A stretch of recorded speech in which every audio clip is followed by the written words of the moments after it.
Block 1. Audiobook title, Mechanized Isekai, Chapter 01 to 549, Ongoing. Chapter 1. Sir, I'm really not crazy. To my dear patrons, you've worked hard today. Please leave your brains here to rest. If I get writer's block, I'll randomly snack on a few to see if they're salty or sweet to refuel. 2027, The Vanguard Republic, Bell City in the north. Outdoor temperature, 55 degrees Celsius. Even though the sun had set, the distorted heat waves still baked the asphalt road into soft, squishy toffee. Rian Moore braved temperatures hot enough to steam a person alive, panting heavily as he rushed toward the gates of a military base built into a hollowed-out mountain. The sweat on his forehead evaporated as soon as it appeared, leaving behind only a layer of white salt stains, but his gaze was exceptionally firm. Halt. This is a military-restricted area. Stop your approach immediately. A fully armed sentry stepped out of the guardhouse and shouted sternly, his rifle leveled and the dark barrel pointed directly at the newcomer. Ever since the blue planet's rotation slowed down and the magnetic field malfunctioned, natural disasters like earthquakes, volcanic eruptions, and tsunamis had become frequent, and the dissipation of the atmosphere was driving the global climate toward the end of the world.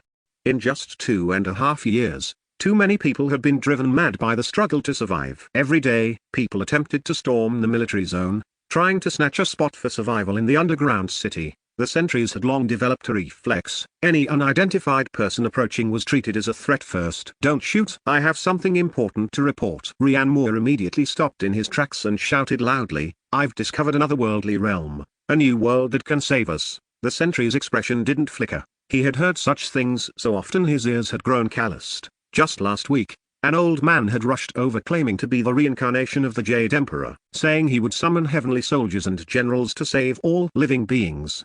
Final warning, retreat immediately, or face the consequences. Rian Moore bit his lip, his heart burning with anxiety. He knew how ridiculous his words sounded to others, but what he held in his hand was enough to prove everything. He wanted so badly to prove himself. Subconsciously, he took another step forward. Bang! A loud gunshot rang out in all directions. The sentry fired a warning shot into the air without hesitation, then re-aimed the barrel at Rian Moore's head, his gaze as cold as if he were looking at a dead man.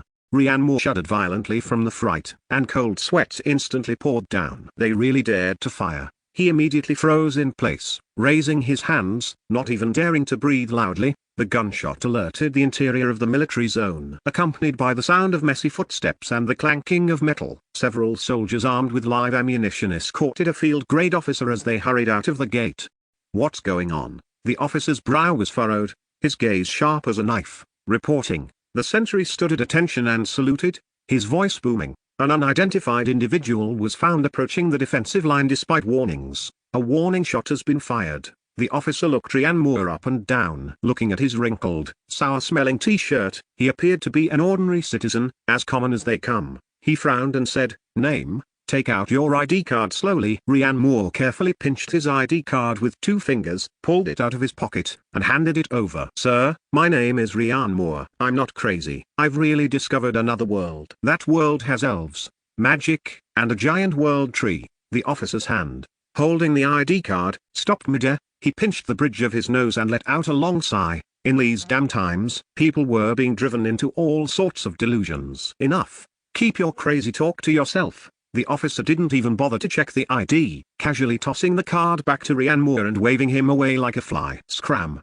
This is a restricted military area, not a place for you lunatics to run wild. With that, he turned to leave. Wait. Sir, I'm really not crazy. Rian Moore grew completely desperate. Gritting his teeth, he reached into his pocket and pulled something out, holding it high. This gemstone is what I brought back from the other world. It's definitely not a substance from the blue planet. If you don't believe me, you can take it for testing right now. In the afterglow of dusk, an emerald green gemstone the size of a quail egg lay quietly in Rian Moore's palm. It was crystal clear and had a warm texture. But what truly made everyone's pupils constrict was that it was emitting a faint, fluorescent green light on its own. The officer, who had already turned to leave, stopped in his tracks. He had impatiently thought about just having this madman arrested and beaten to teach him a lesson. So he'd stop acting crazy here. It would be bad if the superiors found out. Then, he saw the gemstone. His eyes quickly went from confused to wide-eyed. He felt like a cat whose tail had been stepped on, his scalp tingling with shock. Anyone who had undergone 9 years of compulsory education knew, in nature, An unknown mineral that could spontaneously emit such strong fluorescence likely meant one thing: lethal levels of intense radioactivity. Radium-226, polonium-210, strontium-90. Any of those were deadly. It was no exaggeration to say that a radioactive object the size of a pigeon egg was enough to paralyze an entire city and cause countless casualties. And this living ancestor in front of him actually had such a thing in his pocket and had brought it to a military zone. Was he trying to wipe out the entire military district? Drop it, the officer shouted, his face pale with terror. CBRN. Call the CBRN unit immediately. Ryan Moore. Before Ryan Moore could react to what was happening, two soldiers lunged at him as if facing a mortal enemy. He was pinned firmly against the scorching asphalt road, his cheek pressed against the burning ground, making him gasp in pain. The gemstone rolled from his hand, bouncing twice on the ground with a crisp clinking sound. Ryan Moore was pinned down so hard he couldn't breathe, and his arms hurt immensely. He could only shout desperately, "Ah, it hurts. It's just a gemstone." The officer wasn't listening. He quickly ordered, "Notify the CBRN team to come and test it. Don't let him move." Ryan Moore was completely dazed. He had calculated 1,000 possibilities. He might be treated as a lunatic or a spy, but he never expected to be treated as a human dirty bomb.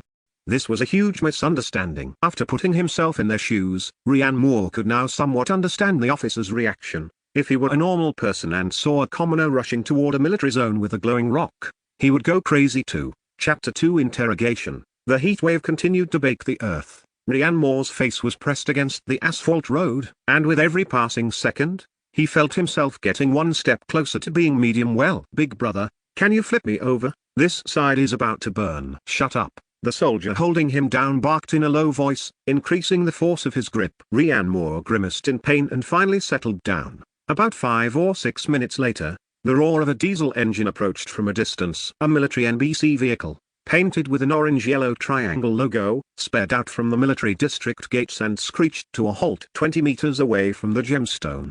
The doors swung open, and 3 soldiers in fully sealed NBC suits jumped out, carrying various detection equipment as they hurried toward the gemstone. The lead NBC soldier pointed his Geiger counter at the gemstone first. Everyone held their breath. Beep.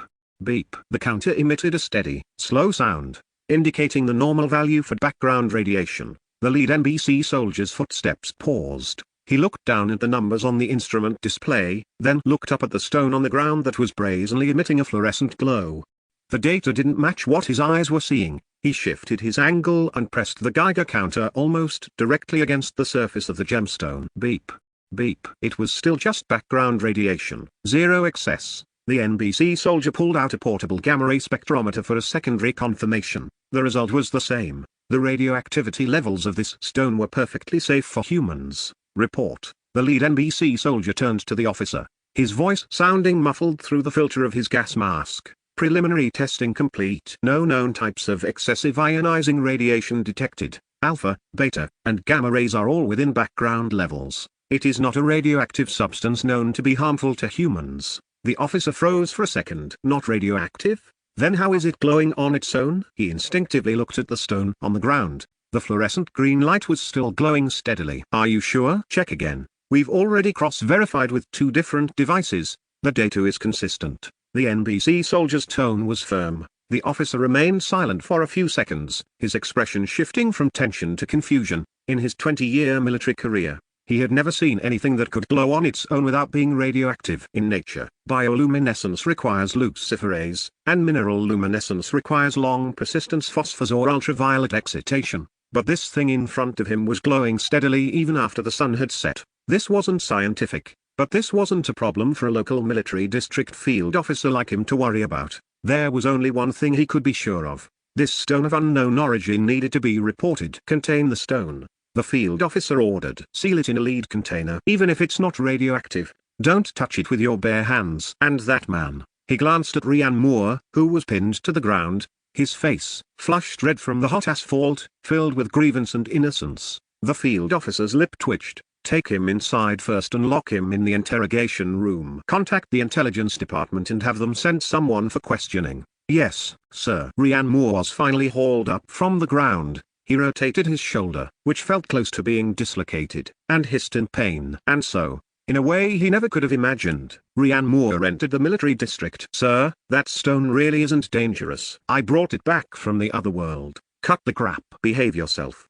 The soldier escorting him gave him no chance to explain. Ryan Moore had no choice but to shut up and follow along obediently. At least he was in. No matter the method. Now that he was inside, he would have a chance to clear things up. Once that stone was tested, whether he was telling the truth or not would be laid out in black and white. The data would speak for him. It was much cooler inside the military district than outside. The air conditioning system here was clearly high-end military grade. The temperature in the corridor was around 30 degrees Celsius. For an apocalypse plagued by global warming, it felt almost like entering heaven. Ryan Moore was led into a grey, dim interrogation room. Concrete walls, an iron table, and an iron chair. A fluorescent light overhead hummed with the sound of electric current. It was as standard could be. He was seated in the iron chair, and his hands were cuffed, making him fully aware of his situation. A soldier tossed him a bottle of water and then withdrew. The iron door slammed shut behind him with a loud clang. Ryan Moore unscrewed the cap and gulped down more than half the bottle.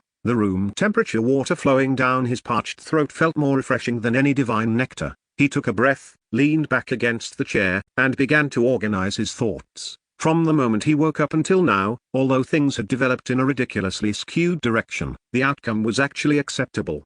The gemstone was in the hands of the military. Testing it was only a matter of time. With Blue Star's current level of technology, they should be able to detect that it wasn't something from Blue Star. They would discover that, on an elemental level, this stone didn't match any known substance on Blue Star. At that point, the military would have no choice but to re-examine the other world he spoke of. Of course, that was assuming they didn't treat him like a thief who had stolen a sample from some secret laboratory. Ryan Moore had a bit of a headache. What he needed most right now was someone who could speak up for him. Or rather, someone willing to listen to him seriously instead of dismissing him as a madman driven insane by the apocalypse. He waited for about half an hour. The iron door of the interrogation room was pushed open again. Two people entered, a man and a woman. The man was in his early 30s, with a buzz cut, wearing military fatigues, and carrying a field officer's rank on his shoulders. He had a resolute face, sharp eyes, and a powerful aura. The woman was about the same age, with a ponytail, wearing a military uniform, and also holding a significant rank.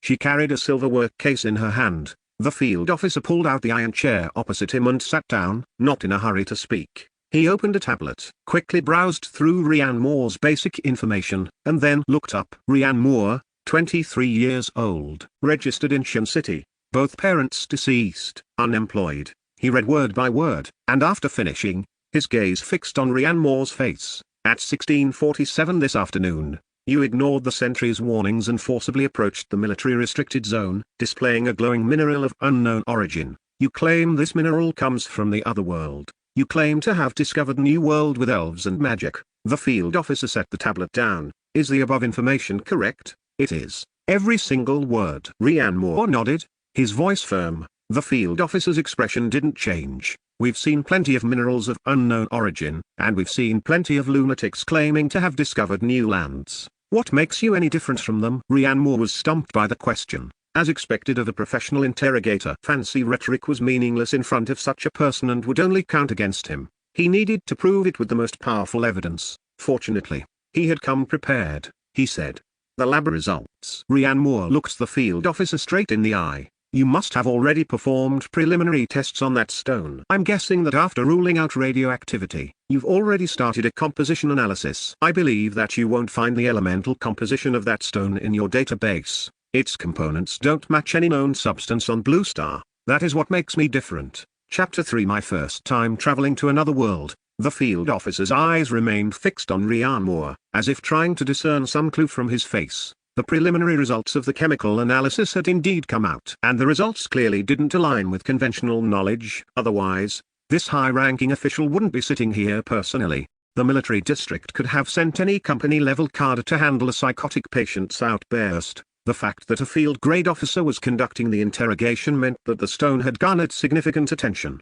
The field officer fell silent for a few seconds. Then he turned his head to look at the female colleague beside him, who was carrying a briefcase. The female officer understood, opened the case, took out a laptop, and flipped the screen toward the field officer. The screen displayed a complex spectral analysis chart. In his chemical knowledge, red markings usually meant abnormal or unidentifiable. The field officer stared at the screen for over 10 seconds, his expression remaining tense. The female officer whispered a few words into his ear. Ryan Moore strained his ears but couldn't hear a thing, but he clearly saw the field officer's gaze change after hearing her. The field officer closed the laptop, took a deep breath, and looked back at Ryan Moore. Let's skip this topic for now. Tell me in detail about that world you mentioned, including the sequence of events. Ryan Moore felt a sense of relief. The fish had bitten the hook. I've only been to that world twice so far. Each time, my consciousness was transported there after I fell asleep. Thus, Ryan Moore began to recount his transmigration experience in detail.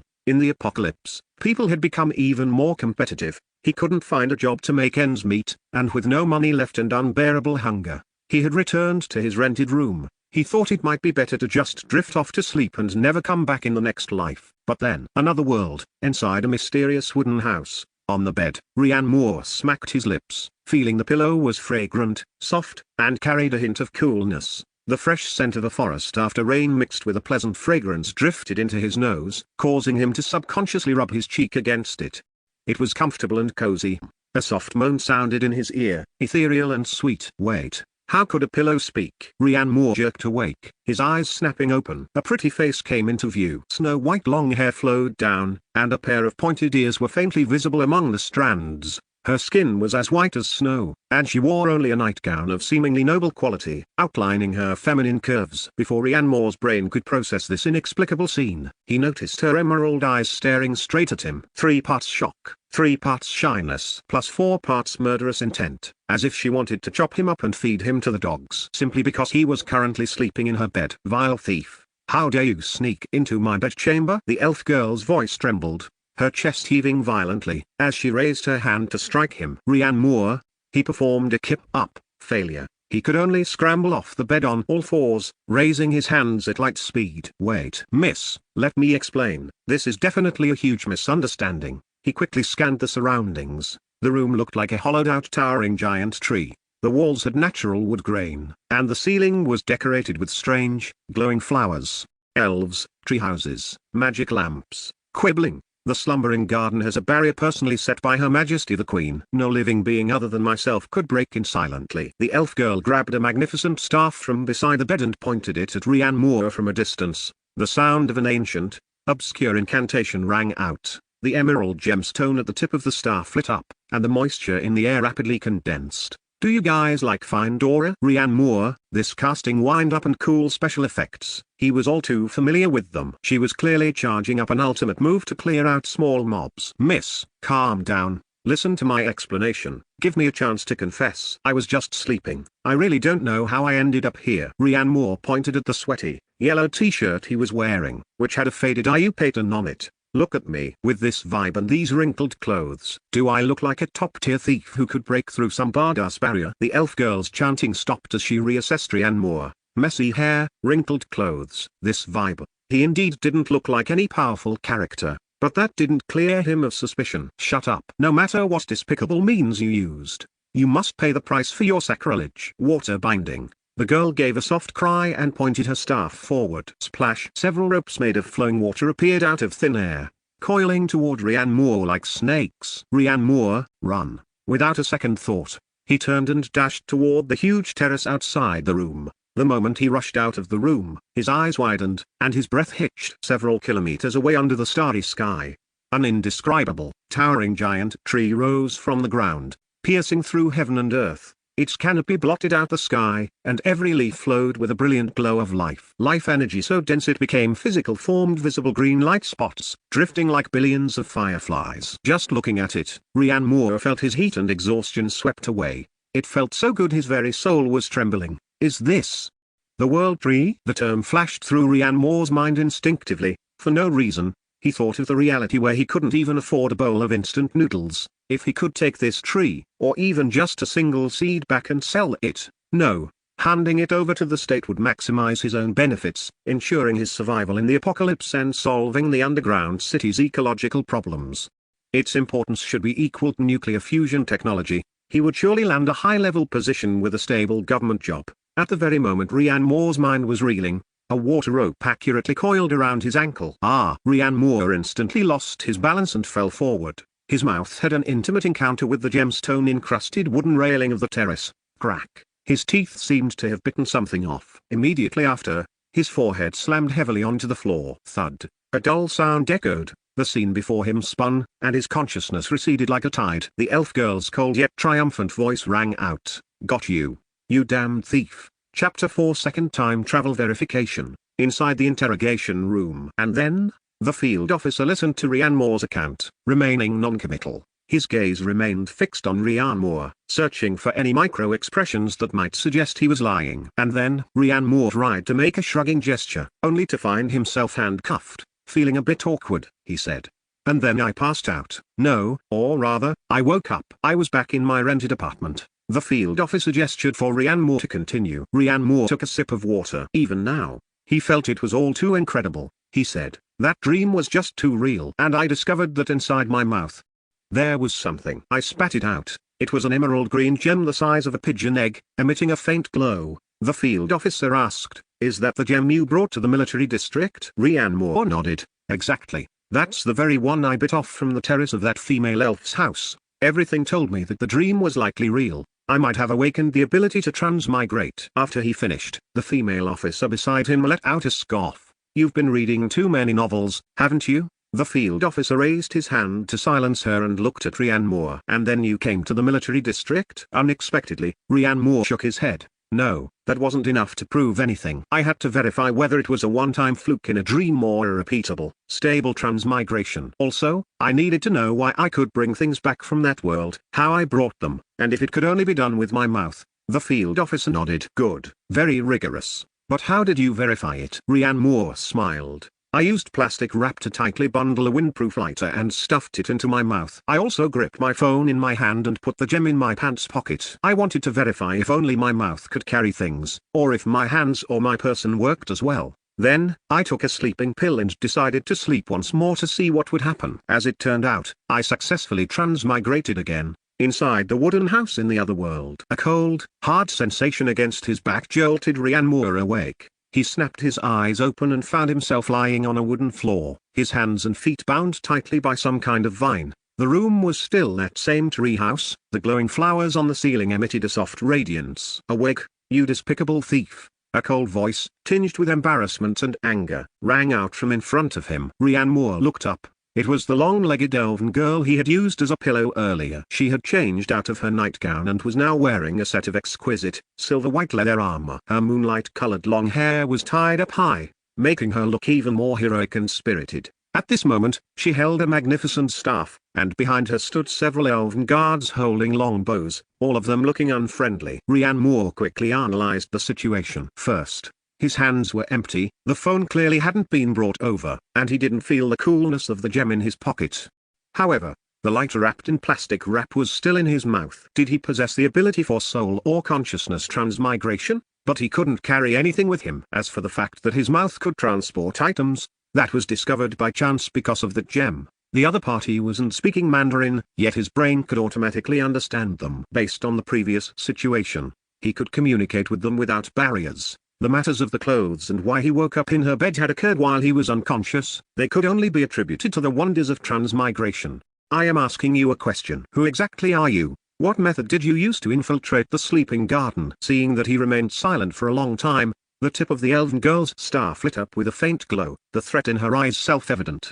Seeing her "if you don't come clean I'll finish you" stance, Rhiannon Moore hurriedly spoke up. I did. I was just sleeping, and when I opened my eyes I was here. Do you believe me? Since he still had the lighter in his mouth, his speech was somewhat slurred. The elven girl's tone remained icy. Do you think I would believe the nonsense of a thief who slept on my lap? That really was an accident. Rhiannon Moore shouted quickly. Beautiful elf miss, I swear, I have no malice or improper intentions. The elven girl snorted coldly, clearly not buying it. She turned her head and ordered the guards beside her, use the lie detection spell on him. One guard immediately stepped forward and began chanting an ancient incantation. A soft green light subsequently enveloped Rhiannon Moore. Now, answer my question. The elven girl's tone was unfriendly. Under the lie detection spell, any lie will be exposed. Speak, who exactly are you? Rhiannon Moore's heart skipped a beat. They had this kind of trick too? He steadied himself and said tentatively, I am a traveler from another world, There was nothing wrong with this statement, it was the truth, just with a bit of a filter added. The elven girl frowned and looked at the guard casting the spell. The guard nodded slightly, indicating that the green light around Rianne Moore showed no abnormalities. She was stunned. Her emerald eyes were filled with astonishment. Another world? Truly incredible. Do you have any proof? Also, what is that thing in your mouth? Seeing this, Rianne Moore felt greatly reassured and followed the flow. To show my sincerity, I am willing to offer a gift from my world to prove my identity. A gift? The elven girl's face was full of suspicion. Please trouble yourself to untie my bonds so I can take the item out to show you. The elven girl hesitated for a moment. The light of the lie detection spell indeed didn't flicker, proving that this sentence was also sincere. She gave a look. A guard stepped forward and untied the vines on Rianne Moore's hands. Under the curious and wary gazes of all the elves, Rianne Moore opened his mouth and spat the plastic-wrapped lighter into his palm. The elves, their faces all showed expressions of disgust and revulsion, like an old man looking at a smartphone on the subway. You call this saliva-covered thing a gift? Rianne Moore gave an embarrassed smile. Don't mind the details. He quickly tore off the plastic wrap, revealing the lighter inside, and pressed his thumb down gently. Click. The bright purple flame of the windproof lighter instantly rose from the top. Elven guards. The elven guard standing at the very front shuddered and immediately stepped forward to shield Findora. Drawing his longbow halfway, Findora's pupils suddenly contracted. That flame actually had no magical fluctuations. Without relying on any incantations, without consuming any mana, just a gentle press like that could summon fire out of thin air. What kind of miraculous creation was this? Rianne Moore looked at their shocked expressions and smiled. Beautiful elf miss, for our first meeting, a small token of my regard. It's not much. Now, can we have a proper talk? Findora, this elven girl, waved her hand for the guards to stand down. She curiously took the lighter from Rianne Moore's hand and pressed it just as he had. With a click, a tuft of flame was born out of thin air. This human in strange clothing became mysterious in her eyes. I will tentatively believe that you come from another world. You, just as Findora was about to decide what to do with Rianne Moore. Woo, woo, woo. A desolate, distant horn blast came from outside, echoing in all directions. The sound of the horn was filled with solemnity and a murderous aura. Findora's expression changed drastically, and she whipped her head toward the window. It's the war horn. The demon race is attacking. Chapter 5 War in Another World. The damned demon race is here again. Findora spat out the words with hatred, transforming into a gust of wind as she grabbed her staff and rushed out toward the balcony. Princess Findora, it's dangerous. A guard reached out to stop her, but his fingertips only brushed against an afterimage. My people are bleeding. I cannot just stand by and watch. Findora's voice drifted back from the distance. The remaining elf guards exchanged glances and, ignoring Rianne Moore, this visitor from another world with such a peculiar style, they all transformed into green shadows and chased after her. In the blink of an eye, Rianne Moore was the only one left in the magnificent treehouse. Hey, wait! Rianne Moore shouted toward the empty doorway. No one paid him any attention. I've already proven myself, at least untie me. Suddenly, he felt a loosening at his ankles. The vines binding him wiggled and automatically retracted into the cracks in the floor. Rianne Moore was overjoyed. He quickly rubbed his numb ankles and, without wasting a second, sprinted toward the balcony. He needed to take this opportunity to understand this magical world. As for escaping, where could he go in an unfamiliar place? Judging by the sound of the horn and the tense atmosphere, a war was definitely breaking out. This magical place with magic in the world tree might just be the lifesaver for Blue Star. He had to figure out who they were fighting, and just how strong was the enemy. He didn't want to die later without knowing why. Rianne Moore stepped out of the treehouse and onto a suspended corridor bridge connecting massive branches, and he was once again stunned by the sight before him. This was an elven city built entirely upon a towering, colossal tree. Countless corridor bridges woven from living vines crisscrossed hundreds of meters in the air, connecting exquisite tree houses. Exotic flowers and rare herbs looked magnificent under the sunlight. Numerous elves moved swiftly across the bridges, their figures agile, each face wearing a grim expression of impending doom. His gaze moved past the bridges toward the distant world tree. Only now did he truly see its main body clearly. The canopy was nowhere in sight, piercing directly into the clouds. Countless clusters of buildings spiraled up the thick trunk, with flickering lights making it look like a divine kingdom. Rianne Moore's mind immediately flashed to the Ark project that the Vanguard Republic was frantically constructing. Steel bunkers, concrete cages, eternal rock layers overhead, and breathing filtered, recycled air, compared to what was before him, that was merely surviving. This right here was truly living. This tree alone was an independent ecosystem. If he could move the entire thing back to Blue Star, why bother with the Ark project or interstellar colonization? This tree itself was a new world capable of sustaining tens of millions of people. Ryan Moore's breathing quickened, his eyes burning with a light mixed with greed and desire. Suppressing the shock in his heart, he looked for the direction Findora and the others had gone and began sprinting across the aerial bridges. Fortunately, probably because he had just come from Findora's room, although the elves along the way cast puzzled glances at him, the urgency of the war meant no one had time to stop and question him. They all took him for the princess's guest. The further he ran, the more intense the atmosphere of war became. Countless elf warriors, clad in standard leather armor and holding longbows or staffs, poured out of tree houses from all directions, merging into the main road leading to the city's edge. Their expressions were grim, and they moved silently. Only the faint clinking of armor plates could be heard, merging into a green torrent. No one spoke, but that aura of being prepared to die made even an outsider like Ryan Moore feel a tightening in his chest. He followed the elf race army forward and finally reached the edge of the city. There were no city walls here, or rather, the city walls here were alive. Hundreds of giant treants, over 100 meters tall, stood shoulder to shoulder, their gnarled roots dug deep into the earth. Thick branches intertwined to form a continuous green barrier. Countless elven archers stood on the shoulders and arms of the treants, holding longbows and gazing into the distance. Findora stood atop the head of the tallest treant, the staff in her hand emitting a bright green light. Poised for action. Panting, Ryan Moore ran to her side via a staircase formed of branches and peered out in the direction she was looking. With just one look, his blood ran cold. A black line appeared on the distant horizon. It was a black ocean bursting its banks, expanding and surging at a visible speed, rushing madly toward them. It was an army, an endless demon tide. All sorts of bizarre and hideous monsters were mixed together, forming this black wave. There were minotaurs several meters tall wielding giant axes, swift lesser demon hounds on all fours, and flying demons circling at low altitudes. Just a rough glance at their numbers made Ryan Moore's scalp tingle. There must be tens of thousands of them. The earth groaned in pain under their trampling, and a surge of filthy demonic energy rose into the sky, dyeing it a dark red. Ryan Moore had seen countless Hollywood blockbusters, Lord of the Rings, Avengers, but no movie scene could compare to the apocalyptic sight before him. It was a truly overwhelming sense of oppression and grandeur. What are those things? Ryan Moore turned to look at Findora. Findora's expression was full of resentment, and she replied without turning her head. They are the demon race born from the hell of another world, the enemies of all living beings on the Terra continent. Ryan Moore's mouth hung open in shock. A hell invasion? This was the enemy the elf race had to face? How could they even fight this? He looked at the endless demon army, which included many giant units comparable in size to small buildings. Then he looked at the elf race. Every one of them was a handsome man or a beautiful woman. Could their combat power really hold up? Was he sure this wouldn't turn into some R-rated manga plot where they get overwhelmed? Ryan Moore wanted to ask more, but Findora suddenly raised her staff high and shouted loudly, "Elemental elves, prepare, attack!" In an instant, the chanting of countless elves rang out. Magic orbs of various colors, wind blades, and ice spikes merged into a colorful torrent that filled the sky, slamming fiercely into the distant demon tide.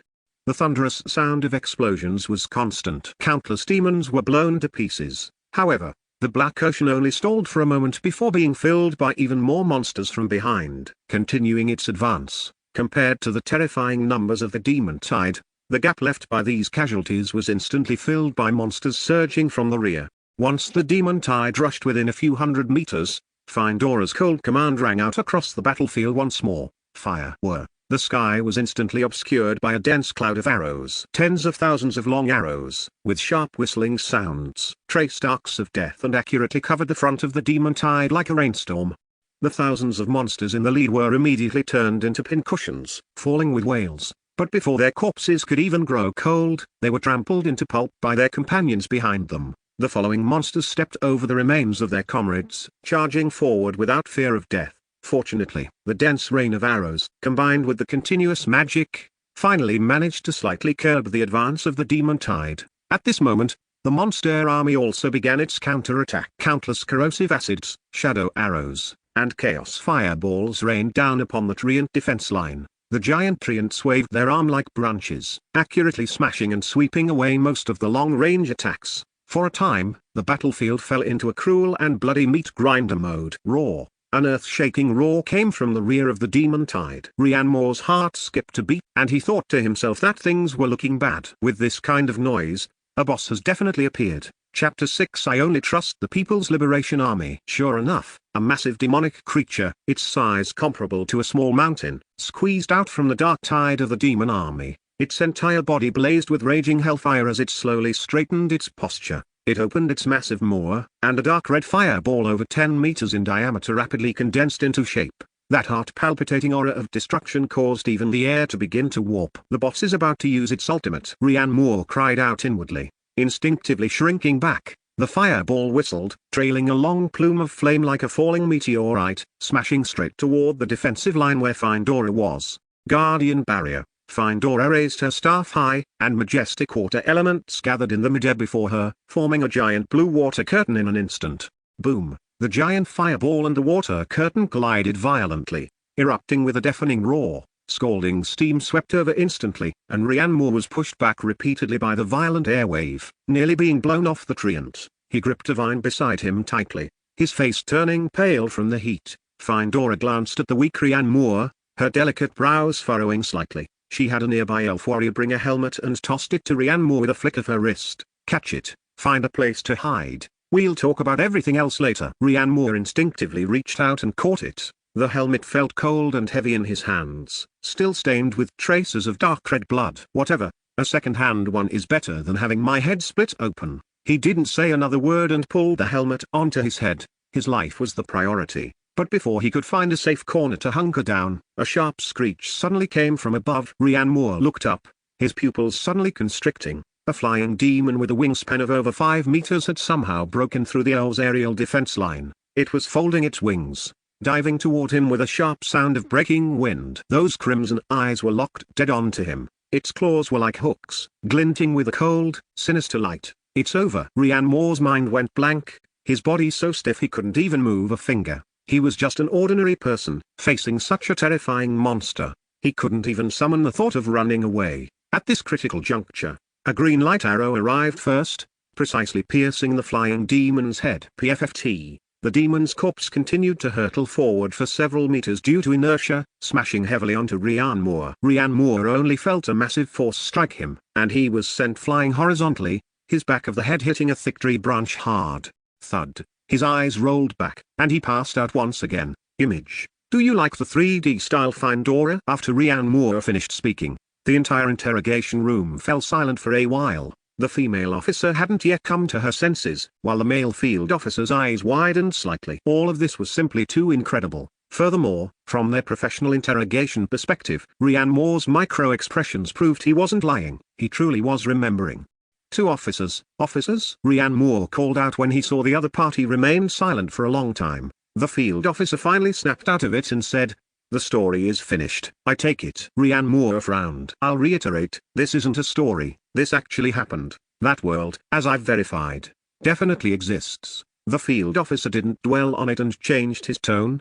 "Fine. Then why did you think to come to the military district to report to us?" Rhiannon gave a bitter smile and said, "Relying on that gemstone I brought back, I might be able to exchange it for some money to solve my immediate survival crisis. But then what? Relying on myself, using my mouth as a shipping container to smuggle local specialties back and forth from another world? The scale is too small, and the efficiency is too low. By the time I make a name for myself in the other world and get the seed of the world tree, the blue planet might not even be habitable for humans anymore." The field officer nodded. "So you want to rely on the state?" Rhiannon said solemnly.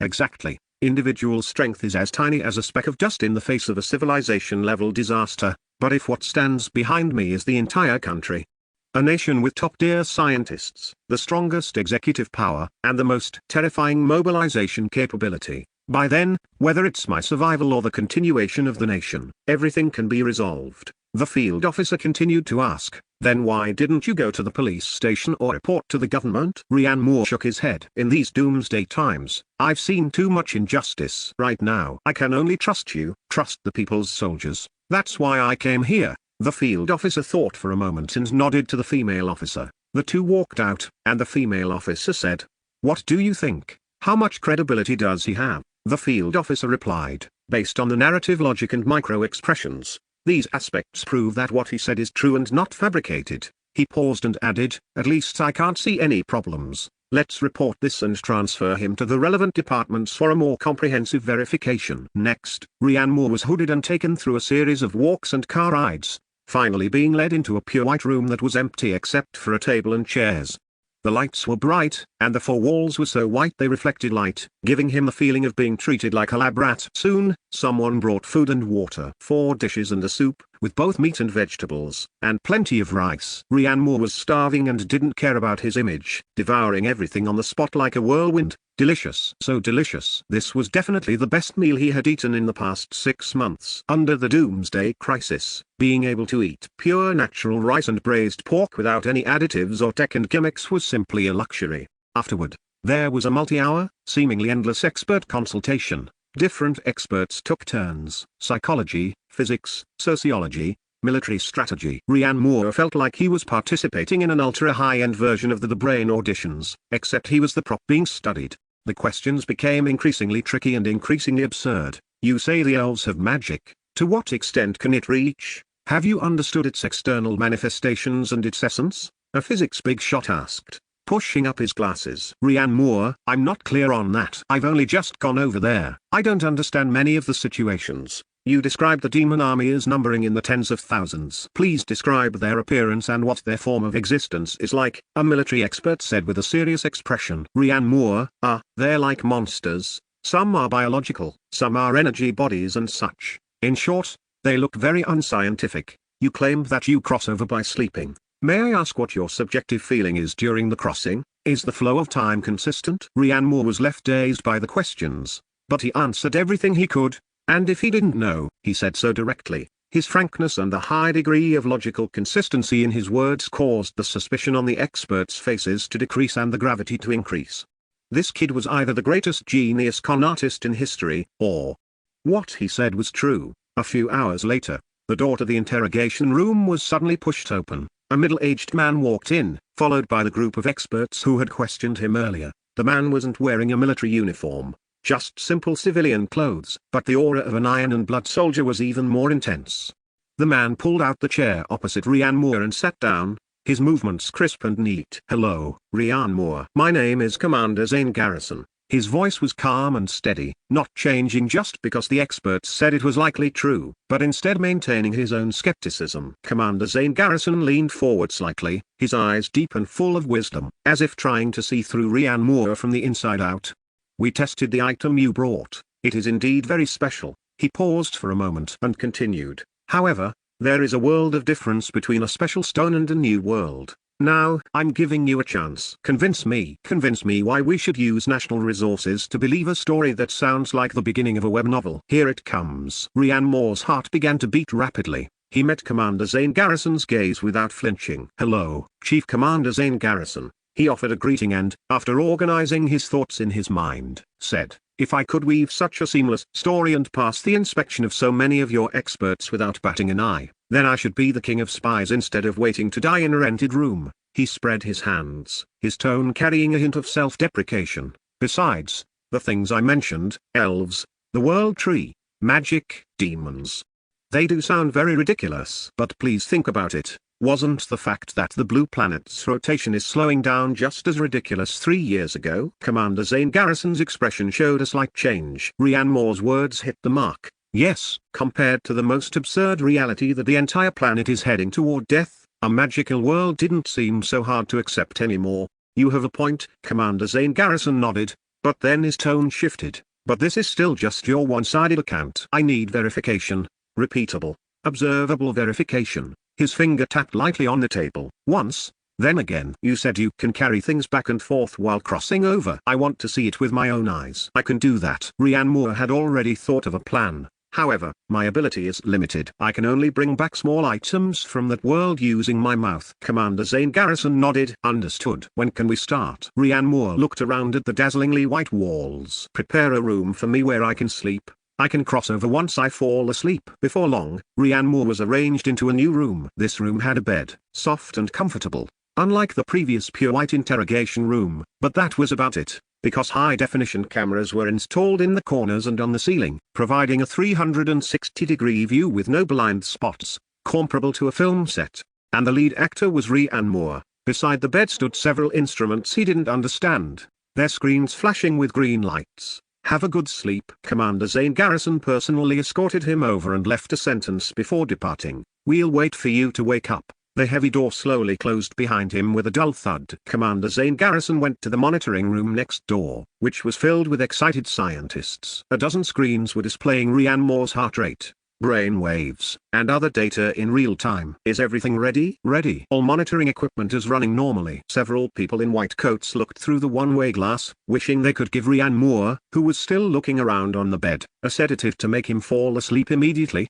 Chapter 7 The Situation in Another World. Rhiannon Moore lay on the soft bed, staring at the pale ceiling, his mind a complete mess. It would be a lie to say he felt no pressure. If the transmigration failed, he didn't even dare to imagine what his end would be. He closed his eyes, and amidst his stray thoughts, his consciousness gradually sank. God bless. This was his last thought before falling into a deep slumber. A strong smell of blood and herbs mixed together and wafted into his nostrils. Rhiannon Moore snapped his eyes open and found himself lying on a simple wooden bed. Surrounding him were incessant groans and suppressed sobs. This was a temporary field hospital behind the elf defense line. Under a massive tree canopy, wounded elf warriors lay everywhere. Severed limbs were common sights. Some were being corroded by black demonic energy, their skin ulcerated as they twisted their bodies in agony. Common people would never see such scenes, as normal short videos would have been censored. Rhiannon Moore felt a pang in his heart inside. This was war, it wasn't a game, and there were no mosaics.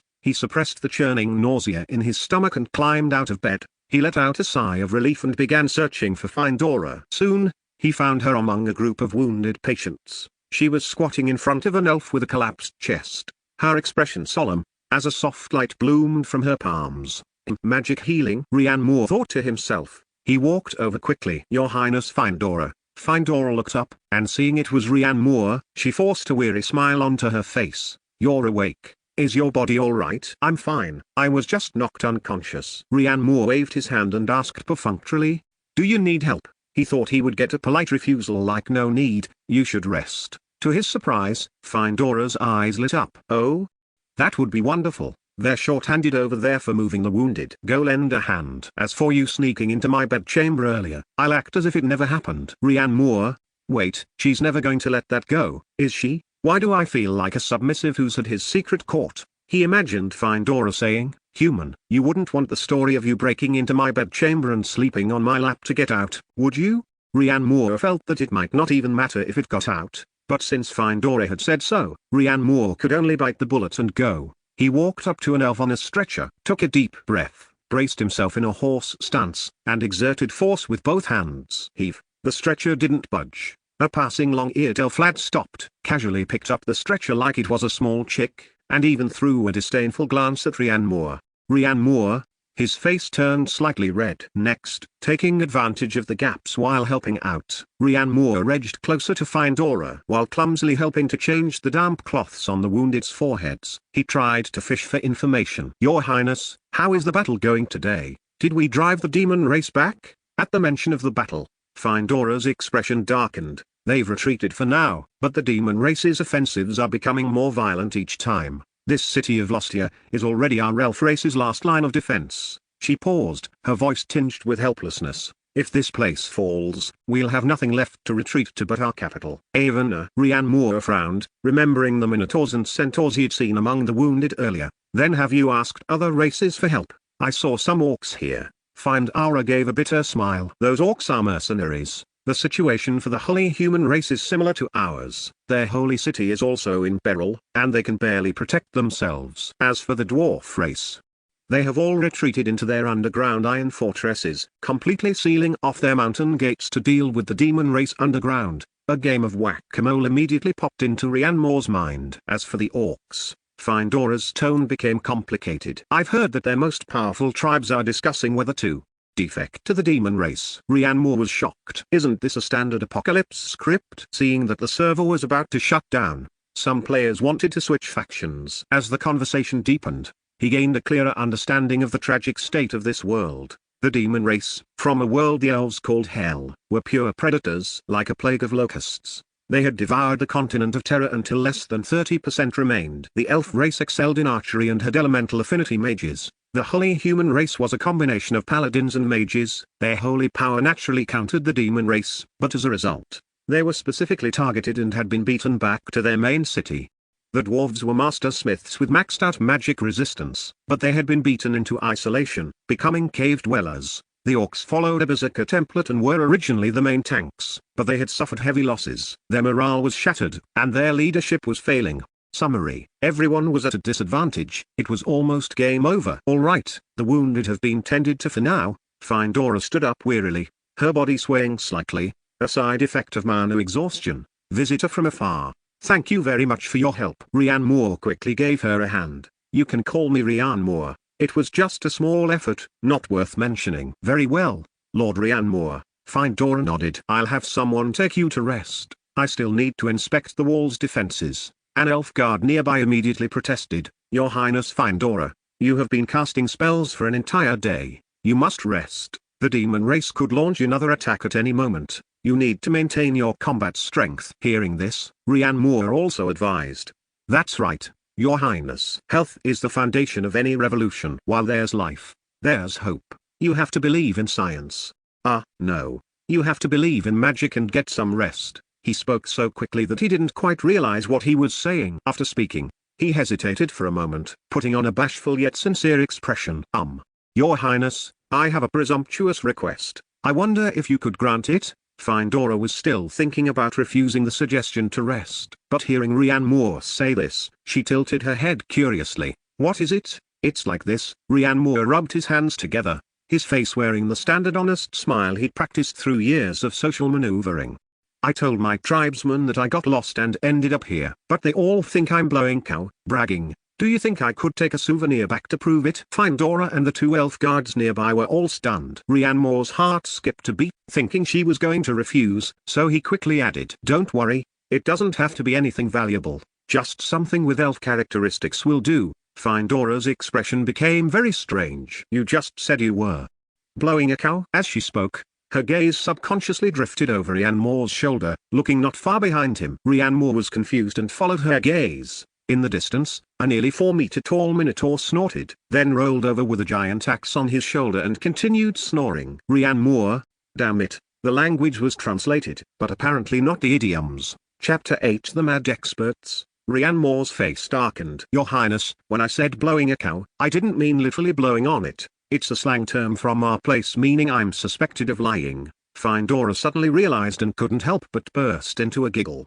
The fatigue brought on by continuous spellcasting seemed to fade slightly. So that's how it is, I thought. She shook her head, a smile lingering at the corners of her mouth. I'm sorry, you mentioned bringing back something unique to us, right, since you helped us? No problem. Besides, I really like that lighter gift of yours. As she spoke, she looked up at the massive canopy that blotted out the sky and extended her slender palm. A leaf detached leisurely from high above, as if guided by invisible threads, and drifted slowly into her palm with a soft shimmer. The leaf was only about the size of the palm and was emerald green throughout. Fluorescence seemed to flow through its veins, casting a faint layer of vitality onto her pale cheeks. Here, the world tree is the home and partner of our elf race. Its leaves contain pure natural power. I believe this will be enough to make your clansmen believe everything you say. Rian Moore was overjoyed and hurriedly took it with both hands. Thank you, Princess Findora. Your kindness is as breathtaking as your beauty. Good grief. These flatteries just roll off my tongue. I'm a natural. Findora smiled slightly, clearly enjoying the praise, and then arranged for him to rest in a relatively quiet tree-hollow room. As soon as he entered the room, Rian Moore couldn't wait to examine the leaf in his hand. The leaf felt warm to the touch, filled with an indescribable vitality. He carefully rolled up the lush green world tree leaf and stuffed it into his mouth. A faint fragrance mixed with a peculiar energy spread through his mouth, and his spirits lifted. Carrying this leaf that bore his helps and the intelligence he had just gathered, Rian Moore lay down contentedly. Phew.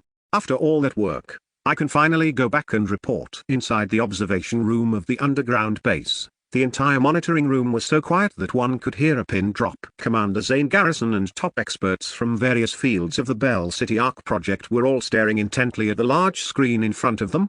On the screen, Rian Moore's vital signs were stable, and his brainwaves showed he had entered a deep sleep. Time ticked away, second by second. Every second felt like being seared in a frying pan. Anxiety, expectation, doubt, tension. Various emotions fermented in everyone's hearts, making the airtight room feel even more oppressive.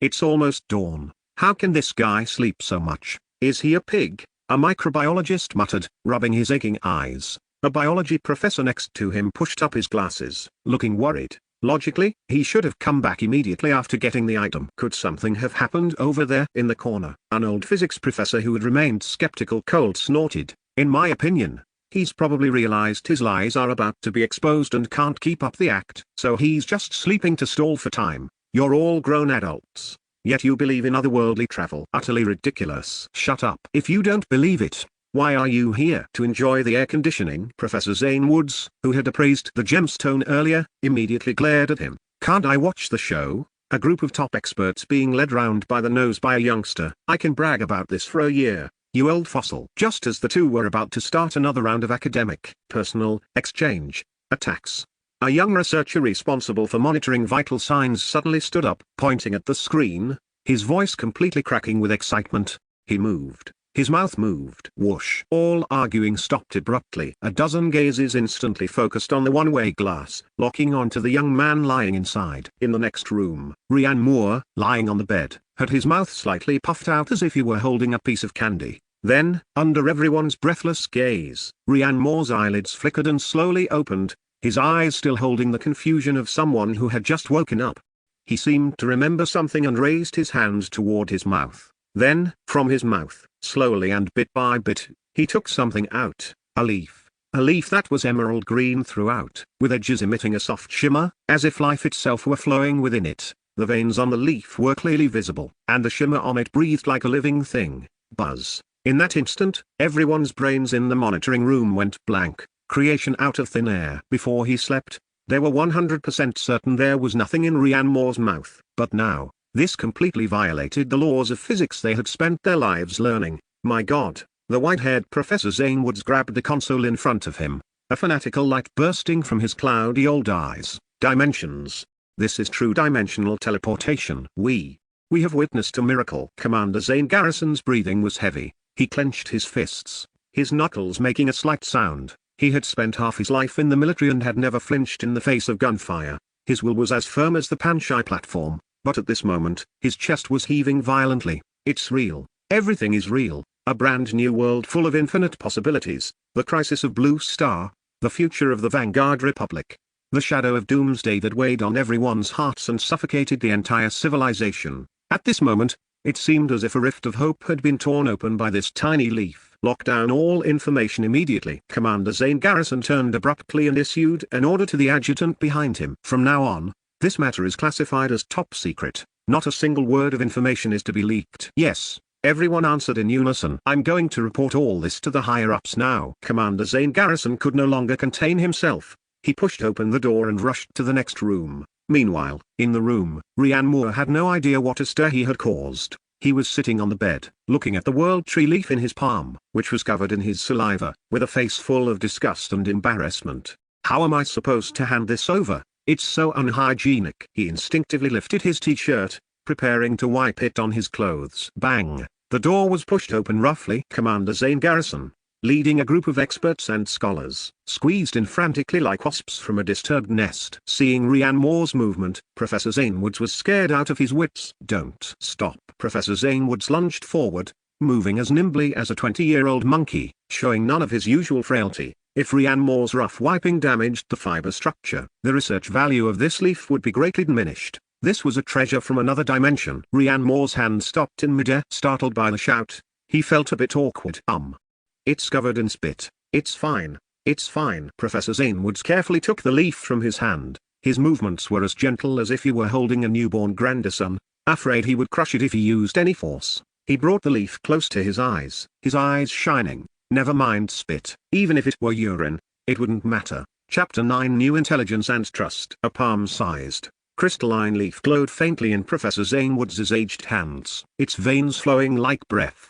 Just by holding it, Professor Zane Woods felt an indescribable, refreshing aura washing over him. It was as if he were standing in a primeval forest after the rain. The exhaustion from waiting all night was instantly swept away. Amazing. Simply amazing. Professor Zane Woods' hands trembled, his eyes filled with fanatical fervor. He slapped away a hand that had reached out from beside him, his beard bristling with indignation. "Don't touch it. If anyone damages it even slightly, I'll be furious with you. Let's go back to the lab. Stop all other projects. Analyze this one first." Someone echoed. "Yes, yes, stop dawdling. Let's go. I want to analyze its cellular structure. I want to test its energy radiation. Move aside, I'm a physicist, I go first." The group came and went quickly. They had rushed in, and now they followed eagerly behind Professor Zane Woods, crowding around the leaf as they hurried away. In the blink of an eye, half the people in the room were gone, leaving behind only some psychologists, sociologists, and the like. Commander Zane Garrison, who was leading them, let out a heavy breath, struggling to calm the tumultuous emotions within him. The way he looked at Rhiannon Moore had completely changed. If it had been scrutiny and suspicion before, then now, it was shock, seriousness, and the hope that carried the weight of the entire civilization. He forced a somewhat stiff but absolutely sincere smile onto his face. "Don't mind them. Those scientific researchers are just a bunch of madmen." Rhiannon Moore came back to his senses and waved his hand. "It's fine. It's fine. I understand. I understand." Commander Zane Garrison did not ask immediately but raised his hand to signal. Seeing this, someone quickly brought over a few chairs, and the room instantly transformed from an isolation observation room into a top-tier temporary conference site. The few psychologists and sociologists who had remained in the room immediately sat up straight. They opened their notebooks, pens poised in midair, their burning gazes locked onto Rhiannon Moore. Commander Zane Garrison sat straight, staring into Rhiannon Moore's eyes. "Mr. Lin, could you detail the information you obtained from this crossing?" Rhiannon Moore smiled slightly. "Of course. No problem." Now, it was his turn to take the initiative. He recounted everything he had seen and heard in the wounded soldier camp on Terra, along with his conversation with Findora, in meticulous detail. Every race, every front line, every detail sketched out a real, cruel, and dying otherworld. When Rhiannon Moore mentioned the World Tree, Commander Zane Garrison's breath visibly hitched. "You're saying the elf race's city is built on top of a giant tree?" "Yes. It's very, very large." Looking up from the ground, "It's about the same size as our Bell City. The canopy can cover an entire city, and it glows at night." Rhiannon Moore recalled that shocking scene. Findora said the World Tree is their home and partner. That leaf was plucked from that very tree. As his words fell, the entire room fell into stunned silence. Everyone's attention involuntarily shifted to the glowing leaf that had already been taken away by Professor Zane Woods and the others. A brand new species, a life form beyond imagination. The biological and energetic value hidden behind this was simply immeasurable. The experts present began to breathe rapidly, their hearts itching with curiosity, wishing they could travel in there themselves to conduct thorough research. For the next hour, the experts began a new, more detailed round of questioning. The questions no longer focused on whether Rhiannon Moore's experiences were real, but frantically dug into every detail of the intelligence he provided. What is the elf race's social structure like? How much power does the Queen have? What is the specific principle of magic? Is the energy source spiritual? What about the demon race's class hierarchy? Is their level of intelligence high? The questions became increasingly tricky and profound. Rhiannon Moore felt his brain cells burning. Fortunately, his memory was good, and having chatted with Findora for long enough, he was able to answer some, though he couldn't help with others. Finally, a senior sociology professor closed his notebook and nodded to Commander Zane Garrison. Commander Zane Garrison, knowing what this meant, walked outside with the person and said in a deep voice, "How is it? Are there any loopholes in what he said? The social structure, racial conflicts, and war logic of the other world described by the target are completely self-consistent. There are no fundamental logical loopholes. Judging from a sociological perspective, the possibility of fabricating such a vast and detailed worldview on the spot is infinitely close to zero." Hearing this answer, Commander Zane Garrison's tense heart relaxed slightly, and he couldn't hide the excitement in his eyes. He waved his hand, signaling the experts that they could leave first. "A new world," he exclaimed, returning to the room, invigorated. In the room, only he and Rhiannon Moore remained. "You've worked hard." Commander Zane Garrison looked at Rhiannon Moore, his gaze firm and forceful. "The intelligence you provided is of immeasurable value. We believe everything you said and will report all of this up the chain. During this period, you can move here to live. The conditions here are better. What do you think?" Rhiannon Moore nodded quickly at this. "No problem. No problem." He was overjoyed. Good heavens, free food and housing without having to pay rent. Isn't this the stable life he had been dreaming of? On the other side, Inside the S-Class biological laboratory, Professor Zane Woods and a group of top scientists were surrounding that world tree leaf, everyone's faces filled with fanaticism and disbelief. The energy analysis is out. This is a type of highly active life energy we have never seen before. It is actively exchanging energy with the surrounding environment. A young researcher pointed at the image under the microscope, their voice trembling. On the screen, the tiny wound pierced by the sampling needle was slowly healing at a speed visible to the naked eye. Good heavens, this leaf's biological activity is simply astonishing. Chapter 10 is something else. Holy crap. It's a miracle. The energy activity of this leaf is at least 2 orders of magnitude higher than the gemstone. A young researcher said excitedly, compared to this, the energy in that gemstone is like something it just picked up over years of accumulation. Boss, look at the microscope quickly. Another researcher's voice was filled with shock. On the screen, the tiny wound caused by the sampling needle was wriggling and healing at a speed visible to the naked eye. In a few seconds, it was as good as new, without even a trace left behind. Put my hand on it. Professor Zane Woods suddenly shouted. Huh? Stop talking nonsense. Put my old, rheumatic, arthritic arm on it. A few minutes later, Professor Zane Woods moved his wrist, which hadn't been this nimble in decades, and tears streamed down his old face. A miracle. This is a medical miracle. They found another potted plant that was on the verge of dying due to neglect and carefully placed the leaf next to it. 10 minutes later, the withered, yellow plant, at a speed that defied common knowledge of life sciences, turned vibrant green again and even bloomed a bright flower. In the entire laboratory, only heavy breathing remained. This is a treasure. It is a divine object. Report. Write a report immediately. Professor Zane Woods' voice was trembling. All data, all images. Use the highest encryption level and transmit it immediately. New capital city, Bell City. 5 in the morning, before dawn. The furnishings in this office were simple to the point of austerity. The only eye-catching thing was the huge world map on the wall. On it, disaster zones that were expanding day by day were circled with a red marker. On the simple cot provided in the office, the secretary gently woke up the chief, who had lain down less than an hour ago. The chief's face showed undisguised exhaustion. The chain reaction caused by the great deceleration of the blue planet weighed on everyone's heart like a mountain. Last night, the meeting regarding the new round of resource allocation for the ARC project was another tug-of-war that lasted from dark until dawn. He rubbed his temples and sat up, his movements somewhat sluggish. Did something happen? His voice was hoarse. His first reaction was that it was bad news. Did a major accident occur in one of the ARC projects? Or did some countries have friction and start fighting over territory? The secretary's face was a mixture of guilt and forced, suppressed excitement. Reporting to the chief, it is neither. It is Commander Zane Garrison, the person in charge of the ARC project, who has sent an emergency report of the highest classification through the red line. Highest classification? The chief paused, his expression instantly turning grave. A report of this level meant that the importance of the event had exceeded the scope of the person in charge and was enough to affect national policy. His heart skipped a beat, and he prepared for the worst. He took the thin report and flipped through it quickly. His expression went from grave, to puzzled, and then to incredible shock, when he saw the photo of the world tree leaf bringing a withered tree back to life, along with the absurd experimental data attached below. He suddenly stood up from his chair. The exhaustion that had been as heavy as a mountain a second ago was instantly swept away by a surge of immense ecstasy. His eyes burst with a sharp glint. Quick, connect to Bell City base immediately. His voice was no longer hoarse, but filled with strength. Order Commander Zane Garrison to use the highest security level to escort the sample to the Academy of Sciences. We must verify it in person. He paused and emphasized his tone. By the way, temporarily suspend all projects currently in the hands of Academician Kiane and Academician Liu and those other old guys, and hand them over to others. This matter is the highest priority. Have them verify its authenticity as soon as possible. Yes. The secretary nodded solemnly and left in a hurry. 2 hours later, New Capital City, the Vanguard Republic Academy of Sciences. This brain center, which concentrated the nation's top intelligence, was currently filled with a sense of suppressed complaint. What is going on? What the hell are the higher-ups doing? The nuclear fusion theory for the ARC project has already reached the final stage. Why are they making us stop work at this critical juncture?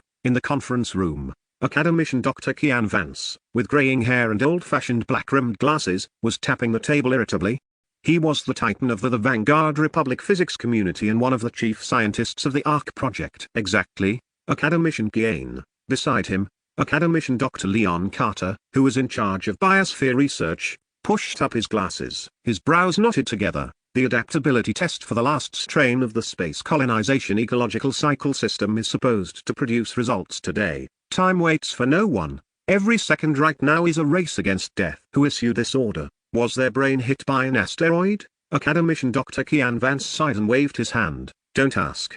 They said it's top secret. I just signed the confidentiality agreement, and we'll know when the item arrives. They only said it was sent by Commander Zane Garrison from Bell City. Academician Dr. Leon Carter snorted coldly, his temper flaring up. Which of the projects in our hands isn't top secret? Commander Zane Garrison? He better be bringing me an alien. Otherwise, I guarantee he won't be getting me to do anything for him later. Several others echoed his sentiments, clearly holding a lot of resentment. In the perception of these national treasure-level scientists, the future of humanity was held in their hands. Underground city and space colonization were the only visible and tangible ways out. Now, an inexplicable order was making them stop this great cause concerning the survival of civilization to wait for a package that was still on its way. It was simply the most absurd thing in the world. Just as the conference room was filled with complaints and the atmosphere was about to explode, the door was pushed open. Commander Zane Garrison, leading the way, walked in with several soldiers wearing black special task uniforms and exuding a cold aura. Commander Zane Garrison looked around at the group. Academician Kiane, Academician Liu. Everyone, sorry to keep you waiting, Academician Dr. Leon Carter said with dissatisfaction. Cut the crap. If what you brought isn't something good, I won't let you off. Commander Zane Garrison didn't speak again, simply placing two specially made briefcases with a metallic cluster gently in the center of the conference table. Beep, beep, beep. Under the puzzled gaze of everyone, the boxes simultaneously completed iris and fingerprint verification. The sound of their valves rang out, and the lids opened slowly. The complaints came to an abrupt halt. Everyone's gaze gathered on the two opened boxes. Inside one box was a vibrant green gemstone emitting a soft, faint light. Inside the other box was a leaf that seemed to be breathing, emitting a glowing green light. Chapter 11. This is a miracle. Academician Dr. Kian Vance felt as if his heart had stopped beating. This Biology Authority Academician Dr. Leon Carter pushed up his thick glasses, his Adam's apple bobbing with difficulty. Everyone stared blankly at the two glowing objects, their intuition telling them this was unscientific. What the hell are you all standing there for? Academician Dr. Kian Vance was the first to react, his aged voice filled with irrepressible trembling and excitement. Power on all equipment. Analyze it for me starting from the atomic level. Hurry. Upon his command, the entire team instantly sprang into high-speed operation. Complaints? Dissatisfaction? They had long been cast to the nine heavens. Now, all that remained in their eyes was a fanatical thirst for knowledge, like believers who had seen the Holy Grail. Turn the energy reaction analyzer to maximum power. Start the high-precision microscopic scan. I want to see its cellular structure. Bioactivity monitoring probes in position. Monitor its entropy changes in real time for me. 2 hours later, in the laboratory, Academician Dr. Leon Carter snatched off his glasses and tossed them onto the table. His shoulders began to tremble violently, and he let out a near-maniacal laugh. Ha ha. Ha ha ha. He pointed at the data on the screen, then pointed at the ecological cycle model that his team had spent years of painstaking effort to build. We so-called biologists, in the face of true life, are just like a bunch of fools playing in the mud. Academician Dr. Kian Vance gripped the console, panting heavily, and pressed the communication button directly. Connect me to the Supreme Leader's office, immediately. Right now, someone nearby reminded him.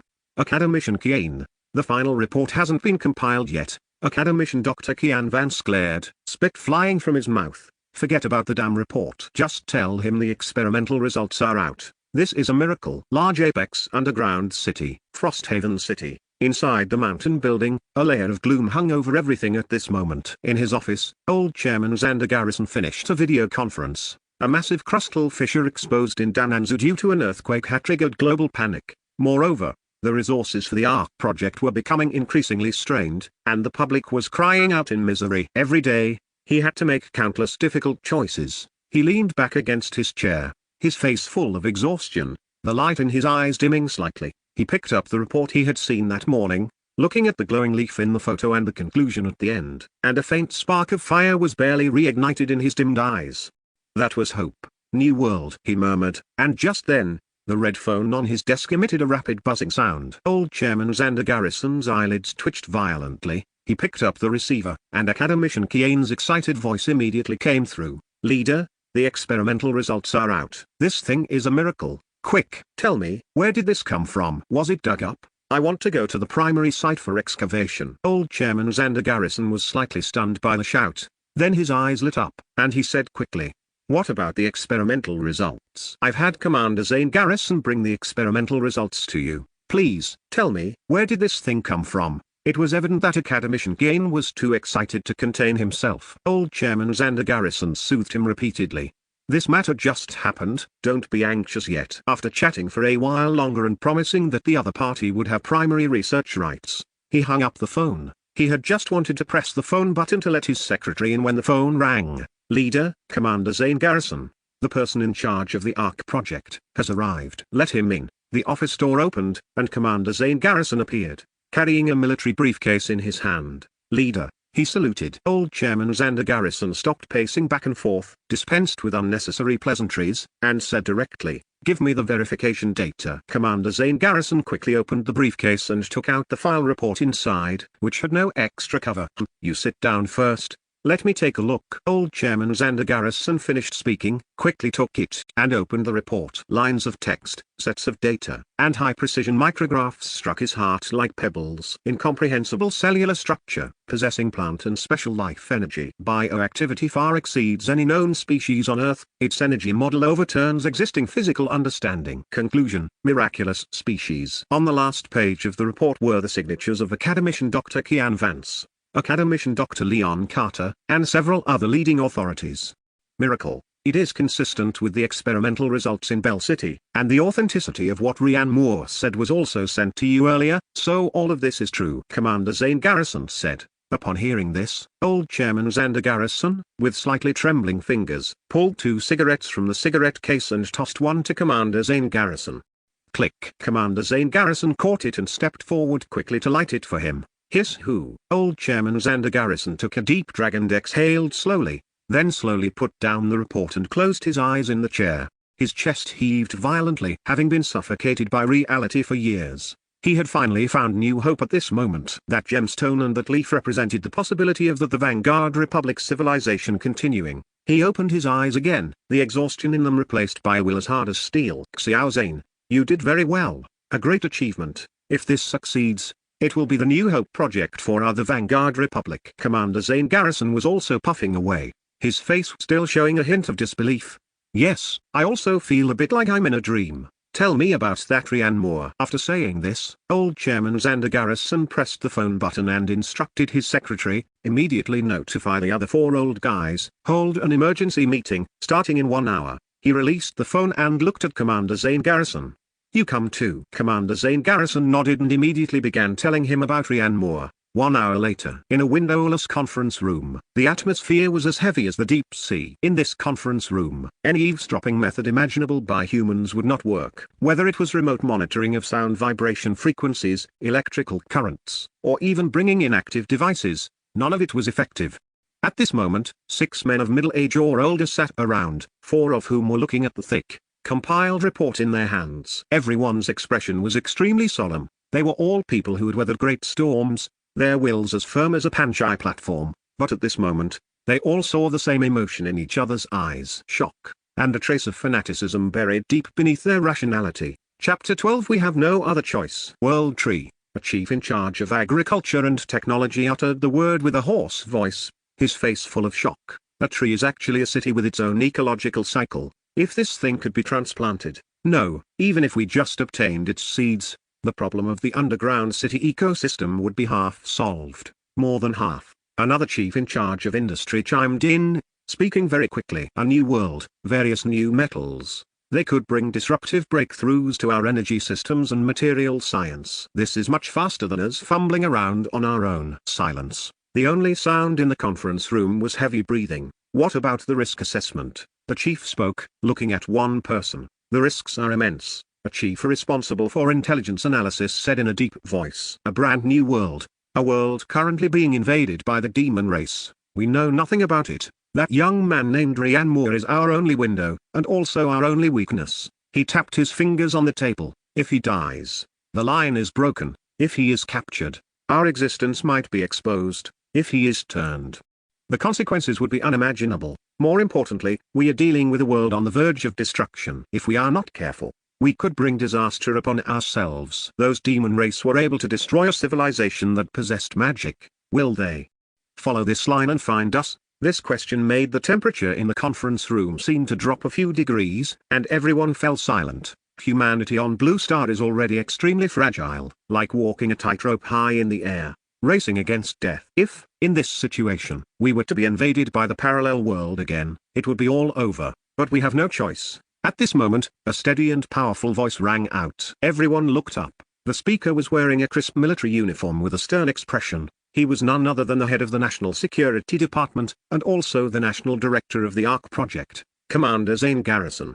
His face was resolute, his eyes sharp, and his entire being was like a drawn sword. His gaze swept across the faces of the 5 chiefs, and finally, he said decisively, "Comrades, the word choice no longer exists for the future of Blue Star. Our planet is dying, and the ARC project is merely racing against death, and we are falling behind. Every day on Blue Star, the atmosphere is escaping, temperatures are rising, the ground is quaking, and volcanoes are erupting. The food we can consume will soon be insufficient, and all resources are drying up. Either we wait for doomsday in despair, or we go and seize that world. This is the only lifeline for our the Vanguard Republic, and for all of humanity." Commander Zane Garrison's words were like a bolt of lightning, tearing open the fig leaf of human civilization and exposing the naked reality. Indeed, humanity really has no choice. The 3rd chief lowered his eyes and sighed. The chief scanned the crowd and said in a deep voice, "What are your opinions?" Several chiefs looked at each other. "Old Chairman Xander Garrison is right, we have no choice." I second that. At this moment, the meeting reached a consensus. Compared to the continuation of civilization, all risks were merely minor issues. The chief made the final decision, then, at all costs, support Ryan Moore to establish cooperation with the parallel world as soon as possible. Soon, a brand new S-class classified project, which superseded the ARC project, was born. Once all discussions were concluded, the chief stood up and stared at Commander Zane Garrison. "You will lead this project. Whatever you need, we will provide." "Yes. What is the code name?" The chief was silent for a moment, looking at the image of Blue Star hanging on the wall. "This once Azure planet, now scarred and battered. Let's call it New Hope Project." Commander Zane Garrison stood at attention abruptly and gave a standard military salute. Yes. 2 hours later, Commander Zane Garrison, having selected his team, and the others with their luggage, boarded a private plane with no markings and took off from a secret military airport in New Capital, flying toward Bell City. Inside the cabin, he looked through the porthole, overlooking the land below shrouded in grey smog. Mountains, rivers, cities. He knew that this planet was dying. In his hands was all the information on Ryan Moore, from birth to yesterday, down to the smallest detail. A commoner whose parents died early, burdened with debt, struggling at the bottom of society. He had a lazy personality and a bit of cleverness, but deep down, he did not lack passion and kindness. Commander Zane Garrison's brow furrowed slightly. Placing the hope of a civilization on such a young man was, in itself, a gamble. He was not worried about the loyalty of Ryan Moore, but rather his mental state, going from dust to the pillar of national salvation.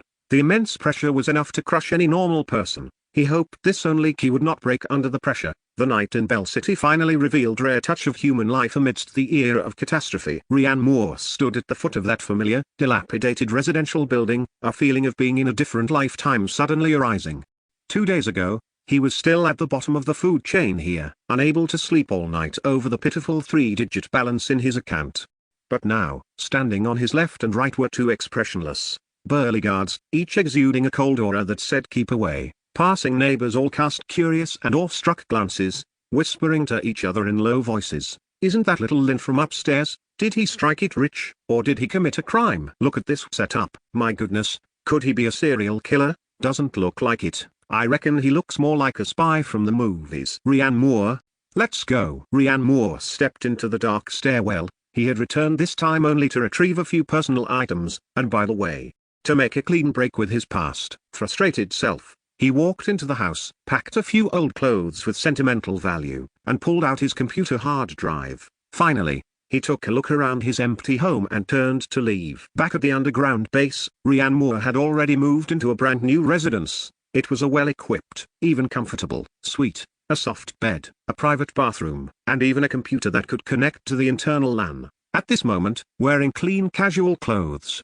he sat in front of the computer and installed his hard drive, which contained several terabytes of exclusive collections. On the computer was a document, which was a basic introduction to the base, along with some life guidelines. He opened his long-sealed study materials, preparing to celebrate his new lease on life. Knock, knock. The door was suddenly knocked on. Chapter 13, Becoming the project's top leader. Who is it? Ryan Moore opened the door to find Commander Zane Garrison. Commander Zane Garrison wore a gentle smile on his face and reached out his hand. Comrade Ryan Moore, how is it? Are you getting used to living here? Being called comrade, Ryan Moore was a bit startled and quickly reached out to shake his hand. Thank you for the arrangements, leader. I like it here very much. I'm glad you like it. If you need anything, just let us know at any time. Commander Zane Garrison entered the room and pointed to the sofa. Sit down first, no need to be nervous. Ryan Moore responded politely. You go ahead, leader. Commander Zane Garrison said, it's fine. You go first. Ryan Moore said, how could I do that? You sit. Ryan Moore couldn't just stare at him forever. So he bit the bullet and sat down. Seeing this, Commander Zane Garrison sat down as well. The atmosphere in the room froze for a moment. I know your head must be spinning right now. Commander Zane Garrison spoke first. The change in identity, the change in environment, and the confusion about the future. Ryan Moore was stunned for a moment, his tense body subconsciously relaxing a little as he nodded. It's true, I'm having trouble processing it all. That's normal. Commander Zane Garrison smiled slightly. Any ordinary person would feel lost if they were suddenly told they carried the future of a civilization on their shoulders. He looked straight into Ryan Moore's eyes and said earnestly, but the fact is, what you brought back has already been verified by the nation's top Academy of Sciences. You, Ryan Moore, are the only ray of hope our civilization has grasped in the midst of the apocalypse. Therefore, the motherland needs you.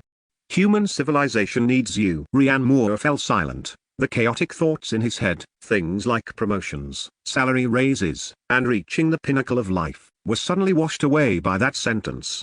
A heavy feeling, almost enough to crush him, welled up. It was a sense of responsibility from being needed. He raised his head, his gaze becoming serious. What should I do? A look of near gratification finally appeared on Commander Zane Garrison's face. What he wanted was not a pawn that passively accepted orders. What he wanted was a warrior who could actively shoulder the burden of an entire civilization. To support your operations, the higher-ups have passed a resolution establishing an entirely new, top priority project that supersedes all others, codenamed New Hope Project. Commander Zane Garrison stood up, his expression solemn, and he actually bowed slightly to the seated Ryan Moore. Ryan Moore was so startled he nearly jumped off the sofa. This project, it has only one core, one commander-in-chief. Commander Zane Garrison's gaze was burning, his voice resonant and powerful. And that is you, Comrade Ryan Moore. I, Commander Zane Garrison, will serve as the Deputy Commander of the New Hope Project, responsible for mobilizing all the country's resources to support you and cooperate with you in completing all operations on the Terra continent. From now on,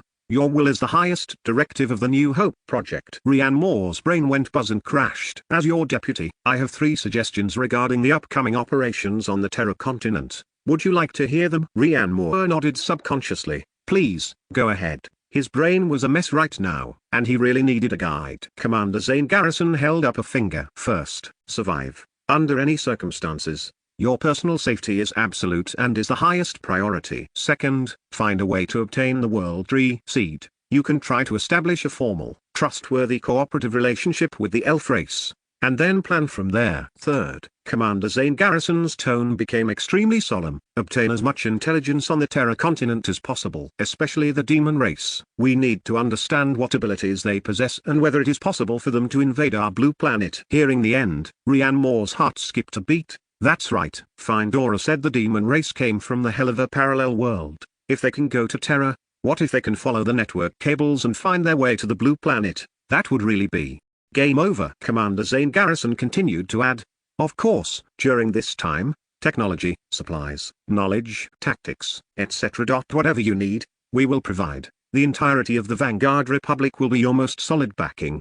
He finished speaking, stepped back, snapped to attention, and gave Ryan Moore a standard military salute. The person in charge of the New Hope Project, Comrade Ryan Moore. Please give your instructions. Ryan Moore was stunned for 2 seconds before he hurriedly jumped off the sofa and returned the salute. At that moment, he felt a weight called civilization converge from all directions, finally slamming onto his shoulders with a clank. Ryan Moore opened his mouth, 1,000 words stuck in his throat, and in the end, he only managed to choke out one word. Commander Zane Garrison seemed to notice his embarrassment. lowered his arm, and smiled as he changed the subject. I have already submitted the information regarding your compensation and bank account number. The money will be automatically deposited every month. You don't need to worry about salary. We guarantee you'll have no worries about food or clothing in the future. Rian Moore's eyes instantly lit up. Warm words of concern are not as good as a huge sum of money. The heavy sense of mission from just a moment ago was instantly materialized into shining yen symbols.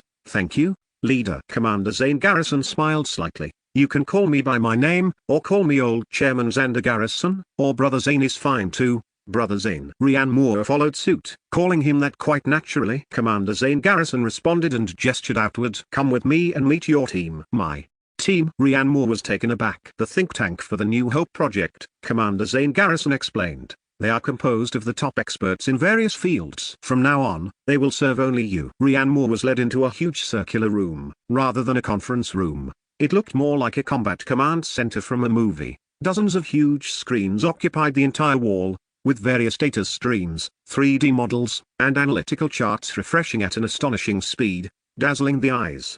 In the center of the room, more than a dozen people with different temperaments had been waiting for a long time. There was an old man with gray hair, but eyes sharper than an eagle's. There was a middle-aged scholar wearing gold-rimmed glasses, looking refined, but with lenses as thick as beer bottle bottoms. There were also several people with sharp gazes, exuding an aura of keep away that made it clear they were top military staff. The moment Rian Moore stepped into the room, a dozen gazes whooshed and focused entirely on him. In those gazes, there was a mixture of curiosity, scrutiny, and a near-fanatical level of inquiry and anticipation. Comrade Rian Moore. A white-haired old man stood up first. It was Academician Dr. Kian Vance of the Vanguard Republic Academy of Sciences. He walked up to Rian Moore in a few quick steps, adjusted his thick glasses, and his voice trembled with excitement. Regarding the World Tree Seed, this miraculous life form, we have preliminarily deduced that it may involve a local reversal of entropy. This is an incredible miracle. Can you tell me about it? Rian Moore. What the heck? Entropy? What entropy? IQ? Rian Moore looked bewildered. Chapter 14 Recording in Another World. Academician Dr. Leon Carter, a researcher in biology, also pushed his way over. Yes, could you describe in more detail how you felt when you saw the World Tree? Any detail will do, for example, changes in air humidity, the sensation on your skin, or even your heart rate at that moment. And rune technology, another female expert in charge of materials science also rushed up. Rian Moore, what is the principle behind the runes used by the dwarves? Is it energy etching or material restructuring? Can it be replicated? We desperately need a sample with runes, even if it's just a tiny fragment. And the demon race. A military staff officer also interjected in a deep voice. Their social structure, command system, and troop composition. We need to build a complete threat assessment model. The common language of terror, its grammatical structure and syllabic logic. The magic of the elf race. The faith of the holy human race. For a moment, all sorts of questions flooded towards Rian Moore like a raging torrent, drowning him and causing his brain to crash. Stop. Commander Zane Garrison's voice rang out just in time. He walked over to Rian Moore and swept his gaze across the crowd. Everyone, I know you are anxious, but I think you all know. He pointed at Rian Moore, whose mind was already blank. He is the only bridge we have to the parallel world. Every time he crosses over, it is accompanied by unknown risks. The experts in the think tank finally calmed down, their faces showing a hint of apology. Indeed, if they let Rian Moore take risks in the parallel world for some trivial questions, and an accident happened, it would all be over.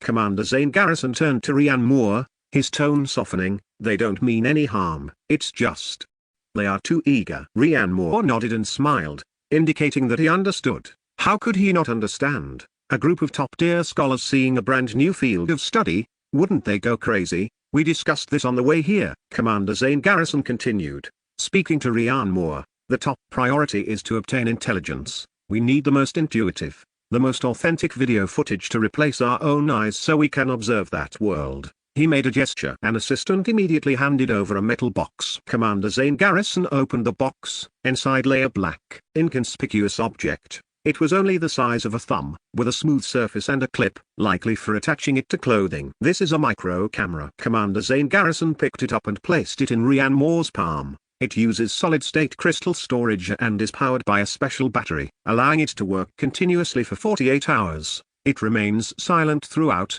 does not actively transmit data, and is absolutely secure. Rian Moore pinched the little thing, feeling its cold texture. He never expected his first task after taking office would be candid photography. Isn't this a bit too inappropriate for children? How do I turn it on? Just long press it. After explaining, Commander Zane Garrison continued, after arriving on the continent of terror, find a safe opportunity to take it out, clip it to your clothes, and let it record everything you see as much as possible. When you come back, keep it in your mouth to bring it back. No problem. Rhiannon Moore nodded. Bringing the video back was better, it would save him the trouble of explaining so much. Commander Zane Garrison then introduced everyone around him. Rhiannon Moore didn't remember many of them, but that was fine. He would get to know them later. After making a preliminary impression on everyone, Rhiannon Moore decided to start the plan immediately. When he returned to his room and lay down on the bed, he had something extra in his mouth. To protect it from saliva, he had very thoughtfully wrapped it in 2 layers of plastic wrap. His bedroom had no surveillance cameras or similar monitoring devices, giving him a great deal of privacy. On the bedside table was a walkie-talkie connecting him to Commander Zane Garrison. He could just contact him when he woke up. He closed his eyes. The speed at which young people fall asleep is always enviable. His consciousness began to drift away after a few minutes. When he opened his eyes again, the scent lingering at the tip of his nose was the unique fragrance of the elf race city, a mix of fresh plant scents and faint magical energy. It worked. Rhiannon Moore felt a surge of excitement and immediately sat up. He was surrounded by the familiar environment of the wooden house. He looked around vigilantly, confirmed he was the only one in the room, and quickly spat out the micro camera from his mouth. He carefully tore off the plastic wrap that had protected it from saliva, long pressed the power button, and then clipped it onto the rough linen clothes on his chest, adjusting the angle so the lens faced forward. From this moment on, he was a candid photography maniac. PFFT. No. He was the eyes of the Vanguard Republic walking in the parallel world. He stood up and found food on the table. Various things that looked like fruits. They must have been left there by the elves. Seeing that he was still asleep when he helped treat the elves yesterday, he had eaten these same fruits during the process. They were delicious and tasty. He picked up a few fruits the size of apples with both hands, planning to eat while walking, pushing open the door. The eye on his body clearly recorded the scenery of this elf race city. The world tree towered into the clouds, wrapped in faintly glowing vines. On the streets, elves came and went in a hurry, their faces wearing an inescapable fatigue and weariness. The air was filled with a sense of tension typical of wartime. His main task this time was to film and record, so he just walked around aimlessly. Must admit, the aesthetics of these elves were truly top tier. All the buildings were integrated with the trees, as if they had grown out of the ground, full of a fantastical artistic sense. It was just that the atmosphere was too oppressive. Every elf's face was etched with gravity, brows furrowed, hurrying along as if they were about to head to the execution ground the next second. Rhiannon Moore observed while munching on the fruit. The light from the 2 suns in the sky filtered through the leaves, leaving beams of light. The elves only glanced at him, this human, with curiosity, but didn't pay much attention, just assuming he was someone from the wholly human race. As long as he didn't go to any restricted areas, there would be no problem. After wandering aimlessly for 2 hours, patiently letting the camera record everything, suddenly, Rhiannon Moore saw a familiar figure on an arrow tower on the city wall. Find Dora. She stood there all alone, her snow-white hair reaching her waist, just quietly gazing at the distant land shrouded in demonic energy. Her silhouette exuded a sense of desolation and sorrow, like the world is tattered and torn, yet we patch it up for another year. Rhiannon Moore walked over, stopped, looked up, and shouted, "Beautiful Princess Findora, what are you looking at?" Chapter 15. The opportunity has arrived. Findora was startled by his voice and turned back. When she saw it was Rhiannon Moore, she forced a smile. "It's nothing." Her voice was slightly hoarse, and her bright emerald eyes appeared dim and lifeless at this moment. Rhiannon Moore climbed the arrow tower in a few steps, stood beside her, and looked in the direction of her gaze. Outside the wooden city walls, traces of the great battle still remained. The ground was pockmarked, and there were quite a few bloodstains. As for the corpses, they had likely been disposed of, otherwise, leaving them would easily cause a plague. The distant horizon was shrouded in a faint, ethereal layer of black mist, the remnants left behind by the demon army. "Are you worried about the upcoming battles?" Rhiannon Moore asked softly. Findora fell silent. After a long while, she spoke in a low voice, "Rhiannon Moore, your world must have wars too, right?" Rhiannon Moore shrugged. "For sure. Wherever there are people, there will be intrigue and conflicts over resources." Findora looked at Rhiannon Moore and asked seriously, "If our current situation were to happen to you, what would you do?" Rhiannon Moore was taken aback. He truly hadn't thought about this. He pondered for a moment, organizing his thoughts based on the logic he had learned from history books and the news. Facing an external invasion, especially in such an overwhelming situation, I think we would unite all the forces we could and stand together against the enemy. As it stands now, it seems you and the other three major races are each fighting your own battles. Findora nodded. Yes, no one is willing to abandon their territory to gather together. Of course, it's also because they fear being wiped out in one fell swoop if they concentrate their forces. As she spoke, she looked into the city, her eyes filled with sorrow. We lost nearly 30% of our warriors in the last battle. The weapons, equipment, and enchanted arrows in the city are running low and need to be reforged. The demon army's offensives are becoming more ferocious each time. They're like locusts that can never be killed off. The queen and the elders discuss it every day, but no one can come up with a solution. We might be able to hold out this time, but what about the next time, and the time after that? 2 more times. At most 2 more attacks, and this city will fall. My parents are dead, and too many of my companions have already died. By the end, her voice had turned into a stifled sob. Watching such a cute and beautiful girl cry, Rian Moore's heart was gripped tightly. He didn't just see the fragility of a girl, he saw the desperate struggle of an entire race on the brink of destruction. Isn't this just like Blue Star? The only difference is that Blue Star's enemy is natural disasters, while theirs is the living, breathing demon army. He thought of Blue Star's current situation and himself, burdened with the future of an entire civilization. Wasn't he facing all of this as well? Suddenly, he remembered Commander Zane Garrison's words, try to establish a formal, trustworthy cooperative relationship with the elf race. The opportunity, hadn't it arrived? Findora, Rian Moore said, perhaps my people can provide some help. Findora's sobbing ceased abruptly. She raised her head in astonishment, tears still clinging to her long eyelashes like dewdrops. What? She doubted she had heard correctly. Your people aren't your people in another world? Rian Moore watched her stunned expression without explaining. He kept her in suspense, saying, as for the specifics, I still need to go back and discuss it with my people. Rian Moore's words ignited a faint glimmer in Findora's dim eyes. She stared blankly at Rian Moore, forgetting even to let the teardrops clinging to her eyelashes fall. Findora realized she was staring at Rian Moore and snapped back to reality. A flush spread across her fair cheeks, and she wiped her tears in a flustered manner. I'm sorry, I lost my composure. She lowered her eyes to wipe away the tears, then immediately looked up and smiled. Come to think of it, you've come from afar, and I haven't even properly hosted you. Do you have time to have lunch together later? Rian Moore naturally wouldn't refuse and readily agreed. Of course, my pleasure. Findora led Rian Moore down the Arrow Tower, walking through the city of the elf race. Rian Moore's gaze swept across his surroundings nonchalantly, while the miniature camera on his chest faithfully recorded everything. The lunch spot was set on a terrace of a giant tree. The tables and chairs were formed by living branches intertwined and coiled together, creating natural curves. When one placed a hand on them, the texture was warm and smooth. An elf attendant brought over the food silently. There was no familiar high-heat cooking or oil found in the Vanguard Republic cuisine. Everything was in its raw, natural form of plants and fruits.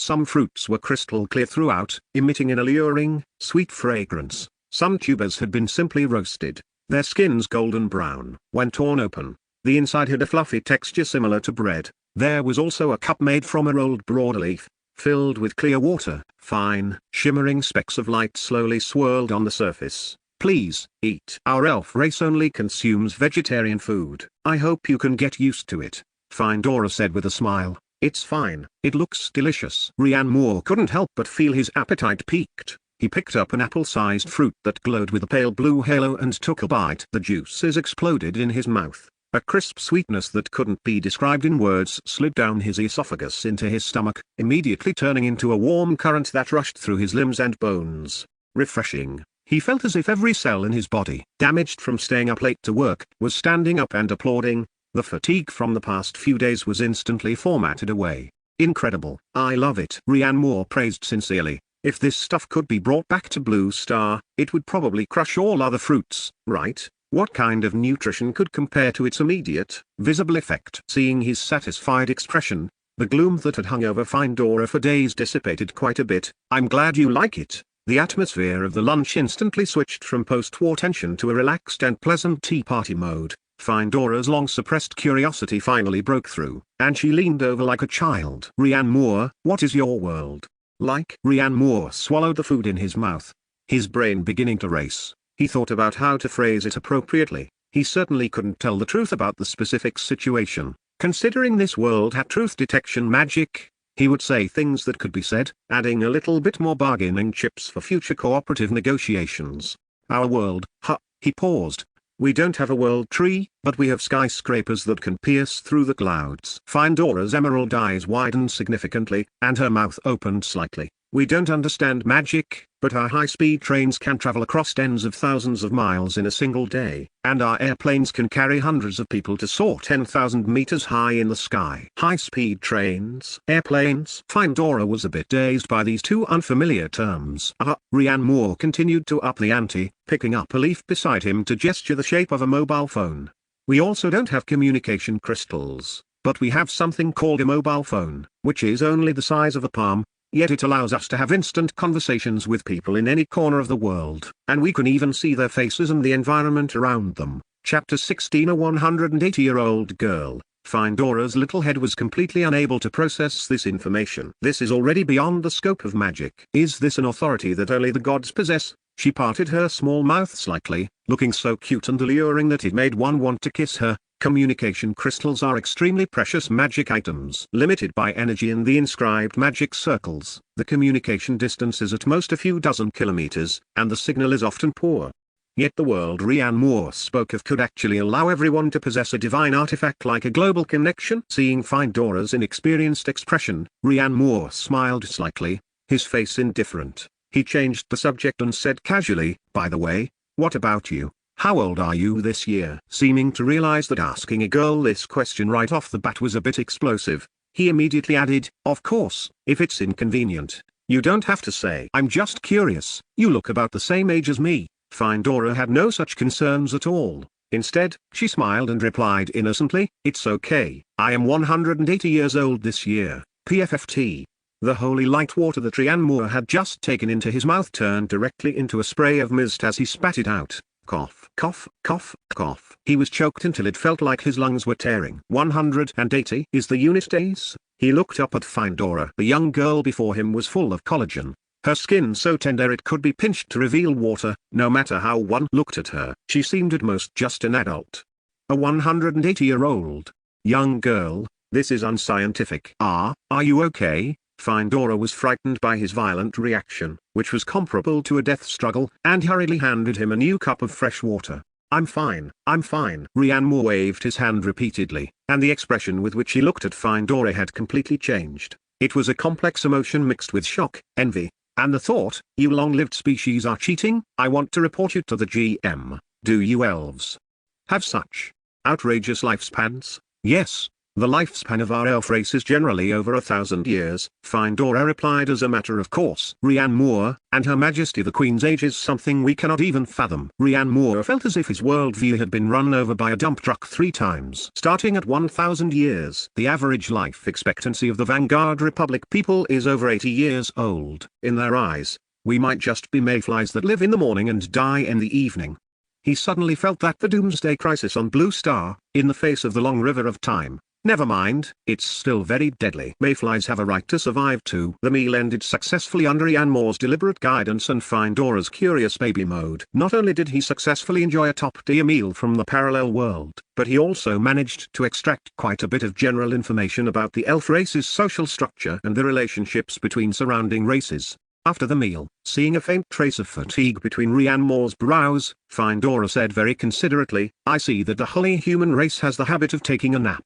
And I presume you do too. I won't disturb your rest." This was simply the sound of heaven. Rianne Moore was ecstatic inside. It was about time to go back. So he nodded and stood up to bid farewell. Returning to the wooden house filled with the fresh scent of plants, Rianne Moore closed the door behind him. He quickly removed the miniature camera from his chest clothing and, using a leaf he had swiped from the road aside, carefully wrapped the camera up tightly. Mission accomplished. Returning, he lay on the bed and stuffed the item into his mouth. Closing his eyes, his consciousness sank into darkness. What he smelled in his nasal cavity was no longer the fragrance of plants, but slightly dry air. Beneath him was an impossibly soft, specially supplied mattress. He was back. Rianne Moore sat up abruptly, immediately spat out the item from his mouth, and placed it on the nightstand. He picked up the walkie-talkie and pressed the call button. Brothers Ain, I'm back. As soon as he finished speaking, Commander Zane Garrison's urgent yet still steady voice came from the walkie-talkie. Immediately received. I'll be there immediately. Rhiannon Moore got up and opened the door. Commander Zane Garrison's figure had already appeared at the doorway. Behind him followed Academician Dr. Kian Vance and several core experts from the think tank, with the eagerness to show me quickly written all over everyone's faces. Everyone's gaze was locked tightly onto the object in Rhiannon Moore's hand, which he had wiped clean, as if held by a powerful magnet. That gaze was so scorching it felt as if it could ignite the air. 10 minutes later, the command center of the New Hope project. Inside the huge circular room, the atmosphere was solemn to the extreme. A dozen or so minds representing the top wisdom in various fields of the Vanguard Republic were gathered here, silent, with even their breathing softened. Rhiannon Moore stood beside Commander Zane Garrison, watching a technician carefully connect the miniature camera to the main control computer. All the screens in the room went dark simultaneously. The next second, the central main screen suddenly lit up, when the city, constructed entirely of huge plants and entwined with glowing vines, appearing as if a myth had descended into reality, appeared on the screen. A chorus of gasps for air arose throughout the command center. Heavens! This is the city of the elf race. It's even larger than I imagined. Are those being carried away the corpses of the demon race? This kind of architectural structure.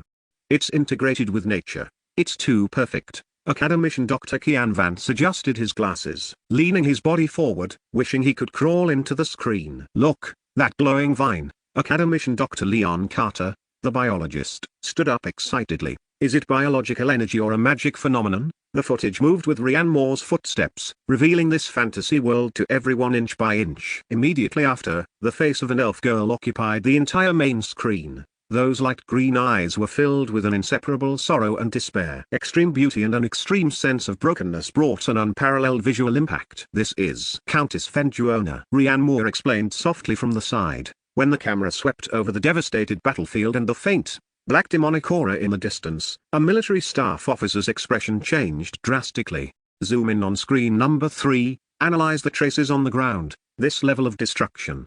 Conventional artillery cannot achieve this. No one responded to him. Everyone was captivated by the world on the screen, shocked into speechlessness. The footage continued to play. The city, flowing with light and color, like a fairyland. The world tree, towering into the clouds and entwined with the radiance of life. The elves on the streets, with grave expressions, ready to die at any moment. Every frame caused a huge shock to everyone present. The white-haired academician Dr. Kian Vance supported himself on the table, his body trembling slightly with excitement, his eyes flashing with a fanatical light. A living, unimaginable natural ecosystem. As time passed, the footage arrived at the terrace at the top of the tree. Findora's figure appeared on the screen, followed by that table full of dazzling vegetarian food. When Rhiannon Moore picked up the fruit glowing with a faint blue halo and took a bite, academician Dr. Leon Carter's breathing stopped. He turned around abruptly to stare directly at Rhiannon Moore. Comrade Rhiannon Moore, what does it taste like? Chapter 17, Give a Man a Fish, or Teach a Man to Fish. Commander Zane Garrison's gaze was burning with intensity. He slammed his palm heavily onto Rhiannon Moore's shoulder. Comrade Rhiannon Moore, you have done very well, extremely well. Hearing this excited praise and recalling the promise he had made to find Dora, Rhiannon Moore felt a bit uncertain and said, Brothers Ain, was I a bit too impulsive when I said I would help them? Commander Zane Garrison suddenly raised a hand, cutting him off directly. No, you did the right thing. This is a once-in-a-lifetime opportunity. The only chance we have to pry open the door of trust in that world. After saying this, he turned his gaze to the head of the military strategic analysis team. Old Secretary Liam, tell us your thoughts. Old Secretary Liam stood up, and the giant screen behind him switched instantly, filling with various tactical markers and red warning symbols. Reporting to the Deputy Commander, the preliminary assessment results are not optimistic. The elf race has extremely high individual combat capabilities. Every single one of them is a top-tier sharpshooter by our standards. And looking at their power, it is comparable to a sniper rifle. However, he changed the subject. Their tactics are still stuck in the war of attrition of the cold weapon era. Their bows are traditional bows. Their range, power, and rate of fire have already reached their ceiling. Anything beyond that is magic. And their logistics. Old Secretary Liam pointed his finger at the chaotic ruins circled in a red box on the screen. Arrow and bow production is still in the manual workshop stage. A single high-intensity battle could empty their entire month's inventory. Without external intervention, the elf race, will not survive the next 2 sieges of the same scale. Old Secretary Liam's words poured cold water on the excitement that had just risen in the command center. They had found a new world. But the new world itself was about to perish. What was this? Buying a ticket on the Titanic? Academician Dr. Kian Vance pushed back his chair, walked shakily to the screen, and reached out as if to touch Findora's face on the screen. A complete ecosystem, completely different from our own. A civilization based on magic. Besides, Rhiannon Moore is still with the elf race. We must take action to help them. A young staff officer couldn't help but speak up. How should we help them? Giving them gunpowder technology directly is too risky. With their magical foundation, their power would likely catch up to ours very quickly. Commander Zane Garrison nodded. This was exactly what he was concerned about. Give a man a fish, or teach a man to fish, that is the question. But we cannot send troops directly, so how can we help? The entire command center fell into a deathly silence. A group of people representing the greatest minds of the Vanguard Republic was stumped by this question. Compound bow. Academician Dr. Kian Vance's voice boomed like a thunderclap. Swish. Everyone's gaze instantly focused on this academician. They are natural archers. The bow is a part of their soul. It is their culture. Academician Dr. Kian Vance's eyes sparkled. We can give them better bows. Better bows? Old Secretary Liam frowned. Although our military crossbows are advanced, in essence. No. Academician Dr. Kian Vance interrupted him and signaled the staff to pull up a design he had thought of previously, which included structural diagrams.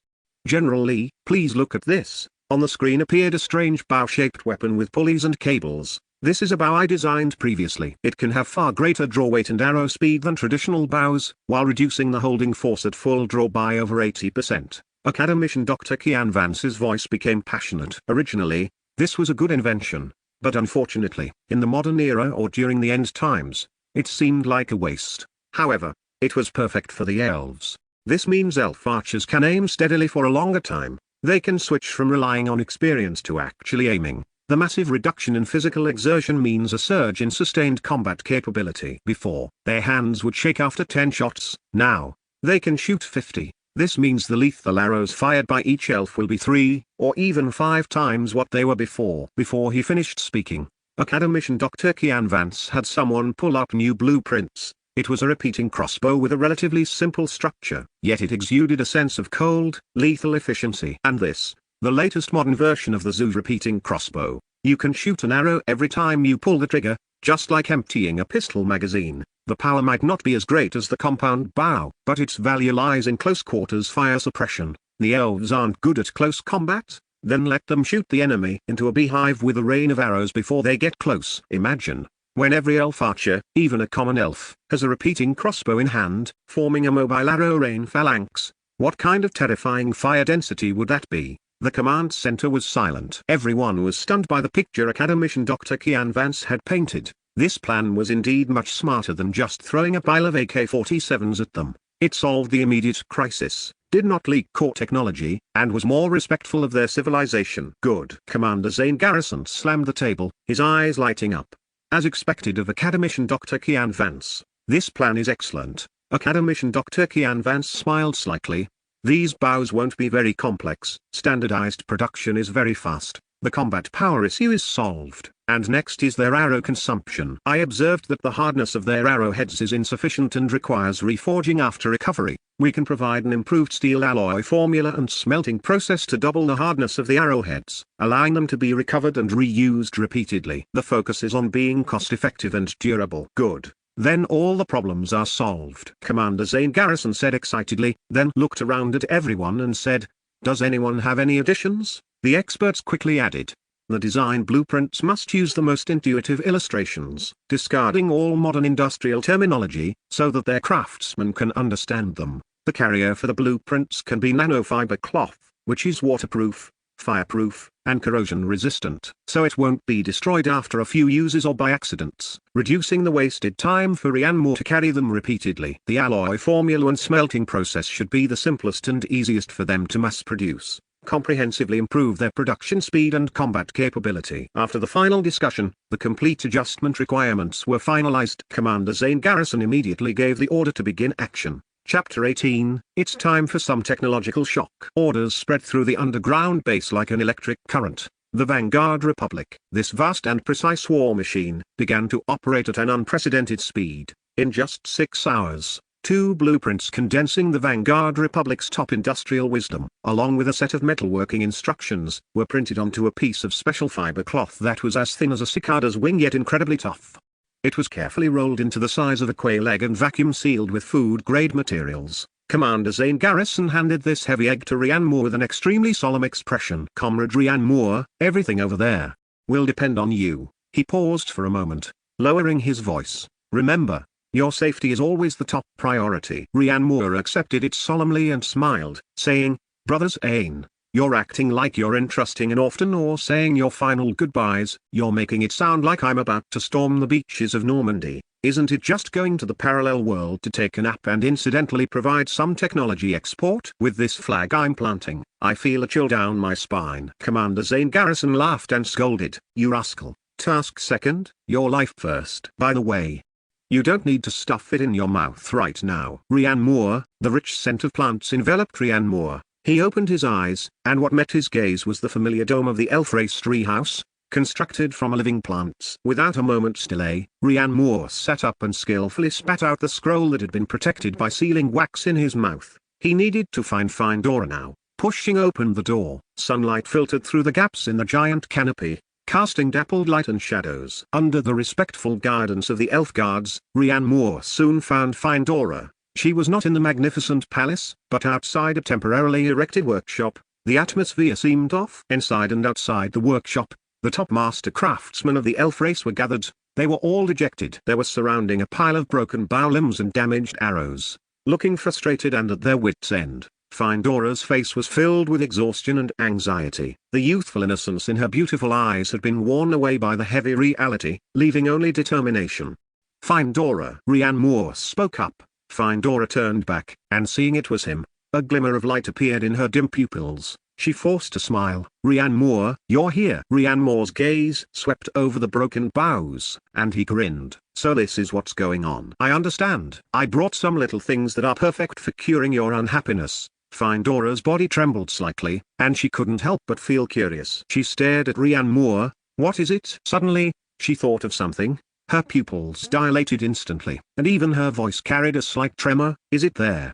Help you mentioned before?" Rhiannon Moore nodded, spread his hands, and handed over the special fiber cloth scroll that was as thin as a cicada's wing. Findora carefully took it. The feeling in her hand was extremely peculiar. It was neither silk nor hemp, yet exceptionally tough. She slowly unfolded it. The next second, she and the few master elf craftsmen who had crowded around all widened their eyes. The blueprints did not contain the elf runes they were familiar with, nor any known language. Instead, they were extremely precise diagrams filled with strange lines and structures. Each part was dismantled individually and clearly presented in three-dimensional views from different angles. The assembly steps were broken down into simple actions, with intuitive scales and arrow indicators on the side. These graphics exuded a rigorous industrial aesthetic that was completely incompatible with this magical world. Rhiannon Moore felt secretly pleased inside. "That's right. That's exactly the expression I wanted." "This is..." Findora looked up at Rhiannon Moore, her voice carrying a hint of inquiry. "A bow." Rhiannon Moore's answer was concise and powerful. He pointed to one of the most complex structural blueprints. "It's called a compound bow. See here, and here." Rhiannon Moore's finger pointed at the pulley system diagram. "By using these two little wheels, you can use very little strength to pull back a very, very heavy bow. Once fully drawn, you can even easily aim while picking your feet. Physical exertion will be reduced to a minimum." An elderly master craftsman with a grey beard, who appeared particularly old even among the elves, frowned. "Impossible." He was Elder, the most renowned master craftsman in the tribe. He flatly denied it. His voice filled with the anger of someone whose ancestral craft was being challenged. "The power of a bow comes from the elasticity of the bow limbs and the arm strength of the user. Adding these cumbersome wheels will only destroy the bow's balance and beauty. This is a desecration of the bow. It is a betrayal of the natural way." Rhiannon Moore rolled his eyes internally and couldn't be bothered to argue. He continued to look at another blueprint. "This one is called a repeating crossbow, and the structure is relatively simple. Its value lies in its speed." Rhiannon Moore's tone was steady and powerful, full of confidence. "1 reload, 10 bolts. When the demon race rushes to close range, your archers can use this to shoot the enemies in front of them into sieves within a single breath." Once these words were spoken, there was instant silence. The terrifying imagery made all the elves recall the low-level monsters that rushed like a tide on the battlefield, fearing neither death nor danger. They remembered the tragic sight of their companions being torn apart in close-quarters combat. Master Elder's lips moved, but the words of rebuttal were stuck in his throat, and he couldn't say a single word. Findora's breathing became rapid. She clutched the blueprint in her hand tightly.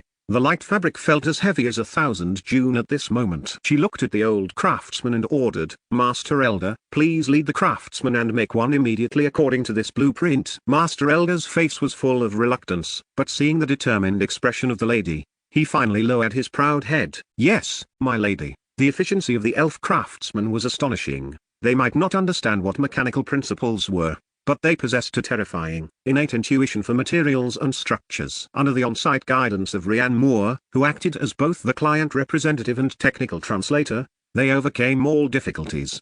No, no, no. This angle isn't for aesthetics. It's to maximize the force arm. Yes, use as much force as if you were prying up your neighbor's corner. The precision of this slot must be exact. It relates to the efficiency of energy release. If the tolerance is any larger, this bow will become a slingshot. They used ironwood, which is used to make bows, for the bow body, twisted silk from raised magic spiders into the bowstring, and forged refined gold ore into pulleys and mechanisms.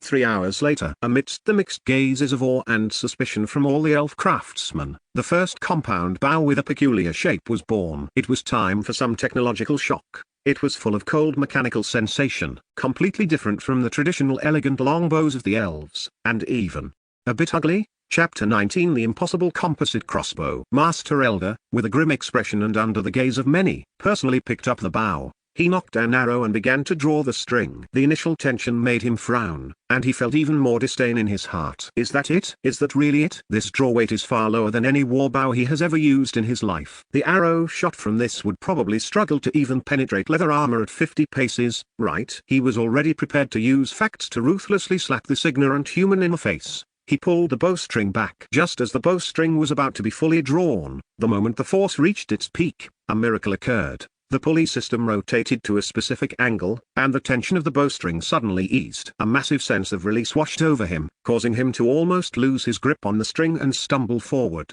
The full draw state, which originally required over 100 pounds of force to maintain, could now be easily held with just 2 fingers. The bow body was as steady as a panchai platform. He aimed steadily at a target made of 100 refined steel, used for testing the hardness of heavy armor in the distance. That was a target that even a troll's battle axe could only leave a shallow mark on. How is this possible? Master Elder's pupils suddenly constricted to a point, his entire face filled with disbelief. He completely failed to understand why this monster in his hands, called a compound bow, was so unreasonable. With a heart full of shock and hesitation, he released his fingers. Boom! A sound of extreme dull vibration, far shorter and more violent than the sound of a normal bowstring. It was not the singing of wood and string, but the pure release of violence suppressed to its limit. The black arrow vanished from the bowstring, leaving only an afterimage in the air that was almost impossible for the naked eye to capture. The next second, clang! A harsh sound of metal clashing exploded. The 100 refined steel target in the distance was forcibly pierced right through the center by that seemingly ordinary arrow. The fletching of the arrow was still trembling wildly behind the target, emitting a buzzing whine. The entire workshop was so quiet you could hear a pin drop. All the elves gasped in shock, staring blankly at the pierced steel target. This arrow actually had such power. When they looked at that ugly compound bow again, their gazes had shifted from skepticism to fanatical shock and adoration. Master Elder stared blankly at the steel target in the distance. As he relaxed his hand, the strangely shaped compound bow fell to the ground with a clatter, but he acted as if he hadn't heard it. He looked as if he had lost his soul, stumbling toward the steel target, extending his withered, tree bark-like hand to touch the hideous hole with trembling fingers. No. Impossible. This is absolutely impossible. The pride of his entire life, those bow-making cannons he held as sacred, were shattered to pieces in front of this ugly weapon. Findora stepped forward quickly and picked up the compound bow from the ground. She was not as fixated on tradition as Elder, she only saw hope. She copied Rhiann Moore's manner and knocked an arrow. The initial force of drawing the string made her heart skip a beat. It was very heavy. But just as she thought she would have to use all her strength, the pulley system rotated, and most of the bowstring's tension suddenly vanished. The full draw state was actually less strenuous than when it was half drawn. What kind of genius design is this? She could focus all her energy on aiming, and could even divide her attention. She aimed at another 100 refined steel target and released clang. With a loud bang, the arrow embedded itself deeply into the bullseye, its fletching buzzing. Findora's heart gave a violent jolt along with the loud bang. She put down the compound bow, picked up the best traditional longbow of the elf race, and shot an arrow at the same target with all her might. With a ding, the arrow was deflected. The difference was immediately clear. One required you to exert all your strength, yet could only scratch the surface. The other allowed you to be relaxed and comfortable, yet could pierce through the opponent's turtle shell. Findora stood in place, her body trembling uncontrollably, a divine artifact. This is a true divine artifact. Don't be so hasty, this is just the beginning. Rian Moore, seeing these elves acting as if they had never seen the world, decided to give their little hearts another shock. He picked up the newly assembled repeating crossbow. The thing was much smaller than the compound bow and looked like a large toy. Rian Moore handed this toy to a young elf guard standing nearby who was staring in a daze. Come, try this. See this trigger? Aim at those straw men and pull it continuously. The guard took it nervously, his palms full of sweat. He copied Rian Moore's manner and quickly pulled the trigger, aiming at a row of straw man targets 30 meters away. Swish swish swish swish swish swish swish. The dense sounds of breaking air merged into one. It wasn't shooting arrows. It was like pouring water. In less than 3 seconds, the 10 crossbow bolts in the magazine were poured out, shooting the 5 straw men in the area into piles of rotten grass. The whole process only required manual cocking for the first time. After that, you only needed to pull the trigger, and it would cock automatically. Good heavens! All the elves were once again petrified. If the compound bow had overturned their perception, then this repeating crossbow was rubbing their perception into the ground. The birth of the compound bow and the repeating crossbow was merely the beginning. The real show would begin when the enchantment technology accumulated by the elf race over thousands of years met the industrial crystallization of Blue Star. The atmosphere in the workshop changed. The once stubborn and conservative Master Elder now had bloodshot eyes, his expression as excited as a madman about to sleep with someone else's wife.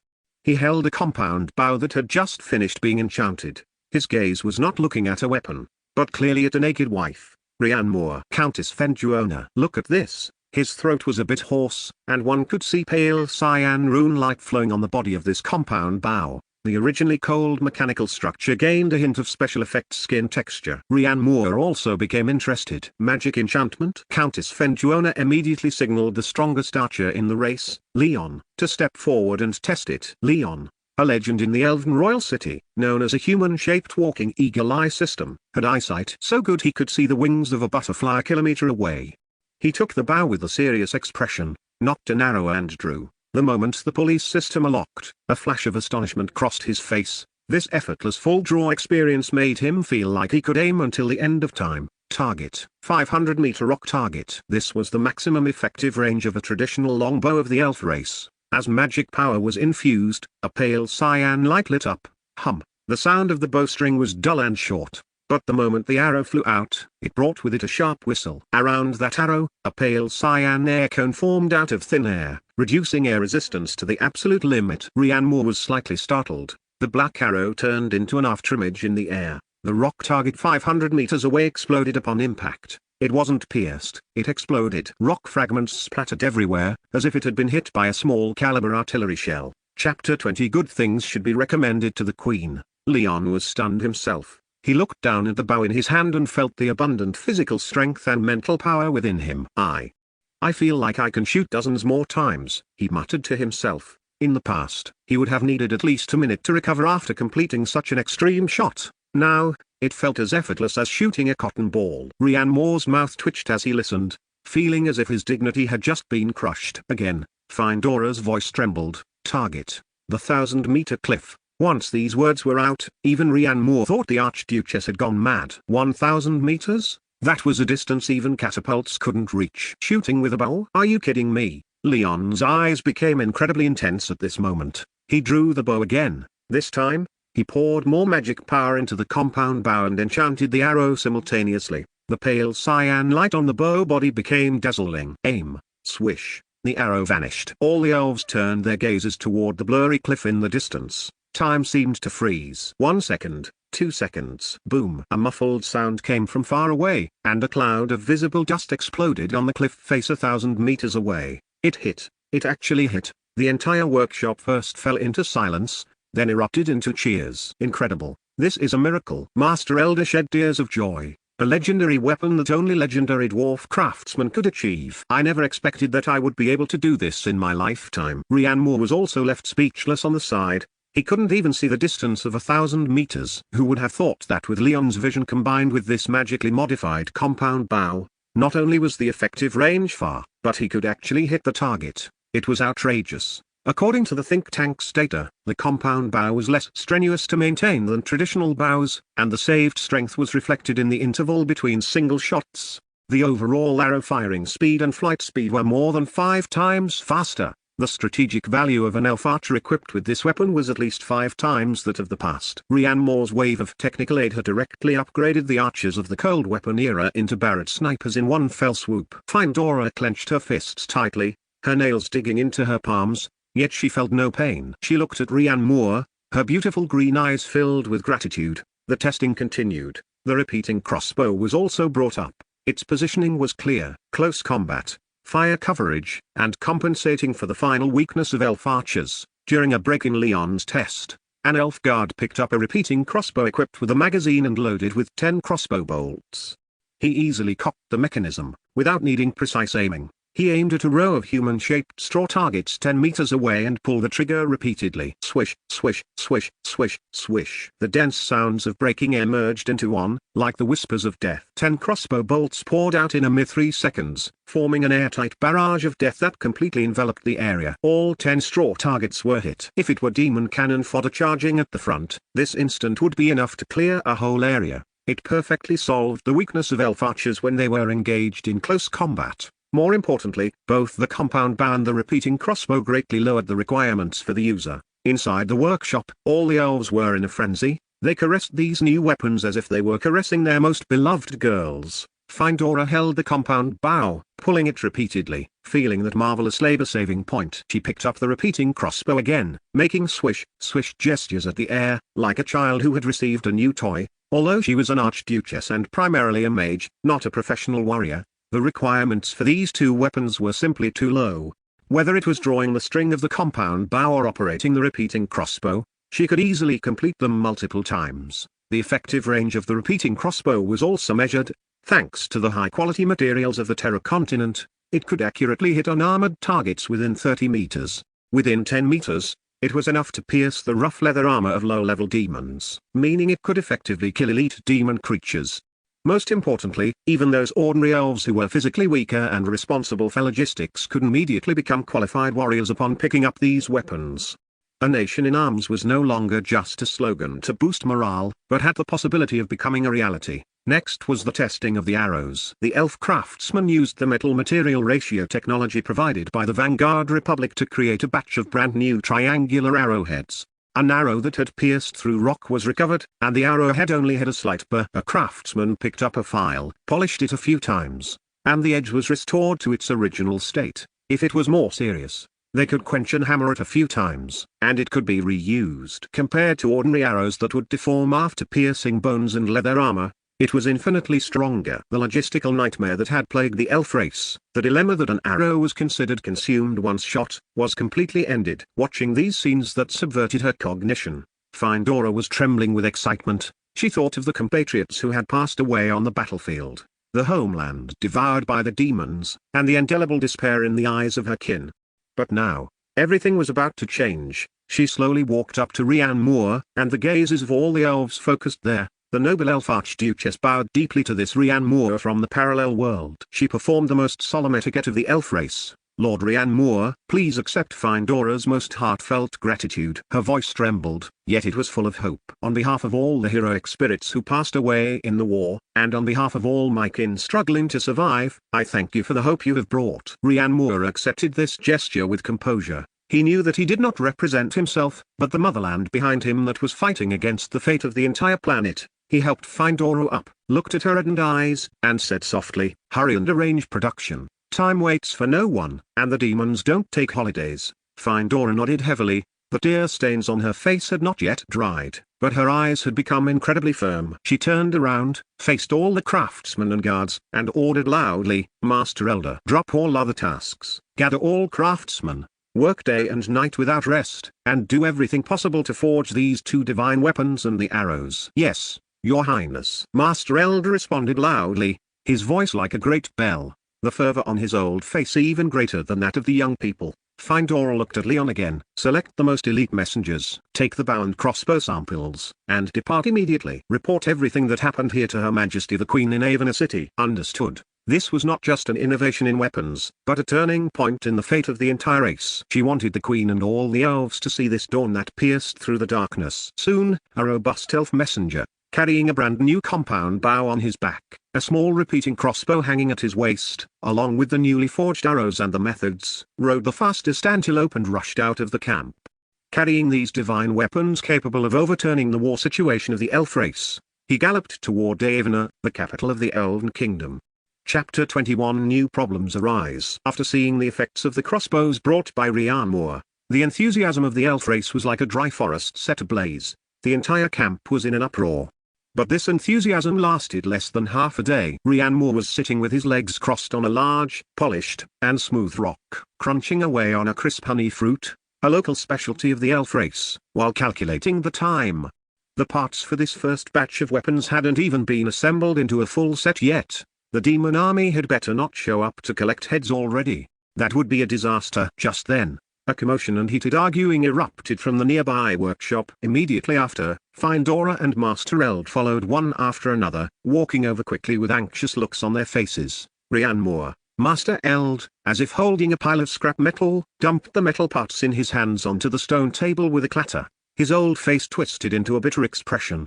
We cannot build them. Rian Moore raised an eyebrow, flicked the finished fruit core backward, tracing a perfect parabola. What's wrong? Is the blueprint too complex to understand? No. We have already studied the blueprint thoroughly. Findora cut in, her slender, jade-like fingers poking through the pile of parts, her tone filled with helplessness and frustration. The problem is, we are unable to mass-produce them. Rian Moore, seeing that Rian Moore didn't seem to understand, Master Eld picked up two gears that were identical in shape, luster, and weight, and handed them to Rian Moore. Look, these were carefully crafted by me and my most outstanding disciple, using the same piece of refined gold and strictly following the dimensions on the blueprint. However, he picked up one of the gears and easily installed it into the pulley slot of a compound bow. It turned smoothly and silkily without any resistance. Perfect. Immediately after, he swapped it for the other one, but it only went in halfway before being blocked as if by an invisible wall, stuck fast, unable to go in or come out. Every craftsman's hands are unique. Master Eld's old face flushed red. When making traditional bows and arrows, this tiny difference is the craftsman's soul mark. It is unique art, but used on these precision weapons. It is just a piece of damn dung. The old master was so emotional that he even cursed. We gathered 10 of the best craftsmen and worked busily all afternoon, clanging away. But in the end, we only successfully assembled 5 repeating crossbows. And those compound bows, as soon as the string is pulled taut, the whole bow frame lets out a creak groan as if it's about to fall apart at any moment. Who would dare to use this? I'm afraid that before killing any enemies, one would be killed by the bow arm first. Rian Moore understood instantly. The art that the manual workshop took pride in had collided head-on with the cold standard of industrialization and was smashed to pieces. In the CPUs of these long-eared folks, fundamental code like tolerances and part interchangeability had never been written. In their worldview, every weapon must be handled by one craftsman from start to finish. The relationship between parts is about running in, fate, and ethereal feelings. Your problem is not a technical issue. Rian Moore put his legs down, stood up, and looked around at both of them. It is a conceptual issue. Just kidding. As a modern, outstanding youth who had received 9 years of compulsory education and tightened screws on an assembly line, if he couldn't see through this, he would be unworthy of the red scarf on his chest.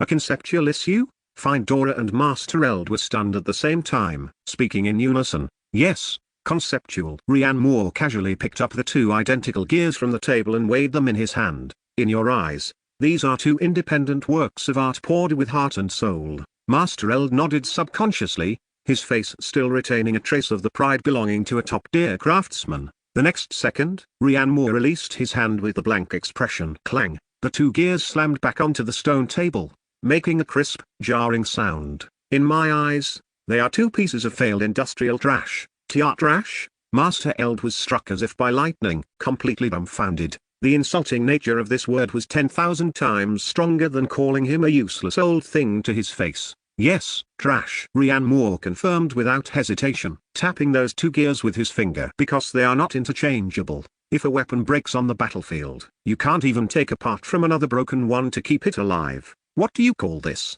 A disposable product. This means that every time you repair it, you have to find the original creator, or a master with better skills, to custom make a new part for you on the spot. Those who don't know might think this is key cutting. May I ask, do you cut keys? How many do you cut with this kind of efficiency? The slowest turtle alive would have to come over, give you a thumbs up, and call you a colleague. Findora was clever. Amidst the chaos, she immediately grasped the lightning bolt that pierced through the darkness. You mean, every part made by all craftsmen must be exactly the same? Exactly. Ryan Moore snapped his fingers. Not looking the same, but measured with rulers and calipers. Every single datum must be within an allowable margin of error. This is called standardization, understand? This. How is this possible? Master Eld cried out. By the Queen, everyone's feel, strength, and even breathing are different. How can it be possible to make them completely identical? So, stop trusting those presbyopic eyes and calloused hands of yours. Ryan Moore glanced at the elf race craftsmen in the workshop who were still grinding away using ancient methods with pious expressions, and shook his head. What you need are molds, jigs, and a set of standardized procedures that can train even a fool into a qualified worker, instead of some bullshit craftsmanship and ethereal artistic inspiration. These words were like an invisible heavy hammer, slamming hard into the hearts of all the watching elf race craftsmen. The pride we have passed down for tens of thousands of years is bullshit. There was no sign of offense on Findora's face. Instead, a blinding light lit up in her eyes. She felt a door to a new world slowly opening before her. Behind that door was a way of thinking she had never imagined. Powerful, efficient, cold, and fascinating. Completely different from the thousands of years of heritage of the elf race. Ryan Moore. There was a trace of irrepressible excitement and trembling in Findora's voice. Can you teach us that standardization? Ryan Moore grinned, revealing a mouthful of white teeth. That's a small problem. It's just calipers, vernier calipers, and making a few standard molds. Simple. Findora's eyes brightened even more, like the two brightest stars in the night sky. She looked at Ryan Moore with full anticipation, waiting for his next step of instruction. Ryan Moore also looked at Findora, his eyes filled with encouragement. Findora blinked, continuing to look at Ryan Moore. Ryan Moore also blinked, continuing to look at Findora. Findora? Chapter 22 Returning to Reality. In the end, Master Elder, who was standing to the side, was the first to react. His old face flushed, and he gave a dry cough, breaking the awkward silence. Ryan Moore, we will surely keep your kindness to the elf race in our hearts. Ryan Moore understood perfectly. He gave the old man a look that said, you're quite sensible. But he waved his hand dismissively. Oh, Master, you are being too serious. As a traveler from a parallel world, I am already deeply grateful to be taken in by your race. There is no need to speak of repayment. Warm words of concern are not as good as a large sum of money. This principle holds true in any world. After hearing Master Elder's words, Findora also realized the situation instantly. A charming blush spread across her fair cheeks, and she hurriedly added, it was my rudeness. Your provision of the blueprints is already an immense favor to us. We should not be greedy and ask for more. She paused, her tone becoming incredibly sincere. But these are extraordinary times, and my kin are in mortal danger. As long as you are willing to help, all of the elf race will surely repay your kindness. Ryan Moore's mental abacus was clicking away rapidly. That's more like it. A blank check is still a check, might as well accept it. What if it can be cashed in the future? While his mouth said no, his body was very honest as he began planning the next step. With a wave of his hand, he asked for paper and a pen, preparing to teach them on the spot and draw divine artifacts like set squares, rulers, and compasses for these magical natives. Just as he was about to put the pen to paper, his hand suddenly froze in midair. Everyone, Ryan Moore, a buzz went off in his brain, as if 10,000 bees were having a wild party. Oh no, he suddenly realized a fatal problem that could make the entire industrialization process explode right there. He couldn't draw a precise centimeter. If he just drew a line and defined it as 1 centimeter, what if it was only 9 millimeters? Or if his hand shook and it became 1.1 centimeters? Wouldn't everything built based on that standard turn into complete garbage? A miss is as good as a mile. On a 20 centimeter ruler, he felt he could draw 21 centimeters of different lengths. Damn. I've been possessed by a liberal arts student. Ahem. Well, this is a unique secret technique that cannot be easily imparted. Rhiannon Moore kept a straight face, forcibly steering the topic toward metaphysics. I need to go back and prepare, and consult with my kin. A flash of disappointment crossed Findora's eyes, but she quickly returned to normal and bowed with a smile. Very well, no problem, such important knowledge is indeed. Then I will trouble you with this. You all continue. See you tomorrow. Rhiannon Moore remained calm on the surface, turned to bid everyone farewell, and slipped back into his room to lie down. He didn't know how much time had passed. Drifting in and out of consciousness, he woke up and opened his eyes to see the familiar ceiling of his modern bedroom. Phew. He let out a long sigh and grabbed the walkie-talkie by his bedside. Hello, I'm back. Received. Commander Zane Garrison's voice sounded quickly. To accommodate Rhiannon Moore, the entire New Hope project team's schedule was synchronized with his, except for the necessary duty personnel. Most people rested while he was traveling. After Rhiannon Moore finished washing up, he pushed open the door and found Commander Zane Garrison standing at the doorway like a guardian deity. Don't you brush your teeth or wash your face when you wake up? Rhiannon Moore subconsciously took half a step back, making a look of disgust, fearing the other man might have morning breath. The muscles in Commander Zane Garrison's face twitched. I wash up faster than you, and I live right next door. Hee hee. Rhiannon Moore gave two dry laughs. I overtaught it. Well, come in then. I don't have experience in how to handle the specifics, so I'll tell you the situation, and you can see how to deal with it. Commander Zane Garrison nodded. All right, tell me first. I will categorize and organize the information before relaying it to everyone. Rhiannon Moore agreed. That's exactly what I mean, otherwise, I'd be asked a ton of questions again. Commander Zane Garrison smiled slightly, signaling Rhiannon Moore to sit first. Rhiannon Moore sat on the sofa and reached out. Brothers Ain, you sit too. Don't be polite. Next, Rhiannon Moore recounted in detail the productivity bottlenecks the elf race was facing and their need for standardized tools. After listening, Commander Zane Garrison nodded, stood up, and handed over a brand new mobile phone. I'll go arrange it right away. Use this phone from now on. It's a secure device, safe and reliable. It has the base's internal app installed, where you can handle everything regarding food, clothing, housing, and transportation. I've topped it up with enough credits for you. He glanced at Rhiannon Moore. Your authorization level is very high. Order whatever you want to eat, and someone will deliver it to you. When the tools and plans are ready, I will come find you. Rhiannon Moore's eyes lit up. They even provide a mobile phone? As expected. Follow the organization, and you'll have everything. After seeing Commander Zane Garrison off, he immediately started studying the new phone. He tapped on the app named Arc Project Home, which had a clean interface and comprehensive functions. Behind his credit balance was a long string of numbers. He ordered a table full of meat and fish. Sure enough, having high authorization means you can do whatever you want. He turned on the wall-sized screen in the living room and connected it to the main unit. Not long after, the doorbell rang, and the steaming hot meal was delivered. Burp. Rhiannon Moore took a big gulp of ice-cold cola and grabbed an arm-thick roasted lobster, taking a fierce bite. A life of luxury.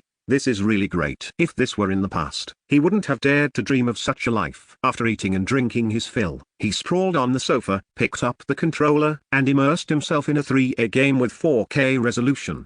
Must say, the big screen is just awesome. Meanwhile, while Commander Zane Garrison was busy distributing information to various expert groups, the lights were also on in Old Chairman Xander Garrison's office in large Apex City. Old Chairman Xander Garrison had just woken up from a rest when his secretary knocked and entered. Leader, the New Hope project team has sent an encrypted video that requires your personal review. His heart stirred, and he immediately sat up straight. Understood. He clicked on his computer, logged into the internal system, and found the video. As soon as he opened it, his eyes widened, and then he reacted quickly. This screen is too small. Little Lee, arrange conference room number 2 immediately. General Secretary Liam nodded immediately upon hearing this. Conference room number 2 could accommodate hundreds of people. Most importantly, it possessed a cinema-grade giant screen and a full set of Dolby surround sound. In the empty conference room, Old Chairman Xander Garrison sat alone in the center seat, his heart rate slightly accelerating as he waited for General Secretary Liam to finish the setup. Soon, the lights went out, and the screen lit up.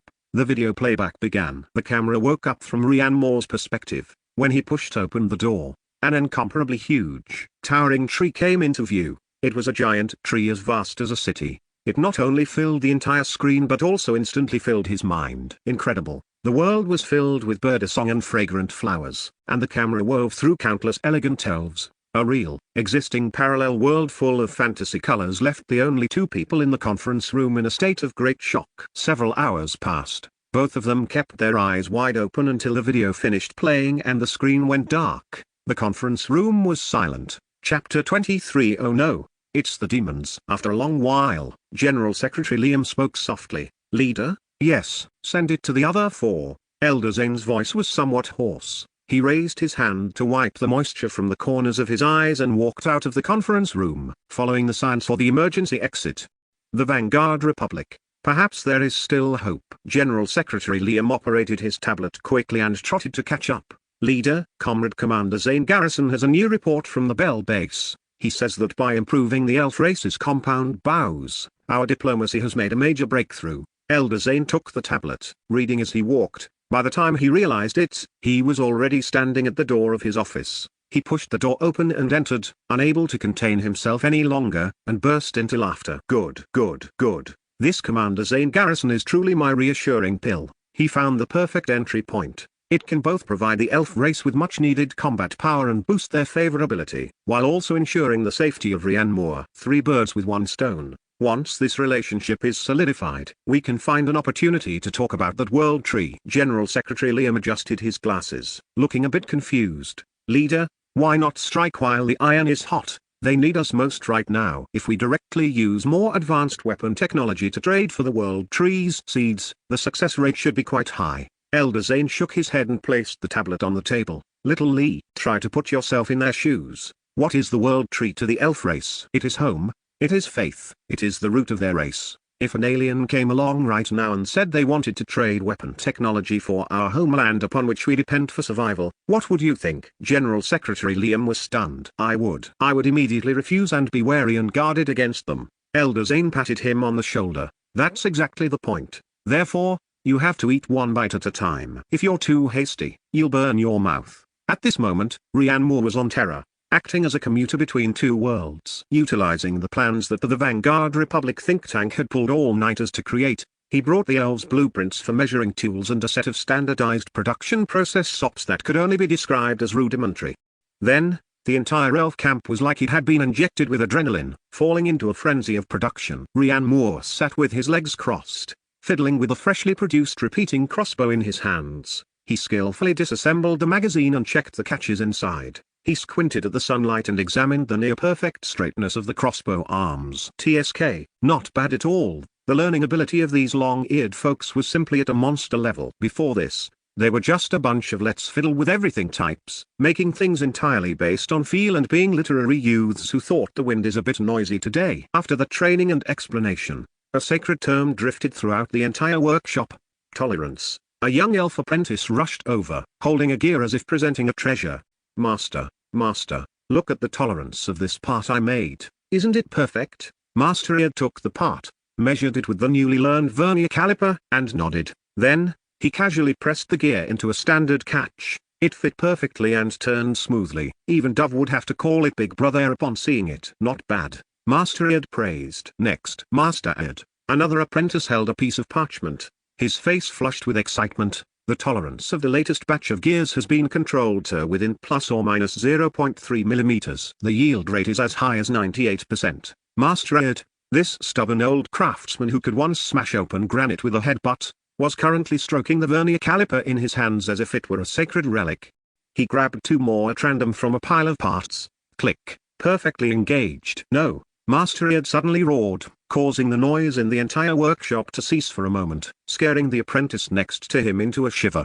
Master, it's plus or minus 0.25. 0.25. The old elf spat while shouting, pointing at the apprentice's nose. That extra 0.05 is your betrayal of art. It is your desecration of life. It is your contempt for the god of calipers. Useless. Get back there. Rework it. The apprentice scrambled away in terror. Rian Moore's eye twitched as he watched. Good heavens, I only mentioned industrial standards, and they're even more professional than those clients back home who shout the devil is in the details every day. Rian Moore. Findora's voice came from behind. Rian Moore turned his head to see Findora, who had swapped her luxurious robes for sleek leather armor, her silver white hair tied up high. Her face was smudged with a bit of dust, which, far from diminishing her beauty, added a dashing air of a project manager rushing progress. Our production capacity has hit a bottleneck again. She went straight to the point, pointing at a row of craftsmen in the distance who were clanging away as they hammered arrowheads. The assembly lines for the compound bows and repeating crossbows have been smoothed out, but the production of arrows cannot keep up at all. Especially the arrowheads. Forging them entirely by hand is too slow. Rian Moore looked in the direction she was pointing and smiled. My princess, that's not called a bottleneck, it's that your thinking hasn't shifted yet. He set the repeating crossbow aside. Who told you to hammer them one by one? If we don't hammer, how can we shape them? Master Ed had drifted over at some point, his beard bristling. Every hammer blow is infused with the craftsman's soul and stop. Rian Moore quickly raised his hand in a pause gesture. Old man, if you mention the soul again, I'm going to start charging fees. Feudal superstition is not allowed, unless you pay extra. He thought for a moment, picked up a piece of iron, and drew a simple diagram on the ground.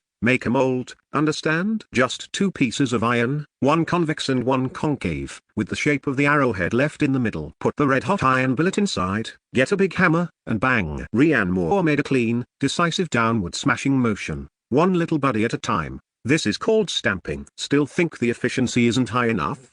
Then make a few more molds and get more people to swing the big hammers. Remember one truth, brute force creates miracles. Find Dora and Master Ed froze in place simultaneously. In the eyes of the 2 elves, it was as if countless stars were collapsing and then reforming into a new universe. Such a simple, crude, and even aesthetically devoid method was like a bolt of lightning, giving them countless inspirations. Findora's breathing became rapid. She seemed to have already seen countless cold glinting arrowheads rolling off the production line like rain, piling up into mountains. Oh gods, I'll go arrange it immediately. She was so excited she turned to run. Just at this moment, woo, woo, woo, a desolate, long, and ominous horn sound filled with despair came from the distant horizon. It instantly pierced through the noise of the entire camp.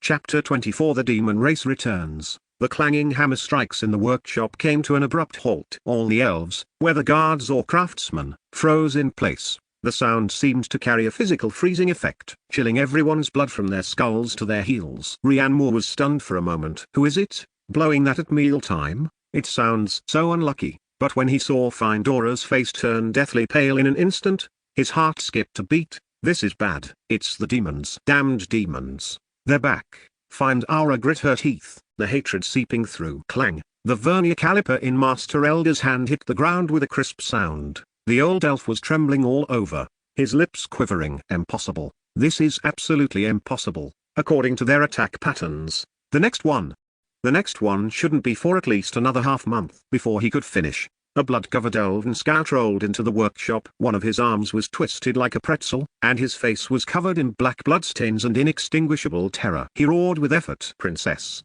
demon invasion. The vanguard has already smashed through the first wooden wall. The workshop instantly erupted into a frenzy. Quick, to the armory. My bow hasn't been calibrated yet. Panic spread among the elves like a fast-moving plague. Findora whipped her head around, looking at the pile of brand-new weapons in the corner of the workshop. 550 compound bows. 620 repeating crossbows. This was the total result of their 3 days and nights of work. Was this small amount enough to face the demon army? But it's better than before. Findora forced herself to regain some confidence. While all the elves were in a state of chaos, Rian Moore stood up. He didn't say a word, walking straight to the pile of new weapons and picking up a repeating crossbow amidst the noise. Click. A crisp, mechanical sound. Expressionlessly, he pushed a fully loaded magazine into the crossbow. The eyes of all the elves involuntarily focused on him. Rian Moore hefted the repeating crossbow in one hand, his gaze calm as he swept over every elf present. Panic won't solve anything. Weapons are made for killing. Now that the enemy is here, it's the perfect time to test their sharpness. Findora stared at him blankly. This human. Does he not know how terrifying the demons are? Why does he look completely unafraid? Rian Moore pointed the crossbow's muzzle outward and raised his voice. Your fear is exactly what the enemy wants. Calm down and take up your weapons. Distribute the equipment, organize into squads, and find the battle positions you're best at. Show those monsters whether your new weapons are effective or not. Master Elder was jolted awake by these words. His fear and confusion instantly cleared away. That's right. What use is fear? The weapons are here, and the enemy is right before us. Findora reacted immediately and gave the order loudly. Leon, assemble your marksman squad. All new style weapons are to be distributed with priority. Yes. A lithe elf dashed out and knelt on one knee. The rest of you, take your longbows, staves, and shields, and go guard the defensive line. The goddess of nature is watching you. For the glory of the elves, fight to the death. With the orders issued, the elves finally had a call to rally around and began to move. The horn for the counterattack sounded. Woo! In the distance, thousands of monsters surged like a black tide, crashing into the hastily prepared elven defense line. Flesh and blood splattered. The elves, who were not skilled in close quarters combat, were fragile and defenseless against the claws and fangs of those twisted monsters. Screams of agony blended together. Hold the line, Rhiannon shouted, but he was drowned out by the earth-shaking battle cries. A young elven guard, his face as white as paper, dropped his longbow with a clang. His psychological defense collapsed, and he turned to run. Rhiannon frowned and lunged forward. He forcefully spun the elven guard around, forcing him to look at the brightly lit workshop behind them. There is your workshop, your hope. Do you want Master Elder to use the tools he made with his own hands to execute a coward? The elf froze. Rhiannon let go and stopped looking at him. Instead, he raised the repeating crossbow and smoothly loaded a new magazine. He shouldered the repeating crossbow and gestured toward the branches of the world tree above with his chin to the marksman captain named Leon. Marksman, take the high ground. Establish fire suppression points and control the battlefield's visibility. Don't waste the time the front line has bought for you. Leon understood. He glanced at the calm Rhiannon. Elven pride made a thought rise in his heart. He couldn't let this weak human look down on him. He shouted loudly, Marksman, follow me, take the high ground. Findora raised her staff high, her voice clear and firm, dispelling the panic. For our home, fight. Rhiannon nodded slightly. This young princess was stronger than he had imagined. He followed Leon and the marksman, climbing up the thick branches and vines of the world tree. He soon found a branch with a wide view and crouched down. Below, the two armies were locked in a fierce battle. A wise man does not stand under a dangerous wall. As a powerless human, the safest place for him was beside these ranged units. After finding a good spot, Rhiannon didn't rush to shoot but quickly scanned the entire battlefield. His gaze swept past the chaotic front line, discovering that the raiding demons weren't just charging mindlessly. They were consciously gathering toward the side slope, seemingly clearing the area for something. Suddenly, boom, rumble. A dull, tooth-aching noise came along with the tremors of the earth. What is that noise? Rhiannon looked at Leon beside him, his brow furrowed. Leon's face turned incredibly grim as he stared fixedly at the vibrating slope. It's the earth python. Damn it. Earth python? Rhiannon had just asked when, in the next second, his pupils suddenly contracted. The earth was wailing. The soil and rocks of that slope surged violently like living things, then suddenly collapsed downward as a hideous giant hole was torn open. Thick black mist mixed with the stench of sulfur billowed from the opening. Then, a giant python-like creature over 30 meters long, looking like a human industrial tunnel boring machine, slowly arched out from underground. It had no eyes, only a circular giant mouth that occupied its entire head. Inside the mouth, dense rows of ring-shaped teeth were spinning at high speed, grinding hard rocks and the roots of the world tree into powder. A tunnel leading directly from outside the defense line to the heart of the Elven City was thus created. The Elven City, which had barely managed to stabilize its position, was like a poked ant hill, instantly falling into even greater chaos. Chapter 25. Has the tunnel boring machine become a spirit? Holy SHT. Rhiannon nearly tumbled off the tree branch. He stared fixedly at that thing, with only one thought in his mind. Isn't this F-King thing a sentient shield tunneling machine? Once this thing comes out, there's no point in holding the defense line. They're bypassing the main gate entirely, drilling up from beneath your feet to strike at the heart of your defenses. Attack that monster quickly. Findora shouted loudly, a brilliant light erupting from the tip of her moonlit staff, as a water tornado roared toward the earth python. All the elf mages reacted, hurling ice spikes, fireballs, and wind blades at the earth python as if they cost nothing. On the ground, an elf warrior fired their final arrow and charged forward with dual swords drawn, only to be hopelessly entangled by countless low-level demons. They could only watch helplessly as the giant python, weathering the magical bombardment, inched its way out of the ground. Stop it, you must stop it from coming out. There was despair in Findora's voice. Once this war beast fully emerged, its maw could turn the entire camp upside down. The earth python's massive size granted it terrifying magical resistance. Hundreds of spells slammed into it, only causing its skin to twitch slightly. It didn't break through its defenses at all. Amidst violent thrashing, its massive body finally broke free from the constraints of the tunnel. Another round of concentrated magic finally tore through its flesh. The giant beast's body stiffened abruptly before crashing to the ground with gore flying everywhere. Boom! Amidst the thunderous roar, dust filled the air. Although the earth python was dying, its mission was already complete. From that pitch-black hole emitting the stench of sulfur, came the eerie sound of grinding metal and hair-raising screeches. Endless demonic creatures, their eyes flashing with red light, surged out like a rotting flood. Leading the charge was a row of heavy-armored demon soldiers holding massive bone shields. They stood over 3.5 meters tall, their bodies covered in knotted muscles, with skin of a filthy grey-green color. The bone shields in their hands were as thick as walls and shimmered with ominous dark red magic runes. They were clearly tank units with high health and high defense. Behind them, a dark, transparent barrier rose silently, enveloping the entire entrance and the surrounding 100 meters. The follow-up spells from the elf mages struck it, only creating ripples before vanishing without a trace. Fire arrows, roared an elf centurion. Swish, swish, swish. Countless arrows from traditional longbows flew over, clanging against the bone shields. Aside from sparking a few embers, they didn't even qualify as scratching the surface. Those heavy-armored demon soldiers even provocatively tapped their chests with their shields, producing dull thud-thud sounds. One of them even grinned, revealing a mouthful of fangs, casually grabbed a small demonic pup beside it, snapped its neck with a crunch, and splashed the hot black blood toward the elf positions. Damn it, it's a lich's barrier. Lion's face on the tree turned ashen. What is that? Rian Moore asked. A demon spellcaster, my lord, Lion explained rapidly. They start at tier 4. This barrier can block the vast majority of magic. Our mages are useless now. He punched the tree trunk in frustration. No physical attacks can penetrate. We still have a chance. After hearing this, Rian Moore calmed down. As long as there was a chance, it would be fine. Compound bow squad. Lion ordered loudly. Listen to my command. Enchant the arrows with armor-piercing and explosive. 3 rounds of volley fire. Take down those tin cans for me. Whoosh, whoosh, whoosh. The sound of the bowstrings vibrating was deep and powerful. Enveloped in a pale golden light, the arrows left the strings 5 times faster than normal arrows, whistling through the air and arriving in an instant. The next second, the heavy-armored demon soldier at the front, who was still showing off, had its bone shield pierced clean through by 3 arrows with a squelch sound. Not shattered, but penetrated. Carrying immense kinetic energy, the 3 arrows passed through the magic barrier and pinned the over 3-meter-tall demon soldier, along with its shield, to the ground.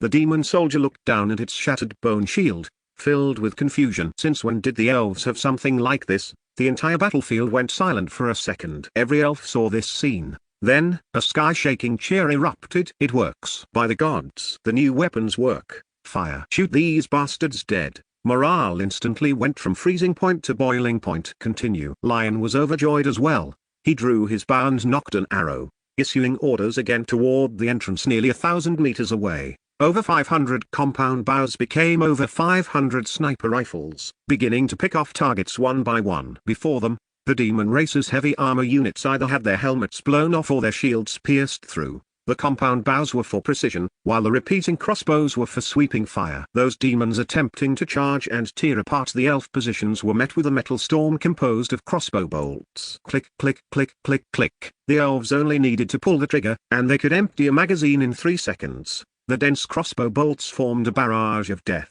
and the demonic pups charging at the front fell in droves, unable to even touch the edge of the defense line. In the workshop, Master Elder held a repeating crossbow, firing wildly at the surging demons, muttering to himself. Do you see? Ignorant fools, this is the power of standardization, this is the art of tolerance. Every time the old man emptied a magazine, he would roar excitedly and nimbly swap in a new one. Damn demons. Feel the wrath of the god of craftsmen, you trash from hell. Rian watched from the tree, his eyelid twitching. Good grief. This old man had completely lost his mind, having converted from the god of craftsmen to the machine cult. The battlefield situation was excellent, but Rian Moore's unease grew heavier. Something was wrong. The demons were being beaten like this, yet they still hadn't retreated. Wasn't this just pure suicide? Sure enough, when the ground was covered in a thick layer of corpses, the demon offensive slowed down. They did not retreat. From the entrance came a teeth-grinding sound of friction, and a dozen even larger monsters were pushed out. They looked like bloated beetles, carrying a constantly writhing tumor that dripped with green slime on their backs. In front of the tumor was a giant crystal eyeball. In front of these beetle monsters, there were several demon soldiers holding massive tower shields for protection. "What the hell is that? A mobile turret?" Rian Moore muttered. As soon as he finished speaking, the tumors on the backs of those beetles contracted violently, and the crystal-like eyeballs in front suddenly erupted with blinding light. Hum! A piercing sound tore through the battlefield. Dozens of dark green energy beams shot out, accurately blasting the treant defense line in front of the elves. There was no explosion, only a hair-raising hissing sound. The moment the hard treant trunks touched the beams, they were like butter hitting a branding iron, dissolving and carbonizing, emitting billowing clouds of foul-smelling black smoke. An elf guard couldn't dodge in time, and his left arm was swept by a beam. His entire arm vanished, leaving only a pool of bubbling black pus on the ground. The guard stood stunned for a second, then let out a shrill, inhuman scream, rolling on the ground with a hoarse voice. "It's a corruptor!" Quickly, dodge their acid. Findora was extremely anxious. The cheers of the elves, just ignited by the new weapons, came to an abrupt halt. Cold fear once again gripped their throats. Chapter 26 Taking Over Command. Swish, swish, swish. The arrows from the repeating crossbows flew over, but they were all blocked by the heavy armored demon soldiers shielding the corruptors with their tower shields. A few stray crossbow bolts struck the corruptors, but they merely kicked up insignificant sparks, unable to even pierce their carapaces. "Leon, is your compound bow just a fire poker?" Rian Moore cursed anxiously from the tree. "Take out those disgusting things instantly." "I can't." For the first time, Leon's voice was filled with anxiety and helplessness. "Damn it, they're tower shields. We can't shoot through them." Rian Moore focused his gaze, and his heart sank. Those heavy armored demon soldiers had actually plastered the corpses of their previously slain companions onto their tower shields, layer by layer, using some kind of foul-smelling slime. The armor-piercing arrows fired by the compound bows could easily penetrate the corpses, but after passing through, their kinetic energy was exhausted, and they remained firmly lodged in the thick tower shields. Had these demons equipped themselves with a second layer of defensive armor, enchanted compound bows? Ineffective. Just then, the corruptor's second volley whistled through the air. This time, their target was no longer the ground defense line, but the elven sharpshooters in the canopy who posed the greatest threat to them. A dark green beam precisely severed a thick branch near Leon. The branch, which was strong enough to support the weight of several elves, snapped and fell without a sound. The two sharpshooters on the branch didn't even have time to scream before they vanished into the demon tide below, instantly torn to pieces. The tide of battle had turned. The firepower advantage the elves had established with their new weapons was laughably fragile in the face of these mobile artillery units covered in corpse armor. "No. We must charge." Watching the defense line melt away bit by bit and seeing her kin die one by one, Findora gritted her teeth, gripped her moon glory staff, and prepared to lead the charge herself. "Charge what?" A figure slid down from the tree like lightning. Rian Moore grabbed her arm with enough force to make her stumble. "You are the commander-in-chief right now, not some damn berserker. If you rush out, what happens to the people behind you? Are you going to have the whole clan die with you? Then what do you suggest we do?" Findora's eyes were bloodshot with anxiety. She pointed at the corruptors in the distance, which were continuously spewing beams of death, her voice trembling. "If this continues, we'll all die. Every second we delay, my kin." Rian Moore did not answer. He stared intently at those sickening corruptors, his mind racing. Just now, he had noticed a detail. After the corruptors fired their beams, the tumors on their backs would visibly deflate, requiring about 10 seconds to re-inflate and recharge, and the heavy armored demon soldiers protecting them would, at that moment, lower their shields slightly to adjust their stance. An extremely brief opening for an attack. This was the boss's post-attack recovery animation. "Got it." "What?" Findora looked at him blankly. "We have a shot." Rian Moore grabbed Findora's shoulders, speaking as fast as a burst of gunfire. "Follow my orders." All repeating crossbowmen, abandon the artillery platforms. Push all the grunt soldiers charging in front back. Don't let a single one through. Then have all your Earth Element Elven mages assemble. Listen to my command. Earth magic? Findora was stunned. It has very limited lethality against the demons. Don't ask. Rian Moore's presence was stronger than ever. If you ask, it's Sun Tzu's art of war, that overbearing confidence of "trust me." It'll work actually made Findora nod subconsciously. Desperate times call for desperate measures. Rianmu turned abruptly and roared at the mage formation behind the defense line with all his might. All earth mages, follow my command. Ready your best tricks. Earthquakes, quicksand traps, forest of earth spikes, whatever is the most annoying. Use it, target. Beneath the feet of those big tumors, Findora immediately repeated and amplified his order. Although the mages were full of confusion, they immediately began to chant. The tips of their staves lit up with the brownish-yellow glow representing the earth element. Rianmu locked his eyes on the distance, like a cheetah about to pounce. The tumors on the backs of the corruptors were about to complete their third recharge. Now Rianmu waved his hand violently and roared at the top of his lungs. Release. Tear their foundation out from under them. The light from the magic staves erupted instantly. In an instant, the demon formation in the distance fell into chaos. The ground beneath the feet of the corruptors either collapsed into deep pits, arched up into mounds, or sprouted sharp earth spikes wildly. It shook violently, making it impossible for them to stand steady. Awoo! The heavy-armored demon soldiers, who were adjusting their stance, were instantly thrown into disarray, stumbling about.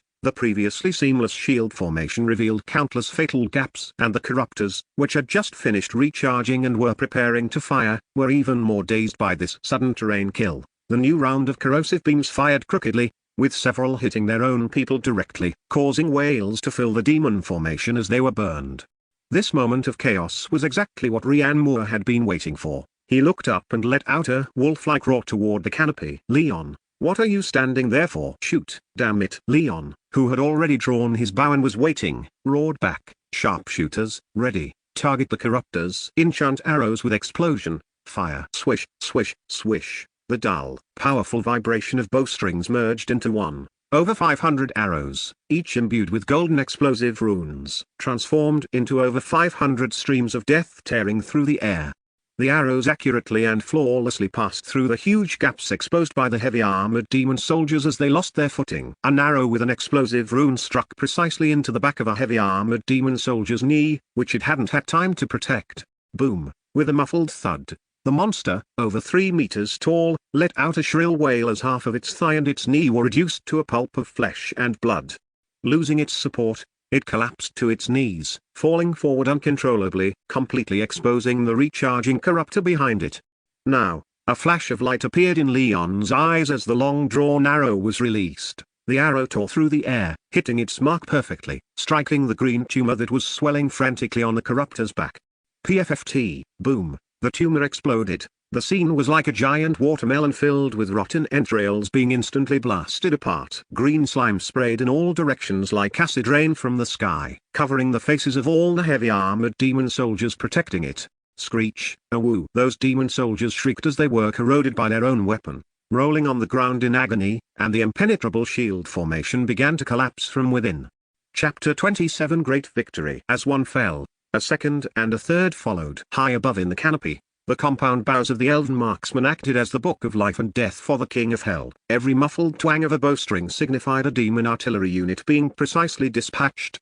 The arrows tore through the air, precise and lethal. In the blink of an eye, all marked demon artillery units, along with those tower shield-wielding demon soldiers hiding behind corpse armor, were eliminated one by one amidst the utter chaos. Findora stared blankly at everything, then slowly turned her head to look at the man beside her, who had just been shouting curses while commanding with such composure. Rianmu grinned, revealing teeth that looked exceptionally white against the smoke, and flashed her a V sign. It's done, a textbook perfect team battle. We succeeded. Findora watched this dramatic scene, her face filled with incredulous ecstasy. Without the suppression of long-range artillery, the remaining demons were nothing more than lambs waiting to be slaughtered. The morale of all the elves, having been suppressed to the extreme, erupted at this moment. They no longer fought individually but subconsciously executed a perfect coordinated tactic. Earth mages cast spells continuously, turning the ground beneath the demons into a purgatory of intertwined mud and earth spikes, taking charge of crowd control. The compound bow squads held the high ground, conducting precise target acquisition to eliminate any threatening mid to high-level monsters.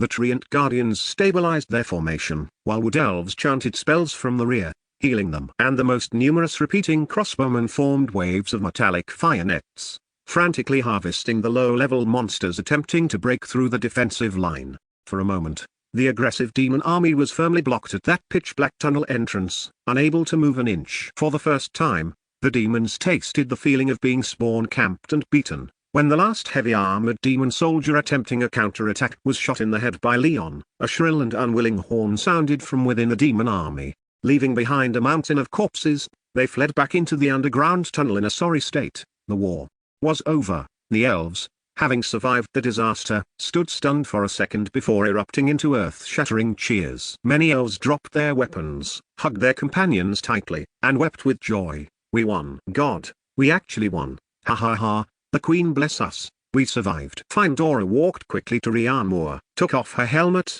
her sweat-dampened silver hair sticking to her forehead, and her leather armor covered in black bloodstains and scratches. Her emerald eyes shimmered with tears as she gazed at Rian Moore with excitement. We won. Yes, we won. Rian Moore let out a long breath. He had finally survived. Findora spoke excitedly. Your Excellency, in every previous encounter with a raid of this scale, we had to pay 3 or even 5 times the casualties, filling the gaps with our lives, just to barely repel them. A result like today's. A near-perfect victory. This is a miracle. As she spoke, she could no longer control her emotions and wept with joy. Rian Moore was suddenly at a loss. Hey, don't cry. Look at you. Your makeup is all smudged. Oh, you aren't wearing makeup. Never mind then. At this moment, a large group of elves excitedly crowded around. Leading them was Master Elder, that once stubborn old craftsman. His old face flushed red, filled with fanaticism and adoration. He walked up to Rian Moore and, with a thud, knelt on one knee. Rian Moore was startled. Holy crap. Get up first. Why are you kneeling, Rian Moore? Master Elder's face was streamed with tears as he grabbed Rian Moore's thigh. You are no mere traveler from another world. You are the saint sent by the goddess of life to save us. You are the walking holy light. You are a living miracle. Master Elder's actions were like a switch, instantly igniting the enthusiasm of all the elves. The next second, Rian Moore was surrounded by the fanatical elves and completely submerged. Yes, Lord Saint, please accept our most humble and sincere gratitude. Rare fruits, sparkling magic gems, fragrant wood carvings. They shoved everything into his arms all at once. Lord Saint, this is our family's heirloom starlight stone, passed down for 300 years. My lord, taste the sweet berries I just picked. They can boost magic power. Lord Saint, this is a grass ring I just wove. It can repel mosquitoes. Rian Moore's arms were stuffed full, and someone had even forced a handful of useless grass into his hand. He felt like a walking trash can. Thank you all for your enthusiasm. Before he could finish speaking, several bold elven maidens squeezed to the front, blushing, their pleasant fragrance washing over him. They worked together to carefully place a wreath woven from fresh flowers around Rian Moore's neck. Before Rian Moore could manage a polite word, he felt several wandering hands reaching out from the crowd, groping him all over. Rian Moore, holy crap, who just reached into my crotch? Rian Moore's hair stood on end. He felt like Tang Sanzang who had fallen into the spider cave. Cut it out. Stop it. Hey. Rian Moore was shoved and jostled, the mountain of miscellaneous items in his arms growing higher. Everyone, elven friends, calm down. Everyone, please calm down. I appreciate everyone's kindness, but personality cults are not the way to go. We must believe in science. No, believe in magic. He tried to break free, only to find the surrounding elves crowding in even more, with the fanaticism of I want to have your babies written on every face. Findora, save me, help me. Rian Moore cast a desperate look for help toward Findora, the only one who seemed relatively normal. Findora's pretty face flushed red as she pushed through the crowd, trying to help Rian Moore out of his predicament. Everyone. But just as she opened her mouth, she was sternly interrupted by Master Elder. Your Highness, please do not interrupt us while we express our gratitude to the Saint. If not for Lord Saint, we might already be dead. Master Elder looked like a fanatic at this moment, his eyes shining. That's right. Lord Saint's wisdom will lead us to victory. Findora was left speechless by this spectacle, unable to do anything but stand to the side, watching Rian Moore get submerged by her enthusiastic kin. Chapter 28 shocks the Queen for a whole year. This bow isn't magic. Avena, the eternal capital of the Elven Kingdom. It was a magnificent city built upon the branches of a towering giant tree. Sunlight filtered through the dense canopy, transforming into billions of golden flecks that scattered over corridors and spires woven from living plants and white rock. Deep within the palace, Queen Aelari sat upon a throne carved from the heartwood of the ancient tree of life. Dressed in a moon-white gown with silver hair cascading like a waterfall and a mithril branch crown upon her head, she was handling a mountain of administrative affairs, her expression elegant and focused. "Your Majesty." A royal guard captain strode into the great hall and knelt on one knee. "A messenger from Lostia City seeks an audience." Queen Aelari set down the scroll in her hand. Her eyes, which held 2,000 years of wisdom, looked toward the palace gates as she said calmly, "Let him in." A travel-worn elven messenger came scrambling in, his elven etiquette completely thrown to the winds, his face a mix of exhaustion and fanatical excitement. "Your Majesty." The messenger held aloft a box tightly wrapped in magic-patterned cloth, his voice trembling with excitement. "Countess Fenduona ordered me to present this to you." The guard took the box, scanned it with the detection crystal, and after confirming it was harmless, carefully presented it to Queen Aelari. With a slight movement of Queen Aelari's fingertips, the layers of wrapping unraveled.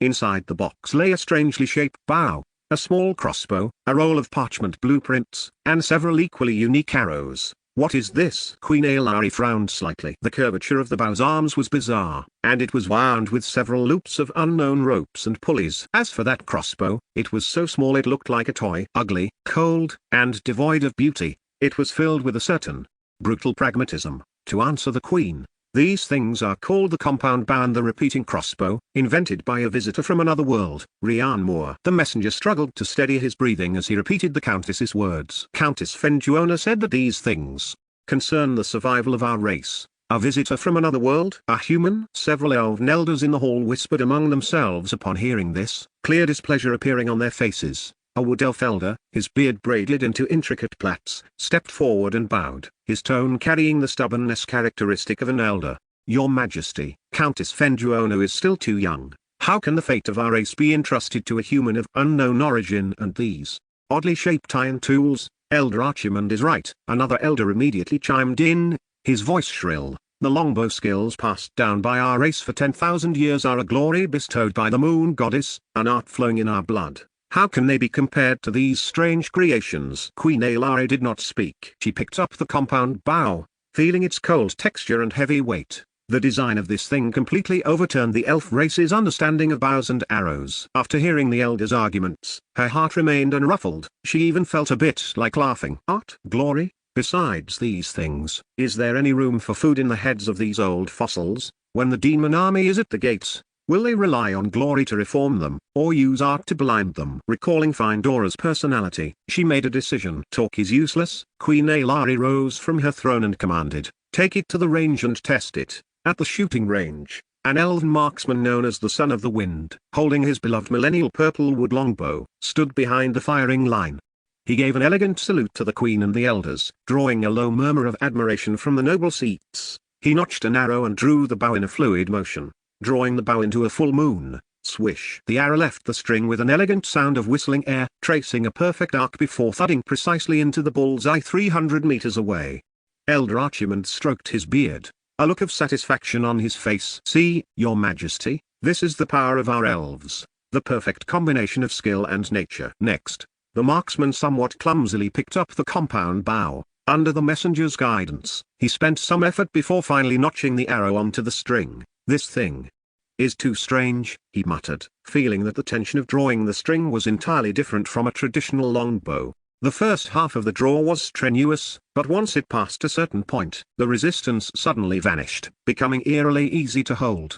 The marksman released his grip with skepticism. Thrum! A dull, violent vibration of the bowstring, completely different from an elven longbow, exploded. That oddly shaped arrow vanished from everyone's sight in an instant. The next second, bang! The fine iron target 300 meters away was pierced through. A fist-sized hole appeared abruptly. Without losing momentum, the arrow proceeded to pierce through the second and third wooden backup targets behind it, finally embedding itself deeply into the stone wall at the end of the range, with half its length buried inside.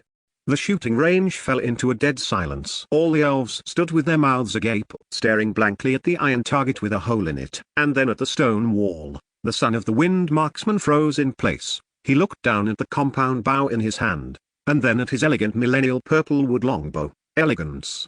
Can elegance put food on the table? Can elegance pierce the heavy armor of a demon warlord? This is impossible. Elder Archimond's voice broke the silence as he declared, There must be something fishy going on. It's some kind of explosive magic we don't know about. Humans are best at these kinds of deceptions. Elder Archimond, the messenger, handed over the repeating crossbow with quiet dignity. You can try this one yourself. This is called a repeating crossbow. It can fire continuously and has no magical enchantments. Elder Archimond took the repeating crossbow suspiciously. It felt like a crude toy in his hands. Under the messenger's guidance, he aimed at a group of targets 50 meters away. Just pull this lever repeatedly after aiming. The elder curled his lip with a hint of contempt and quickly pulled the lever. A rapid series of mechanical clicks rang out, like a rampaging steel beast roaring. 10 bolts were unleashed in just 3 seconds, turning the row of targets ahead into hedgehogs. Elder Archimond's hand was still on the trigger, his entire being stunned. Finished? 10 arrows were fired just like that. Even his most prized disciple would need at least 30 seconds to complete 10 shots. And this ugly toy only needed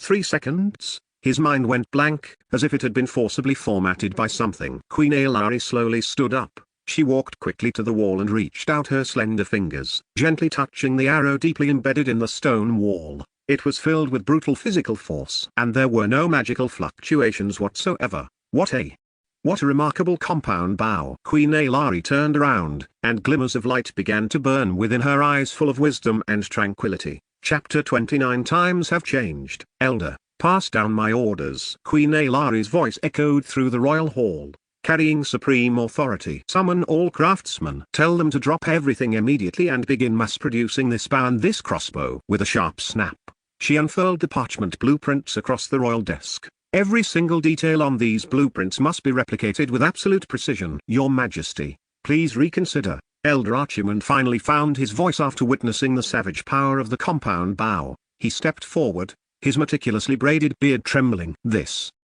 completely defies our people's traditions. If this disrupts the normal logistics and supplies for the front lines, the consequences will be unthinkable. Tradition? Queen Aelari turned slowly, her moon-white dress tracing a cold arc. Her gaze was like 2 ice-tipped blades, piercing straight through Elder Archimond. Elder, let me ask you, is our tradition to stand by and watch as our cities fall one by one, and our kin die in battle squad after squad? The Queen's voice suddenly turned sharp, every word striking everyone's heart like a heavy hammer. Elder Archimond's face instantly turned deathly pale. Times have changed. Elder. Queen Aelari's gaze swept over every elf noble present. Her voice regained its calm, but it carried an even heavier weight. The best tradition is the one that allows us to survive. Elder Archimond opened his mouth but couldn't utter a word. Ultimately, he could only bow in shame and retreat. The Queen's decision set the massive machine of Avanicity into a frantic motion. Countless pieces of precious purple wood, ironheart wood, and flexible metals were hauled out of the treasuries and sent into the massive workshops within the mountainside.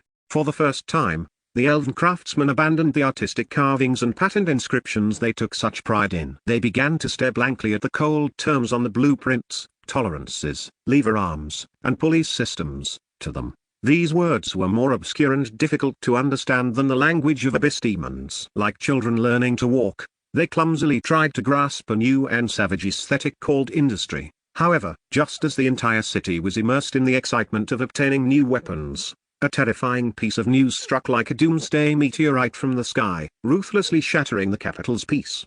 Report. A shrill scream pierced the air. A griffin didn't even have time to land before the knight on its back leapt directly from 10 meters in the air, using a roll to shed momentum as he rushed into the palace.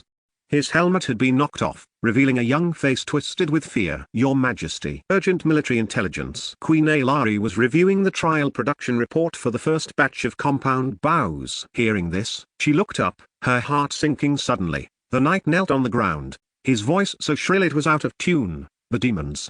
The demons deployed earth-walking pythons and dug through the ley lines of Lostia. Their army has already appeared in the heart of the World Tree. What? With a loud bang, Queen Aelari stood up abruptly from her throne, the report in her hand fluttering to the floor. The entire Grand Royal Hall fell into dead silence. In the next second, cold fear spread like a plague. The heart of the World Tree. That was the home of Lostia. Once that place was breached, the hundreds of thousands of elves in Lostia would be doomed beyond redemption. Elder Archimond. Queen Aelari's voice trembled slightly from the extreme shock. Assemble all royal guards except for the city defense forces immediately. We depart at once to reinforce Lostia. Yes, Your Majesty. Elder Archimond no longer cared about tradition. His face was even paler than the Queen's as he turned and stumbled out, A tragic and desolate war horn sounded over Avena city. The fire of hope that had just been lit in the entire city was instantly extinguished by a bucket of icy water from hell. Countless elven soldiers quickly assembled from the workshops, their homes, and the training grounds. However, when they gathered in the plaza, everyone fell silent, a mere 20,000. This was the final combat force of the Elven Kingdom. An atmosphere of despair and tragedy loomed over every elf's head. Queen Aelari strode down from her throne as her maids helped her into her mithril war armor. She intended to lead the campaign personally. Even if she were to die, she would die alongside her people. But just as she took her war helmet and was about to put it on, another urgent cry came from the sky. Another messenger riding a hippogriff. He landed quickly in the center of the plaza. His face was a mixture of tears, mud, and ecstatic excitement. He jumped off his mount and shouted excitedly, "A great victory!" The noise of the entire plaza came to an instantaneous halt. All the elves prepared to die seemed as if they had been hit by a petrification spell, remaining motionless in various postures. Queen Aelari was also stunned. Her movement of putting on her helmet frozen midair. What did she just hear? A hallucination? Your Majesty. Lost here. A great victory. We won. Won? Hadn't they just said the demons had stabbed into their home base and the city was about to be destroyed? How long had it been? From the arrival of the first messenger until now, it had only been a few hours. Even if the demon army had lined up to let the elves behead them, it wouldn't have been that fast, right? What did you say? Queen Aelari threw down her helmet, rushed down the steps in a few strides, grabbed the messenger's collar, lifted him off the ground, and asked urgently, "Make yourself clear. What is the battle situation? And what about Findora, the demons?"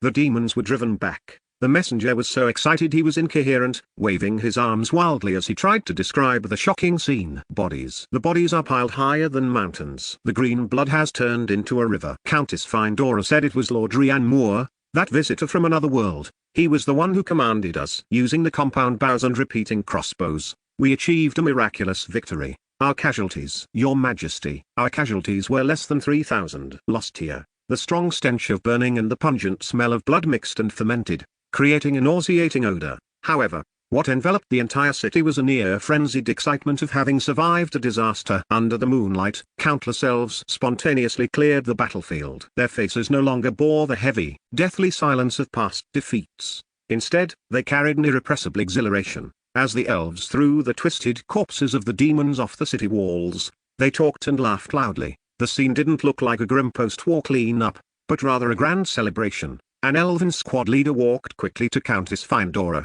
He took off his helmet, his face still stained with dried green blood, but his voice was louder than ever before. "My lady, the battlefield has been cleared. Our fallen kin are now eternally resting beneath the world tree, returning to the embrace of nature." Chapter 30 The Reward of the Fruit of Life. In this battle, 11,342 elves were injured, including over 3,000 seriously wounded. Findora felt downcast as she thought of the 2,719 who had fallen in battle. Although this casualty ratio was an unprecedented miracle, over 2,700 vibrant lives had ultimately vanished forever. The joy of victory was instantly diluted by a heavy sorrow. She waved her hand, signaling the squad leader to withdraw, and silently stared at the mountain of demon race corpses in the distant crater about to be buried, remaining speechless for a long time. After death, elves return to the embrace of the goddess of nature, while the corpses of the demon race turn into nutrients for the world tree. Scree! Just then, a loud eagle's cry descended from the sky. A majestic hippogriff landed in the clearing, and royal messenger dismounted, running quickly to find Dora and kneeling on one knee.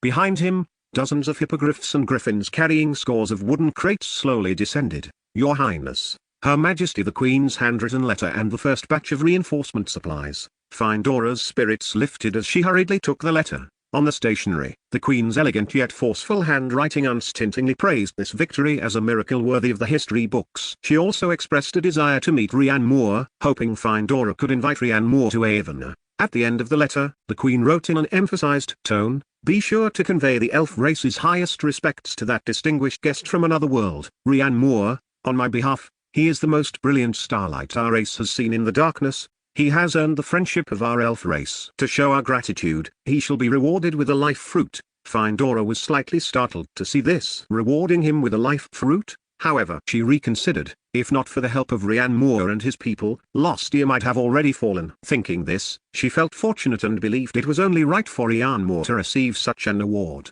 She tucked the letter away and stepped forward to open the wooden crates the elves had just unloaded. Inside these crates were a total of 800 brand new compound bows and 800 repeating crossbows, along with tens of thousands of matching arrows.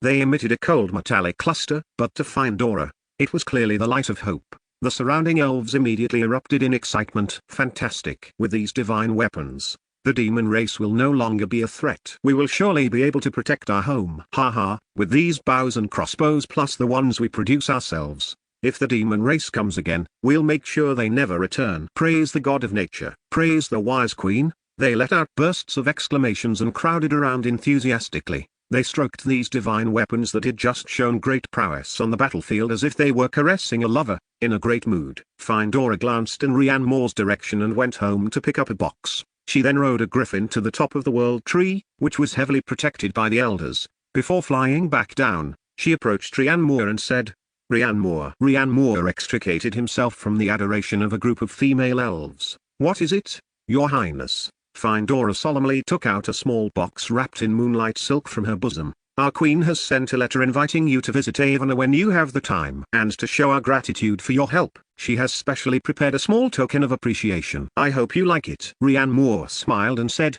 It's nothing. Helping each other is only right. Findora slowly opened the box. Inside lay a fruit the size of a hen's egg, emerald green all over, emitting a soft halo and a majestic aura of life. The moment the fruit appeared, the surrounding air seemed to have been purified. Rian Moore's eyes widened. What is this? This is a life fruit, a treasure that the world tree produces only a few of every 1,000 years. Whether it's the nobles of the holy human race or the high-level officials of other races, they all desire it but cannot obtain it. After her introduction, Findora looked at Rian Moore with a strange expression and said, I see that your constitution seems a bit weak. It must be because human bodies are different from ours. She chose her words carefully, fearing she might hurt the pride of this great hero. After consuming this life fruit, not only will your lifespan double, but you will also undergo a complete transformation. Furthermore, it will significantly enhance your physical fitness and injury recovery, making you immune to all diseases from now on. Doubling the lifespan. A complete transformation. Immune to all diseases. Any one of these terms alone is something that could incite a bloody storm. Rian Moore's breathing instantly quickened, and his heart pounded wildly. Isn't this just like the top-grade immortal pills in cultivation novels? On Blue Star, he was just a corporate slave buried in debt with a hollowed-out body. Forget about extending his life. He'd have to thank his lucky stars just to live until retirement. Now, a divine fruit that could let him live for several more decades and came with a super gene buff was right in front of him. Jackpot. I'm rich. If the first emperor of Qin were here, wouldn't he give away half his empire for this? So if this thing could be brought back to Blue Star, an incredibly bold idea began to grow wildly in his mind. Take it back for Academician Kiane and the others to study. If they could analyze the components, even if they only replicated a youth version, wouldn't the average lifespan of the Vanguard Republic people soar directly to 200 years? Because he had suffered. He knew how hard it was for ordinary people to live. He wanted to hold an umbrella for everyone. And with this, the National Super Soldier Project could start right then and there, unifying the entire Blue Star. Let places like the Eagle Country and Jing Country go jump in a lake. Thinking of this, his heart burned with passion. Chapter 31 The Fruit of Life. Ahem. Rian Moore cleared his throat, forcibly suppressing the wild joy in his heart, and said with an air of indifference, Oh, Princess Findora, you are far too polite. Such a small matter is hardly worth mentioning. I have always viewed money as dirt and divine objects as passing clouds. As he spoke, he took the life fruit out of the box and held it in his hand. However, since this is a token of your sincerity, it represents the unbreakable friendship between our two races. Then I shall accept it with gratitude. Thank you for Her Majesty's reward. Praise the Queen. Findora, seeing Rian Moore say no with his mouth while his body was so honest, Findora didn't know whether to laugh or cry for a moment. This truly is an interesting person. Rian Moore tightly gripped the life fruit. It felt warm and smooth in his hand, as if he were holding a living heart. He looked at the fist-sized fruit in his hand, then subconsciously opened his mouth and gestured with his hand to measure the size. Although the size was a bit challenging, it wasn't impossible. As long as I keep it in my mouth and don't swallow, I can spit it back out when I return to Blue Star. Perfect. I'm a damn good person, not swallowing it myself but thinking of the country. He had no choice. This was obtained through the country's strategic planning. His conscience really wouldn't allow him to keep it all for himself. Lord Rian Moore, Findora looked at Rian Moore as he stared at the fruit one moment and then opened his mouth wide to measure it against his face the next. With a strange expression, she couldn't help but ask, "What are you doing? You can just eat it." "Ah? Right, I'll eat it later." After Rian Moore finished speaking, he feigned a yawn. "Alright, I'm a bit tired. Let's talk tomorrow. I'm going back to catch up on some sleep." Clutching the fruit, he turned around, intending to slip away. "Please wait a moment, Lord Rian Moore." Findora stepped forward, blocking his path. Rian Moore's heart skipped a beat. "Oh no, why did that 'please wait a moment' sound so much like I have a condition?" He turned around stiffly, a fake smile plastered on his face. "Does the princess have any further instructions? Please consume this life fruit right now." Findora's emerald eyes were full of seriousness, without a hint of joking. "Rian Moore, for something so precious, shouldn't I find an auspicious day, bathe, change clothes, and burn incense in prayer before eating it? This is a tradition from my hometown to show respect for divine objects." He started spouting nonsense, trying to bluff his way through. Findora shook her head, her expression becoming solemn. "My lord, once the life fruit leaves the world tree, the life essence contained within begins to slowly dissipate. For every moment you wait, its potency will weaken a bit. Now is the best time." Rian Moore's mind raced. "Dissipate?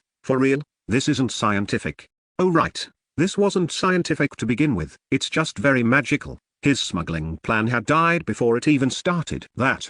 The traditions of my hometown are really important." Rian Moore still wanted to struggle. "We have to worship heaven first, then earth, and then thank CCT. Cough, thank the great motherland and its people. The whole process takes at least a day and a night." "A day and a night should be enough for those old guys to study it, right?" Findora looked at him, her eyes showing a hint of confusion and bewilderment. "But, my lord, this is a gift from the world tree, a blessing for life itself. Why is such a complicated ritual necessary? Isn't directly experiencing its gift the greatest form of respect?" The surrounding elves also gathered around, looking curiously at their hero and princess. "Yes, Lord Saint, please eat it quickly. This is a rare treasure, it must be eaten immediately." Great, he was being cornered. Looking at Findora's unquestionable expression, he knew he was definitely eating this fruit today. "Will I be accused of embezzling state property when I go back? Academician Gain, Academician Liu, Brother Zane. I've let you down. The nation's 200-year average life expectancy is about to be eaten away by me in one bite."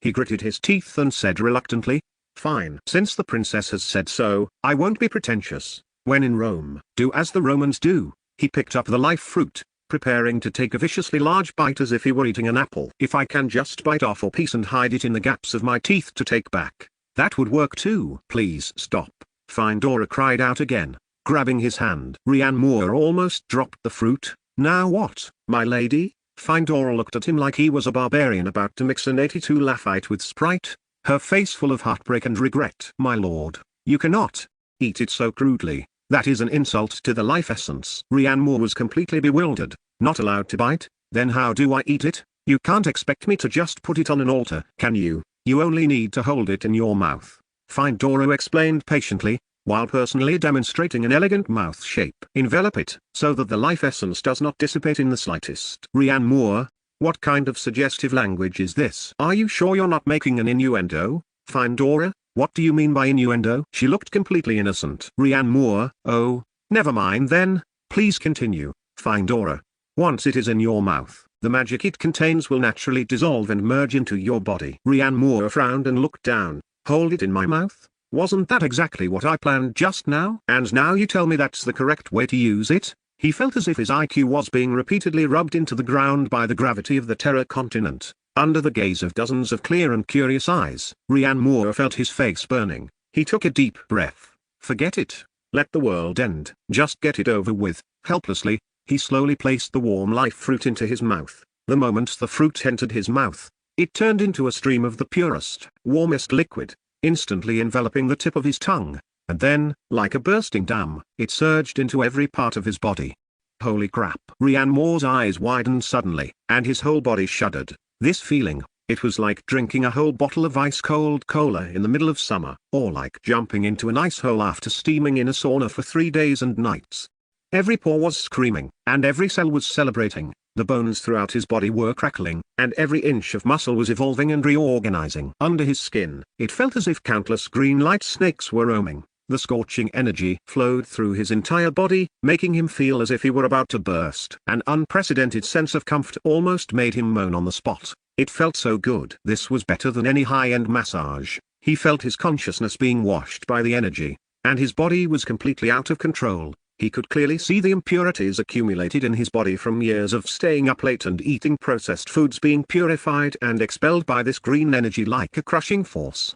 His originally somewhat weak bones were being repeatedly strengthened by a layer of emerald green light film, becoming tougher than steel. His shriveled muscle fibers, like soaked sponges, expanded crazily, becoming filled with explosive power. Chapter 32: A Complete Transformation. The entire process lasted for a full 10 minutes. Ryan Moore slowly opened his eyes, feeling as if the entire world had changed. The air was fresher, the colors more vibrant, and even the breeze surrounding the elven girls carried a hint of sweetness. "How do you feel, Your Excellency?" Ryan Moore, Findora asked with concern, her eyes filled with joy. Ryan Moore looked down at his hands. His skin had become fair, delicate, and full of luster. He instinctively clenched his fists. An explosive sense of power surged through him. "This feels damn good." Truly, a complete transformation. He looked up and grinned at Findora, revealing 2 rows of pearly white teeth. "How do I feel?" Ryan Moore cracked his neck, producing a series of crisp popping sounds. "I feel like I could kill a bull with one punch."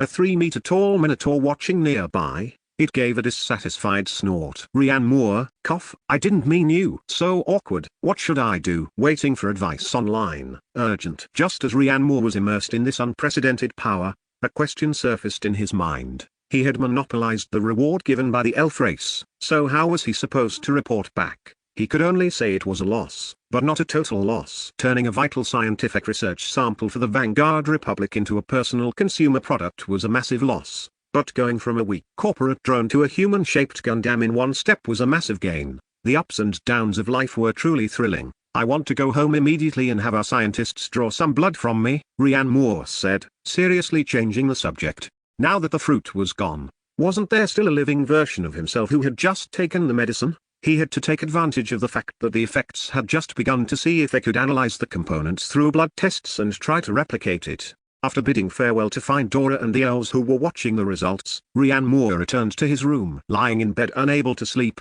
he fell into deep thought again. How was he supposed to go back now? According to the pattern, he had to be in a state of sleep to return to Blue Star, but now, he felt so energetic he could go 3 days and nights without closing his eyes. His mind was so clear he could write a doctoral thesis on the spot.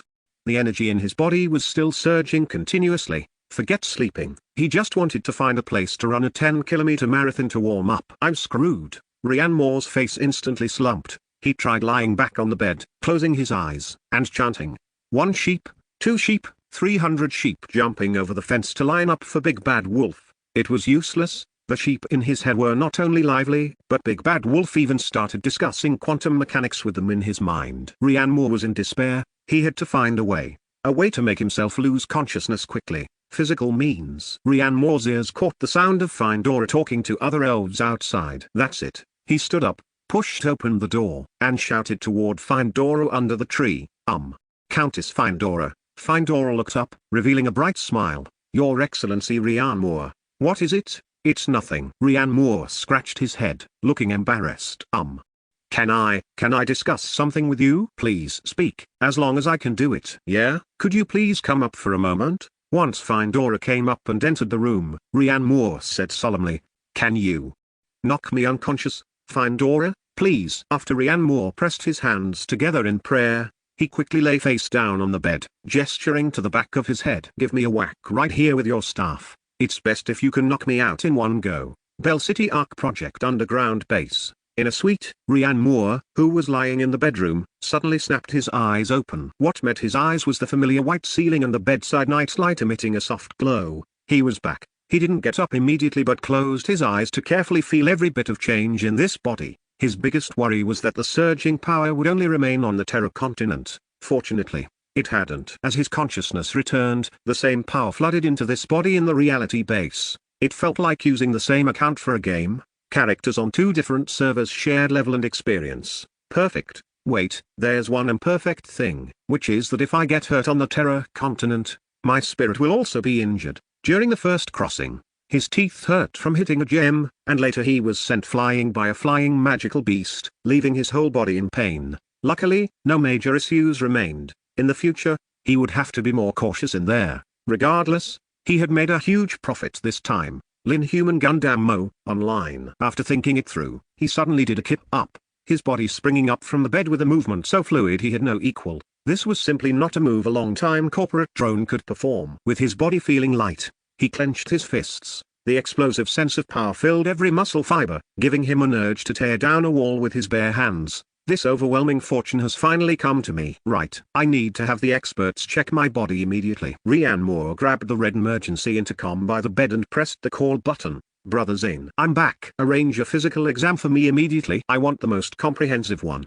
It's a dire emergency. Right now. The other end of the intercom was silent for 2 seconds. Then, Commander Zane Garrison's voice, steady as a mountain, rang out. Received. The medical team will arrive within 5 minutes. Not long after, Rhiannon Moore's door was knocked. Rhiannon Moore pulled the door open. Commander Zane Garrison was standing at the door. Just by standing there, the lights in the corridor seemed to dim slightly. Rhiannon Moore, what happened? I ate a magical fruit. Rhiannon Moore grabbed Commander Zane Garrison's arm, so excited that spit was flying everywhere. I ate something called a life fruit in there. It's incredibly powerful. Not only does it double your lifespan, but it also turns your constitution into that of a superhuman. Quick, while it's still fresh, draw a tube of blood and see if we can reverse engineer it. He quickly recounted what happened in the parallel world. Before he could finish, a series of hurried footsteps came from the end of the corridor, sounding like a 100-meter sprint. A group of white coats rushed over like a whirlwind, led by Academician Dr. Kian Vance and Academician Dr. Leon Carter, followed by several medics pushing a gurney. Good grief. With this kind of formation, anyone who didn't know better would think he had passed away. Comrade Rhiannon Moore, are you all right? The group breathed a collective sigh of relief when they saw Rhiannon Moore standing there full of life. Rhiannon Moore had no choice but to repeat the story again. Rhiannon Moore, is what you said all true? Academician Dr. Kian Vance's hands were shaking slightly, and his old-fashioned black-rimmed glasses were bouncing on the bridge of his nose. Academician Dr. Leon Carter was a man of action. Without a word, he pulled a palm-sized portable scanner from his white coat and scanned Rhiannon Moore from head to toe, the device beeping incessantly. Absolutely true. Rhiannon Moore hopped twice on the spot, jumping 3 meters high and touching the ceiling. He even threw a punch at the concrete floor, leaving a fist print that left everyone dumbfounded. One must know, this was special-grade concrete, not much different from steel. Chapter 33 Superhuman Data. Rhiannon Moore threw a punch excitedly, the wind from it whistling past, causing the nearby nurses' bangs to fly up. Academician Dr. Kian Vance and Academician Dr. Leon Carter exchanged a glance, a fanatical light igniting in both their eyes. They immediately ordered, "Give him a detailed full-body examination." Surrounded by a crowd, Rhiannon Moore was pushed into a pure white medical pod. Various high-tech instruments extended from the ceiling and walls, surrounding him so tightly that not even water could trickle through. Lying on the examination table, Rhiannon Moore looked at the dense array of sensors and flashing indicator lights above his head. The last time I enjoyed this kind of VIP treatment was 3 years ago during a company physical. The project was anorectal healthcare. Life is truly full of unknown surprises. A little nurse nearby let out a PFFT of laughter, stole a glance at the academicians, and quickly shut her mouth. The testing lasted for a full 5 hours. Outside the medical pod, in the command center, Academician Dr. Kian Vance, Academician Dr. Leon Carter, Commander Zane Garrison, and over a dozen core scientists of the ARC project were all staring at a giant screen. On the screen were Rhiannon Moore's various data. Strength test, 1.1 tons. Whereas an ordinary person only has a little over 100 pounds. The speed test was even more impressive, reaching 22 meters per second. A 100-meter sprint could be completed in just 4 seconds. Next was the neural reflex test. Rhiannon Moore was taken to an empty room. After sitting down, he held a tablet computer given by a staff member, looking completely bewildered. "Have you played this game before?" the staff member asked. Rhiannon Moore nodded in surprise. "That's good. Then you don't need to learn the rules. Resources are limited, so we can only use this for testing temporarily." Displayed on the screen was Rhythm Master. Test content, Rhythm Master at the highest difficulty. Time limit 3 minutes. Please click Start. Rhiannon Moore didn't know whether to laugh or cry. He took a deep breath and clicked to start the game. The song started gently. After an initial 10 seconds or so of adaptation, a torrential rain of various arrows began to fall. Rhiannon Moore's fingers instantly tensed. his operations so dazzling that they were almost a blur. 3 minutes later, as the song gradually faded out, the test ended. Ryan Moore glanced at the game data. He had only missed one. Keep in mind, this was a game he had played as a kid, and he wasn't a streamer who played every day. Achieving this score was already superhuman. However, remembering some streamers who played this game with their tongues a few years back, Ryan Moore still felt inferior. Back then, he had wondered why those who sent gifts were all women. The staff member took the tablet from Ryan Moore's hand and immediately shared the data with the next room. Glancing at the specific data, he froze on the spot. A monster, he muttered to himself. Your temporary dynamic vision, reaction speed, and physical coordination have completely surpassed the physiological limits of humanity. This is something even the top ace secret agents cannot achieve. In the next room, academician Dr. Leon Carter's reaction was even more intense. He clenched his fists tightly, muttering incessantly, "A perfect evolution. How is this even human? This is clearly a biological mecha wearing human skin." Upon hearing this, even the usually steady Commander Zane Garrison had an uncontrollable look of excitement on his face. When the door of the medical pod slowly slid open, Ryan Moore felt as if he had just finished a triathlon. He was tired, but he felt comfortable from the inside out. Seeing the circle of people at the door, their faces filled with tension and anticipation,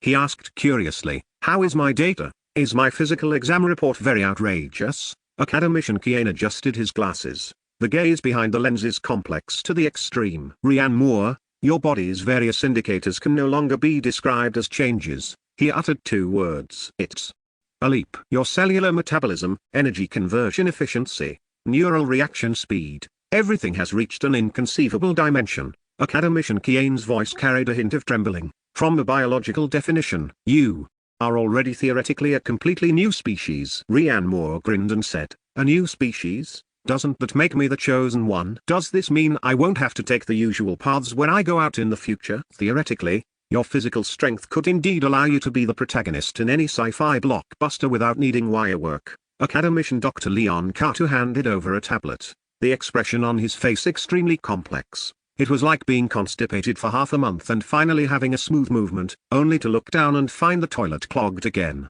He pointed to the eye-catching bold red conclusion on the screen. "But here's the problem. We cannot reverse engineer it." "What do you mean?" Ryan Moore was stunned. "It means that from your blood, cells, genes, and even every breath of carbon dioxide you exhale, we cannot analyze any effective components of that life fruit." Academician Kian sighed deeply, his tone filled with the immense sense of loss and powerlessness that scientists feel when hitting an unknown wall.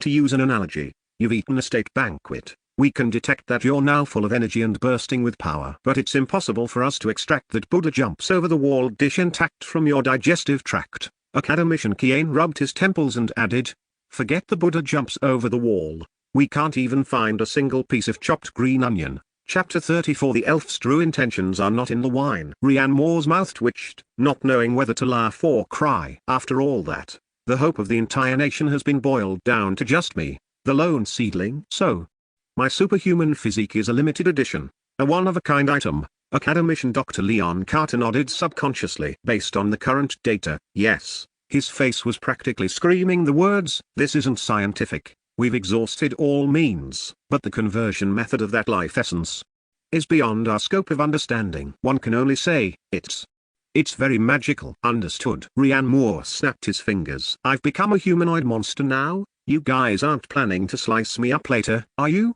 His joke immediately lightened the heavy atmosphere in the room. Just then, Commander Zane Garrison's steady voice rang out. "Although we can't replicate it directly, it's not without value." He walked over, his eyes shining as he looked at Ryan Moore. "At the very least, we've confirmed that divine objects capable of reversing fate exist on the continent of Terra. The fact that we can't do it now doesn't mean we won't be able to in the future. As long as we develop our extraction processes over there, bringing it back is only a matter of time." Everyone's eyes lit up instantly. "That's right." Commander Zane Garrison walked up to Ryan Moore, his gaze burning. "Now, let's talk about something else." He glanced at the surrounding medical staff and said in a deep voice, "Let's go to the meeting room." In the meeting room, several military staff officers were already waiting, clearly prepared by Commander Zane Garrison in advance. Commander Zane Garrison got straight to the point. "Ryan Moore, the Elf Queen's invitation is, on the surface, to thank us for our assistance. But I believe that's just a pretext. After all, the most precious life fruit has already been rewarded to you. Rian Moore immediately followed up,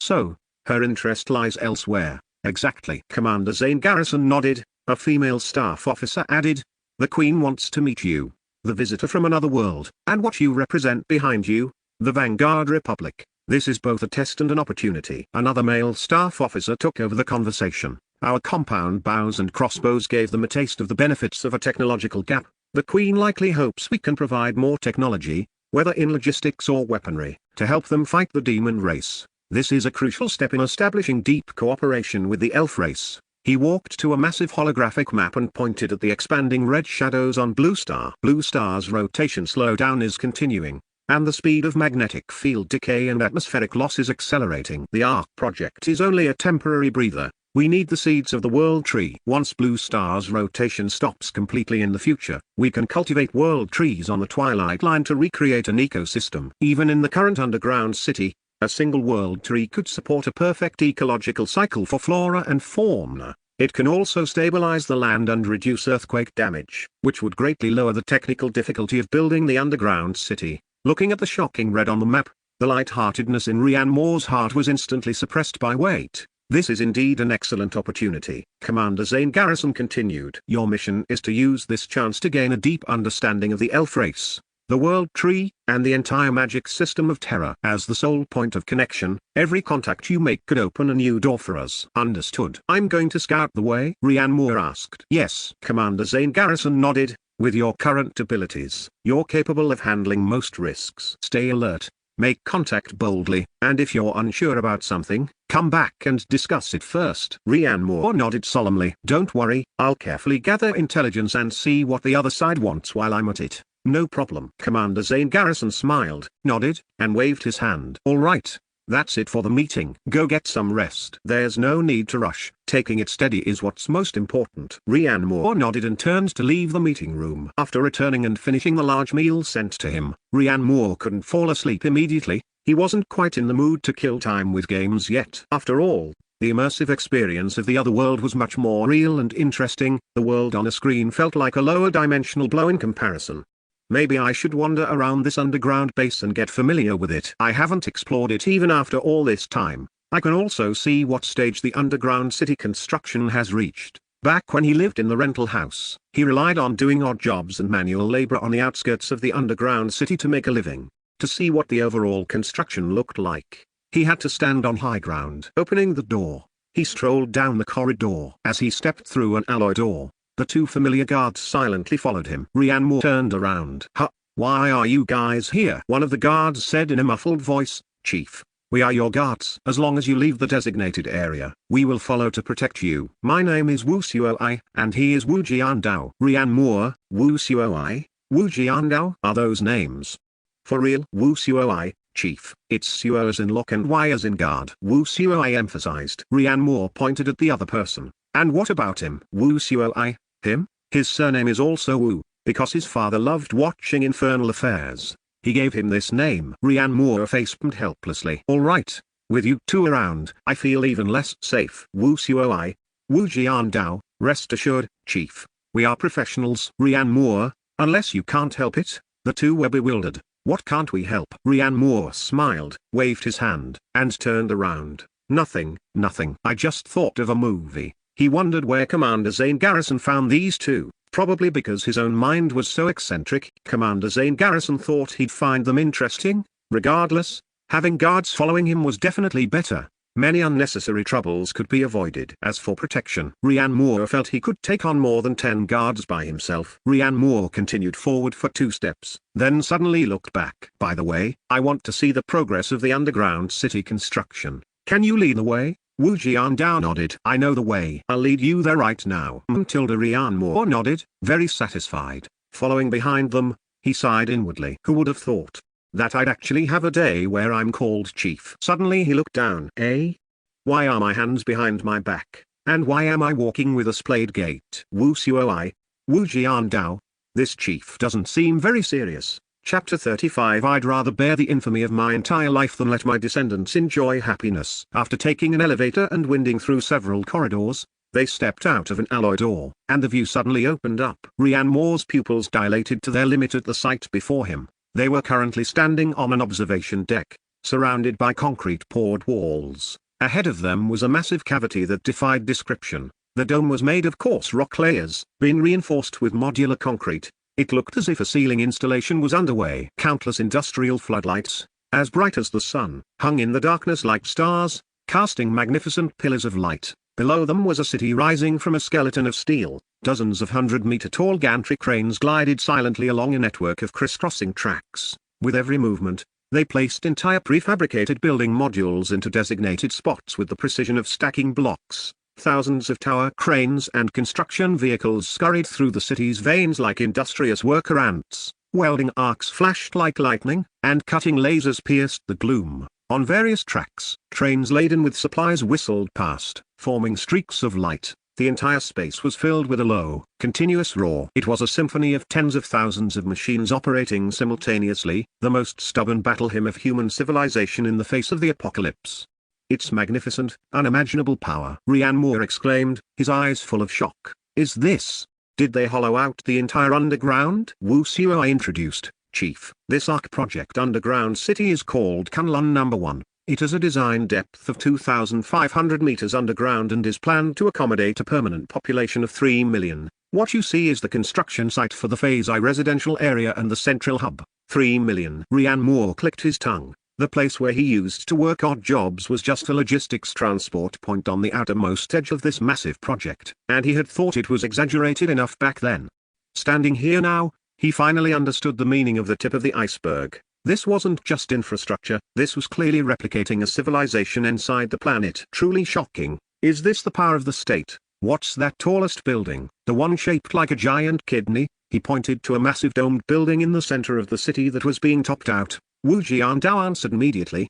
"Reporting, Chief. That is the central support pillar. It also houses the ecological dome equipment. Once completed, it will project a simulated natural sky environment to prevent psychological issues caused by living in confinement." Rian Moore nodded, then pointed to a recessed, pit-like area on a distant wall. It looked quite abrupt, somewhat marring the hemispherical structure. "What about that area that looks out of place?" "That's the energy center. It will be isolated from the rest of the city later. It houses 3 medium-sized nuclear power plants. One is enough to supply the entire city, while the other 2 are backups, just in case." Rian Moore listened, stunned. Just as he was about to ask something else, steady footsteps echoed from behind him. "You can't see much just by looking." Commander Zane Garrison had appeared behind them at some point, also gazing at the steel jungle before them. "Brother Zane." Rian Moore turned and greeted him. Wu Xiuai and Wu Jiandao immediately saluted. Commander Zane Garrison waved them off and walked over to stand side by side with Rian Moore.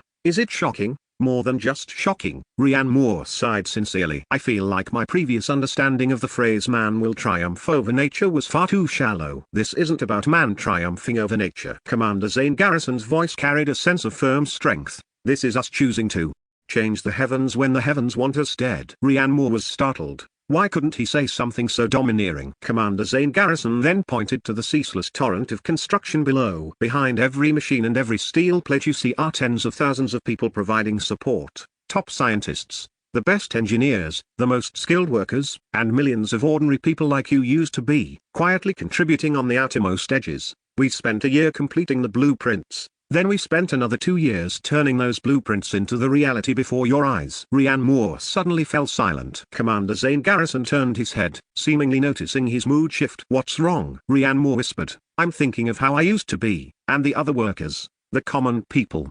They suffer too much." To be honest, he had grievances. Life at the bottom was truly too bitter. Hearing this, Commander Zane Garrison's voice sounded somewhat low amidst the roar of the machinery. "It can't be helped. All of this is a race against time. For such a grand project for the country and its people, something always has to be sacrificed. Just like when we resisted invasion in the past. It's so our descendants won't have to experience our suffering, and for the continuation of our race. If we don't stand up and grit our teeth to bear it, our descendants will be the ones suffering in the future." Rian Moore suddenly thought of a saying: "Rather bear a lifetime of infamy than let future generations suffer." Commander Zane Garrison laughed freely. "You could say that." He took a deep breath and looked into the distance. "Latest data. The rate of rotation deceleration has increased by another 0.03% compared to last month. This number might seem small, but in reality, it means the frequency of global seismic and volcanic activity has increased by 12%. Kunlun number 1 is just one of the 36 Dangang-class underground cities we've planned,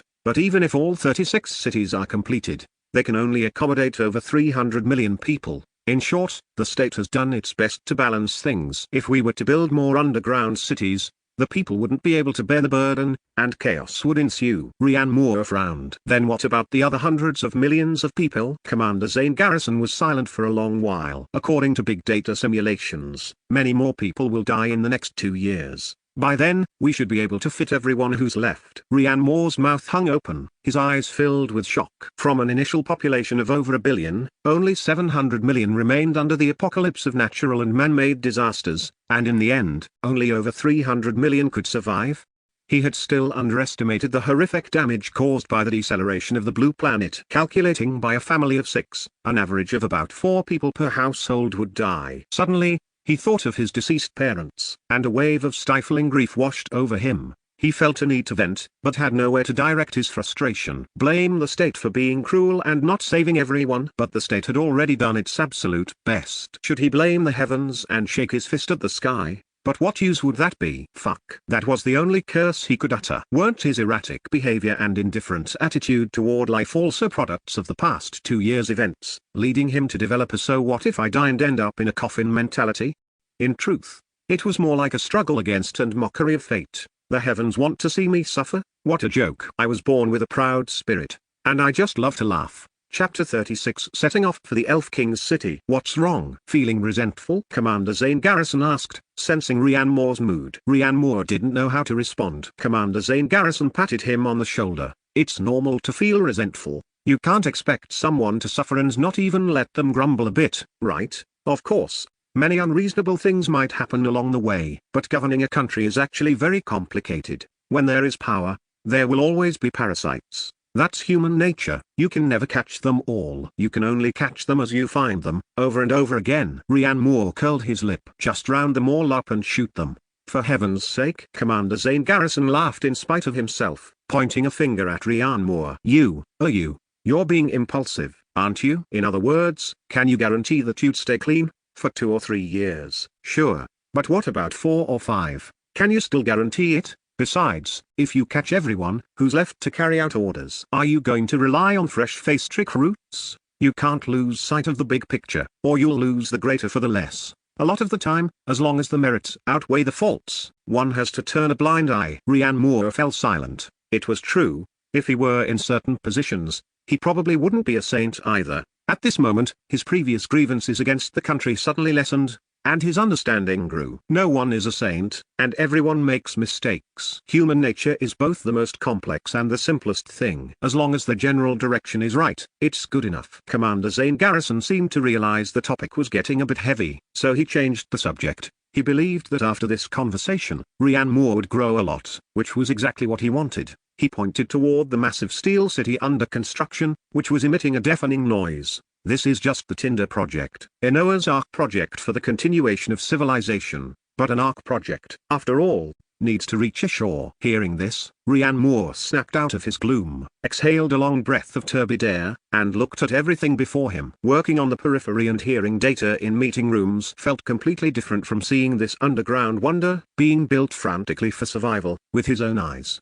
Combined with the words just spoken, the word responsibility transformed into every spark of welding and every inch of extending rebar before him, weighing heavily on his heart. I understand, Rhiann Moore said, the World Tree Seed. We must obtain it at all costs. Commander Zane Garrison turned to look at Rhiann Moore and patted his shoulder. But don't put too much pressure on yourself. We only have you. Take it steady and just do your best. In the bedroom, Rhiann Moore lay on the bed again. When he closed his eyes, Findora's innocent and curious face appeared in his mind. Elf Queen, Avana, Rhiann Moore, am coming. With such thoughts, Rhiann Moore's consciousness gradually relaxed, and he drifted off to sleep without realizing it. Terror, lost here. Rhiann Moore snapped his eyes open and rose from the wooden bed. Refreshing. He stretched, feeling his body filled with endless energy. He casually grabbed a few fruits from the table and opened the door while munching on them. As soon as he opened the door, he saw the radiant Findora among the elves not far away. Whether it was her temperament, her looks, or her noble attire, Findora stood out remarkably in the crowd. At that moment, she was inspecting the newly arrived compound bows with several elf warriors. "Your ladyship," Rian Moore shouted, running over quickly. Hearing the voice, Findora turned around. Seeing Rian Moore's high spirits, a hint of pleasant surprise flashed in her emerald eyes. "Lord Rian Moore, you're awake. How do you feel after consuming the life fruit?" "Great." Rian Moore grinned. "I feel like my eyes see you as even more beautiful now." Findora covered her mouth and chuckled. Hee, Lord Rian Moore, you really are witty." Rian Moore laughed. "Countess Fentuona, your queen has invited me to Avona, right? When do we set off?" Findora was slightly startled. She was somewhat surprised that Rian Moore would be so proactive. "You want to go right now?" "Of course." Rian Moore patted his chest. "While waiting is a virtue, making others wait is quite inconsiderate." Given Her Majesty's gracious invitation, how could I keep her waiting? Findora thought for a moment and said, "The demon race won't be attacking so soon these few days. I originally planned to go to the royal city tomorrow.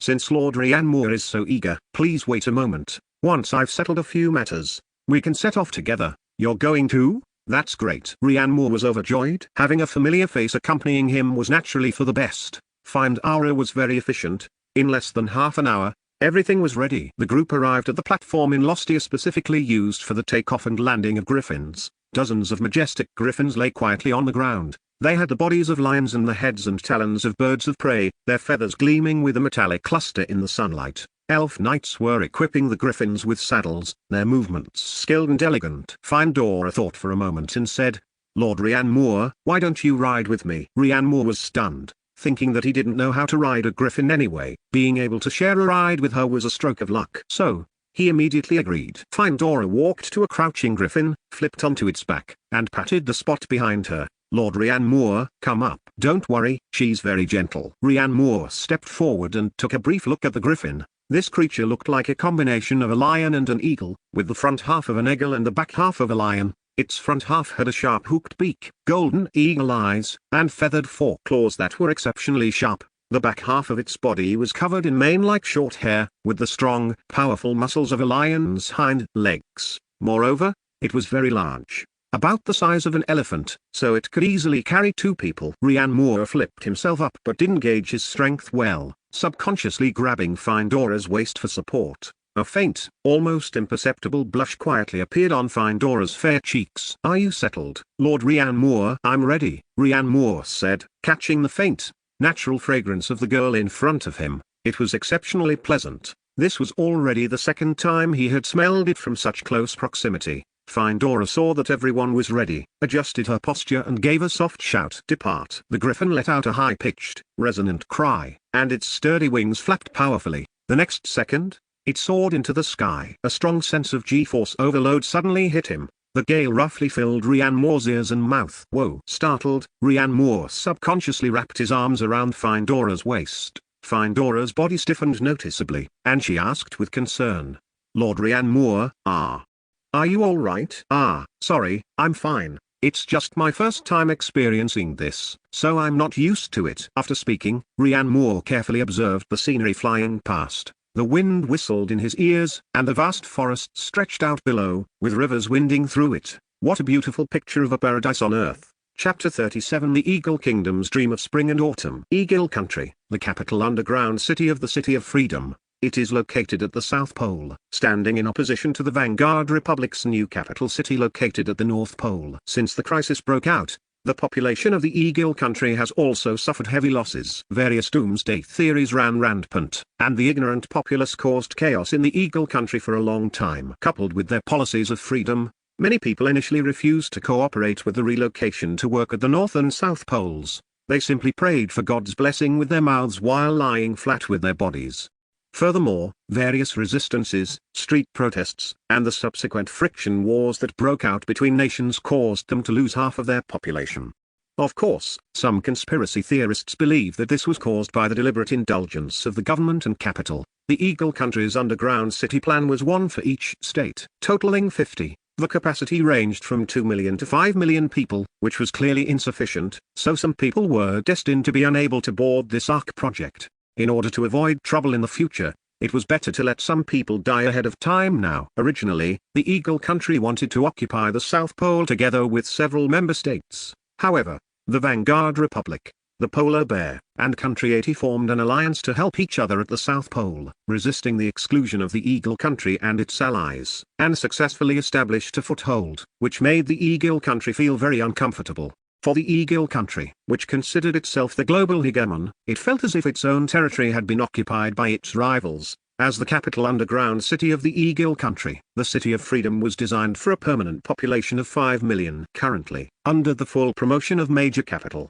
it is the fastest constructed underground city in the Eagle Country, with construction already half completed. Of course, those who occupy this half are mainly the capitalists. They even built doomsday survival bases within the underground city. With resources already limited, this further slowed down the overall construction progress. As for the underground cities in other states, a construction progress of 1/3 would be considered good. Unlike the Vanguard Republic Stan-Gang series of underground cities, which prioritize practicality and use a lottery-based equal distribution system, the Eagle Country's underground cities use a purchase system. Well, it must be said, this is very capitalist. Inside an office hall, the Eagle Country's administrator, Mars, was sunk into a leather sofa, holding a glass of cola, watching a replay of Fox News exclusive interview with him.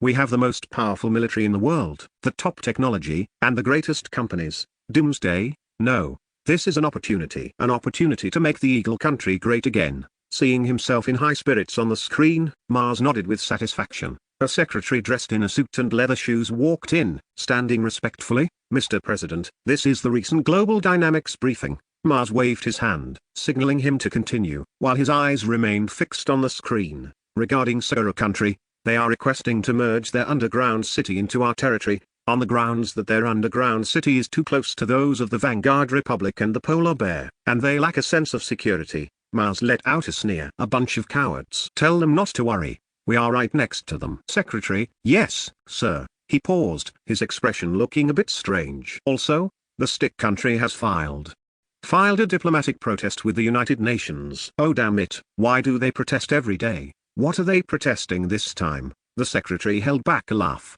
"They are protesting that the naming of the Vanguard Republic's 36 Tangang underground cities infringes upon their cultural heritage, claiming that the Tangang Disa constellation system originated from their ancient civilization." Mars finally moved his gaze away from the television, his face full of question marks. "Mars?" He looked at the secretary. "Have the brains of these idiots also been fried by the solar winds? Is this the time to care about that?" The secretary lowered his head and said, "Perhaps.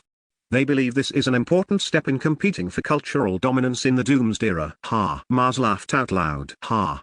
A bunch of guys with dog shit for brains." "Get to the point. How is it going with the Vanguard Republic? Have the public opinion offensive and economic sanctions we launched taken effect?" This was what he truly cared about. "Miss Sir," adding a picture to look at, the secretary's expression turned solemn. "Sir, the effect is minimal. According to our latest intelligence, the total construction progress of the Vanguard Republic's 36 underground cities has comprehensively surpassed 50%. Most importantly, their Dankun City, Ewing City, and several other super underground cities planned to accommodate 10 million people have also surpassed the halfway mark in progress." The air in the office went silent, the smile on Mars' face vanished. The Eagle Country has strong cutting-edge technical strength, yet building a city of freedom for 5 million people was already stretching them thin. An underground city for 10 million people? That was a fantasy. Fake news. Mars suddenly sat up straight and slammed the cola cup heavily onto the table. "It's definitely fake news. They are bluffing. Do you know how big an underground city for 10 million people is? Even if God came down,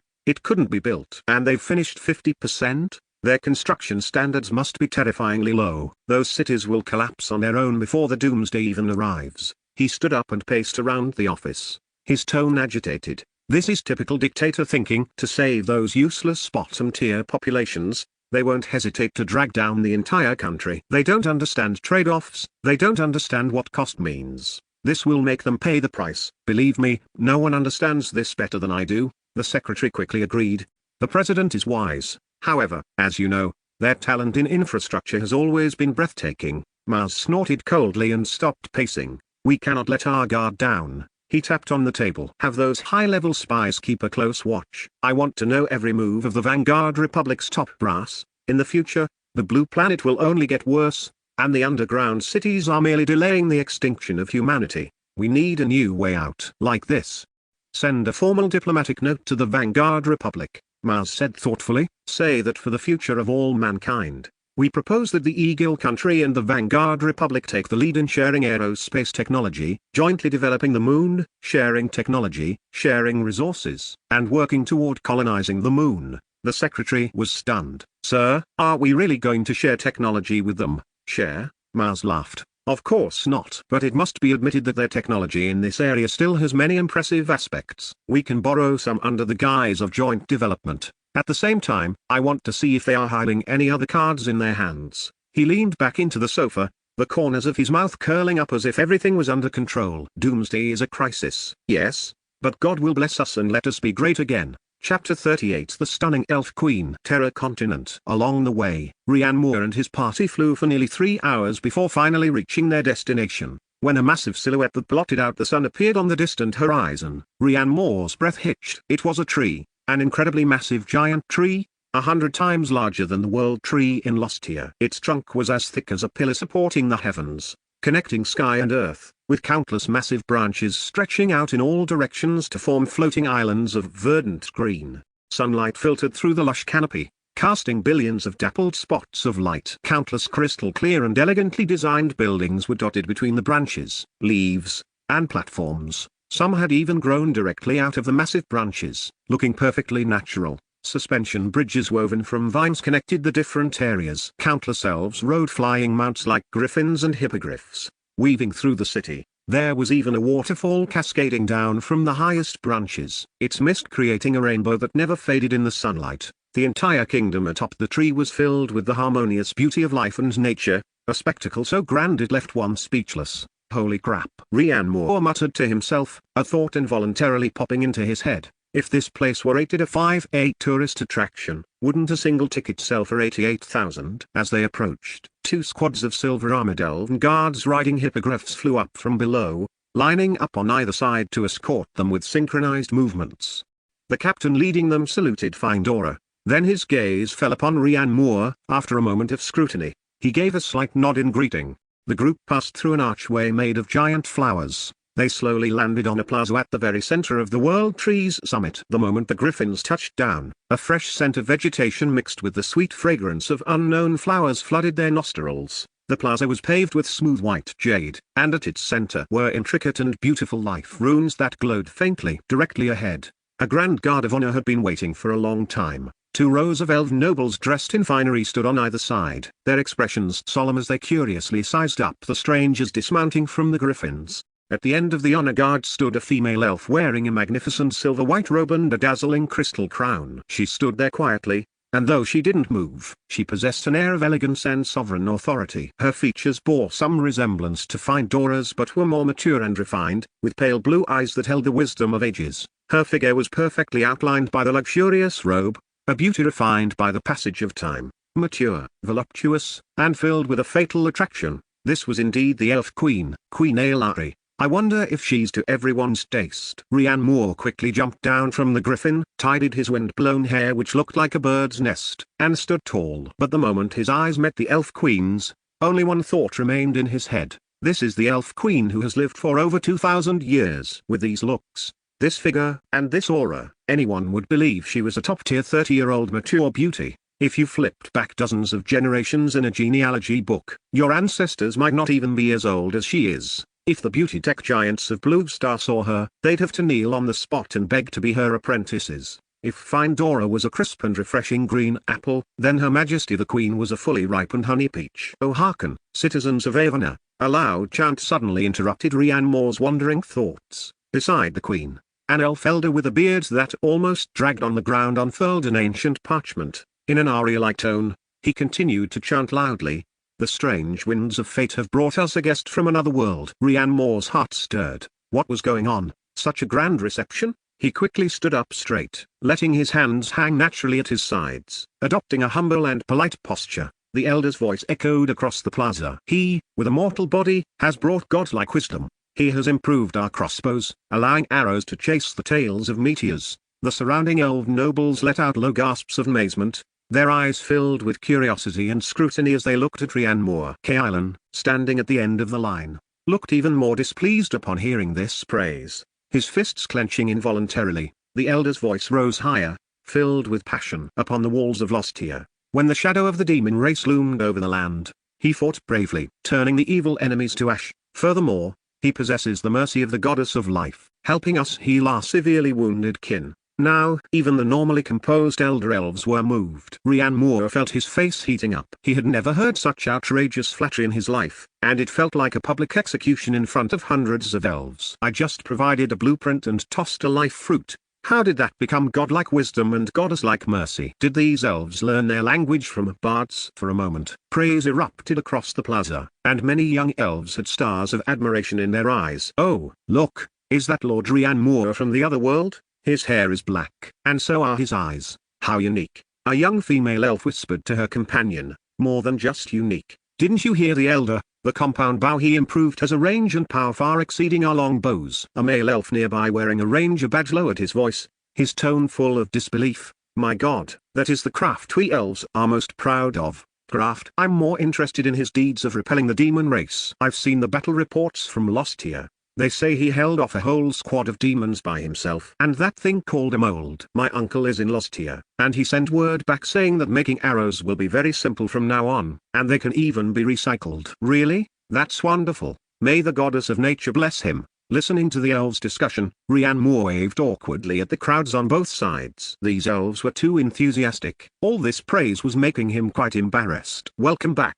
Countess Fenjuona. And welcome to our guest who has traveled from afar." The queen's voice rang out, like aged wine, mellow and pleasant, yet carrying a natural authority. The plaza fell silent instantly. Findora stepped forward and performed a standard elven salute to the queen. "Your Majesty." Queen Aelari smiled and nodded, gesturing for her to rise. "Findora, my dear child, you have worked hard during this time." There was a hint of subtle tenderness in her voice. "The spirits of your parents in heaven will surely be proud of you." Findora lowered her eyes and bowed. "Protecting the people of Lostia is my duty." Having said that, she turned and gestured toward Rian Moore to introduce him. "Your Majesty, this is the traveler from the parallel world I mentioned to you, Lord Rian Moore." Chapter 39 Becoming a Vassal State. Queen Aelari's gaze fell upon Rian Moore. Those pale blue eyes seemed to contain the stars themselves, carrying both kindness and scrutiny as she spoke with a smile. "Visitor from another world, welcome to Avena." Rian Moore smiled and took a step forward. Mimicking their etiquette,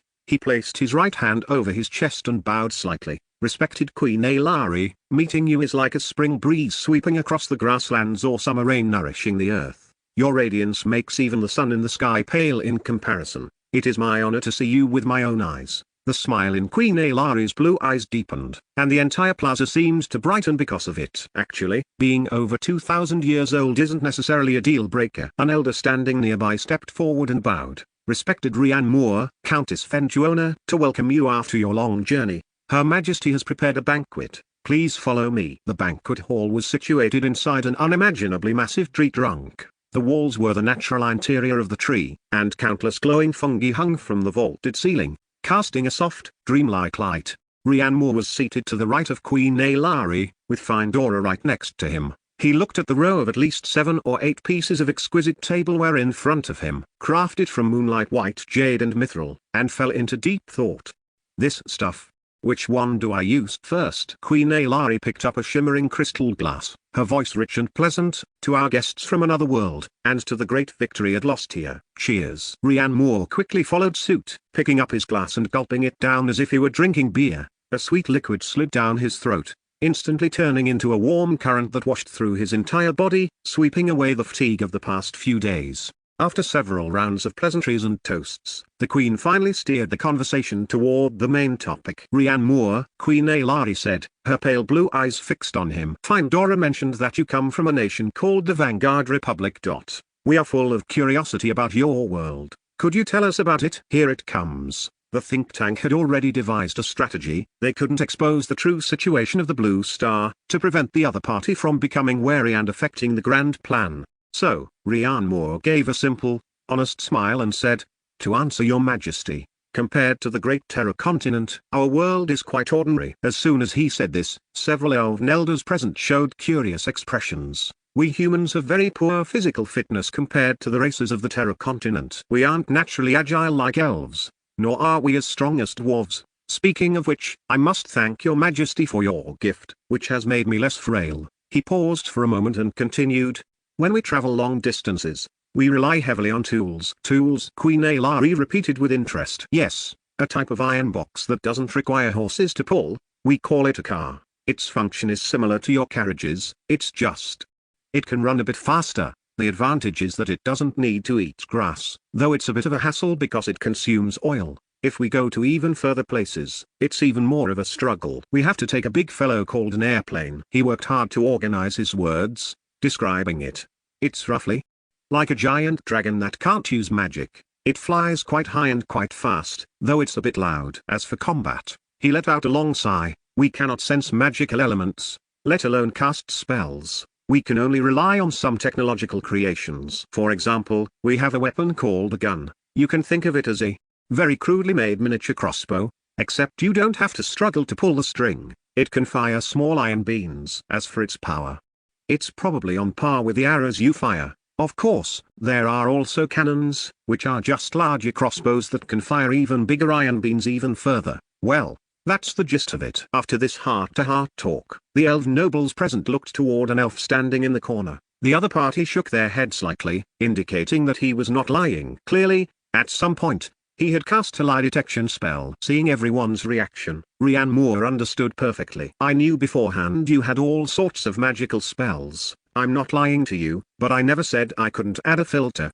The elders whispered among themselves, making no effort to hide it. Did you hear that? Their bodies are so frail that they actually have to rely on external objects just to move. That thing called an airplane sounds like a low-quality alchemical creation, yet he actually compared it to a dragon. Truly, the ignorant are fearless. It seems this otherworldly nation is much weaker than we imagined. Aside from that compound bow being somewhat interesting, the rest are probably inferior even to the militia of the holy human race. One elder stroked his beard and shook his head contemptuously. Queen Alari remained smiling, gracefully sipping her wine without committing herself, making it impossible to guess her thoughts. But the sense of condescending superiority and pity in the banquet hall was obvious to anyone sitting beside Rian Moore. Findora's cheeks flushed red, her emerald eyes full of shame, indignation, and apology, her hands clenched into fists under the table. The atmosphere in the banquet hall became subtle. Forgive my intrusion, Your Majesty. A voice rang out, and the conversations in the hall gradually ceased. Elder Valerius stood up, first performing a noble's salute to Queen Alari, and then turning toward Rian Moore. A smile was on his face, and his tone was gentle. After listening to our otherworldly guest's description, my heart is filled with admiration. A civilization abandoned by the source of the world, unable to perceive magic, yet able to rely on external objects to create such interesting creations. This in itself is a miracle. He placed particular emphasis on the word interesting. An iron box that doesn't require horses is a very ingenious concept. It may never match the swiftness of a hippogriff rider, but it reflects a kind of wisdom belonging to mortals, one that is worthy of commendation. Elder Valerius chuckled softly and slowly shook his head. As for the weapon called a gun, comparing it to the arrows of our sharpshooters imbued with nature's power is likely a naive misunderstanding of archery. His tone shifted. Rian Moore, your people are so physically weak that they are likely inferior even to the untrained militia of the holy human race, aren't they? As soon as he said this, many elven nobles let out suppressed chuckles. Elder Valerius was very satisfied with this reaction. He cleared his throat and raised his voice. But, the goddess of nature is merciful, and we elves are the same. I have a proposal for the Vanguard Republic that could be called divine favor. He spread his arms wide. I propose that our elven kingdom accept the Vanguard Republic and let it become our vassal state. Everyone was stunned. Findora's expression changed instantly. The indifference on Rian Moore's face also vanished. Chapter 40. Confusing the elders in front of the queen. Elder Valerius didn't notice and continued on his own. You can provide us with those interesting tools, you can serve as our vassal state, providing your strength on the battlefield to consume the demon race's low-level cannon fodder. To be able to dedicate your strength to the great elf race and the goddess of nature will be a supreme honor for you in the Vanguard Republic! Oh, just think about it, a civilization abandoned by magic, being able to bathe in the radiance of the elven kingdom. What luck! Rian Moore, You should represent your country, kneel down, and thank Her Majesty the Queen for her generosity and mercy." The entire banquet hall fell silent. Immediately, several uncontrollable sounds of agreement followed. "Elder Valerius is truly far-sighted." "Exactly. This is the best destination for them. It is their honor to become our subordinates." The expressions of those elf nobles looking at Rian were already filled with the assumption that he was a servant about to be incorporated. "You." Findora's face turned beet red, her whole body trembling, as she suddenly prepared to stand up and argue. A hand pressed down on her shoulder. Steady and powerful. Rian Moore slowly rose to his feet. He knew very well that the Queen was indulging the elder to test the attitude of both himself and the Vanguard Republic behind him. If he appeared weak and easily bullied, the Elf Queen would step in to play the good person and give him a way out. But in the subsequent cooperation, the elf race would hold the absolute upper hand, and the Vanguard Republic would become the side being harvested. The other party was facing a crisis from the demon race and needed help from him and his country. This was his greatest security chip. Moreover, he had merit on his side. Therefore, he decided on a moderate counterattack. In short, he couldn't let them think he was a pushover. Otherwise they would easily take an inch if given a yard in the future. He had to show that he wasn't someone to be trifled with. He looked at Elder Valerius. "Elder Valerius, right?" Elder Valerius arrogantly tilted his chin, signaling that he could begin expressing his gratitude. "Please speak." Rian Moore's eyes suddenly turned cold. "If you haven't woken up yet, go rest. It's inappropriate to stay here dreaming." The smiles on all the elves' faces froze. This person from another world actually dared to publicly refute a highly respected elven elder. The smile on Elder Valerius's face vanished, and his expression became displeased. "Rian Moore, watch your words. I am bestowing honor upon you and your civilization." "Honor?" Rian Moore sneered and interrupted. "I'll pass on your honor. Keep it for yourself. Your nation is on the verge of collapse yet you still talk of honor. It's nauseating." He took a step forward, staring down Elder Valerius. "I'm a thick-skinned person. It doesn't matter what you say about me, but you absolutely should not have insulted the country behind me, my civilization." "Vassal state." Rian Moore's voice suddenly rose. "Then I would like to ask you, noble elven elder,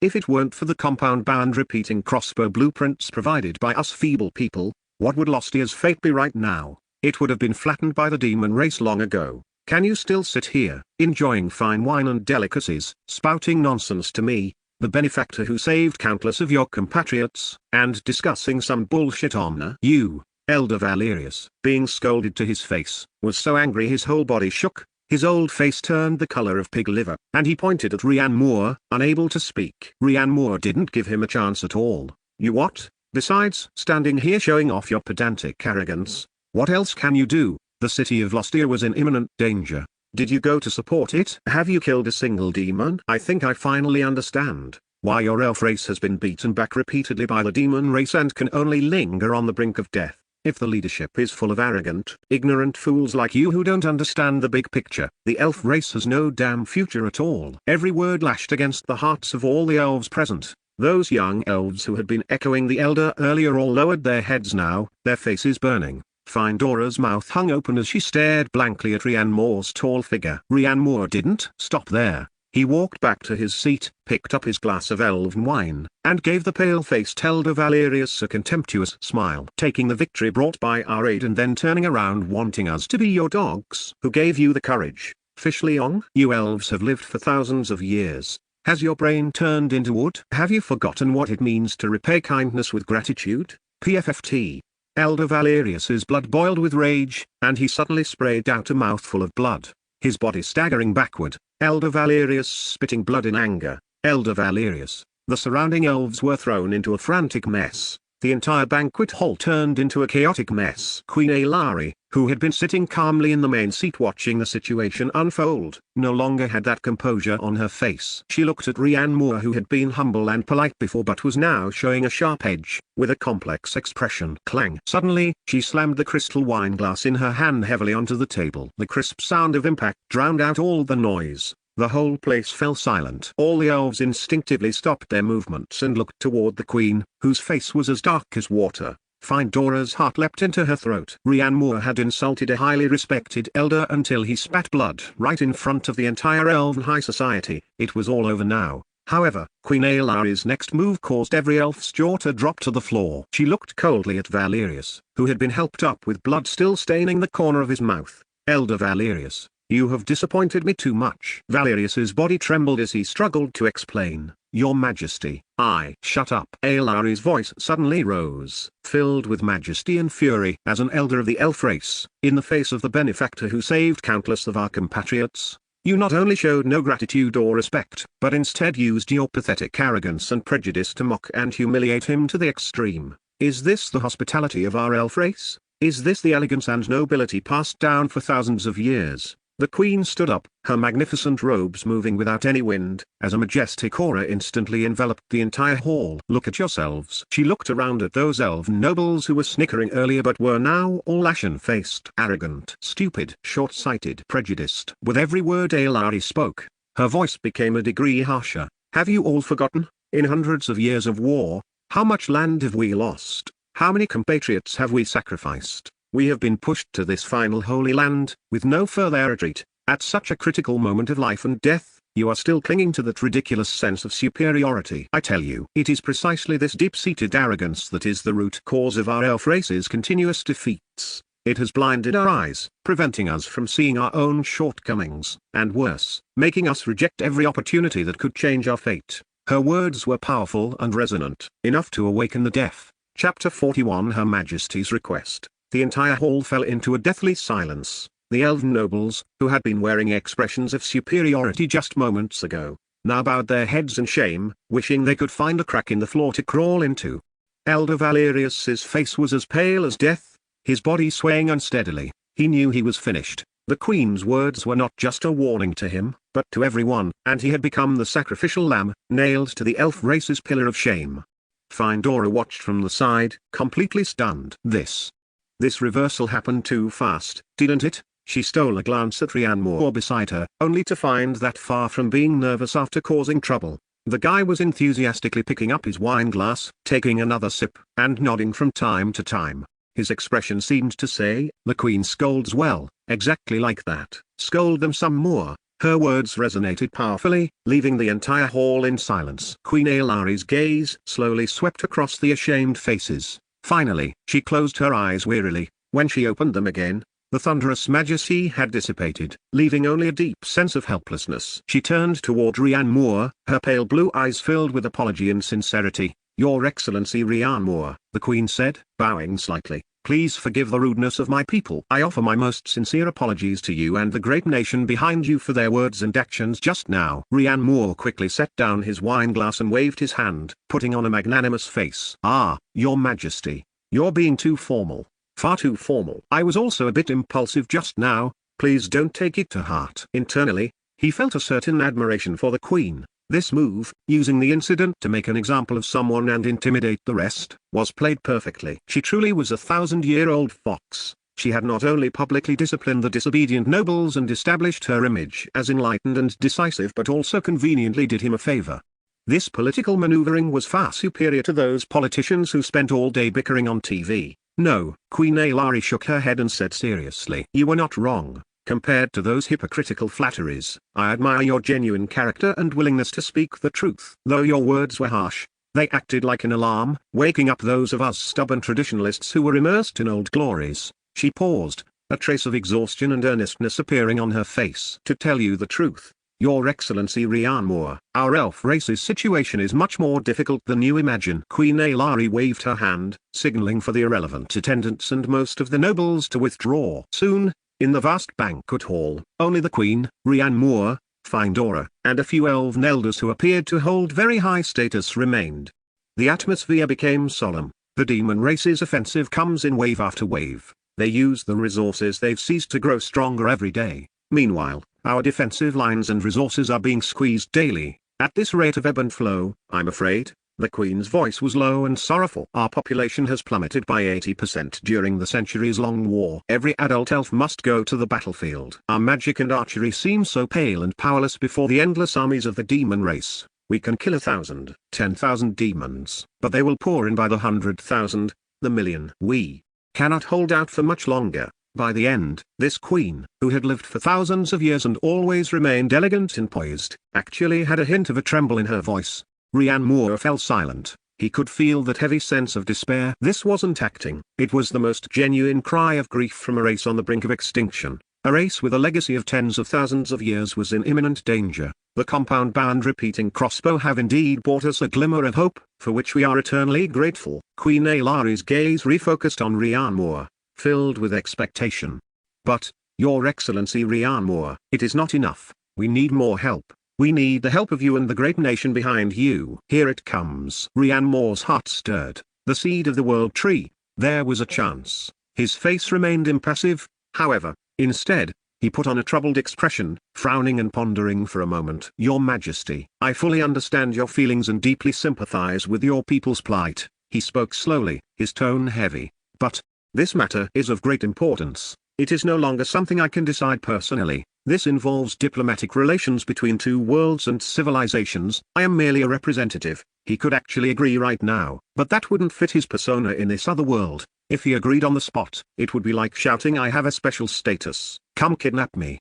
It would be too suspicious. He didn't want to deal with those consequences. To be safe, it was better to maintain the image of a low-level messenger. Hearing this, a flash of disappointment crossed Queen Alari's face, but she still nodded. I was being presumptuous. However, I still hope you can pass on a message for us. Regardless of the outcome, we will be grateful to you. Rian Moore smiled slightly. I will relay your Majesty's request and sincerity exactly as they are. Please rest assured, my motherland never hesitates to lend a hand to true friends. Queen Alari's face broke into a smile as help was rekindled. It is late today, and you have come a long way. You must be exhausted from your journey. Shall we discuss the details tomorrow? Rian Moore had no objections and immediately agreed. Queen Alari turned and instructed Findora. Findora, take your Excellency Rian Moore to the moon's edge to rest. Yes, your Majesty. Findora bowed. Rian Moore also stood up and bowed with a hand over his chest. In that case, your Majesty, we shall meet again tomorrow. See you tomorrow,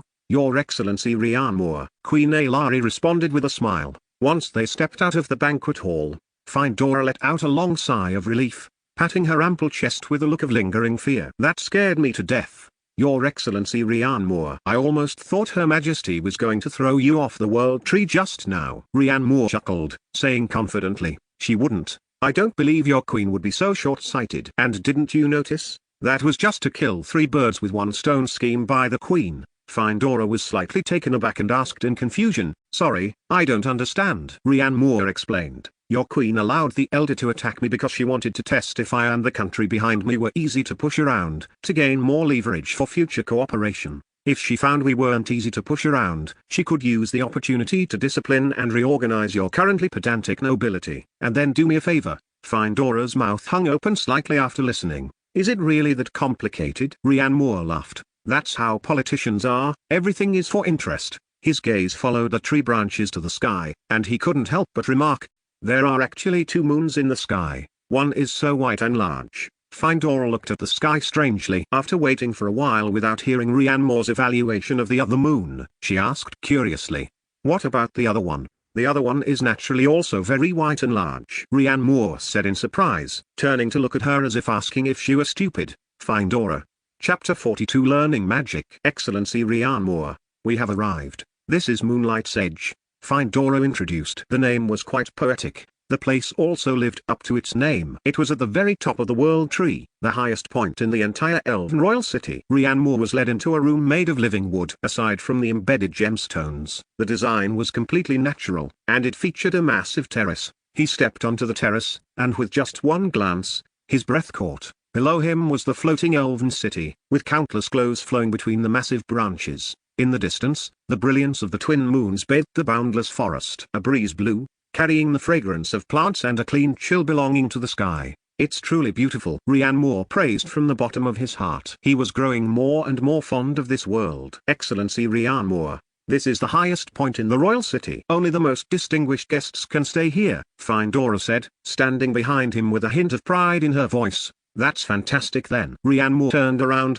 grinned at Findora, and gave her a thumbs up. Thank the queen for me. I like this place very much. I'm glad you like it. Findora bowed slightly. Her emerald eyes were sparkling under the moonlight. You've had a long journey. Bedding and clothes are prepared in the room. Please rest early. I won't disturb you any further. She gave a salute and turned to leave. Rian Moore tugged at his sticky collar. He had broken into a sweat during the verbal sparring with the old man at the banquet and had been suppressed by the queen's aura. Now that he was relaxed, He felt uncomfortable all over. His gaze fell upon the bathtub in the center of the room, which was enclosed by giant petals. The tub was filled with clear water, with a few glowing leaves floating on the surface, creating a perfect atmosphere. Suddenly, a thought flashed through his mind. Why don't I try learning magic? In so many novels, you could just use a water ball spell to take a bath. How convenient would that be? Hey, wait. Rian Moore hurriedly rushed out the door to call out to Findora. Do you have any other requests, Excellency? Findora stopped and looked back in confusion. He looked at Findora and asked curiously, Countess Fentuona, I have a small request. Seeing his solemn expression, Findora couldn't help but feel curious as well.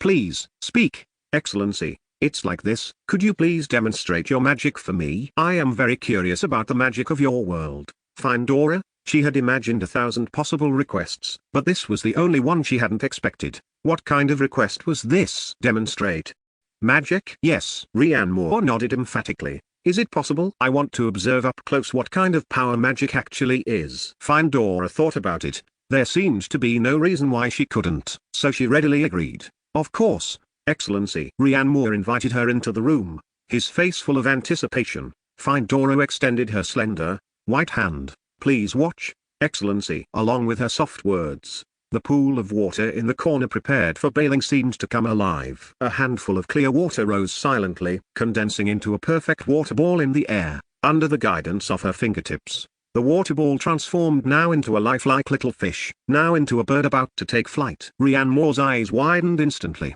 He reached out to feel the flexibility of the water, clicking his tongue in wonder. This is truly miraculous. How do you do all this? What drives it? Is it your mental power, or some kind of magic element in the air that I can't perceive? Findora was taken aback. I just thought about making it move. And it moved. She answered as if it were the most natural thing in the world. Rian Moore, just thinking, he pressed on, unwilling to give up. Then can you control its temperature? For example, making it freeze, or boil? Findora tilted her head but did as he asked. Her emerald eyes narrowed slightly. The water swimming in the air instantly froze, turning into a crystal clear ice sculpture of a bird, radiating cold air. Then, with another thought, the ice bird melted instantly, and in the next second, it began to churn violently, emitting billowing white steam. The water was boiling. Rian Moore, he froze in place, his brain buzzing as if struck by a bolt of lightning. No heat source required, no refrigerant needed. Relying solely on thought, the transformation between ice and boiling water was completed in microseconds. Truly magical indeed. Is the hot water created by manipulating the molecular structure of the water to generate heat through friction? Is the ice created by reducing the activity of the water molecules? Countess Fentuona. Rian Moore's voice was trembling. He walked up to her, looking at her with burning eyes, then back at the docile stream of water at her fingertips, his eyes full of longing. Teach me. Findora was startled by his sudden action and subconsciously took half a step back, her cheeks flushing. Teach. Teach you what? Teach me magic. I want to learn. Rian Moore pointed at the water. I want to try and see if I can do it too. Findora was completely stunned. She opened her mouth and said with some difficulty, Excellency, magic requires talent. We elf race are born with the ability to communicate with elements. For large-scale magic or techniques, we also need to chant incantations, and the people of the holy human race must also have a talent for affinity with magic elements along with study. How will we know if I don't try? Rian Moore's eyes were exceptionally determined. There must be a methodology, right? How do you start? Meditation? Chanting incantations? If he learned it, daily life would be much more convenient, not just for washing up, but he'd have water to drink anytime, returning to that world of ordinary people on Blue Star. If he occasionally showed a trick like this, who wouldn't be impressed? Seeing he's not stopping until the goal is reached. Look, Findora had no choice but to nod. All right. Then give it a try, she explained patiently. First, you must close your eyes, empty your mind, and feel. Feel the elements flowing in the air. They're like breezes, like streams, everywhere. Then, try to use your spirit to touch them and establish a connection. Finally, conceive the effect you want in your mind. Once it manifests, it proves you have a magic talent affinity, and then you can learn techniques and incantations to enhance its power. Rian Moore took a deep breath and, mimicking her, closed his eyes, emptying the mind, feeling. He tried hard to feel. A minute passed. Aside from the wind, there was nothing. 2 minutes passed. He felt his legs going a bit numb. 3 minutes passed. Rian Moore opened his eyes and shook his head. No, I can't sense it. Is there any more specific guidance? Fine. Dora scratched her head. It's just feel it with your heart. Rhiannon Moore, after tossing and turning for a long time, Rhiannon Moore finally had to give up. The elemental mages of the elf race seemed more like a talent. Perhaps he could try the methods of the holy human race later. Chapter 43: The Three Plans of the Vanguard Republic. Bell City Arc Underground Base. Rhiannon Moore opened his eyes. The fresh scent of the world tree's vegetation had vanished. Before his eyes were monotonous walls, and in his ears was the rhythmic hum of the ventilation system. He shook his head, recovering from the trance-like feeling of crossing between two worlds. He pressed the communicator by his bedside. Brothers Ain. I'm back. 15 minutes later, Rhiannon Moore finished showering and changed into dry clothes. Commander Zane Garrison was already waiting outside the door, with two guards standing at attention behind him. Commander Zane Garrison walked into the room, and Rhiannon Moore pulled out a chair for him to sit. Tell me, what's the big news? Rhiannon Moore handed over a glass of warm water. An epic diplomatic event. He didn't waste words and recounted the events of the Elven Royal City banquet in one breath. From Elder Valerius's arrogance to his own blunt rebuttal, and then to Queen Aelara using the situation to her advantage before finally making a sincere plea for help. After finishing his story, he picked up the water glass and took a large gulp. Commander Zane Garrison had listened quietly throughout, his fingers unconsciously tapping on his knee. Only after Rhiannon Moore finished did he speak, his voice containing a hint of approval. Not bad. Beautifully done. Faced with that kind of deep-seated arrogance, backing down only invites contempt. The corners of Commander Zane Garrison's mouth curled upward. That lecture of yours showed the backbone of our Vanguard Republic. More importantly, it gave the Elf Queen a way out. An excuse to reorganize internally and suppress the hardliners. Looking at the results, you helped her complete a political reshuffle. It was handled perfectly. Hey, right? Rhiannon Moore raised an eyebrow. At least he hadn't shamed his country. However, Commander Zane Garrison's face instantly darkened, and the slight smile from a moment ago vanished without a trace. He leaned forward, elbows propped on his knees, staring straight at Rhiannon Moore. Kid, you took too big a risk. Have you thought about it? What if that queen's head was the same as Elder Valerius's? Or if she simply couldn't suppress those people? What would the consequences be for publicly humiliating an elven elder? Commander Zane Garrison's expression was very serious. You might not have come back. I must emphasize this again. Your safety is the highest priority of the New Hope project. There is no second. You are not a soldier charging the front lines. You are our only bridge to that world. Perhaps even the hope for the continuation of Blue Star's civilization. We cannot afford to gamble. The concern and lingering fear in Commander Zane Garrison's eyes were undisguised. A warmth spread through Rhiannon Moore's heart. This wasn't a reprimand. It was the value a nation placed on him. Rhiannon Moore smiled. I understand, Brother Zane. Didn't I say just now? I only did it because I was certain. I will be careful to ensure my own safety. As long as you know. Commander Zane Garrison's expression softened, and he leaned back against the chair again. He tapped the table, switching back to work mode. Regarding the Elf Race's request for full cooperation, during the few hours you were meeting the Queen, a joint think tank composed of the General Staff, the Academy of Sciences, and the Strategic Support Department has already come up with a preliminary plan. Rhiannon Moore immediately sat up straight. Commander Zane Garrison swiped open a tablet, and a title appeared on the screen. First, Industrial Enlightenment. Elven weapon craftsmanship produces works of art, not industrial products.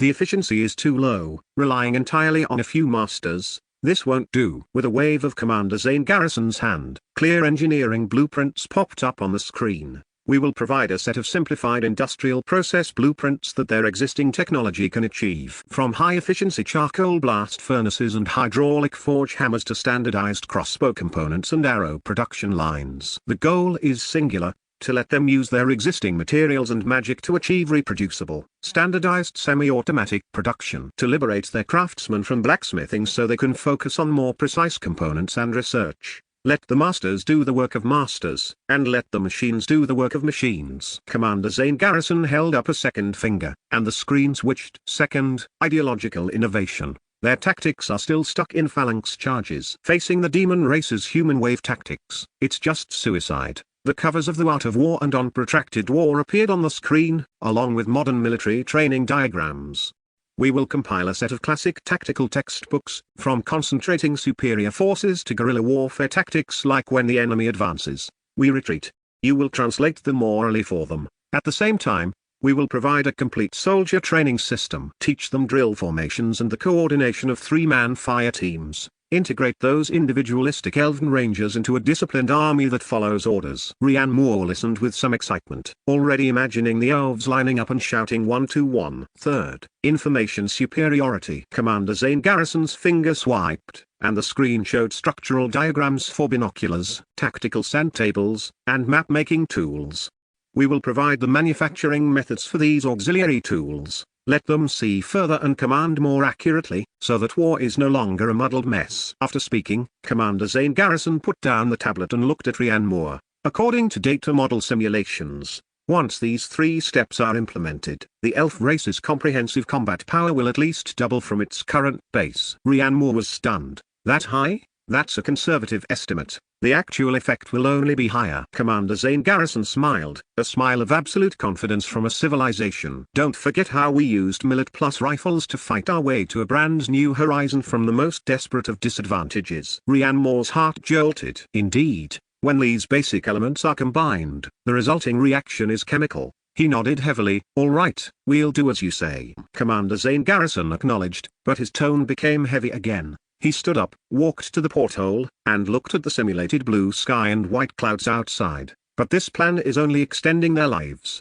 It can help them hold on for a few more years, perhaps 10. It can save many lives and buy us more time. The hot blood that had just flared up in Rian Moore was dampened by this cold water. He frowned deeply. Only a few more years. There's no way to counterattack? Commander Zane Garrison shook his head with a grave expression. Based on the intelligence you provided, the demon race's scale, war potential, and high-level combat power are overwhelming for the entire continent of Terra. Once the demon race discovers this elven bone has suddenly become tough, they only need to assemble 2 or 3 times their main forces to crush it. At that point, the elf race will still be standing alone, and their destruction will only be a matter of time.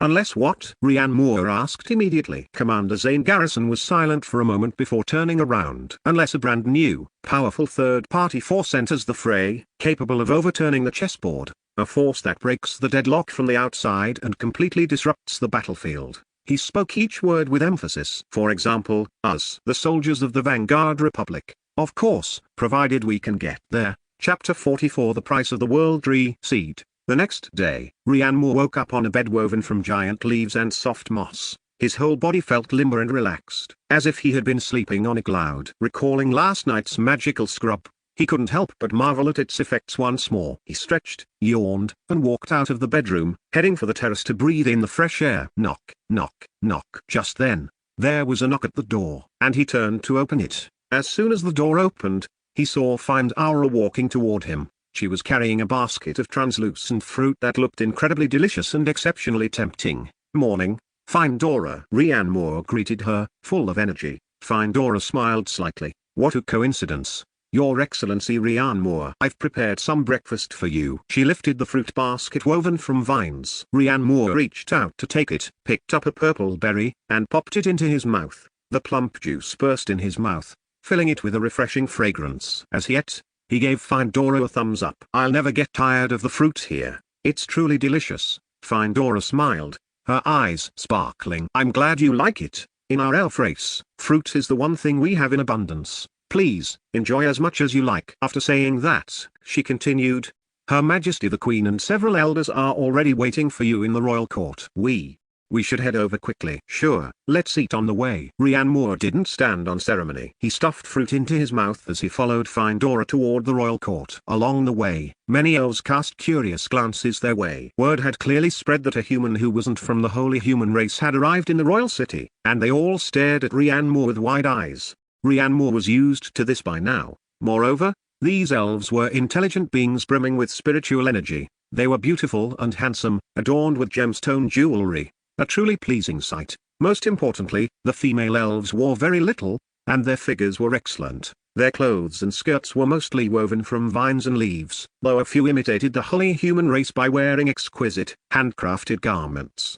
As the two walked along the massive branches of the world tree, the railings on both sides gave Rian Moore a great sense of security. The Elven Royal Court was just as it had been yesterday, with a solemn and dignified atmosphere. Queen Aelari sat upon a throne encrusted with jewels, with several high-ranking core elders lined up on either side. Yesterday's troublemaker, Elder Valerius, was among them, though his face was pale. When he saw Rian Moore enter, He gave a heavy snort and turned his head away. Rhiannoir ignored him completely, treating him as if he were invisible. He strolled casually into the center of the court, swallowed the last piece of fruit, and clapped his hands in satisfaction. "Your Excellency Rhiannoir, I wonder how you rested last night?" Queen Aelari asked with a smile. Rhiannoir grinned, revealing a row of white teeth. "I rested very well, excellently. I have to mention, I mainly have Master Findora's skills to thank." "Findora's skills as a master?" Queen Aelari and the elders were all stunned, their gazes shifting in unison toward Findora standing to the side.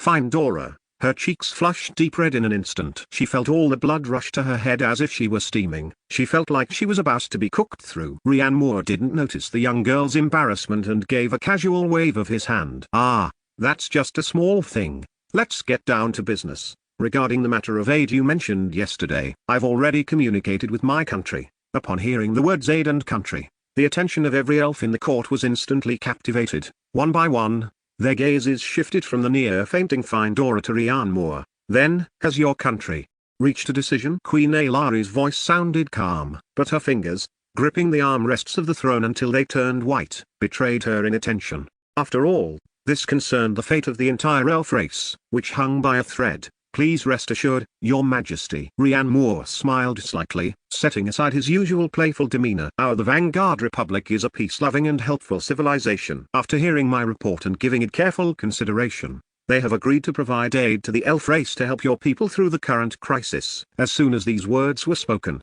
the tense atmosphere in the court immediately relaxed. The oppressive silence was broken by a chorus of faint, relieved sighs. A look of genuine joy finally appeared on Queen Aelari's face, and even the stern-faced elders nearby relaxed their furrowed brows. "That's wonderful." The Queen's voice carried a hint of imperceptible trembling as she rose slightly from her throne. "On behalf of the entire elf race, I thank your civilization for extending a helping hand in this time of peril." She sat back down and looked at Rhiannoir solemnly. "Then, in return, I wonder what your side requires from us?" "Not bad.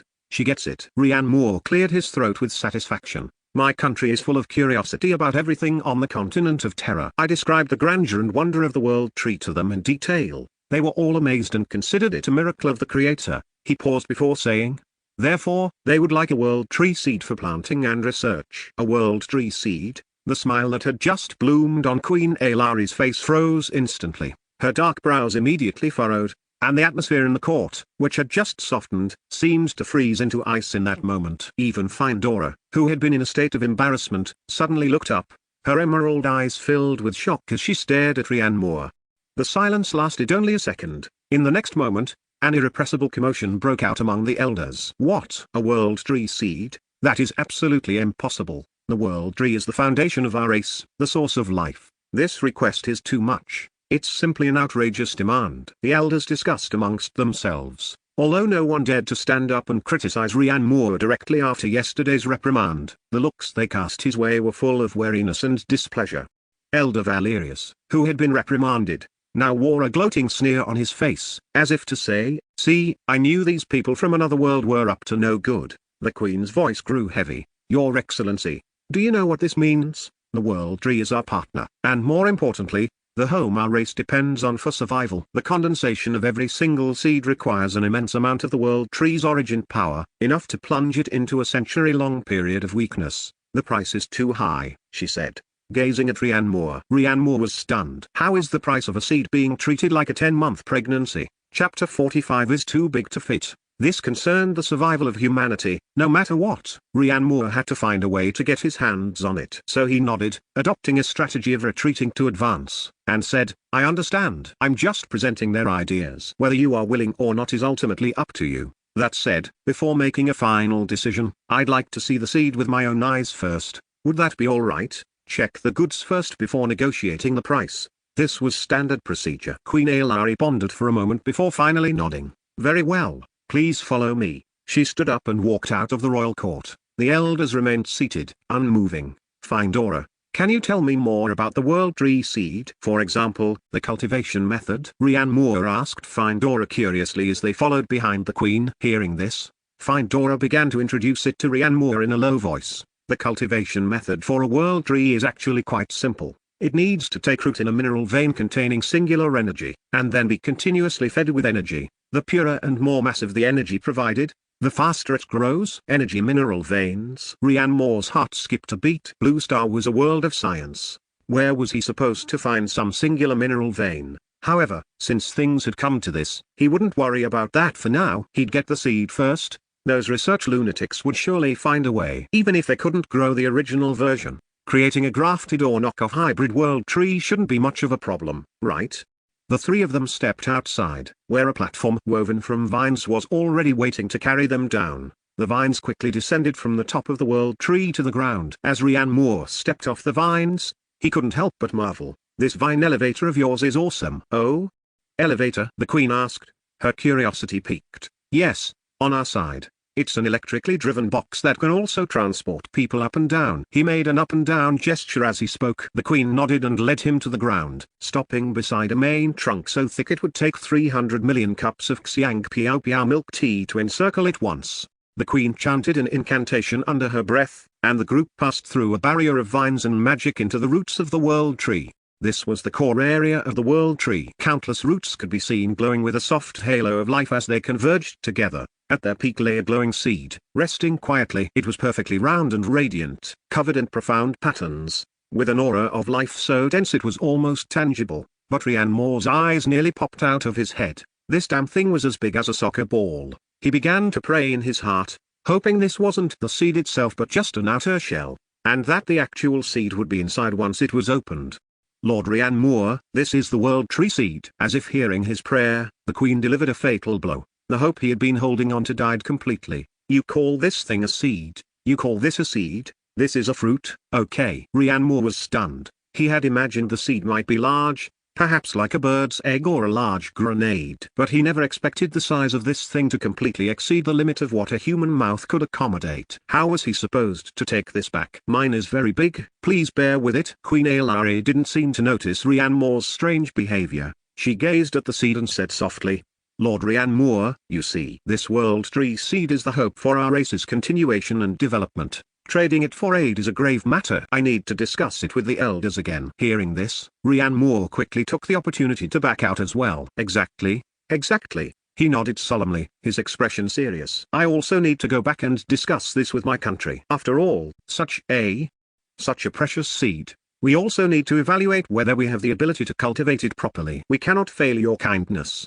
His mind was currently a chaotic mess. The first step of the plan was stuck on the logistics phase. This deal was likely going to fall through. If he couldn't take it back, he would have to trade for something else. Bell City, Arc Project Underground Base. Ryan Moore snapped his eyes open on the bed. His consciousness returned to his familiar body, and he immediately sprang up from the bed. He picked up the walkie-talkie on the nightstand. "Brothers Ain, I'm back. We need to hold a team meeting, right now." Under the Queen's arrangement, Ryan Moore had been having Find Dora show him around Ivana. Distracted throughout the tour, Ryan Moore had rushed into a nap after lunch to bring the news back. A few minutes later, when Ryan Moore arrived at the conference room, Commander Zane Garrison, Academician Dr. Kian Vance, Academician Dr. Leon Carter, and the other big shots were already sitting upright with serious expressions. "What happened?" Commander Zane Garrison asked in a heavy voice, prepared for any kind of bad news. Ryan Moore poured out everything he had seen and heard in the Elven Royal Court in one breath. "That's how it is." Ryan Moore panted, plopping down into a chair. "The seed is as big as a soccer ball, and it needs a special energy mineral vein to be planted. The Queen is hesitating, and I used the excuse of needing to come back and discuss it to temporarily stall things." After Academician Dr. Kian Vance finished listening, he pushed up his reading glasses, his grey eyebrows knitting into a knot. "As big as a soccer ball?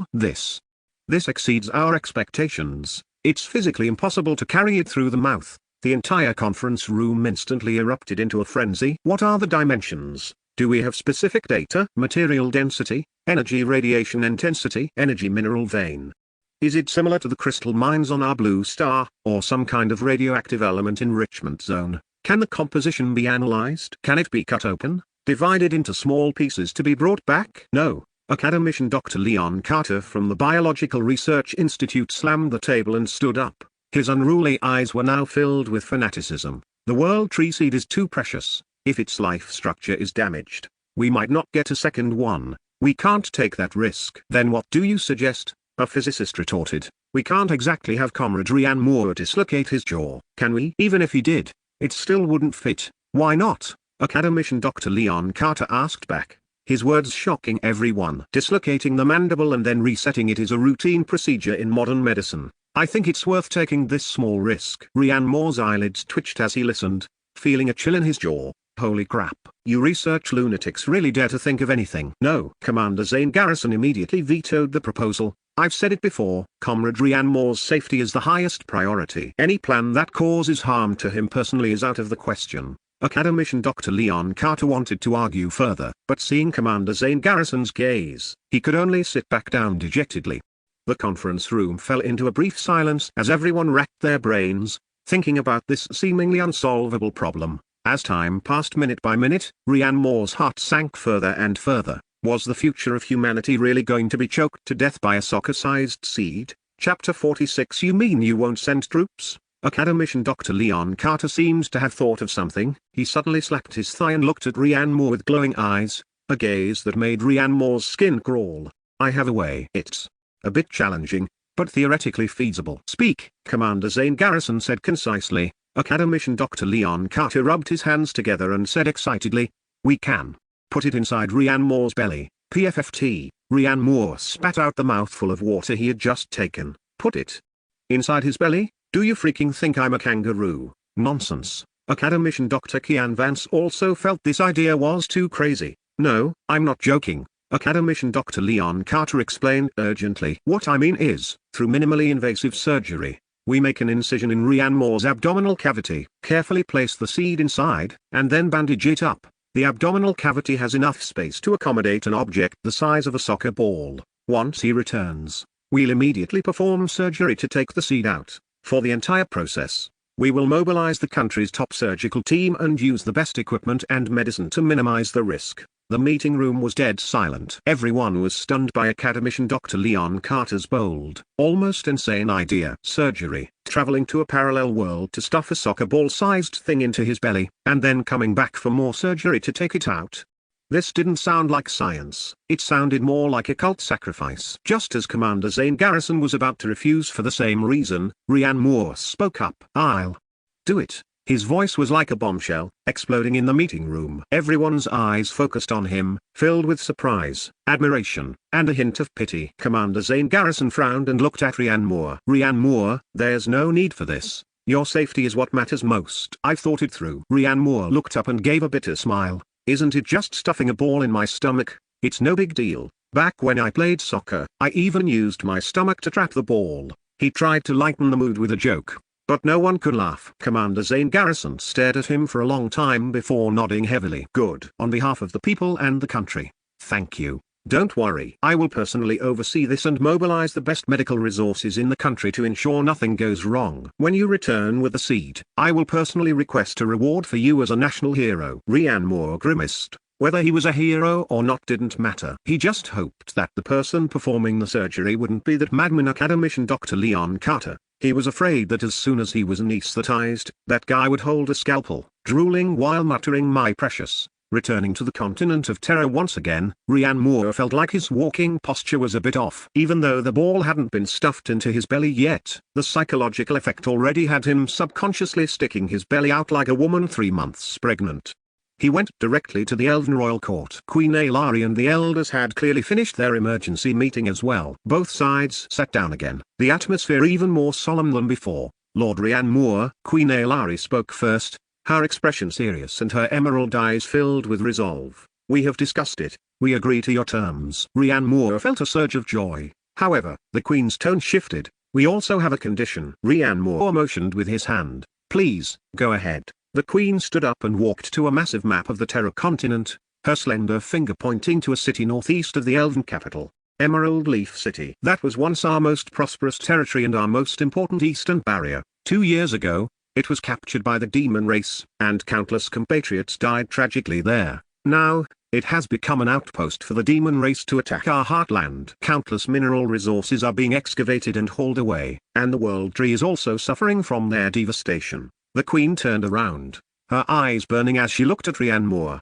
My condition is that the Vanguard Republic must help us reclaim Emerald Leaf City. This condition was reasonable, so Ryan Moore immediately agreed. No problem. Reclaiming Emerald Leaf City. We accept this condition. A preliminary agreement was finally reached. and the atmosphere in the royal court lightened slightly. A smile returned to Queen Ailari's face. "Wonderful, Lord Rian Moore, your decisiveness is admirable." She sat back on her throne. "Then, when can your civilization dispatch an army to support us?" Her eyes were full of expectation. Although the humans Rian Moore described last night were very weak, including Rian Moore's own physical fitness, which was barely better than an elven child.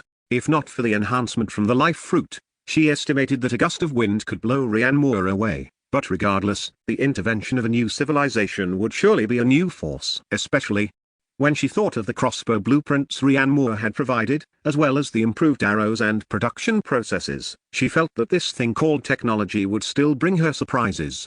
However, Rian Moore's answer stunned them all. "We can start any time," Rian Moore said confidently. "But your majesty, you might have misunderstood. The Vanguard Republic will not directly send troops." "What?" Queen Ailari's smile froze. "No troops?" The hot-tempered Elder Valerius exploded on the spot. "What kind of aid is it if you don't send troops?" "Lord, are you playing with us?" The other elders were also agitated. In their view, giving up their most precious world tree seed only to have no troops sent was undoubtedly a scam. "Of course not," Rian Moore directly retorted Elder Valerius's questioning and looked at Queen Ailari on the throne. "Your Majesty, please let me explain. The Vanguard Republic wants to send troops to help you. Please, you must believe our sincerity." Rian Moore spread his hands. "But the problem is, I only arrived here by accidentally falling into a spatial turbulence. My connection with the Vanguard Republic only works through sleep. Our army truly cannot come over. Can you understand that? But that doesn't mean we can't do anything. We can provide a complete war solution that will allow the elf race to crush the demon race on their own." He stood up, prepared to explain the three-step strategy that Commander Zane Garrison and the think tank had customized for the elf race overnight, ranging from production line modification to new tactical thinking.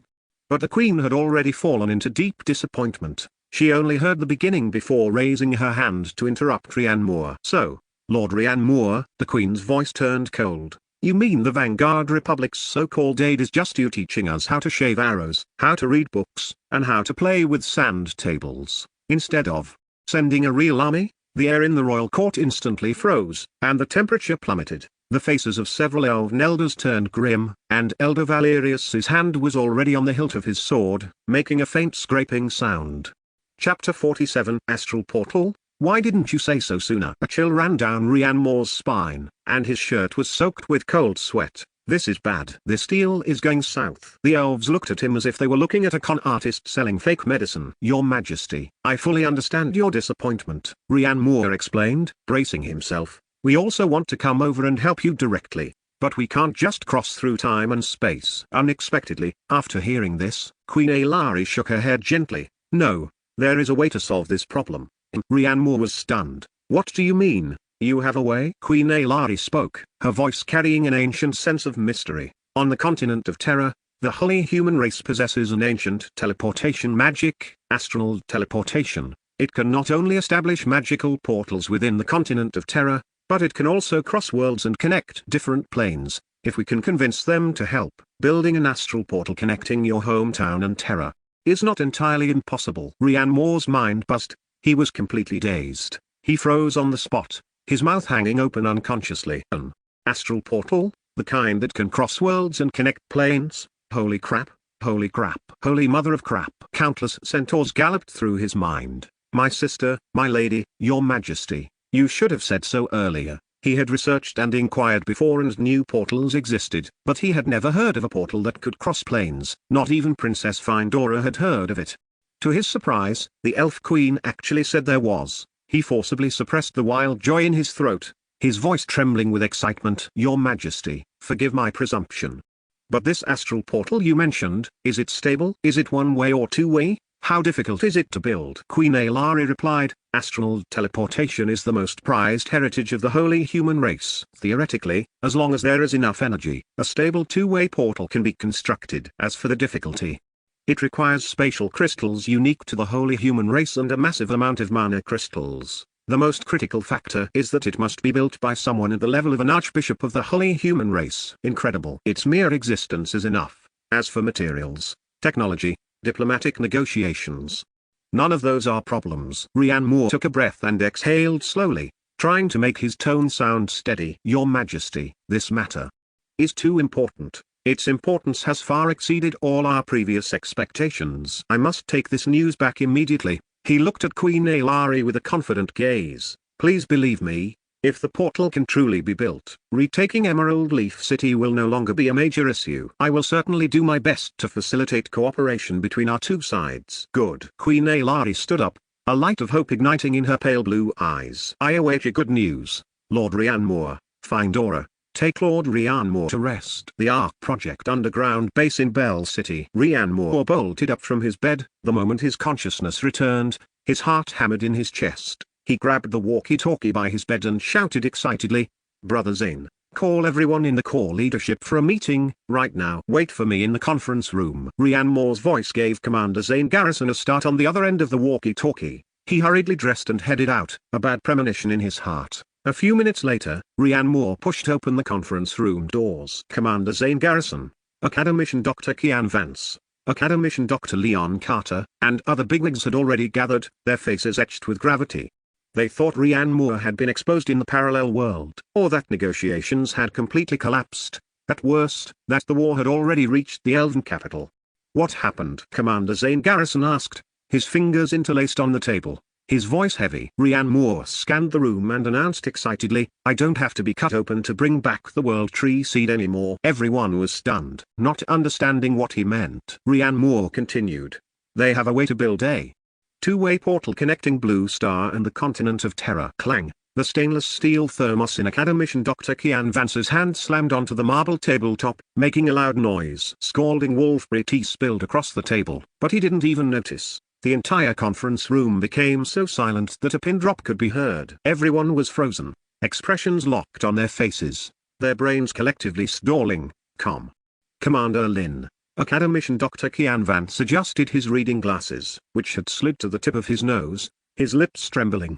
"Say that again. What is that door for?" I said. Rhiannour raised his volume, his eyes frighteningly bright. "They can open a portal, a door that allows us, our shells, and our thousands upon thousands of troops to enter that magical world directly." Boom! This sentence instantly set everyone off. "Impossible. This violates the conservation of mass and energy. This is unscientific." A physicist suddenly stood up, waving his arms, nearly hitting a colleague's face. "How does it do it? What's the theory? How is it positioned? Is it based on a wormhole model or dimension folding technology?" Academician Dr. Kian Vance rushed up to Rhiannour, grabbing his shoulders as a barrage of questions poured out. Meanwhile, the biology academician, Academician Dr. Leon Carter, after a brief stupor, was filled with incomparable fanaticism. "A portal.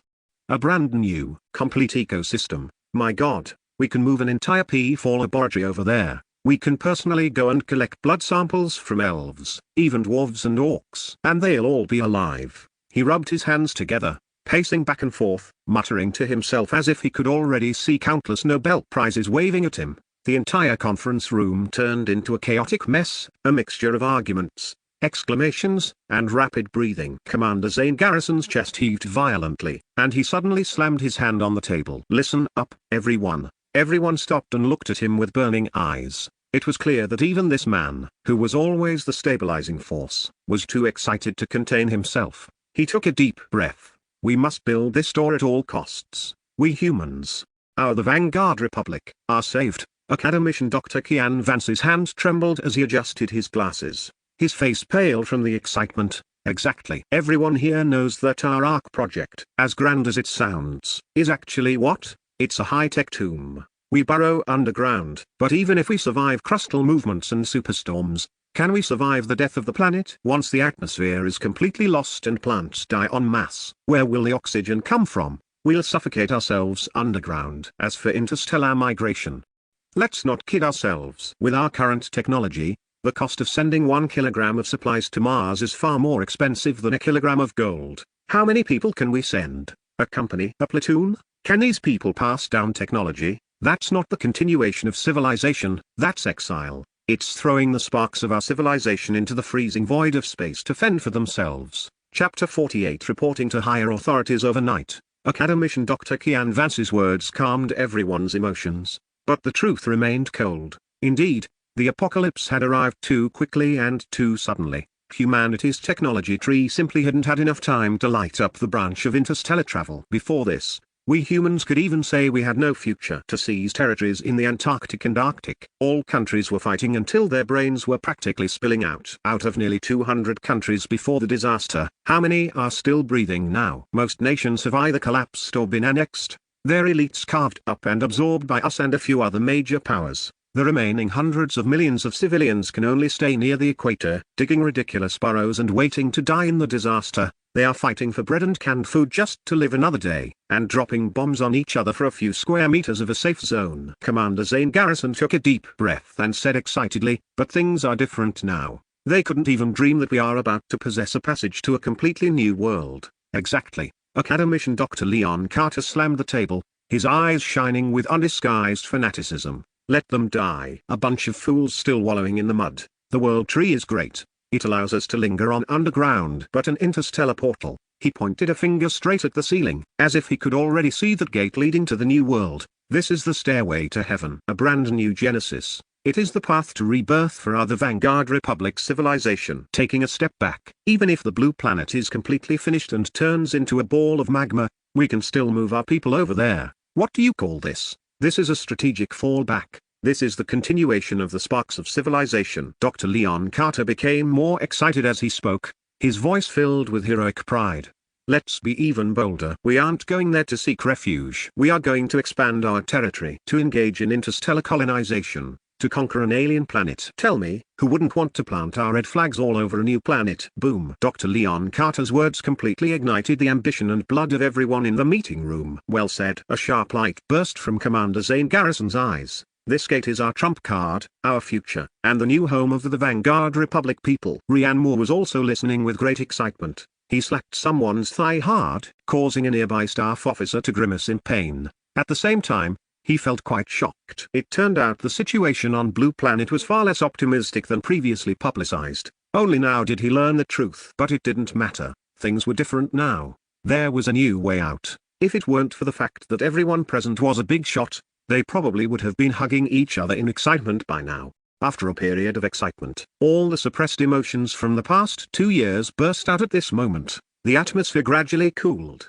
The flush on Commander Zane Garrison's face had faded, but his gaze had regained its sharpness. He looked around, his eyes sweeping over every core member. "Comrades." His voice wasn't loud, but it made everyone's nerves tighten instantly. "From now on, all information regarding the portal is classified as top secret. Knowledge is restricted to those of us present here. Understood?" "Understood." Everyone responded in unison, their voices resonant. Commander Zane Garrison's gaze turned to the biological research academician, Dr. Leon Carter. "Old Secretary Liamu." "Present." Dr. Leon Carter stepped forward. "You and your team are to immediately draft a biological and environmental risk assessment plan for the Terra continent." Commander Zane Garrison's fingers tapped on the table. "I need to know the composition of the air there, and whether the microorganisms and viruses there are lethal to our blue planet's carbon-based life. We can't have our entire force wiped out by an alien plague before the battle even begins." "No problem." Dr. Leon Carter's eyes were shining. He licked his lips. "That's easy."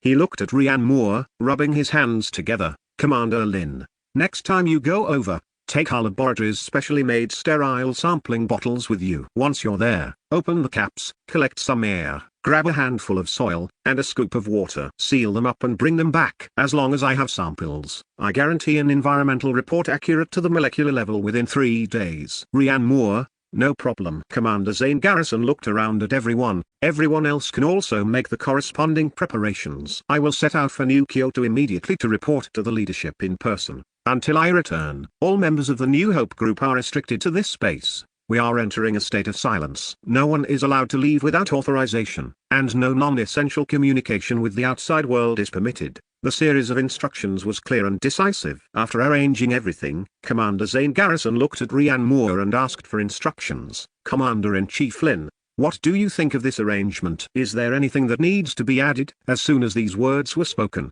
the atmosphere in the meeting room instantly became peculiar. A group of top-tier big shots all turned their eyes in unison toward the young man sitting in the chair. Only then did Ryan Moore realize that he now seemed to be their commander-in-chief of this project. He cleared his throat, imitating the air of a high-ranking leader from TV. He leaned back slightly, striking just the right pose. His tone was flat. "You've considered things very thoroughly. I am satisfied." "Good work. You may go, Commander Zane Garrison." Everyone present, The most awkward thing is when the air suddenly goes silent.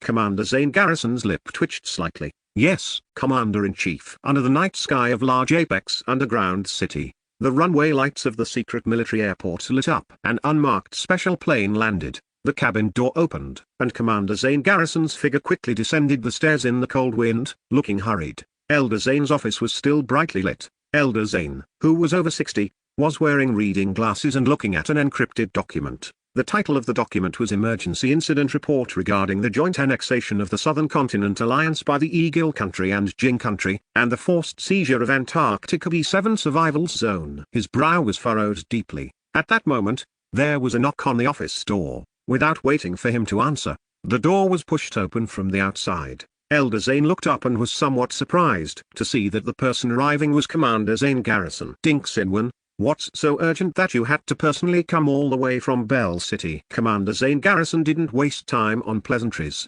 He walked quickly to the desk, snapped his legs together, stood at attention, and gave a military salute. His voice trembled slightly with excitement, reporting to the leader. A major breakthrough has occurred in the New Hope group. We have found a path to the new world. Elder Zane's hand, holding a teacup, froze in midair. He read the daily reports for the New Hope project. He naturally knew what those words meant. A path to the new world, could it be that besides Rian Moore's unique singularity, they had found a way for others, for the Vanguard Republic Army, to set foot on the Terra Continent?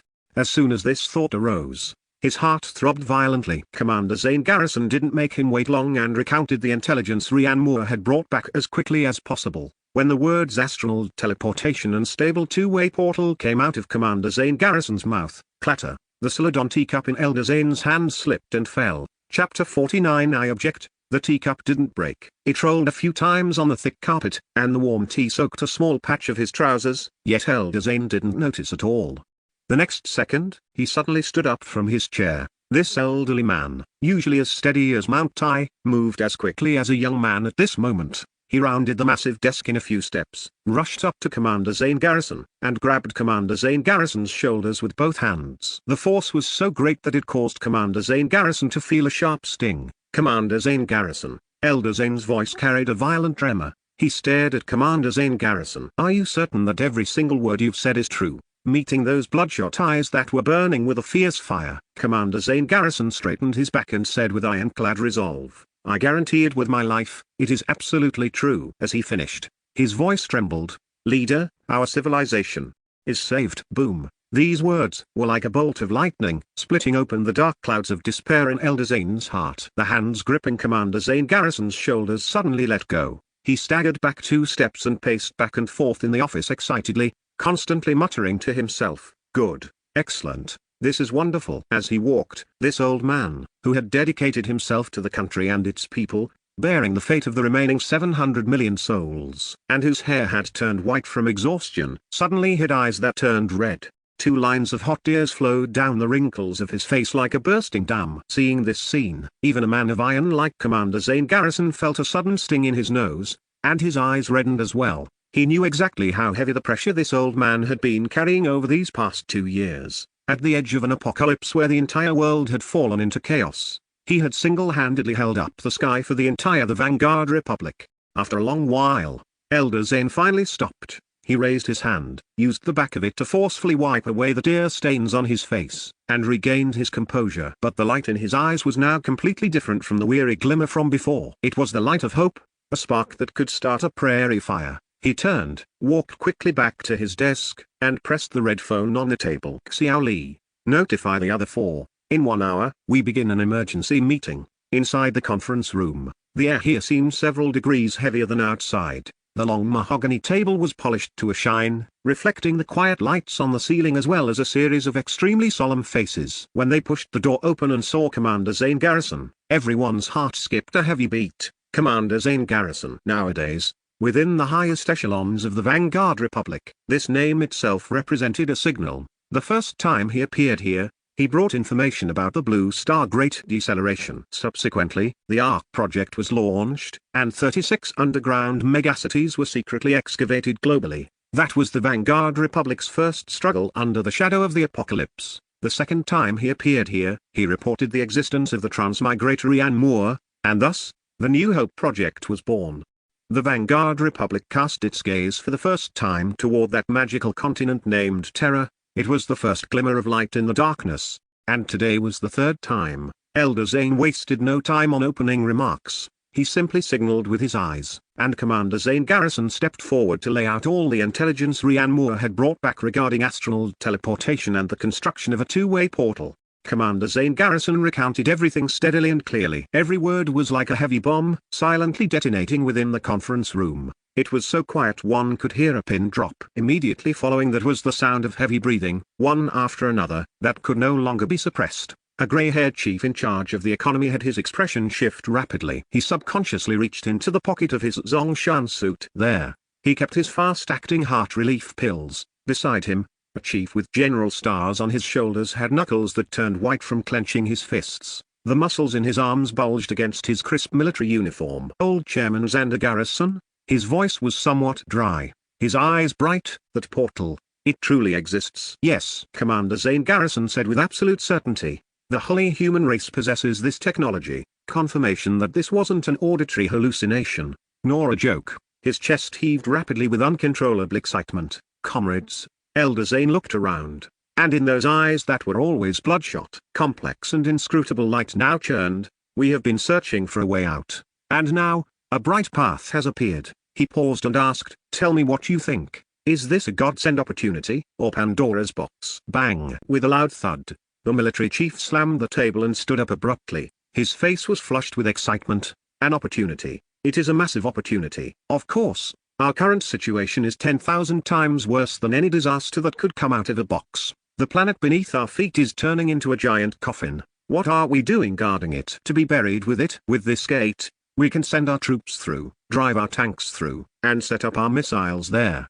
That is a new planet, a new home. The chief in charge of the economy adjusted the glasses on the bridge of his nose and spoke up. "I agree with old Yang's view, but we must be more level-headed." He had already recovered his composure, his eyes flashing with shrewd light. This isn't just a matter of seeking refuge or expanding territory. This is a brand new world, which means infinite resources and an infinite market. Think about it. Our heavy industries that were forced to a halt by the disaster, the steel, cement, and machine tools piling up in warehouses are a burden to us. But what would they mean to a parallel world still in the age of cold weapons? We can use the cheapest industrial goods to trade for their magic ores, rare magic plants, and even biological materials with miraculous effects. This trade alone is enough to instantly revitalize our national economy, which has stagnated due to the disaster. It can make our factories roar with life again, and allow hundreds of millions of people to find work and eat a hot meal once more. Life won't be so bitter then. There is also the civilizational aspect, added a refined chief wearing glasses, who was in charge of culture and technology.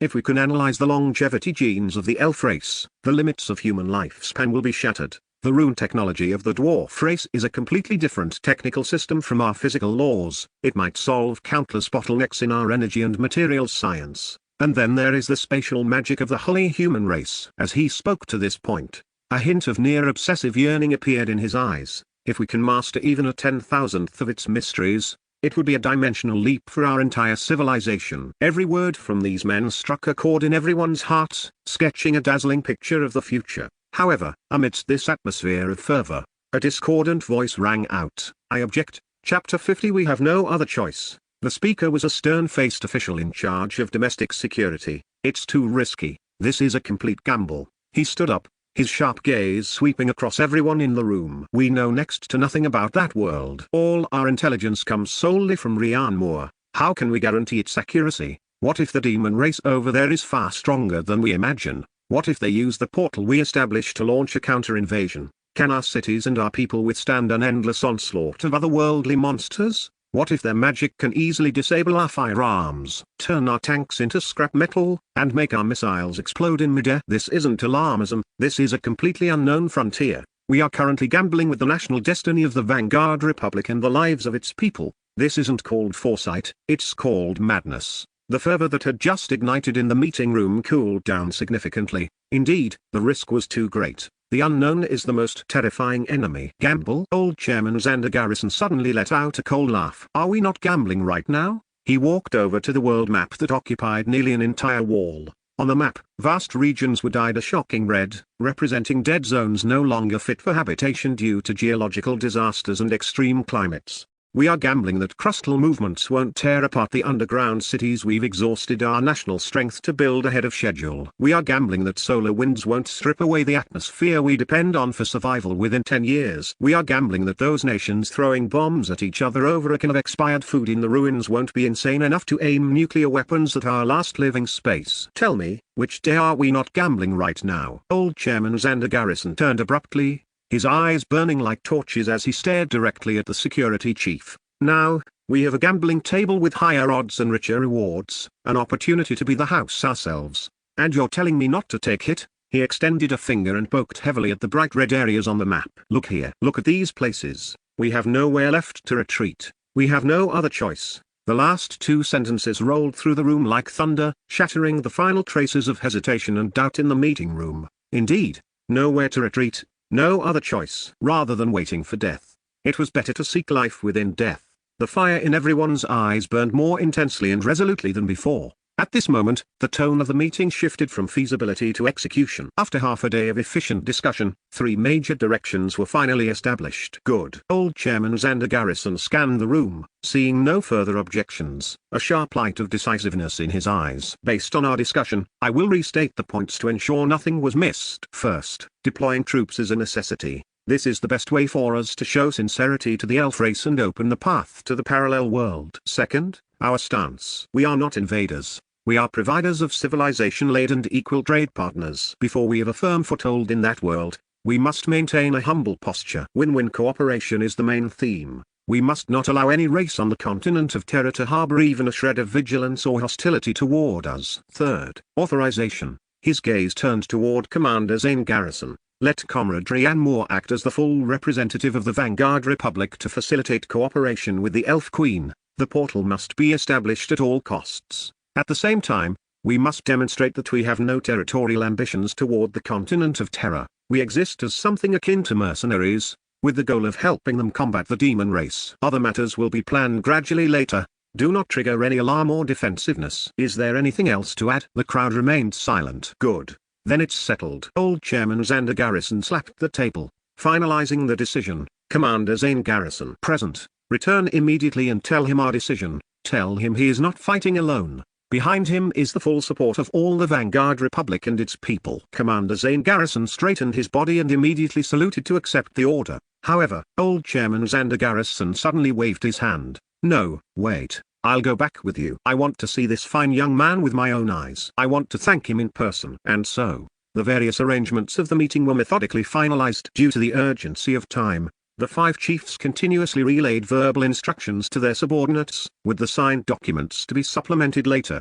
In the darkness of the night, undercurrents surged through the Vanguard Republic. This was destined to be a sleepless night for many. In the Arctic theater, within an underground base beneath the permafrost, the stark difference in temperature between the surface and the underground made the air currents violent. The cold wind scraped past the base's open gates like countless small knives, letting out a shrill howl. A figure stood as straight as a javelin on a high platform inside the gate, the general stars on his shoulder straps gleaming under the searchlights.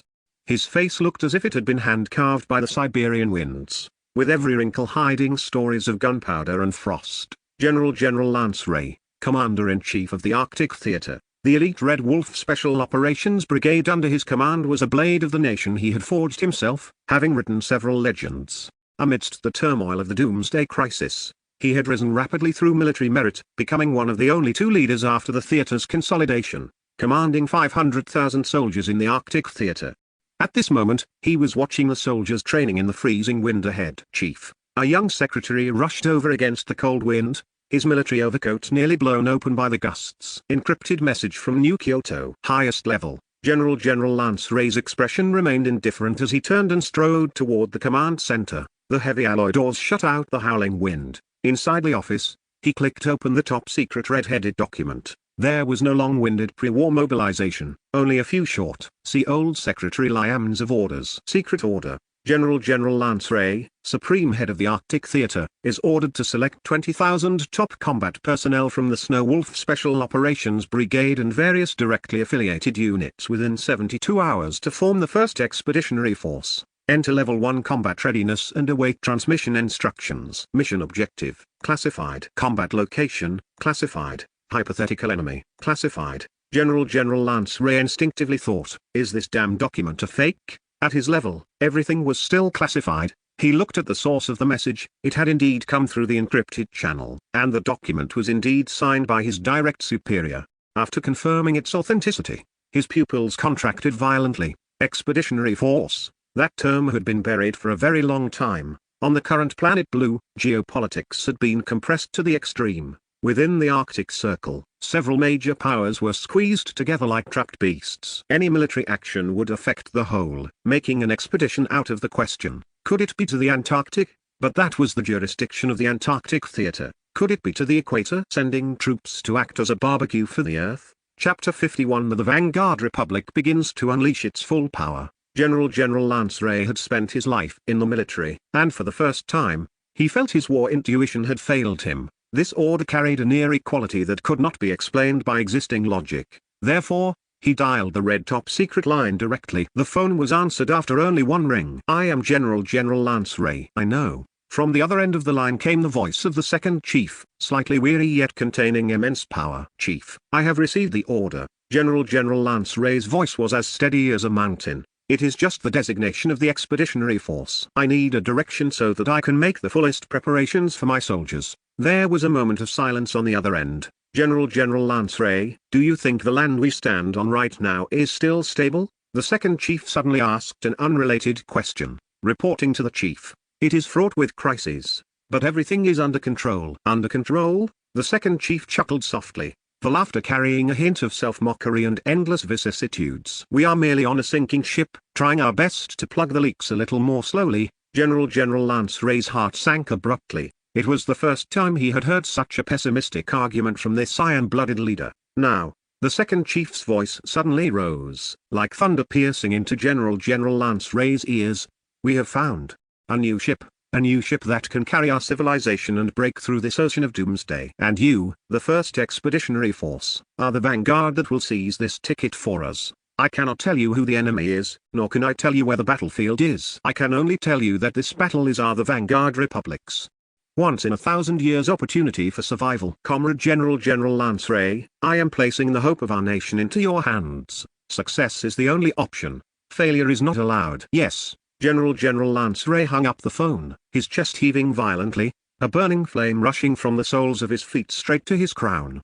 The hope of the nation had been entrusted to him. It was as heavy as Mount Tai. He turned abruptly and pressed the red button on the command console, his voice resounding through the entire base like a great bell. Pass on my order. All officers and soldiers of all levels, attention. Level 1 combat readiness. Assemble, everyone. Meanwhile, at the Polaris Military Industrial Group, Chairman Mason was standing on the viewing gallery of the B7 production line. Below him, several large robotic arms were lazily undergoing testing, and the vast workshop seemed somewhat empty. In the past 2 years, the global situation had collapsed, and arms orders had indeed surged. But now, what needed to be stockpiled had been, and what needed to be destroyed had been destroyed. Apart from some foreign arms orders and production for training consumption, there were basically no production tasks left. His factory had naturally slowed down as well. Chairman Ma, the production director behind him, handed over a report and reported, the order from Saudi Arabia is urgent. They said they are willing to pay an extra 10% if we can advance the delivery date of that batch of swarm drones by 1 week. Mason took the report, glanced at it, and gave an emotionless These were nothing more than minor skirmishes between friendly nations, just using drones to clear out armed pickups. He waved his hand, signaling the director to handle it. Returning to his top-floor office, Mason brewed himself a cup of Ongoing.Part tea, preparing to enjoy this rare moment of leisure. At this moment, however, the office phone let out a piercing ring. Mason's movements froze. He slowly put down his teacup, walked to the desk, and picked up the phone. There was no pleasantry on the other end of the line, only a cold, unquestionable voice. This is Wang Hai from the General Armament Department. Mason's spine straightened subconsciously. Director Wang, hello. Comrade Mason. Emergency mission arrangement. I am issuing a level 1 combat readiness order to your unit, Polaris Military Industrial Group, effective immediately. All production lines are to switch to wartime status. All foreign trade orders are suspended indefinitely. Existing production capacity must be increased to double the normal period within 24 hours. Pile up all available workers and production lines for me. Mason's breathing stopped for a moment. Did a war start again? The voice on the other end continued. 24 hours, 3 shifts, uninterrupted production. The specific procurement catalog and quantities will be sent to you later in a document. Beep. Beep. Beep. The phone was hung up abruptly. Mason held the receiver, frozen in place for a full dozen seconds. If he remembered correctly, it wasn't this outrageous even during the surge 2 years ago, right? He was not a frontline soldier, but he knew better than anyone what these numbers meant. Total war? Who is the enemy? America? The Russian bear? Or did Gingo go crazy again? Mason's mind raced, cold sweat soaking his shirt. Damn it. It's already the end of the world. Yet those countries still won't settle down. He cursed loudly and grabbed the internal phone on his desk. Notify all executives. Meeting in 30 minutes. This day was destined to be a sleepless night for countless people. Not just Polaris. Several of the largest pharmaceutical groups simultaneously received orders to produce broad-spectrum antibiotics, high-energy nutritional supplements, and individual hemostatic kits at maximum capacity. The food processing conglomerate had all its warehouses placed under military control, and self-eating rations piled up like mountains on the assembly lines.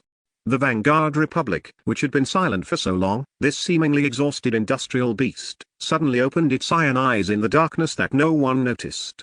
Countless gears began to re-engage and turn at a breathtaking speed. All for a war that could not be lost. Bell City Arc Project Base, Underground Office. Ryan Moore felt that his right hand was no longer his own, but more like a ruthless signing machine. The files piled up like mountains on the desk, each representing a massive project about to be launched, with titles more intimidating than the last. Proposal for intelligence gathering and analysis, and establishment of scientific expedition teams. Highest security regulations for cross-world biological sample quarantine. Military and security preparations, selection and political review standards for the first batch of diplomatic contact personnel. Portal and rear security defense. Construction of logistics support system. Establishment of magic research and technology integration laboratory. Domestic coordination and resource allocation. Resource investment and livelihood balance. Risk assessment and emergency plan.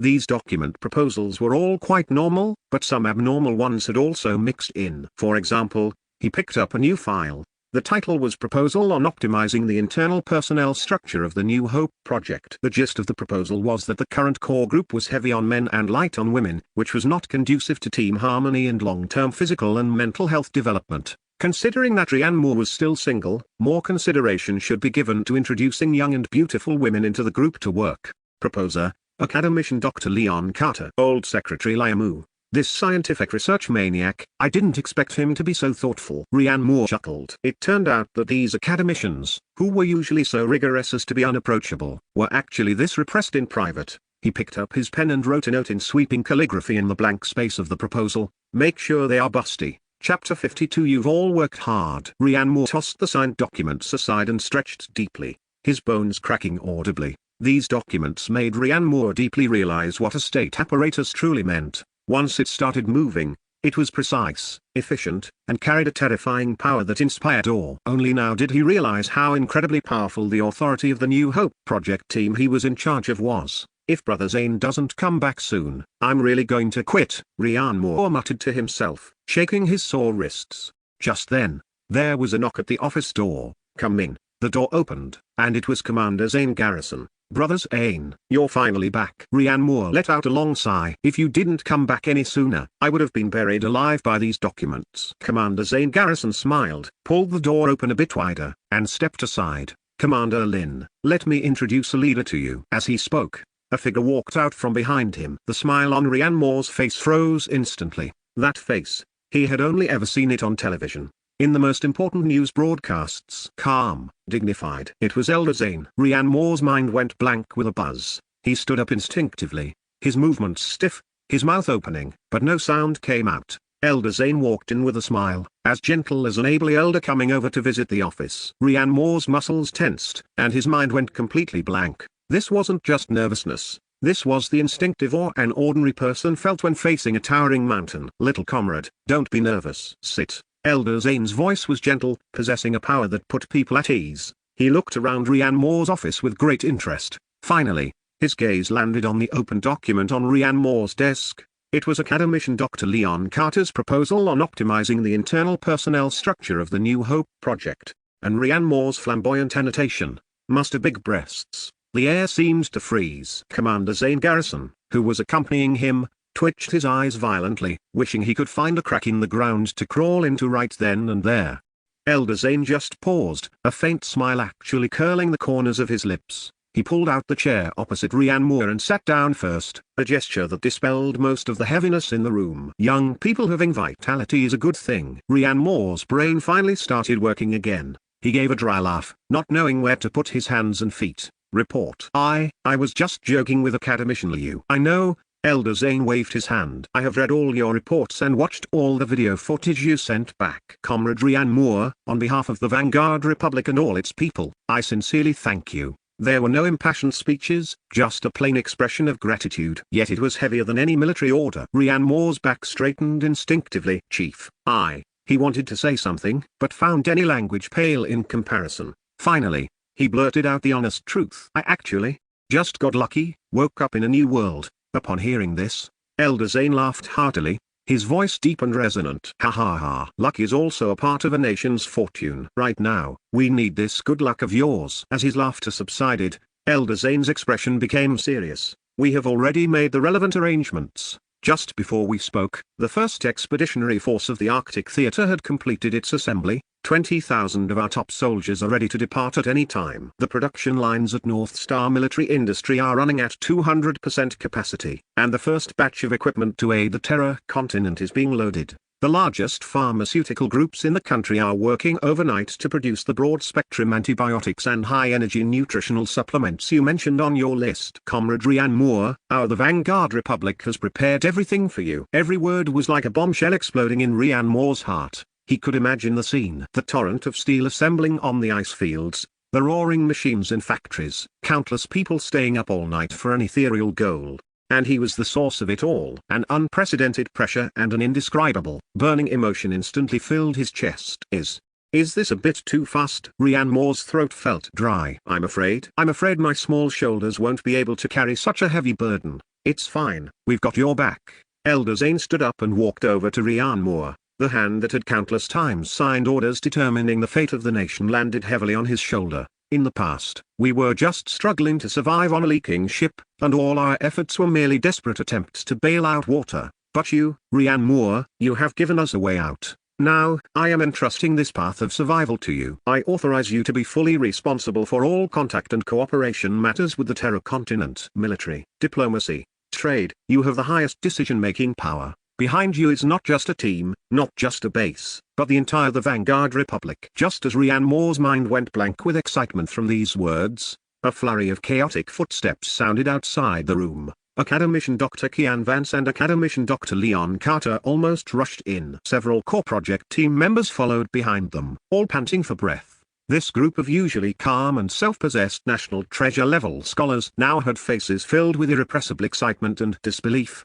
Their messy white hair and open collars silently spoke of their hurried arrival. When their gaze finally landed on the figure standing peacefully in the office, everyone froze in place. The only sound left in the entire space was that of breathing being forcefully suppressed to the extreme. Elder Zane turned around, sweeping his gaze gently over everyone, finally landing on the two leading academicians. He smiled. Academician Kian, Academician Liu, comrades, you've all come. CH Chief. Academician Dr. Kian Vance adjusted his reading glasses. Usually calm, his voice was trembling uncontrollably. Academician Dr. Leon Carter was even more excited, his face flushed red. He stepped forward, his lips trembling, with 1,000 words stuck in his throat. I have seen all of your work. Elder Zane raised his hand to stop them, reaching out to pat their shoulders. You are all heroes of the nation. You have worked hard. These simple words made Academician Dr. Leon Carter's eyes turn red on the spot. He slammed his chest and shouted loudly, "It is all what we should do." Elder Zane did not continue talking about heavy work, but instead asked about Academician Kian's granddaughter with a smile. He also inquired about Academician Liu's chronic cervical spine issue, and the atmosphere became kind and warm. After all, the Vanguard Republic did not belong to him alone, it belonged to everyone. Chapter 53 Fendona, Chu is dead. The Supreme Leader did not linger for long. After chatting with everyone for a while, he glanced at his watch and bid farewell to the group. After all, There were too many matters concerning the other world. 1,000 tangled threads all waiting for him to handle. Everyone escorted the Supreme Leader to the base entrance. At the very moment the heavy alloy door was about to close, the Supreme Leader stopped in his tracks once more. He turned back. Comrade Rian Moore, go all out. The Supreme Leader's gaze turned deep. We cannot afford to lose. As his voice fell, the air itself became heavy, but immediately after, the heaviness in his eyes was replaced by a sense of determination and fire. But precisely because of that, we are fearless. Clang! The heavy alloy door slowly closed, cutting off that mountain-like figure. Rian Moore stood where he was, motionless. The phrase "we are fearless" echoed repeatedly in his mind, gradually merging with the sound of his own heartbeat. Terra Continent, Elven Royal City. The moment his consciousness cleared, the familiar, fresh scent of the rainforest greeted Rian Moore's nose. He sat up from a bed made of giant leaves and soft moss. After a simple wash, he didn't waste a single second and immediately requested an audience with Elf Queen Aelari. Speaking of which, he really had to complain about the misery of not having toothbrushes in this world. Every day, brushing his teeth with a chewed-up plant fiber twig dipped in salt made his mouth feel completely bland. Rian Moore secretly decided that once the portal was opened, the first thing he would do was show Findora what an electric toothbrush and mint toothpaste were. In the throne hall, the Queen and the elders were gathered. After Elf Queen Aelari finished listening to Rian Moore's account, a light finally ignited in her calm, pale blue eyes. Rian Moore, do you mean that as long as we can solve the problem with the portal? Exactly. Rian Moore interrupted her directly. If the door can be opened, our soldiers can come over. We are confident we can help you take back Emerald Leaf City. He said this with full confidence. He was not joking. The Supreme Leader had personally authorized this, and the entire war machine of the Vanguard Republic had begun to warm up for him. If he were still modest, it would be an insult to the domineering designation of the 1st Expeditionary Force. Good. Elf Queen Aelari rose abruptly from her throne, her decision-making sharp and without the slightest hesitation. I will immediately arrange a delegation to head to the City of Holy Light. She looked at Findora. Findora, you will travel with Elder Muayu. You must persuade those stubborn rocks in the Holy See. Subsequently, she looked at Rian Moore, her tone solemn. Rian Moore, as the representative of the Vanguard Republic, I would trouble you to go as well. With you there, it will be easy to persuade those of the holy human race. No problem. Rian Moore agreed immediately. Beside them, Findora's willow-leaf brows furrowed slightly, her face full of worry. Your Majesty, but what about Lostia? Regarding the defense of Lostia, I will personally dispatch 2 elders to garrison it. The Queen interrupted her. Moreover, with the new type of repeating crossbow brought by Rian Moore, the defensive line is solid. You need not worry. Findora nodded reluctantly, though her worry did not diminish. The delegation's goal was clear, to request the holy human race to utilize their trump card, the astral teleportation, to establish a permanent portal connecting Blue Star and Terra. The Queen's arrangements were swift and decisive, which Rian Moore silently praised. This efficiency left the parliaments of certain countries on Blue Star in the dust. He waved his hand grandly. There is no time to lose. Let's set off today. A whole bunch of people were waiting on Blue Star. Time is life. Rian Moore followed Findora to the assembly point and discovered it was a massive platform naturally formed by the branches of the World Tree. On the platform, 20 elf race guards wore rattan armor and carried the new repeating crossbows, ready to depart. On the ground were several large, valuable-looking treasure chests. Rian Moore was wondering where the elf race's Grifton troops were when the sky above suddenly darkened. A violent gust of air pressed down fiercely. Rian Moore looked up abruptly. He saw 3 behemoths tearing through the clouds, whistling toward them with an earth-shattering momentum. A massive shadow engulfed the entire platform. Enemy attack. Alarm bells rang in his head, and he roared at the top of his lungs. The next second, he instinctively reached out to wrap his arm around Findora's waist, and without waiting for her to react, he hoisted the fragile mage onto his shoulder. He turned and sprinted for his life toward the thickest tree trunk nearby. The physique of a Tier 2 warrior exploded at that moment. Findora felt the world spinning, a scream stuck in her throat as she was carried away at a run. By the time Rian Moore dove behind the thick tree trunk to hide, he carefully poked his head out. Those 3 behemoths were slowly descending. They were, shockingly, 3 western dragons. Their amber-slit pupils burned with flames. Their scales shimmered with the luster of molten gold, and their sky-blocking wings whipped up gales with every flap. Roar! One of the dragons landed and roared at the sky, revealing hideous fangs. The sound waves mixed with the gale, almost knocking people away. Rian Moore's heart pounded wildly as he watched. Just then, out of the corner of his eye, he caught sight of the elves on the platform. every single one of them looking at him with a strange expression. Rian Moore? No. What is going on? At this moment, even a fool would know something was wrong. Friendly forces put me down. Findora, who was being carried on his shoulder, finally regained her senses. Her voice came out filled with shame and anger, her little fists pounding on his back like raindrops. Oh. Rian Moore quickly put her down. Once Findora landed, her pretty face turned crimson. Seeing everyone looking at her, this elf-race countess could no longer hold it together. She covered her face with both hands and ran away. A social death scene. Ahem.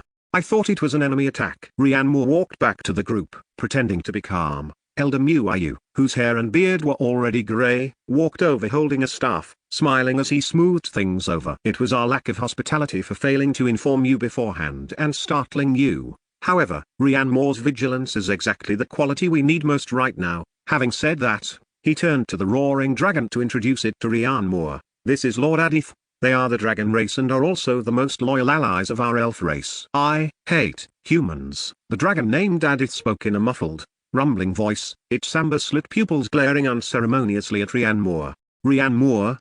He looked to his side, wanting Findora to explain, but when he turned his head, he found nothing to his left or right. Somehow, Findora had already quietly moved behind Elder Muayu, her cheeks flushed crimson, pretending to look at the scenery in the distance. Seemingly sensing his gaze, her face turned even redder. There was no help for it. Standing next to Rian Moore was just too prone to causing social death. As a dignified countess, where had she ever experienced something like this since she was a child? Unable to bear it any longer, all she wanted was to get away from this source of social death. Chapter 54 requests the Vatican to establish a teleportation portal. Lord Adith, please calm your anger. Elder Muayu gently pacified the dragon. This is a human from the nation of the Vanguard Republic. He has no connection to the holy human race. They only share a similar appearance. He then turned to Rian Moore and explained in a low voice. The holy human race has always regarded becoming a dragon knight as their highest honor, which is why the dragon race harbors hostility toward humans. Rian Moore suddenly understood. He looked up, meeting the dragon's unfriendly gaze, and grinned. Hey, don't worry, my sexual orientation is normal, I'm not interested in riding you. Adith's massive eyes blinked. It clearly didn't understand what the word sexual orientation meant. However, it truly didn't smell that holy scent that disgusted dragons on this human, so it reluctantly believed Elder Muayu's words, withdrew its hostility, but still didn't give him a pleasant look. Then, let us set off. Elder Muayu said. The three dragons slowly lowered their bodies. Their folded wings were like stacked mountain ranges, just lying there. They exuded a suffocating pressure. These were real beasts, with body lengths estimated to exceed 100 meters. Rian Moore couldn't help but step forward and reach out to touch the hard scales. They felt icy cold to the touch. Holy crap, he exclaimed sincerely. Dragons, what man hasn't fantasized about them? If that scientific madman academician Dr. Leon Carter saw this thing. Rian Moore could almost immediately imagine academician Liu holding a blood collection needle in one hand and a large tranquilizer gun in the other, dancing a tango on the spot in excitement. Beside him, Elder Muayu raised the nature staff in his hand. A rich aura of life spread out. Countless thick vines extended from the platform's branches, growing wildly at a speed visible to the naked eye. They flexibly wound, intertwined, and took shape. In just 1 minute, 3 exquisite, sturdy, and massive wooden houses rose from the backs of the three dragons. Truly incredible. It's mind-blowing. Rian Moore felt his worldview had been refreshed once again. The delegation of over 20 people boarded the wooden houses on the dragons' backs in an orderly fashion. The interior was fully equipped with seats and tables. As soon as they were seated, they heard Elder Muayu call out loudly, "Sit tight, everyone, we are setting off." Roar. 3 earth-shaking dragon roars rang out. The dragons stretched their sky-covering wings and flapped them violently. A gale howled. Rian Moore only felt a brutal force pushing him back, pinning him tightly against the vine-woven seat. The scenery outside the window instantly turned into streaks of light retreating. The 100-meter-long dragons carried them, soaring straight into the clouds. Seeing Rian Moore pressed against his chair, Findora asked with concern, "Lord Rian Moore, are you all right?" "I'm fine." Rian Moore waved his hand, but his face was filled with irrepressible excitement. "It's just, this takeoff is a bit intense. It's even more thrilling than the airplanes back home." With his current physique, this amount of acceleration was nothing. He was just a bit intoxicated by the experience, as it was his first time feeling such a primitive and violent force.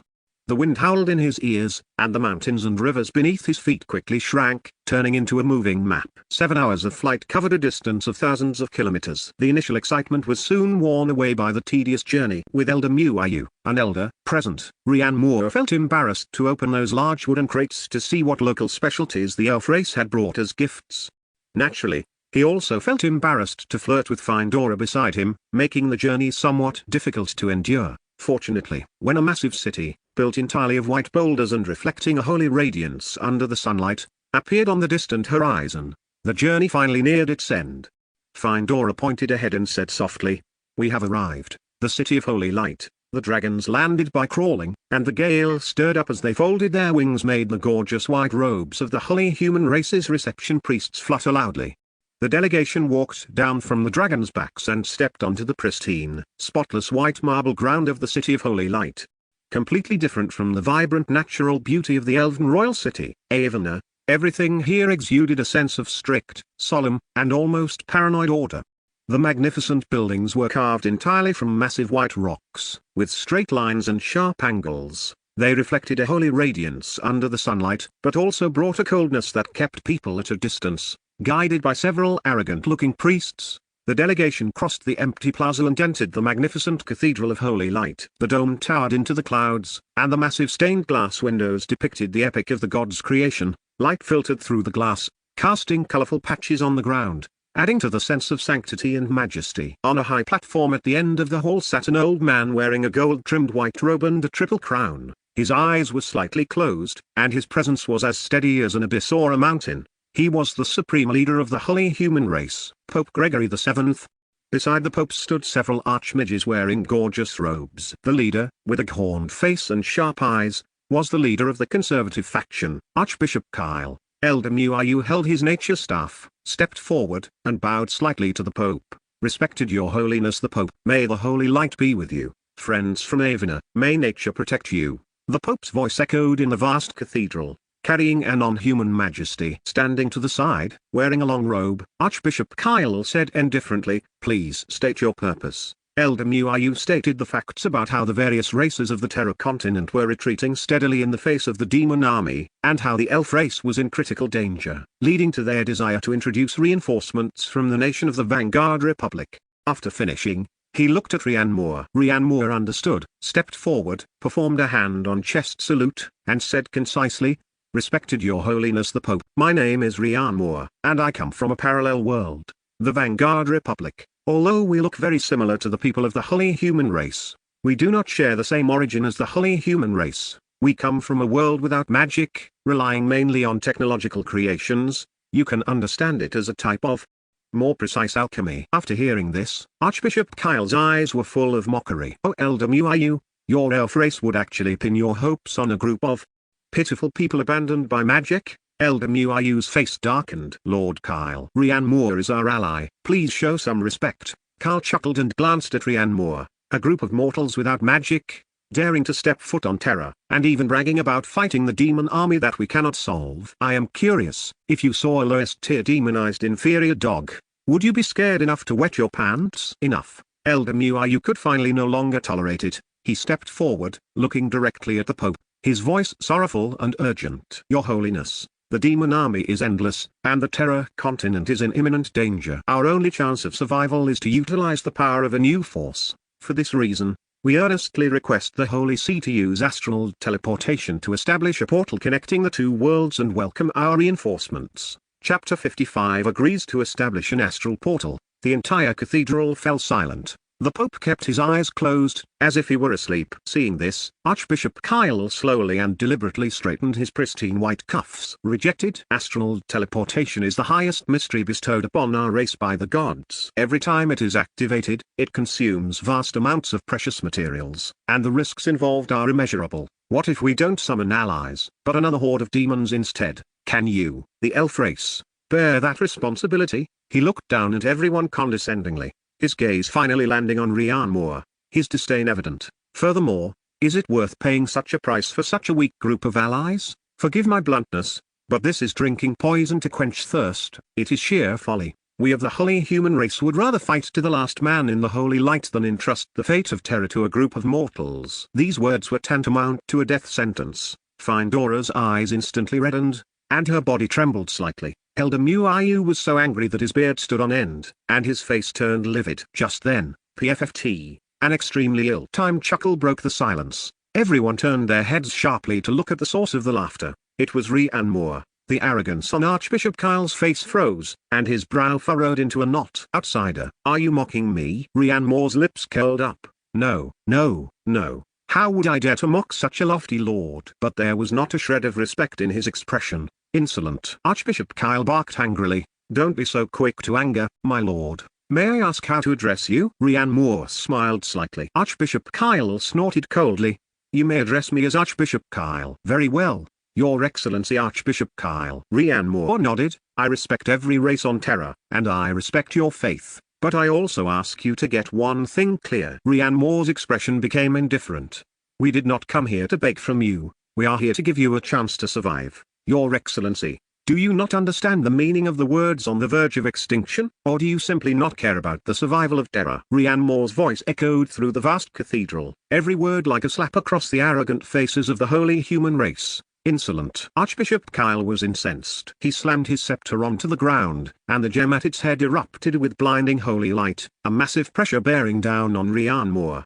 The air became heavy, crushing every inch of Rian Moore's bones. An ordinary person would likely have been scared out of their wits under this pressure. How dare a barbarian like you roar within the hall of the Holy Lord? Kyle's voice was filled with a sense of judgment. Your Excellency Archbishop, please calm your anger. Findora's face turned pale. She lunged forward, placing herself in front of Rian Moore and spreading her arms to shield him. He meant no disrespect. He helped us repel the demons in the city of Lostia. He is a friend of our continent, Terra. Elder Muayu raised his nature staff and gently tapped the ground. A circle of soft, emerald green light expanded outward, skillfully neutralizing the pressure released by Kyle. He took a step forward, his gaze passing over Kyle to look directly at the Pope, who had remained silent on the high platform. Your Majesty, just 7 days before we arrived at the City of Holy Light, the Steelbeard clan of dwarves, who inhabit the Black Rock Mountains, fought a bloody 3-day battle against the demons and were nearly wiped out. The Howling Wind tribe of the Orcs was forced to migrate west,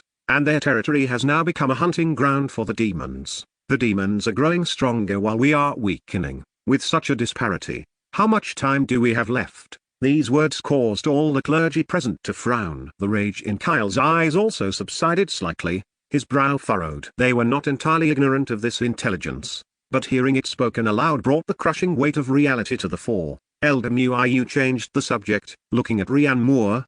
However, we are not without hope. In the most recent defense of Lostia, it was the new weapons brought by Rian Moore that allowed our elf race guard to achieve a qualitative leap in combat power, which in turn repelled a long-planned surprise attack by the demons. He signaled to the elf race guards behind him. 2 elf race guards stepped forward and took off a uniquely shaped compound bow and a compact repeating crossbow from their bodies. They were completely different from the elegant longbows of the elf race, full of an efficient, pure physical beauty. A priest stepped forward, picked up the compound bow, and looked perplexed. What is this? He asked disdainfully. Rian Moore smiled, took the compound bow from the elf race guard, and skillfully nocked an arrow. He aimed at a stone statue in the corner of the cathedral that served as decoration. Hum!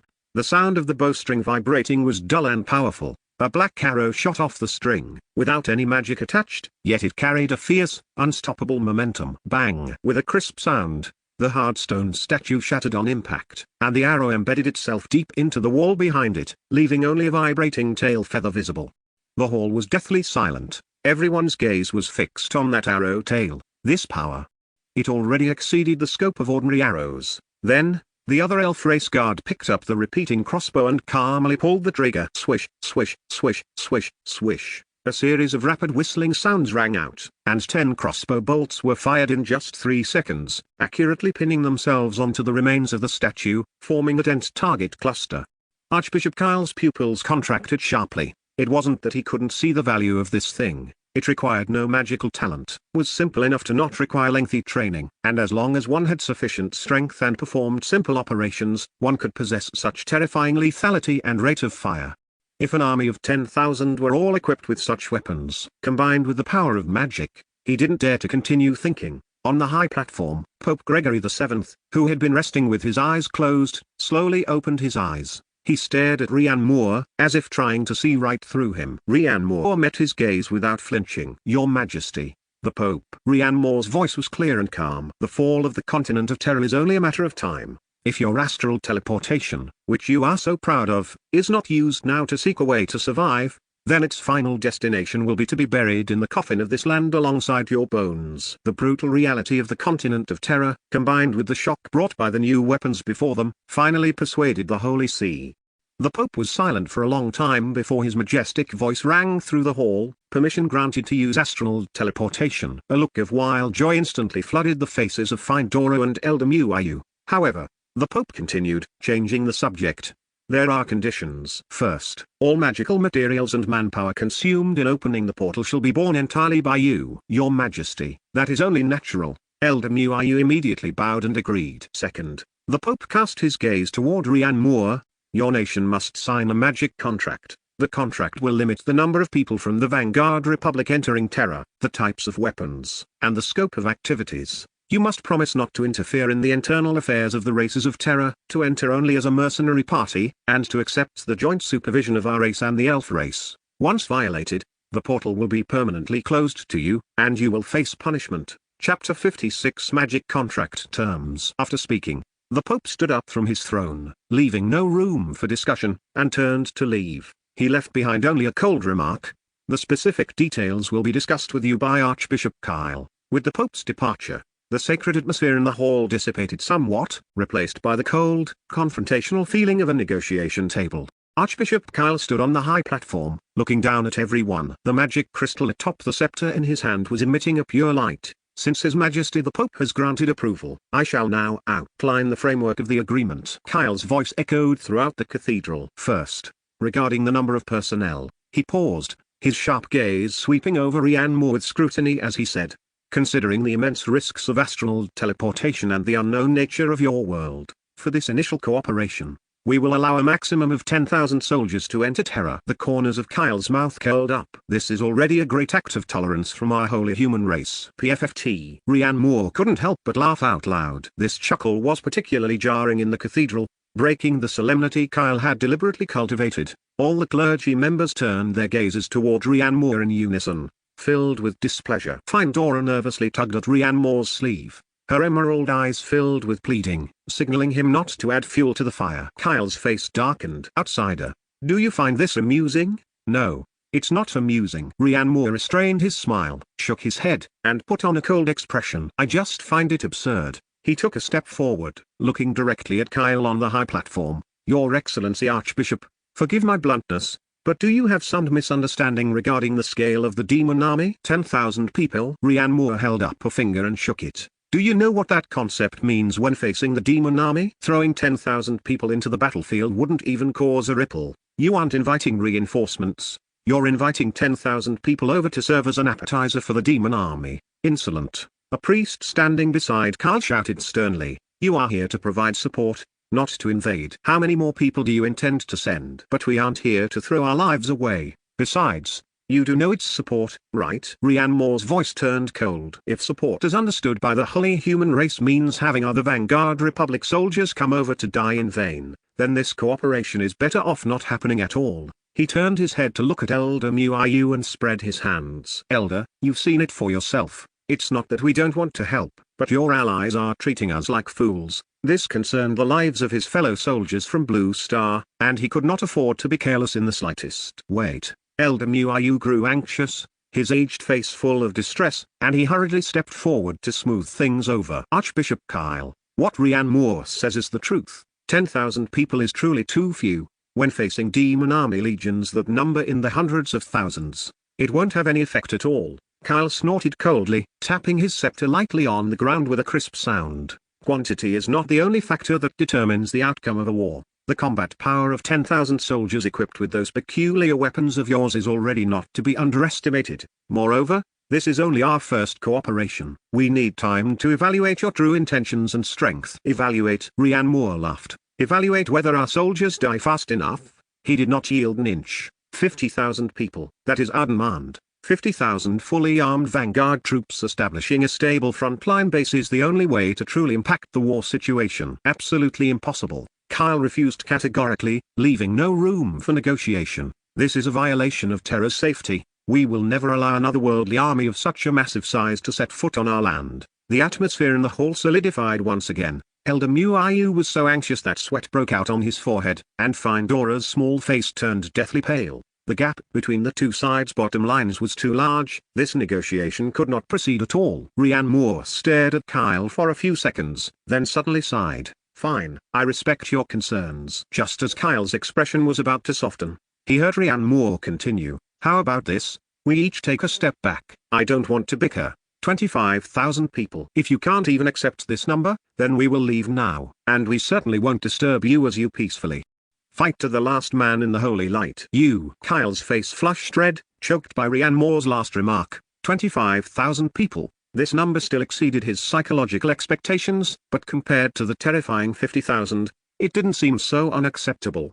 He could feel that this was the other party's final bottom line, thinking about the frail physique and lack of magical abilities of the people from the other world. Even if they defected, as long as the portal was closed, this number of people wouldn't be able to stir up any trouble on the Terra continent. Carl glanced at the worried Elder Muayu, then caught a glimpse of the despair and hope in the eyes of the members of the elf race delegation, and thought about the current tense situation. Finally, he squeezed a few words through his teeth. Fine, but this is the limit. Elder Muayu and Findora both let out a sigh of relief at the same time, and a trace of joy finally appeared on their faces. Very good, it seems we have reached our first consensus. Rian Moore nodded in agreement, as if the tension from just a moment ago had never happened. Now, for the second point, the scope of activity. Kyle's tone was firm, attempting to regain some ground. Since you have come in response to the request for aid from the elf race, your army's scope of activity must be strictly limited to the territory of the elf race, restricted to the area of one city. To defend against the demon army, you are absolutely not allowed to set foot into any other territory. That goes without saying, Elder Muayu hurriedly stated. We can limit the scope of activity to the area from the Elven Royal City, Avena, to Emerald Leaf City. We need to take back Emerald Leaf City. Rian Moore could accept this result. It was normal for the other party to be on guard. Putting himself in their shoes, he could understand it. Kyle, on the steps, pondered for a moment and nodded. This scope was acceptable. It would allow these reinforcements to play a role while keeping them sandwiched between the demon army and the elf race.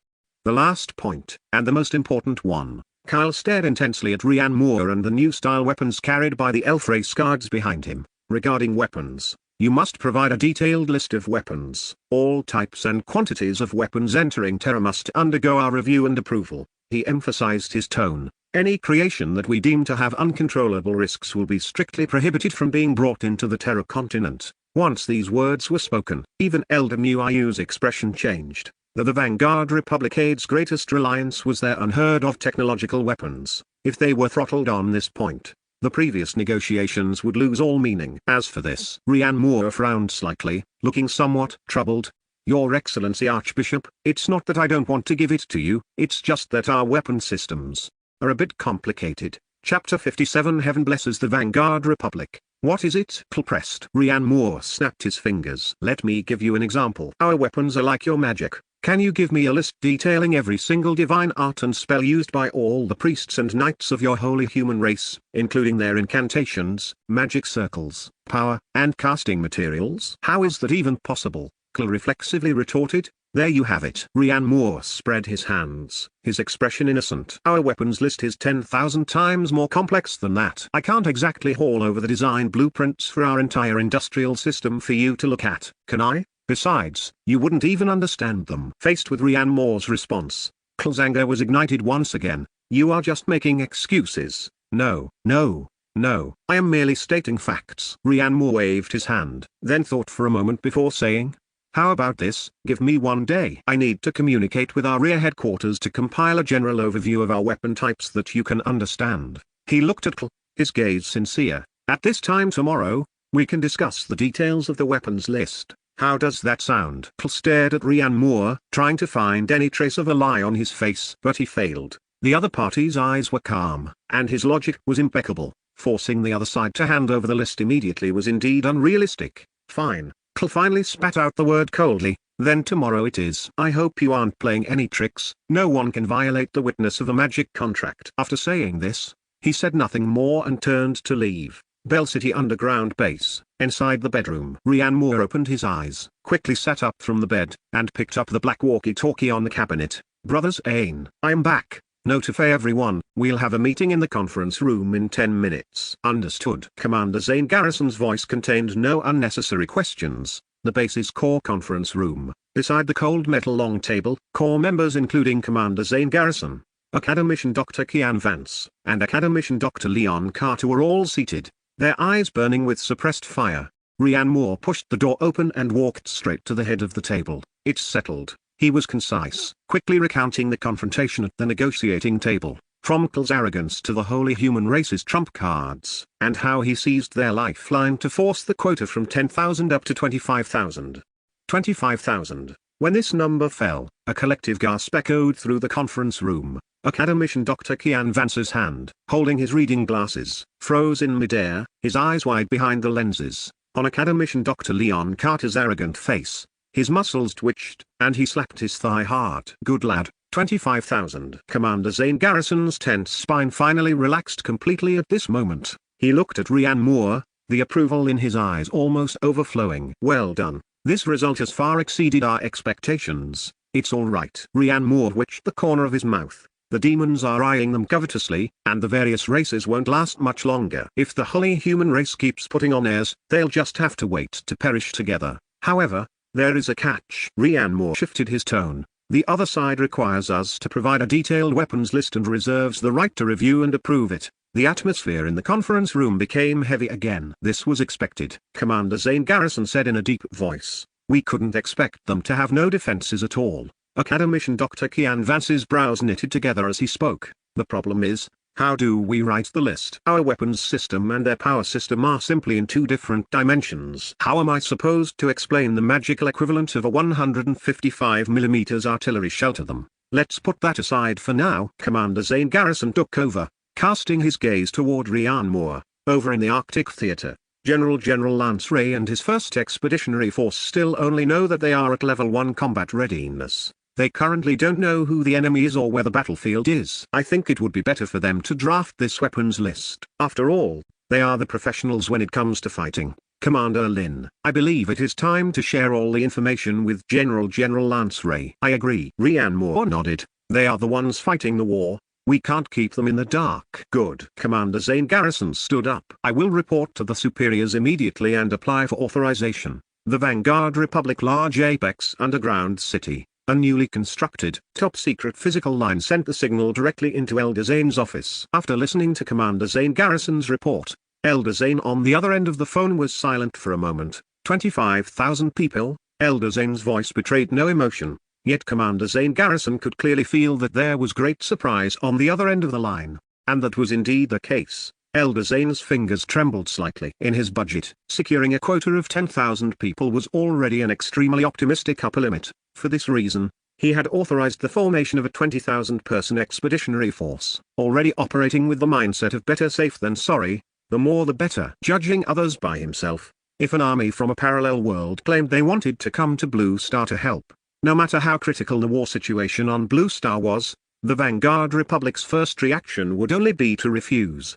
This was the basic barrier between civilizations. Even in wars within humanity, if one loses, it remains a matter for humanity itself. But once aliens are introduced, the nature of it changes completely. Those who are not of our race must have different intentions. And now, this magic world of terror actually agreed. And upon the first contact, they agreed to let a 25,000-person the Vanguard Republic army enter their world. Even he found it somewhat unimaginable. Ryan Moore, well done. Elder Zane let out a breath. This simple praise weighed heavily. Regarding the request to share intelligence with Comrade General Lance Ray, I approve. From now on, the head of the Arctic Theater, General Lance Ray, is officially incorporated into the New Hope project team. Commander Zane Garrison looked surprised, but quickly stood at attention and answered in a deep voice, yes. You have done very well. Continue to act boldly. Understood. The communication was cut off. Elder Zane put down the black encrypted phone in his hand, and a few seconds later, he picked up another phone. The call was answered quickly. It's me. Old Yang. I have good news. From the other end of the phone came a voice that was equally steady and powerful. Is it news from the New Hope Project team? Yes, Elder Zane responded. Rhiannon Moore has secured conditions for us that exceeded our expectations, and the number of personnel in the first batch to enter greatly exceeds our estimates. What is the quota? 25,000. The other end of the phone fell silent again, for even longer than before. After a long while, the other person's voice, carrying a hint of emotion, finally rang out. That young comrade named Rhiannon Moore, he truly is our lucky star. That's right. Elder Zane looked at Rhiannon Moore's file on the desk, also feeling a bit emotional. His appearance is truly a blessing for the Vanguard Republic. Chapter 58. Just who is Rhiannon Moore? Zane said, I have authorized them to assign General Lance Ray, General Long, to the New Hope Project team. It is time for our soldiers to know what their mission is. You go and brief General Long. The other person was silent for a moment. Are you sure about incorporating General Lance Ray into the New Hope Project? Old Chairman Xander Garrison smiled. Trust the people you employ, and don't employ those you don't trust. We should give young people more opportunities. Assigning General Lance Ray to the New Hope Project team seemed like a simple order, but it pushed the power of the New Hope Project team to an unprecedented peak, because it now held military power. And the commander-in-chief of the New Hope Project team was Rhiannon Moore. Arctic Theater, Command Center. General Lance Ray stood in front of a huge electronic sand table. On the table, 20,000 flickering blue dots represented the soldiers of the expeditionary force he had just carefully selected from his 500,000 troops. These soldiers had packed everything and were assembled on the massive parade ground, waiting for their mission. Once the mission was issued, they could be deployed to the target area in the shortest possible time to execute combat operations. These soldiers had undergone rigorous background checks going back 3 generations. They were absolutely trustworthy. Executing top-secret missions required such caution. Every one of these dots represented the elite of the elite, but every dot also carried the hopes and expectations of a family based on his past experience. Missions involving top-secret clearance were mostly life or death, and their identities would all be encrypted, making them non-persons. Once they died on a mission, there would be no one to collect their bodies, and they would not be acknowledged by the state. They needed to live under assumed names, and perhaps even decades after their death, they would be declassified depending on the situation, and their families would know, so their child was a hero. But, if the first battle is fought, I will be used. If I am used, I will win. They remained completely fearless. Report. In the midst of his thoughts, an operations staff officer strode in, stood at attention, saluted, and spoke in a booming voice. The brigade commander of the Red Wolf Special Operations Brigade has submitted a request for battle for the 5th time. Rejected? General Lance Ray did not even turn his head, his voice devoid of any emotion. The brigade commander of the Thunder Armored Brigade has been standing at the entrance of the command center for 2 hours. Let him stand. Also, Brigade Commander Zane of the Sharp Sword Reconnaissance Brigade said that if they aren't taken on this operation, he will take all the precious assets of the entire battalion, those latest model reconnaissance drones, and dismantle them all to sell as scrap metal. General Lance Ray finally turned around, his brows knitting into a deep frown. It was clear that he was extremely irritated at this moment. This was only selecting from the 4 major armies. If the Navy under his command found out they were the only ones not being taken, they would raise hell. There were only 20,000 spots, and to select the elite, it was impossible to avoid the officers below. Although they didn't know what the mission objective was, every one of them was sharp, and they could definitely guess that it was a special mission. But among his subordinates, who wasn't a wolf pup howling to get to the battlefield, normally, they would fight tooth and nail for just a little more training resources, let alone this kind of unprecedented expedition mission. The units under his command each had more renowned designations and more illustrious combat records than the last. He cherished them all equally. Over the past day or so, his threshold had almost been trampled down, all by the complaints and pleas of officers at all levels. General Lance Ray had spent his whole life in the military, fought the toughest battles, and chewed the hardest bones, but this was the first time he felt overwhelmed because there weren't enough spots. He returned to his office. And just at that moment, the red encrypted phone on the desk rang without warning. The sharp ringing made him snap to attention. The red phone was highly likely related to this expeditionary force mission. General Lance Ray strode over and picked up the receiver. I am General Lance Ray. From the other end of the line came a steady voice. How is your expeditionary force coming along? Report. The 20,000-strong expeditionary force has finished assembling and is ready to depart at any time. General Lance Ray's voice was as steady as a mountain. The voice on the other end paused, as if organizing their words. Just now, there has been a new development in the mission. General Lance Ray's heart skipped a beat. The quota for the first batch of personnel has been increased from the original limit to 25,000. 25,000. General Lance Ray's hand holding the phone trembled slightly. On his face, carved by wind and frost, the tense muscles finally relaxed a little. Great. The extra 5,000 spots were enough for him to appease the resentment of most of the troops, and could also make the expeditionary forces composition more complete and multidimensional. I understand, Chief. I will adjust the deployment immediately. No rush. The other side interrupted him. There is a second matter. From now on, you yourself are assigned to the New Hope project and will be under the unified command of the New Hope project. Yes, General Lance Ray did not hesitate at all. Your direct superior is the commander-in-chief of the New Hope project, Comrade Ryan Moore. The voice on the other end of the phone continued to drill into General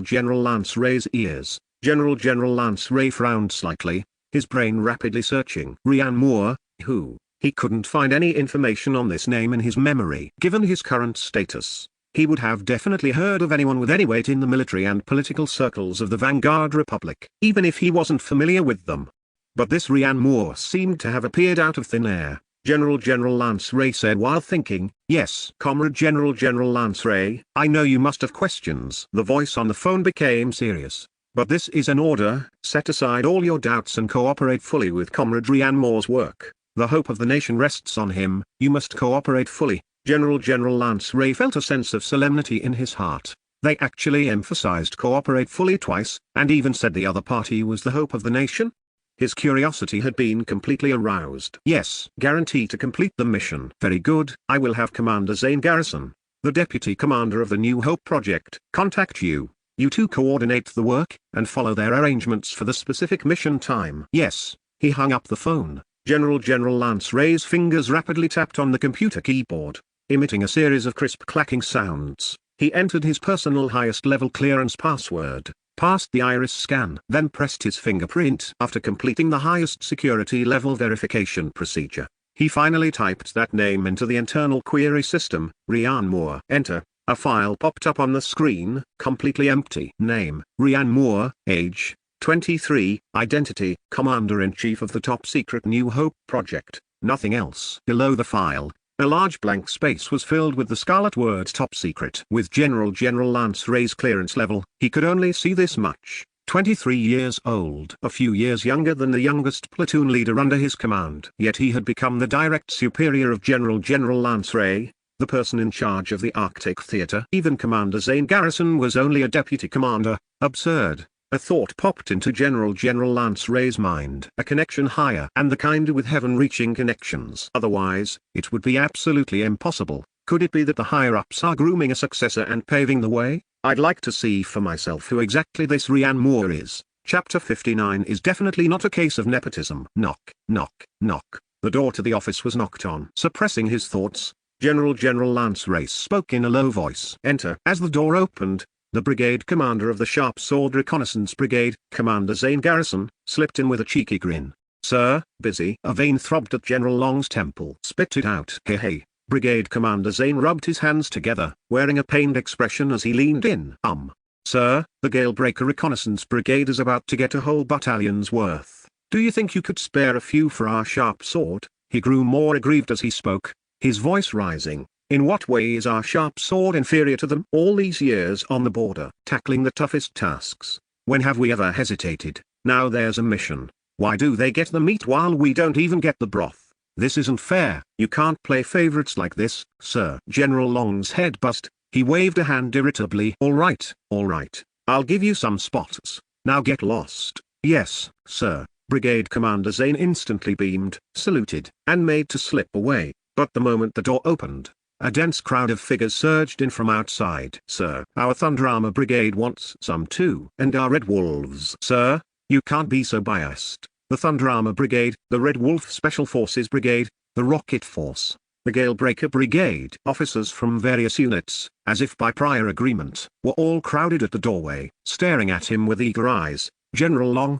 He felt less like a general and more like a piece of prime meat surrounded by a pack of starving wolves. Thankfully, he'd just gotten 5,000 extra slots. Otherwise, He'd be pestered to death day in and day out. Bell City, underground base. The military aircraft carrying General Long landed, and he transferred to a military vehicle that drove into the underground base. Inside the base, researchers and soldiers moved with brisk purpose. Everything orderly. Commander Zane Garrison was already waiting at the entrance. After a brief exchange of pleasantries, the two proceeded to the conference room. General Long, time is tight, let's begin directly. Dispensing with small talk, Commander Zane Garrison directly activated the central projector. The projection lit up, revealing an unfamiliar world before General Long, a vast continent, bizarre vegetation, and elves and demons. This is our new battlefield, the continent of terror. Commander Zane Garrison's voice echoed in the conference room. A world where magic and supernatural powers exist. General Long flipped through the documents on the table, his knuckles turning white, his body tense. He had seen his share of storms, but what lay before him now completely exceeded his understanding. Our enemy. Commander Zane Garrison pointed at the ferocious creatures in the projection. Demons, an invasive species from a parallel world. They are carrying out a campaign of extermination and plunder against the races of terror. General Long's breath hitched, his body leaning forward unconsciously. He felt no fear.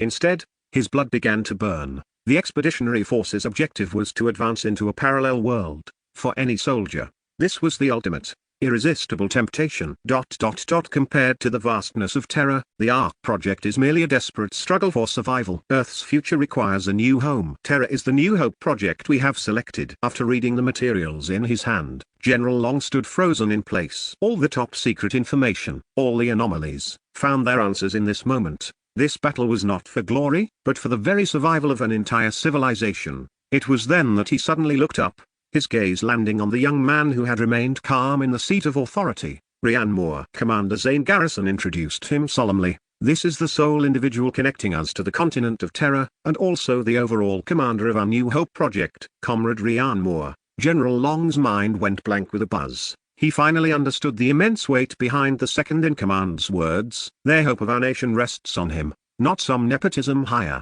This young man, merely 23 years old, was single-handedly carrying the future of two worlds on his shoulders. Alone in a perilous parallel world, facing unfamiliar magic and races, he had fought tooth and nail to secure current favorable situation for the Vanguard Republic, for Earth.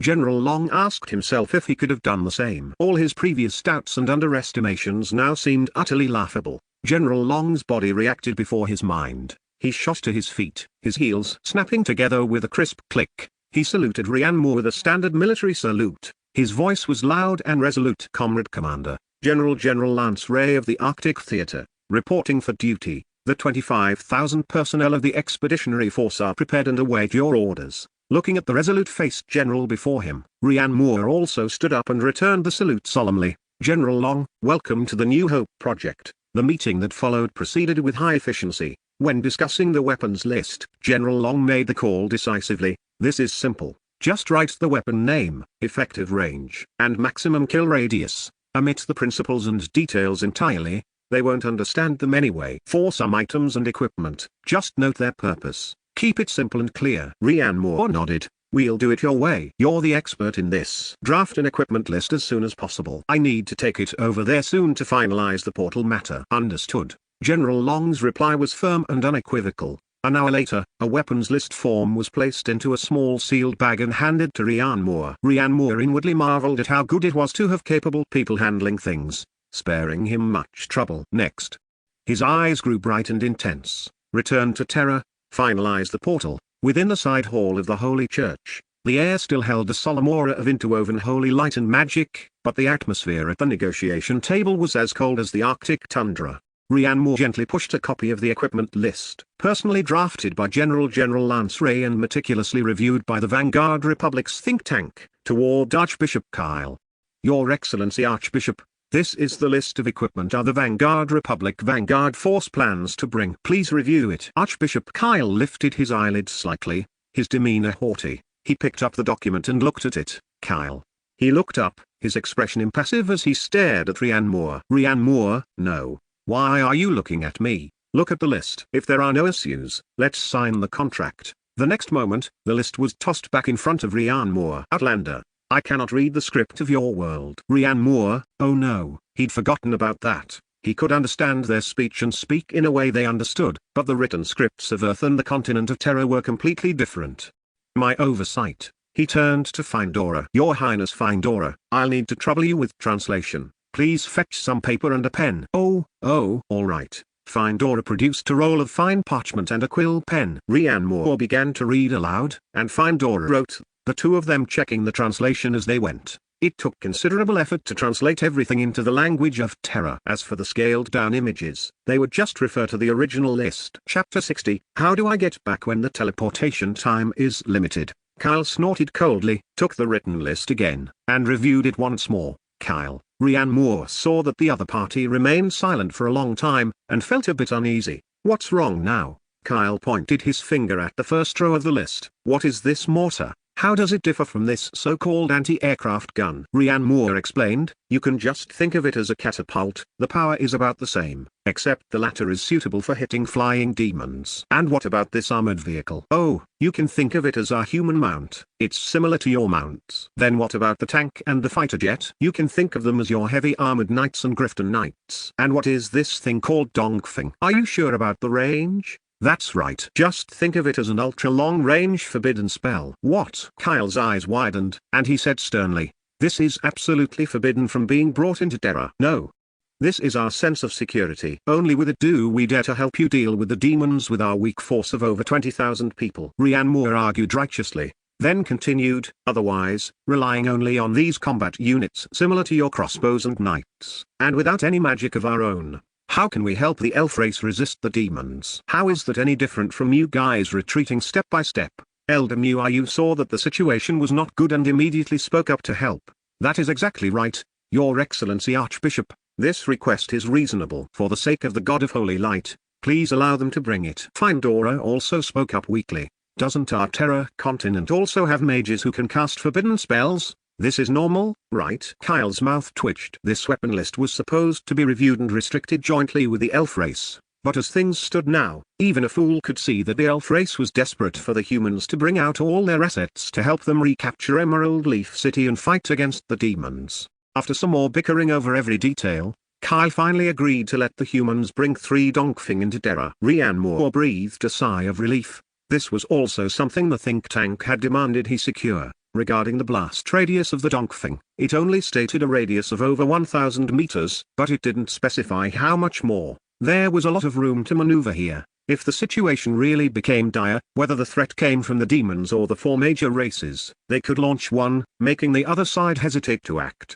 thus achieving a peaceful effect. In the end, Archbishop Kyle spent a long time reviewing it and finally held his nose and finished the inspection. Apart from the Dongfeng and the refusal of all biochemical weapons, nothing else was restricted. Emerald Leaf City was located inland and not near the sea, so naval equipment was not needed. Although Kyle wanted to cut out all large war weapons like fighter jets and transport planes, Rian Moore did not back down at all. Coupled with Elder Muayu's persuasion on the side, saying these were nothing more than Dragon Knights and Grifton Knights, and that the demons also had aerial units, the humans needed a way to counter them. If Kyle insisted further on this, he would just be being unreasonable. If Elder Muayu caused a scene with the Pope, it wouldn't look good, and it would needlessly offend the elf race. When the final terms of the contract were placed on the table, everyone breathed a sigh of relief. The punishment for breach of contract. Archbishop Kyle paused and said, will be borne by every the Vanguard Republic people who steps onto Terra. Rian Moore's expression tightened. Bear what?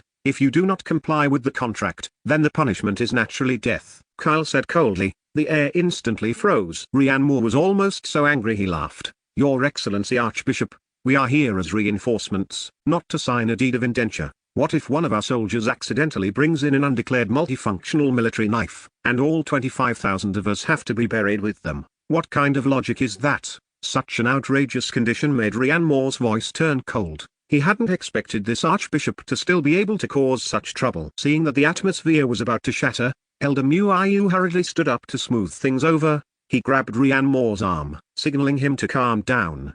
Your Excellency Archbishop, please reconsider. This point is indeed too harsh. Kyle snorted coldly. If there is no punishment, is there any point in signing this contract? Rian Moore crossed his arms and said coldly, you know there's no point, too, so why bother with a contract? Both sides went back and forth again. Kyle eventually took a step back. After all, if he went too far, it was ultimately the elf race that would be hindered. He proposed with a straight face, establish an inspection team at the portal, with both our holy human race and your elf race sending personnel to control and inspect all items entering Terra. Rian Moore pondered for a moment. No problem. This was equivalent to customs at an entry point and fell within a reasonable scope. He had no reason to refuse. Everything was finally discussed and settled. A glowing magical contract was quickly written and formed in Kyle's hands. Under the effect of the contract magic, this cooperation agreement was officially in effect. Once violated, it would be rejected by the world will of Terra, and at the same time, they would be viewed with hostility by the 4 major races.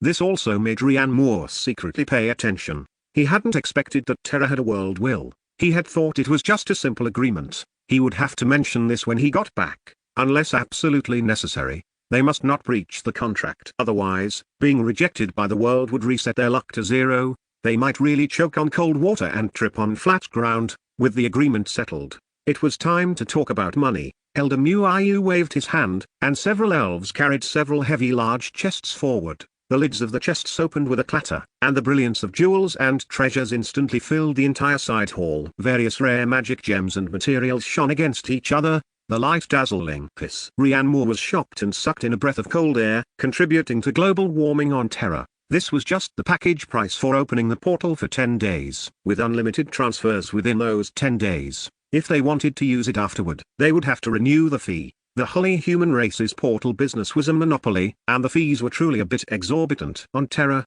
there were many portals within the holy human race's territory, roughly divided into 3 types. In layman's terms, they were: the first type, the daily/monthly package, which allowed unlimited use within a specified time, suitable for the current situation where large-scale transport of supplies and personnel was needed in a short time. The second type was charged based on the size of the transported items and the amount of energy contained within. The third type, the buyout system, where the holy human race would build a permanent portal for you, and you would purchase magic crystals yourself to maintain the consumption. Of course, the third type was also the most expensive, and the elf race had clearly chosen the first type, which was the most cost-effective. This made Rian Moore frown because he had discovered a major loophole he hadn't thought of before. He immediately asked Elder Muayu, "Elder, this portal is only open for 10 days. After we help you recapture Emerald Leaf City, how will our people return?" Chapter 61 Making a Contract with an Elf. Rian Moore, please rest assured, Her Majesty the Queen has already considered this point. Elder Muayu quickly explained, "Once our homeland is recovered, we will pay the price again to open the portal and send your warriors home. A verbal agreement won't do, especially when it involves matters of life and death for tens of thousands, and the future of an entire civilization. Elder, we are allies, but even the closest brothers must settle accounts clearly." Rian Moore looked at Elder Muayu, his expression serious. "To avoid unnecessary trouble in the future, let's sign a contract.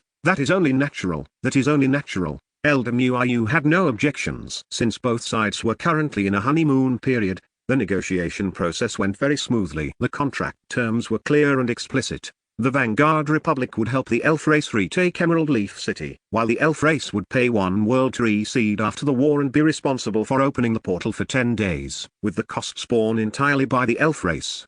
When the second magic contract, glowing with a soft light, was finalized, Rian Moore finally let his guard down. He plopped back into his chair, leaned back, and let out a satisfied groan. Only then did he realize that a full day had passed since he entered this side hall, spent arguing, negotiating, and matching wits with others. Even with a Tier 2 physique, he couldn't withstand this level of high-intensity mental exhaustion. Findora approached at some point, holding a cup of water in both hands and handing it to him. The surface of the water rippled with a soft shimmer, emitting a sweet, botanical scent. Rian Moore, Are you all right?" Rian Moore took the cup, tilted his head back, and drained it in one gulp. A cool, sweet liquid slid down his throat, instantly dispelling most of his fatigue. He forced a smile at Findora. Of course, he stood up and stretched his stiff neck, but there are still some finishing touches to confirm. The elf race was in a hurry, and so was Rian Moore. After some discussion, they decided to request that the holy human race send a construction team, oh no, a portal construction group, to the territory of the elf race the very next day to begin building the astral portal. After finishing a dinner from the holy human race that wasn't particularly tasty, and while there was still some free time, Rian Moore extended an invitation to Findora. Princess Findora, the night is long and I have no desire to sleep. How about we take a stroll around this city of holy light? Findora's cheeks flushed slightly, and she waved her hands. Ah, no, let's not. Seeing the rejection, Rian Moore sighed. I haven't been here before, and I'm a stranger in a strange land. After speaking, he let out another long sigh, a sigh that lamented the decline of human morality and the vicissitudes of the world, a sigh that made the simple and kind girl feel uneasy. Findora, I suddenly remembered I need to buy something, so I'll accompany you for a stroll. Rian Moore's eyes lit up. Ah, that's great, then I'll trouble you. Princess Findora, on the streets of the City of Holy Light at night, pedestrians hurried by. The shadow of war shrouded this fortress, and most pedestrians wore expressions of indifference and anxiety. People fleeing from defeats all over the continent gathered here, making this city seem unusually lively. The air was filled with an oppressive, restless atmosphere, and from time to time, one could see drunks holding wine jugs, passed out in corners. Rian Moore walked with his hands in his pockets, looking around like a tourist. Findora followed quietly by his side, occasionally explaining the origins of certain buildings to him. There are far more orcs here than on your elf race's side, Rian Moore said, looking at a scene in the distance. Yes, because the holy human race has portals. Its territory is well connected, plus, many orcs rely on being hired for income, so there are more of them here, Findora said.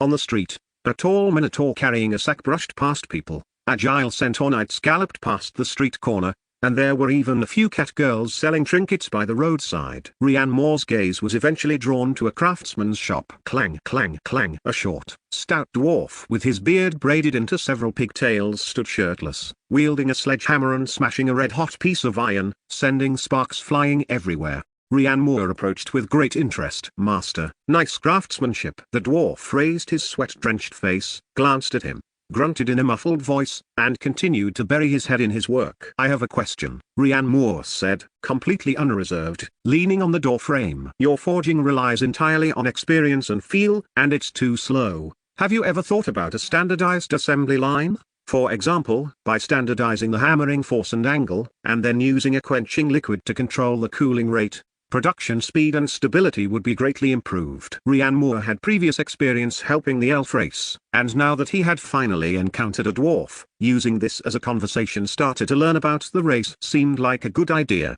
The dwarf blacksmith's hammer stopped in midair. He turned his head and looked at Rian Moore with a look of disdain, as if looking at a fool. Kid, are you trying to teach me my job? Rian Moore, dwarf craftsmen don't like outsiders disturbing their work, Findora reminded him. The dwarf casually picked up an arm-thick metal tool from the ground, gripped both ends with his hands, and immediately, his muscles bulged as the metal in his hands bent from a straight line into a right angle. Rian Moore, sorry to bother you, please continue. Rian Moore immediately turned and left. Findora bowed slightly to the dwarf to apologize before leaving. On the street, Rian Moore walked for a while, but not seeing Findora by his side, he turned around. Why are you so far away? Findora, P.S. Thanks to Baogeng Chang Sheng Busi Yong Buga for the God Deer certification. This chapter is a bonus update. Chapter 62 Return Report. Portal secured. Rian Moore looked innocent. I just wanted to exchange techniques. Who knew he had such a pursuit of art? I had no choice but to respect him. Findora. The two continued walking forward when Rian Moore's gaze was drawn to a small stall. A timid-looking cat girl was squatting on the ground with a cloth spread out in front of her, displaying a few clusters of aquatic plants emitting a faint green glow. Rian Moore's footsteps halted, the genes of a 23-year-old otaku from Blue Star, activated. Cat girls alive, must pet. He squatted down, trying his best to make his expression look amiable. Little sister, what is this? That you're selling? The cat-haired girl was startled by him. The ears on her head twitched, and she spoke nervously. It's gloom grass, sir. If you put it in water, it can shine for many days. She had short, light blue hair and fluffy ears. Although the princess dress she wore looked a bit worn, it was still clean. How amazing. Rian Moore became interested. All natural, pollution-free, low energy consumption, and a long battery life. Awesome. The cat-eared girl, she blinked her large, watery eyes. Sir, forgive me, but I don't understand what you mean. Findora originally didn't want to step forward, but thinking that Rian Moore didn't seem to have any money on him, she worried that he would cause some kind of trouble, so she had to walk up and ask in a low voice, Lord Rian Moore, Do you want to buy it? Rianmo waved his hand. No, just looking at the cat girls. How rare. After saying that, he sincerely said to the cat-eared girl, may I pet your head? The cat-eared girl, fine Dora. Absolutely not. She immediately said loudly, Lord Rianmo, a cat person's ears cannot be touched randomly. This is very offensive. As she said this, she quickly pulled Rianmo away, wanting to get away from there. Hey, slow down, slow down. By the way, if a cat girls is called a cat person, does that mean there are bird people too? Ultimately, at Find Dora's strong insistence, Rianmo had to regretfully end this shopping trip. Returning to the room filled with European-style decor, he washed up and threw himself heavily onto the bed. In his hand was a small glass bottle containing a small amount of soil, air, and a small clump of water, which academician Dr. Leon Carter had specifically asked him to bring. Another day of hard work. Tomorrow, when I return to the elf race, I can start building the portal. Speaking of which, when my real-world body comes through the portal and sees myself sleeping, will it cause a bug? Also, if this body of mine in terror falls asleep and I wake up in my other body in reality, did I actually sleep during that time? That is a question. He touched his chin, lost in thought. Rianmo opened his eyes, his consciousness pulling away from terror and returning to reality. He grabbed the walkie-talkie by the bedside, pressed the talk button. Brothers Ain, I am back. Inform everyone to have a meeting. A steady voice came through the static. Received. In the conference room, everyone had already arrived. General Lance Ray was in a crisp military uniform, his hands resting on his knees, his back straight as a javelin, with 2 staff officers sitting beside him. Academician Dr. Kian Vance, Academician Dr. Leon Carter, and several other academicians sat opposite him. One was wiping his glasses, while the other was looking toward the door, eagerly waiting. Commander Zane Garrison sat opposite the head of the table, with only a water glass in front of him. Rianmo pushed the door open and entered. Swish. Everyone stood up instantly and greeted him. Commander Lin. Rianmo was stunned. Such a big formation? He immediately waved his hand, signaling everyone to sit down. Here, Academician Liu, what you wanted. Rianmo placed the glass bottle on the table. Academician Dr. Leon Carter was instantly overjoyed, as if he had found a treasure. Thank you, Commander Lin. With this, we can know whether humans can live normally over there. Just as Rianmo pulled out a chair and hadn't even sat down properly, the large screen hanging on the wall flickered, and the face of Elder Zane appeared on the screen. Rianmo was stunned. He hadn't expected Elder Zane to attend this meeting as well. Turning his head, he saw that everyone else was unsurprised, which meant they had been prepared for it. It must have been arranged by Commander Zane Garrison.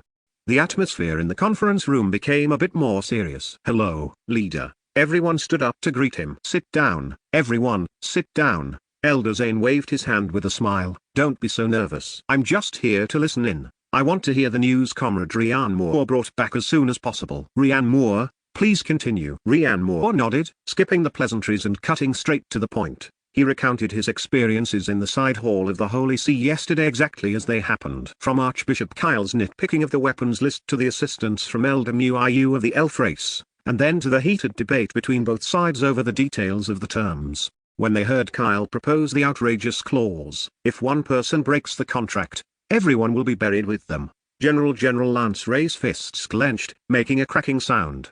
What kind of bullshit clause is that? These religious fanatics are trying to trap us before we've even met. Academician Dr. Leon Carter also adjusted his glasses, looking displeased. Typical face of a technology monopoly. Relying on their possession of portal technology, they want to manipulate everything. Rianmo continued. Yes, but fortunately, it was all negotiated in the end. The other side agreed to set up an inspection team, which is equivalent to setting up customs. Oh, and the penalty for breach of contract is also very strange. Upon hearing about the penalty for breaching the magic contract, Academician Dr. Leon Carter couldn't help but say, rejection by the world will? Is it the Gaia will? My god. They even have the hypothetical Gaia will. Old Secretary Liamu. Commander Zane Garrison had to speak up to interrupt him. Listen to the rest first. Rianmo continued his narrative. The most critical point is that the portal is not permanent. The elf race only purchased the usage rights for 10 days. As soon as he said this, the entire conference room was stunned.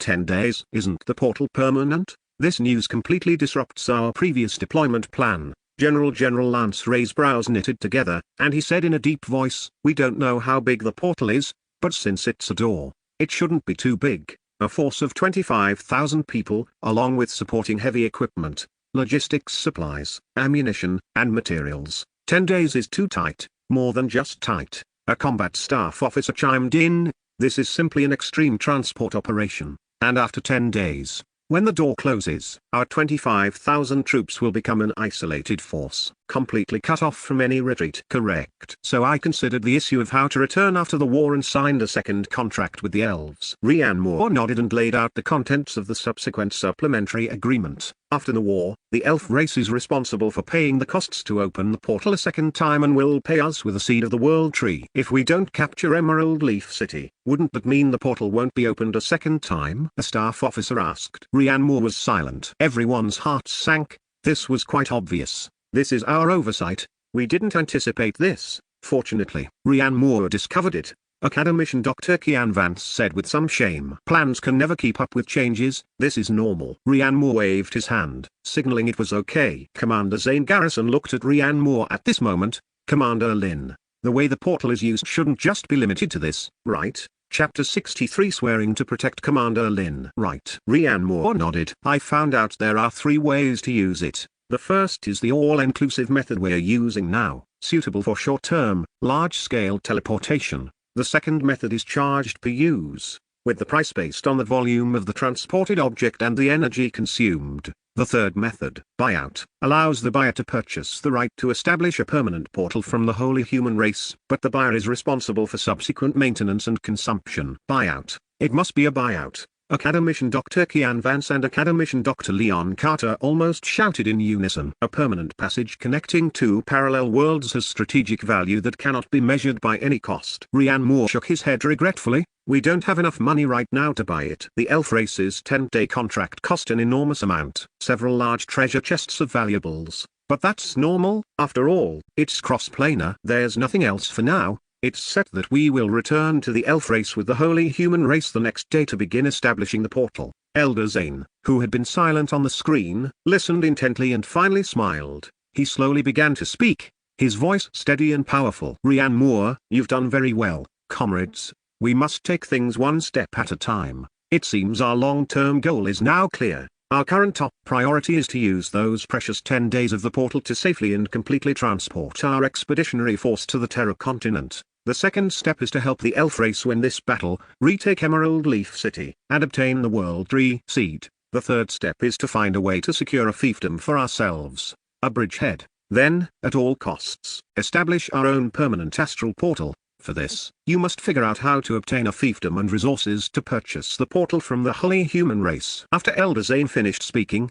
everyone in the conference room looked solemn and spoke in unison. Yes, we will not fail. Elder Zane looked at General Lance Ray. General Lance Ray. General Lance Ray immediately stood up. Here, for this expedition, the expeditionary force will be personally commanded by you, responsible for all military operations. Elder Zane's tone shifted, becoming exceptionally serious. However, on major strategic directions, you must follow Comrade Rhiannon Moore's decisions. At the same time, his safety is the highest priority of this expedition. He is above all other tasks. Should any situation arise, the first thing you must do is ensure Rhiannon Moore's safety at all costs. As long as he is safe, we will have a chance to start over. Is that clear? General Lance Ray clicked his heels, saluted perfectly, and declared in a booming voice, making a military pledge. Yes, I swear to defend Commander Lin to the death. As long as I live. He lives. Elder Zane nodded in satisfaction, then finally looked at everyone. Do you have a specific plan for the portal's placement on Blue Star? General Lance Ray answered first upon hearing this. Report. I propose that the portal be established in the underground base of the Arctic Theater. That is a military fortress, with the highest confidentiality and defense levels. If an uncontrollable situation arises in the parallel world, we will be better equipped to resist and conduct counter-invasion operations. Agreed. Elder Zane immediately made the decision. Then it's settled. All personnel of the New Hope Project Command will immediately relocate to the Arctic Theater base. General Long, please make the necessary arrangements. Understood. The video communication cut off, and Elder Zane's image disappeared. The New Hope Project team's relocation was swift and decisive. Rhiannon Moore simply packed his change of clothes and toiletries into a tactical backpack, and he was done. Academician Dr. Kian Vance and Academician Dr. Leon Carter, however, were like preparing for war. Various precision instruments were carefully packed one by professional engineers wearing dust-free suits. Finally, the group boarded a large military transport plane, flying directly to the Arctic. Inside the transport plane, Academician Dr. Leon Carter clutched a silver metal briefcase to his chest, treasuring it greatly. Ryan Moore, with his legs crossed, looked at his nervous demeanor and asked curiously, "LW, what treasure is in that box?" Academician Dr. Leon Carter grinned. "The Terra Continent samples you brought back. I haven't had time to conduct a comprehensive analysis. If these were lost on the way, I might as well lose my old secretary Lyamf too." Academician Dr. Kian Vance pushed up his black-rimmed glasses and shook his head at Ryan Moore. "Commander Lin, don't mind him. That's just how he is. I told him the items would be sent with the equipment, but he just wouldn't listen." Academician Dr. Leon Carter snorted and hugged the box even tighter. The transport plane flew steadily above the clouds. Hours later, the fuselage shook, and it began to descend. Outside the porthole, it was no longer a sea of clouds, but an endless, vast ice plain. Suddenly, a mountain on the ice plain ahead silently split open, a straight fissure expanding to both sides, revealing a huge tunnel entrance. Rows of guide lights illuminated the depths of the tunnel. The transport plane adjusted its posture and flew precisely into it. The plane landed in a brightly lit underground hangar. As the cabin door opened, a blast of dry, cold air rushed in, making Ryan Moore, who had only worn a thin jacket after hearing General Lance Ray say it would be cold there, shiver. Whoa, this temperature difference is intense. The scorching heat on Bell City's surface could roast a person, but this place was like another world. Fortunately, his second-order physique was a significant advantage. Compared to everyone else's temporary military greatcoats, he was already quite different.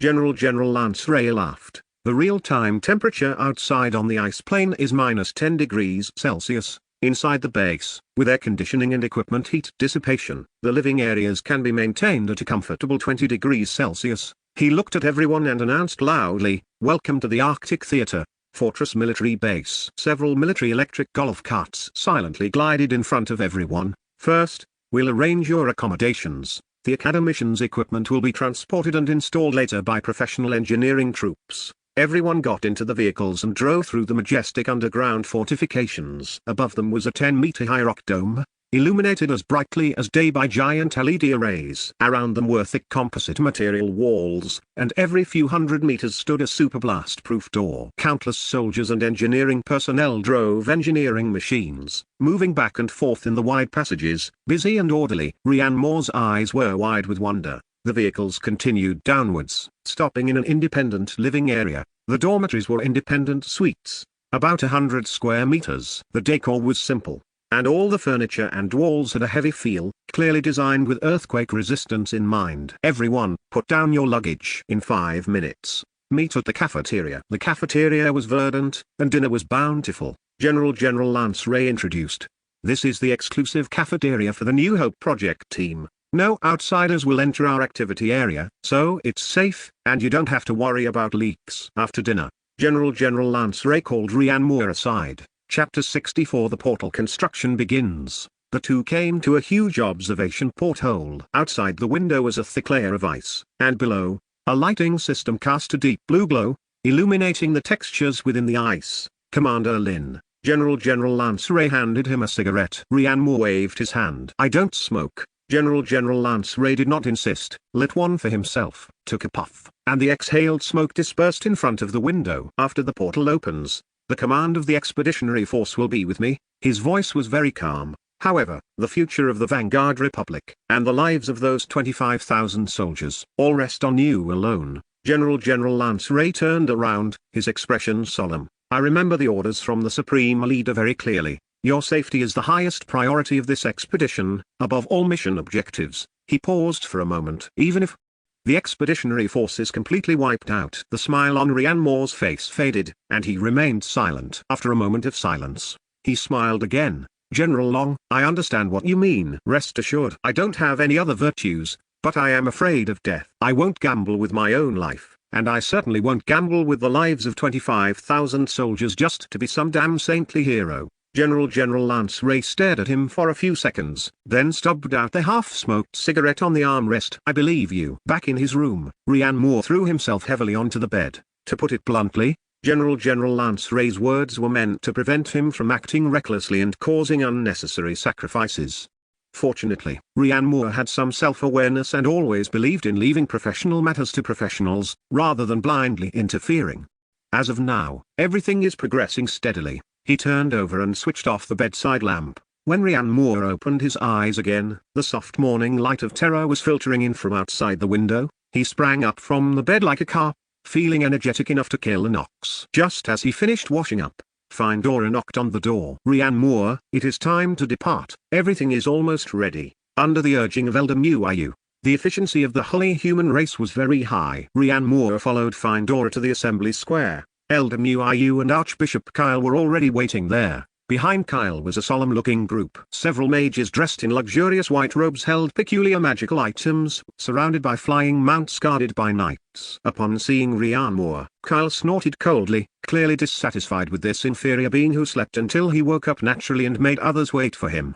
Rhiannon Moore chose to ignore him and looked at Elder Muiyu. Good day, Rhiannon Moore. Elder Muiyu performed a standard elven salute. Everything is ready. Shall we depart? Rhiannon Moore returned the salute. Sorry to have kept you waiting, let's go. The group left the City of Holy Light in a grand procession. The elven delegation still rode the 3 dragons, and the holy human race actually had dragons too, but they were enslaved. It would have been fine if the 3 dragons hadn't seen their enslaved kin, but if you brought them out to show off in front of them, wouldn't that just be deliberately looking for trouble? Kyle was arrogant, but not stupid. Inciting a conflict with the 3 dragons within the city would be a completely idiotic act. Therefore, they did not choose dragons as their transport and escort. The clergy rode winged Pegasi, while the guards rode griffins. Suddenly, Rhiannon Moore's gaze froze. He stared intently at Archbishop Kyle's mount. It was a unicorn Pegasus, a size larger than a normal Pegasus, nearly 3 meters tall, with a spiral horn on its forehead emitting a soft halo. He nudged Findora beside him, pointed at the unicorn Pegasus, and lowered his voice. How did that thing grow on its head? Findora looked in the direction of Rhiannon Moore's gaze and explained in a low voice. Rhiannon Moore, that is a unicorn Pegasus, the king of Pegasi, a symbol of purity and nobility. Only high-ranking members of the clergy are qualified to ride one, male or female. Rhiannon Moore interrupted her. Findora, it should be male. Oh, Rhiannon Moore nodded, rubbing his chin, looking thoughtful. Why is it so flashy? Is there something special about that horn? Findora. That is the holy horn, which can release powerful healing divine arts and defensive barriers. Rhiannon Moore suddenly realized. Got it, a super healer, Findora. Rhiannon Moore's curiosity was clearly not satisfied, and he continued to ask curiously. I heard that unicorn blood is silver and drinking it gives you a buff, is that true? Findora's face turned deathly pale. Rhiannon Moore, please, you must never have such a terrifying thought. If they hear you, it will be seen as a provocation. Not far away, Kyle seemed to notice the gaze from this side and proudly straightened his posture. The unicorn Pegasus he was riding also lifted its head, let out a clear neigh, and a holy radiance flashed and vanished. A blatant show-off. Rhiannon Moore curled his lips. What's so great about it? It's just a running light. Because they were in a rush and had Kyle's group with them, they didn't need to fly as cautiously or take detours, so it only took them a little over 3 hours to return to the Elven Royal City. Elf Queen Aelari personally stepped forward, and after a brief meeting and meal with Kyle, she designated an area for the site of the portal. The location was to the east of the Elven Royal City, in an open valley leading to the Emerald Leaf City, where there was a small town named Shadow Leaf Town.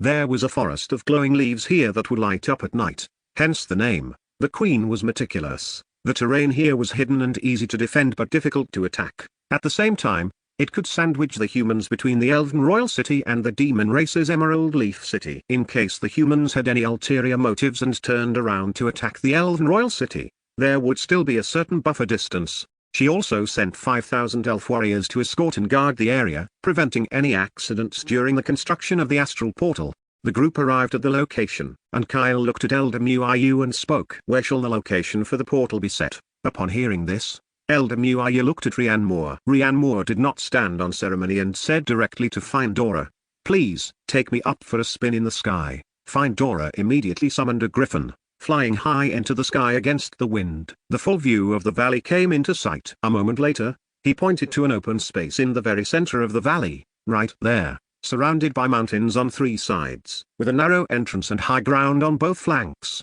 We can easily set up crossfire points. The valley is flat and open, convenient for our troops to assemble and deploy quickly. This is good. a perfect defensive position and logistical base, and the elven town nearby will also facilitate communication. Hearing this string of military terminology, Findora looked at Rian Moore with some surprise. After the two finished surveying, they confirmed the location. Kyle waved his hand, the order was given, and everyone began the construction work. Rian Moore watched this exciting scene with thrill. The Vanguard Republic was finally about to officially land on Terra. Chapter 65 Spatial Coordinates. Elder Muayu gave an Earth Element Elf Mage a look. The other party nodded in understanding, walked to the open space, and began chanting a spell. The ground slowly leveled out, and a platform rose in the center, making it convenient for the Holy Human Race to build a portal here. The mages of the Holy Human Race arranged for guards to carry over boxes, from which they took out various magical materials, crystals, and other tools. Findora, meanwhile, was arranging for the elves to set up a temporary camp in the vicinity, and the elf warriors dispersed in an orderly fashion to establish a defensive perimeter. Rian Moore nodded inwardly at the sight. It was no wonder Findora could rule Lost here, as she clearly had some capabilities. If a stranger were to intrude or a demon scout were to see them and sabotage the construction of the portal, the countless treasures and immense energy the elves had invested would all go to waste. Thinking of this, he also became more attentive. He had only gotten a rough idea of the terrain earlier, so he needed to take another look to deepen his impression. Thus, he stepped forward and pointed toward a distant hillside to Findora, who had just finished her tasks. Your Highness Findora, while there is nothing to do right now, let's go there. Findora glanced in the direction Rian Moore was pointing and asked curiously, "What is it?" Rian Moore replied, "I need to familiarize myself with the terrain a bit more." Findora nodded and turned around to see if there were any free elves, saying, "Very well, I will have someone accompany you." Rian Moore shook his head decisively, "No, I'm not familiar with them. Besides, I can't stand male elves, and none of the female elves are as good looking as you." Findora, she felt like she wasn't a duchess, but rather Rian Moore's servant. Wait, was he complimenting her beauty? A minute later, unable to bring herself to refuse, Findora took Rian Moore and flew to the distant mountain peak on a griffin. On the mountaintop, accompanied by Findora, Rian Moore looked around and finally got a rough impression of the surrounding terrain. Many of the 5,000 elf warriors were on guard on the surrounding mountains, and many scouts were riding elks and griffins, flying into the distance to scout the situation. In the middle of the plain, the Holy Human Race was busy at work. Some elves from the small town living in the glowing leaf forest in the distance discovered the scene and came over to watch out of curiosity, but were stopped by the elf guards. Looking at the busy scene below and imagining the arrival of the main human force, Rian Moore felt a surge of heroic spirit.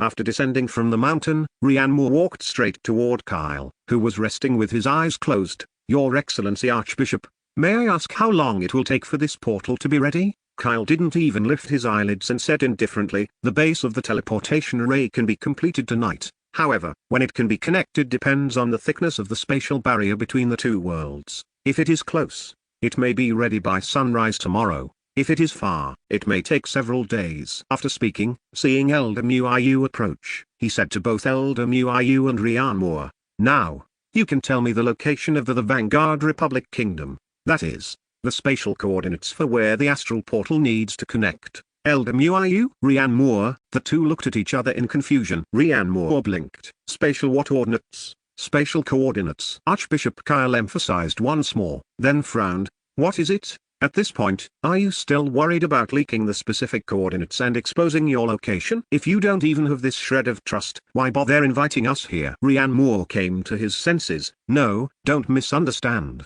You first tell me how to obtain the specific spatial coordinates." Elder Muayu also nodded, asking with a sincere expression, "Yes, Your Excellency Kyle. I have also never heard of this, so please enlighten us." Archbishop Kyle. He closed his eyes, tilted his head back, and prayed to the heavens. "Oh, merciful God of holy light, if I have sinned, please use holy light purification on me, rather than sending these two to torment your most devout believer." Rian Moore, "Hey, can you speak like a normal human, you old charlatan?" Rian Moore's temper flared, and as he spoke, he rolled up his sleeves. Elder Muayu was startled and grabbed his arm. "Calm down, Rian Moore, calm down. He is a tier 6 Grand Archmage." Rian Moore, his movements stiffened as he quickly ran through the power levels of the Terra continent in his mind. After living on the Terra continent for so long, Rian Moore knew that there were 9 tiers in the power system. For example, The Mage System, Tier 1, Apprentice Mage, Tier 2, Junior Mage, Tier 3, Intermediate Mage, Tier 4, Senior Mage, Tier 5, Archmage, Tier 6, Grand Archmage, Tier 7, Elemental Walker, Tier 8, Saint Mage, Tier 9, God Mage. Their warrior system is Tier 1, Apprentice Warrior, Tier 2, Junior Warrior, Tier 3, Intermediate Warrior, Tier 4, Senior Warrior, Tier 5, War General, Tier 6, Grand War General, Tier 7, War Venerable, Tier 8, Saint Warrior, Tier 9, War God. Ordinary people on the Terra continent only become Tier 1 after cultivation, and while Ryan Moore was considered a little monster back on Blue Star, he was only a Tier 2 existence here. Furthermore, that was only in terms of physique. He lacked the combat power of battle techniques, and Kyle was a Tier 6 Grand Archmage. That was a terrifying existence capable of taking on an army single-handedly. Ryan Moore silently rolled down his sleeves and squeezed out a friendly smile. "Excuse me, Your Excellency Kyle. I spoke too loudly just now. Then, may I ask, respected Your Excellency Kyle, how can these spatial coordinates be obtained?" Kyle let out a scornful sneer. "With your ant-like strength, even if I stood here and let you hit me, you wouldn't be able to break my protective holy light." He ignored Ryan Moore and turned to speak seriously to LWIU. "The astral portal is different from ordinary arrays. It traverses different world dimensions without precise spatial coordinates as an anchor point. The other end of the portal could lead anywhere." His voice sank. "The abyss, hell, or some death world filled with chaotic monsters. Do you want to gamble on those odds?" LWIU understood, and his expression became extremely grim. Apparently, the severity was beyond his expectations. Ryan Moore was pacing back and forth in anxiety. He didn't care about that. He only cared about what method was needed, how to obtain the spatial coordinates, and then getting the astral portal established. Seeing this, Findora gathered her courage and asked softly on Ryan Moore's behalf, "Your Excellency Kyle, then, what method is there to successfully establish the portal?" Chapter 66, There's a Solution. Kyle spoke slowly and leisurely. "There are 3 methods. First, establish a corresponding spatial array in the target world to receive and guide." Ryan Moore immediately dismissed this. How the hell could Blue Star have a spatial array to receive a connection? What about the second? Second, it requires a Grand Archmage to perform spatial calculations at the location needing connection to determine the specific spatial coordinates. LWIU and Findora were dumbfounded. How many Grand Archmages were there in the entire Terra continent? Furthermore, how could the Vanguard Republic, which didn't even have magic, possibly have a Grand Archmage? Ryan Moore, what about the third? Carl curled his lips in a cold sneer. "If the first 2 points are impossible, then the third is almost not worth considering." "Tell us anyway." "Third, there is already a traversable portal or spatial array between the 2 places, or some form of spatial link exists. We can trace this link back to determine the coordinates in reverse." Everyone's hearts sank upon hearing this, their expressions turning grim. Blue Star, a technological world without even magic particles. How could a spatial link to Terra possibly exist? Moreover, only those at the level of Grand Archmage could dabble in space, create spatial equipment like a space ring, or build transmission arrays to transport items. And the astral portal was an exclusive technique of the holy human race. Crossing astral planes was something many on the Terra continent hadn't even heard of. So, how could the Vanguard Republic possibly have won? The probability of this was even lower than the demons deciding to self-destruct out of despair. "It's over." Ryan Moore was dumbfounded. After going through so much hardship, finally reaching this step, the hope of the Vanguard Republic, the hard work of countless people, was it going to get stuck at this final step? He really wasn't willing to give up. Wait. At this moment, Findora's crisp voice suddenly rang out. She walked quickly to Ryan Moore, took something out of her small leather pouch, and handed it to him. Kyle and LWIU both frowned. They had never seen such a peculiar object. "What is this?" LWIU asked aloud. Ryan Moore's hollow gaze slowly focused, landing on the item in Findora's palm. A lighter. It was the lighter he had given to Findora back then. A bolt of lightning flashed through his mind. Ha ha. Ha ha ha ha. "There's a way. There's a way." Ryan Moore jumped up from the ground and said rapidly to Archbishop Kyle. "Me. I am the third method. I can transport things. My soul can bring things across. This lighter is what I brought from my world. My crossing itself is that spatial link." Kyle's eyebrows knitted together as he looked Ryan Moore up and down. "You mean you are that spatial link?" LWIU also leaned in, his face full of surprise. "Ryan Moore, is this true?" That's right, I am the transmission ray connecting the two worlds. Rian Moore pointed at himself excitedly. When I sleep, I can transport things back and forth between the two worlds. This lighter is what I brought from my world. He snatched the lighter from Findora's hand and pressed the switch. Click. A small cluster of purple flame ignited. Kyle and Elder Muayu's gazes were drawn to it. On this small metal object, there was no trace of magical fluctuations, yet it could produce fire out of thin air. This exceeded their understanding. Kyle extended a finger, and a faint holy light emerged, touching the lighter. A moment later, he withdrew his hand, his expression solemn. No magical inscriptions, no energy core. A purely physical creation. He looked at Rian Moore. You can travel between the two worlds in your sleep. That's right. Rian Moore nodded vigorously. If that is indeed the case, Kyle's tone was serious. Then at the moment you cross, a spatial ripple that is extremely faint but real will indeed be generated. We can trace this ripple back to determine the coordinates in reverse. He made the decision directly. You will sleep here tonight. We will set up a detection array to capture the spatial coordinates generated when you cross. Rian Moore let out a long sigh, and his whole being relaxed. He felt light all over, and everything looked agreeable. Even Kyle's sour face seemed much kinder. Construction work continued amidst hope. The elves and the mages of the holy human race were full of drive, with unprecedented efficiency. Late at night, in the early hours of the morning, in the center of the valley, a circular stone platform with a diameter of over 30 meters was completed. The surface of the platform was engraved with complex and mysterious runes, flowing with a faint light under the moonlight. This was the base of the astral portal. Next was the most critical step. The mages of the holy human race set up another small auxiliary array next to the transmission base. In the center of the array, a soft blanket was laid out. Several mages held various crystal detectors, standing solemnly around the array as if facing a formidable enemy. They looked at Rian Moore with some curiosity. A human's mouth actually possessing transmission capabilities was truly incredible. Rian Moore, please. A mage made a please gesture to him. Rian Moore walked to the edge of the blanket and looked back. Kyle, Elder Muayu, Findora, and a circle of mages, a dozen pairs of eyes were staring straight at him. Rian Moore, he felt like a monkey in a zoo preparing to perform. To ensure this transmission could be generated smoothly, he asked Findora for an energy crystal the size of a quail egg. He would also bring it back for the think tank on Blue Star to study. He put the crystal in his mouth and lay down. He closed his eyes and tried to empty his mind. A minute passed. 3 minutes passed. Rian Moore opened one eye and found that everyone was still staring at him motionlessly. Rian Moore, he sat up. No, with you all staring at me like this, I can't sleep. Kyle snorted coldly. Put away those boring thoughts, fall asleep as soon as possible, and don't waste everyone's time. Rian Moore, he lay back down, tossing and turning, unable to fall asleep no matter what. The moment he thought about everyone watching him sleep, he felt completely awkward. He tried to distract himself, but in his mind, one moment it was General Lance Ray's stern face, the next it was the Supreme Leader's earnest expectations, and then it was those 25,000 soldiers.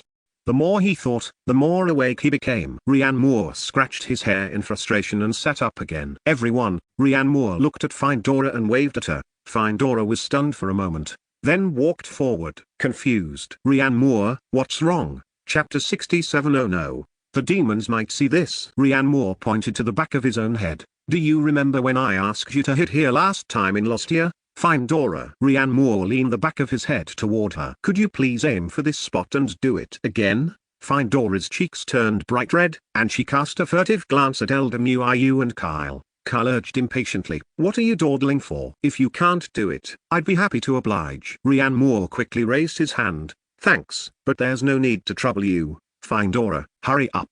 Just control your strength. Just knock me unconscious will do. Hearing this, Findora had no choice but to walk behind Rian Moore and clench her small fist. Rian Moore closed his eyes, looking as if he were facing his execution. Come on. Thud. A muffled sound echoed. Rian Moore, use a bit more strength. My physique is tier 2 now. It's fine. Oh, okay. Findora took a breath, raised her hand, and brought her fist down. Bam. Rian Moore's body went limp, and he collapsed onto the blanket, unconscious. Findora felt her cheeks burning fiercely and silently walked back to the crowd. Kyle didn't look at her. His entire attention was focused on Rian Moore. The surrounding mages were also focused intently. At that moment, the magic crystal that Rian Moore had been holding in his mouth vanished into thin air. The detection crystals on the edge of the auxiliary magic array suddenly lit up, emitting a buzzing sound. An almost invisible spatial ripple rippled out from Rianmore's body, shooting straight into the depths of the night sky. "Now," Kyle whispered sharply. "Lock onto it. Decode the coordinates." Several holy human race mages acted immediately, chanting incantations and tracing complex magic seals in front of them with their hands. Several beams of holy light shot out, weaving into a net of light that firmly captured the fleeting spatial ripple. In the center of the light net, a series of incantations flashed and reorganized rapidly. "Coordinates locked," one mage shouted. Kyle flashed and appeared in the center of the massive teleportation pedestal. He raised his staff high, and solemn incantations were chanted from his mouth. The magic elements throughout the valley began to riot, converging crazily toward the teleportation pedestal. Buzz! A white beam of energy suddenly shot up from the teleportation pedestal, tearing through the night sky and piercing straight into the firmament. Wherever the beam passed, the clouds were pierced through, forming a massive hole. It was as if the sky had been poked with a hole. Powerful energy fluctuations spread out from the valley in all directions. The ground vibrated slightly. In the distance, at Shadow Leaf Town, countless elves were awakened by this celestial phenomenon and looked toward this direction in horror. This, Elder Muiyu, Findora, and the others were too shocked by the scene before them to speak. This was the power of a Tier 6 Archmage. On Elder Muiyu's aged face, excitement and shock were intertwined as he murmured, "This is the astral teleportation that the holy human race has passed down for 10,000 years." But soon, his expression suddenly changed. He turned his head sharply and looked toward the distant east. That was the direction of Emerald Leaf City, occupied by the demons. "Oh no!" Elder Muiyu's voice tightened. "Such a huge disturbance. The demons might be able to see it. The demon race, Emerald Leaf City." The massive world tree, once covered in starlight, was now nothing more than a withered husk. Its bark was cracked and ash-gray, and its sparse leaves drooped, revealing a sickly, waxy yellow color. Deep scars, visible to the bone, covered the trunk, and dark purple demonic incantations wriggled within them, draining the life essence of this ancient tree.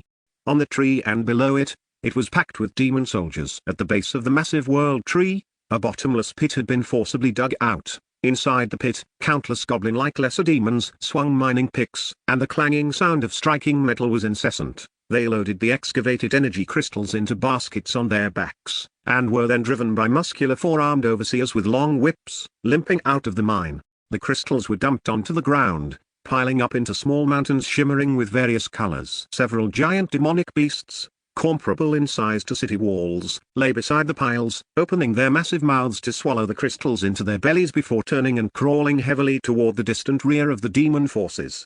Looking from afar, the entire route was filled with these giant transport-type demonic beasts. On a thick branch of the world tree, a platform had been artificially leveled out. A figure stood at the edge of the platform, overlooking everything below. It wore black plate armor fused with its flesh, and the armor was covered in ferocious bone spears. Two thick horns curved upward from the sides of the helmet, like two scimitars ready to strike. Tier 6 Demon Commander, Viraz. One of his adjutants stood by his side, trembling as he spoke in the demonic language. "Commander, today's crystal production is slightly lower than a few days ago. The mineral vein under this world tree is running low. We need to continue digging deeper, but there have already been multiple collapses." Viraz did not turn back, only impatiently tapping the bone railing in front of him with his metal gauntleted knuckles. "A bunch of trash." Viraz's voice was hoarse, like two pieces of metal rubbing against each other. The adjutant's body shook. Viraz turned round and stared at the adjutant. "Lesser demons are born on our home planet every moment. They need to return to the embrace of the home planet. It doesn't matter how many die. But high-ranking demons need a constant supply of energy to be born. They are the capital for our great demon race to conquer the myriad worlds." The home planet was the base of the demon race. An extremely unique celestial body. Its volume was massive, dozens of times that of Blue Star. The environment was extremely harsh from a human perspective, but for the demons, it was the best breeding ground, giving birth to countless bizarre creatures, like hell itself. From the moment of birth, they were brutal and vicious, constantly slaughtering each other. It wasn't until one demonic creature slaughtered its way through the entire planet, stood at the pinnacle of the world, and ruled over all demons, calling itself the Demon Emperor, that this chaotic slaughter finally ceased. However, this home planet was unique. It was constantly giving birth to various demonic creatures, causing living space to be infinitely compressed.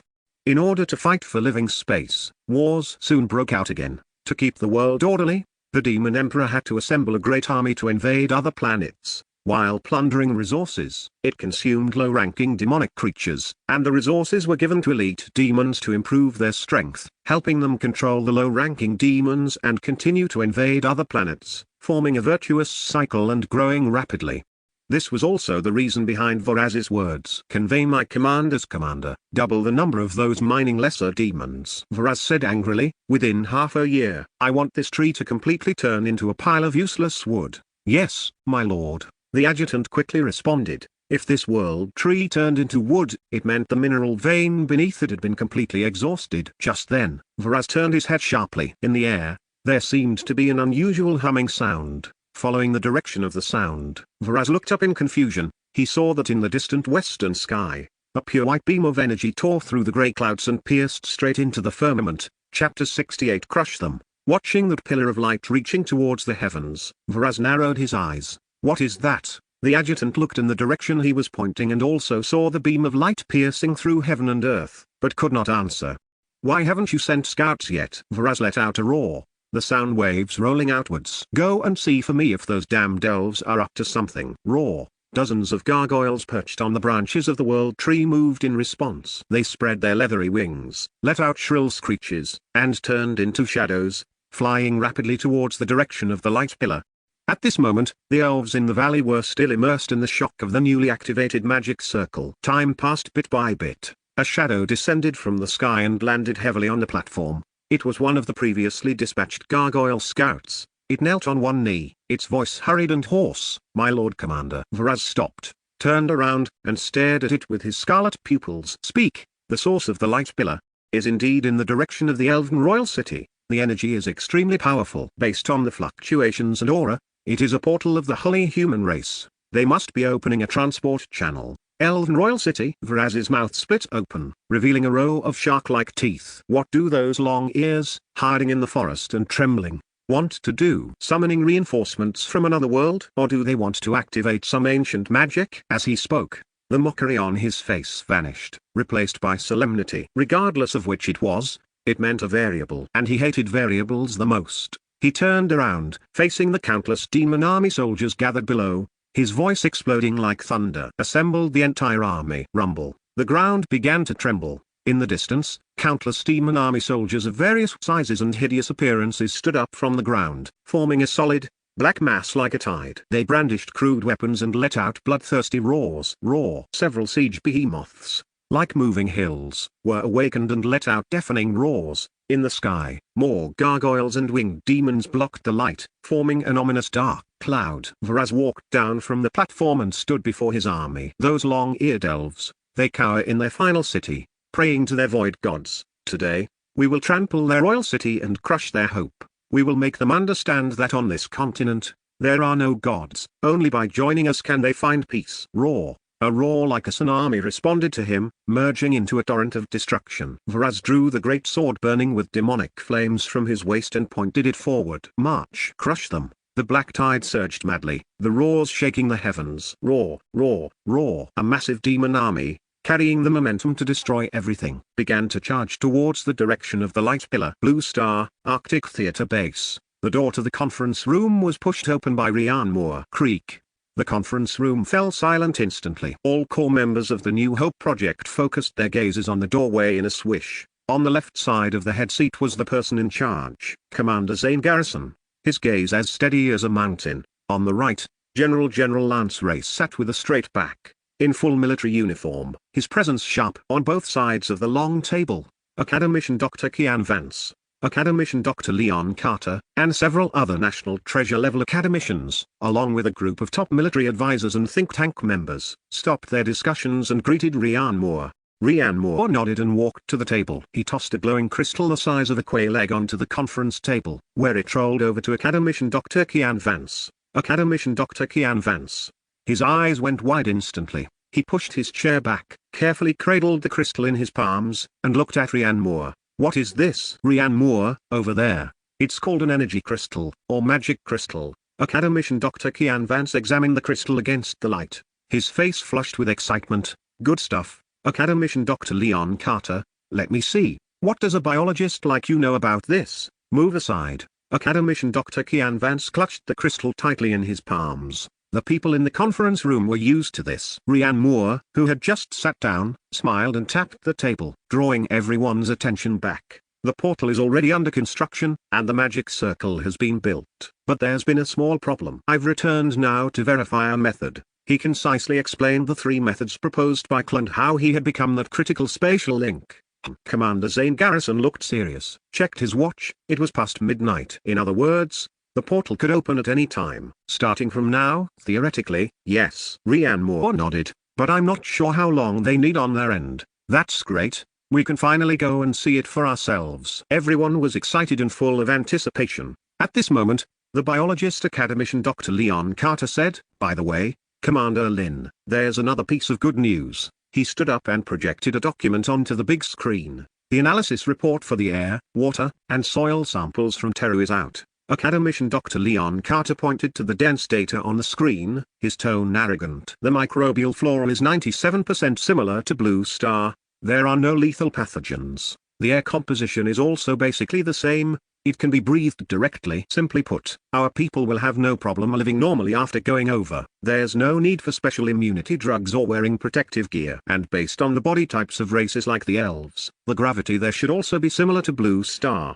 This news made the atmosphere in the conference room completely heated. It was a brand new, vast world where humanity could multiply and thrive. General Long, are our soldiers ready? Rhiannon Moore turned to General Lance Ray. General Lance Ray nodded solemnly. Ready. The expeditionary force, totaling 25,000 troops, has completed all combat preparations. All equipment and supplies are configured according to the highest standard for independent combat for half a year without resupply. We are ready to depart at any time. Rhiannon Moore thought for a moment, then stood up. Take me to see them. General Lance Ray led Rhiannon Moore and Commander Zane Garrison through several heavy alloy gates and elevators. Rumble.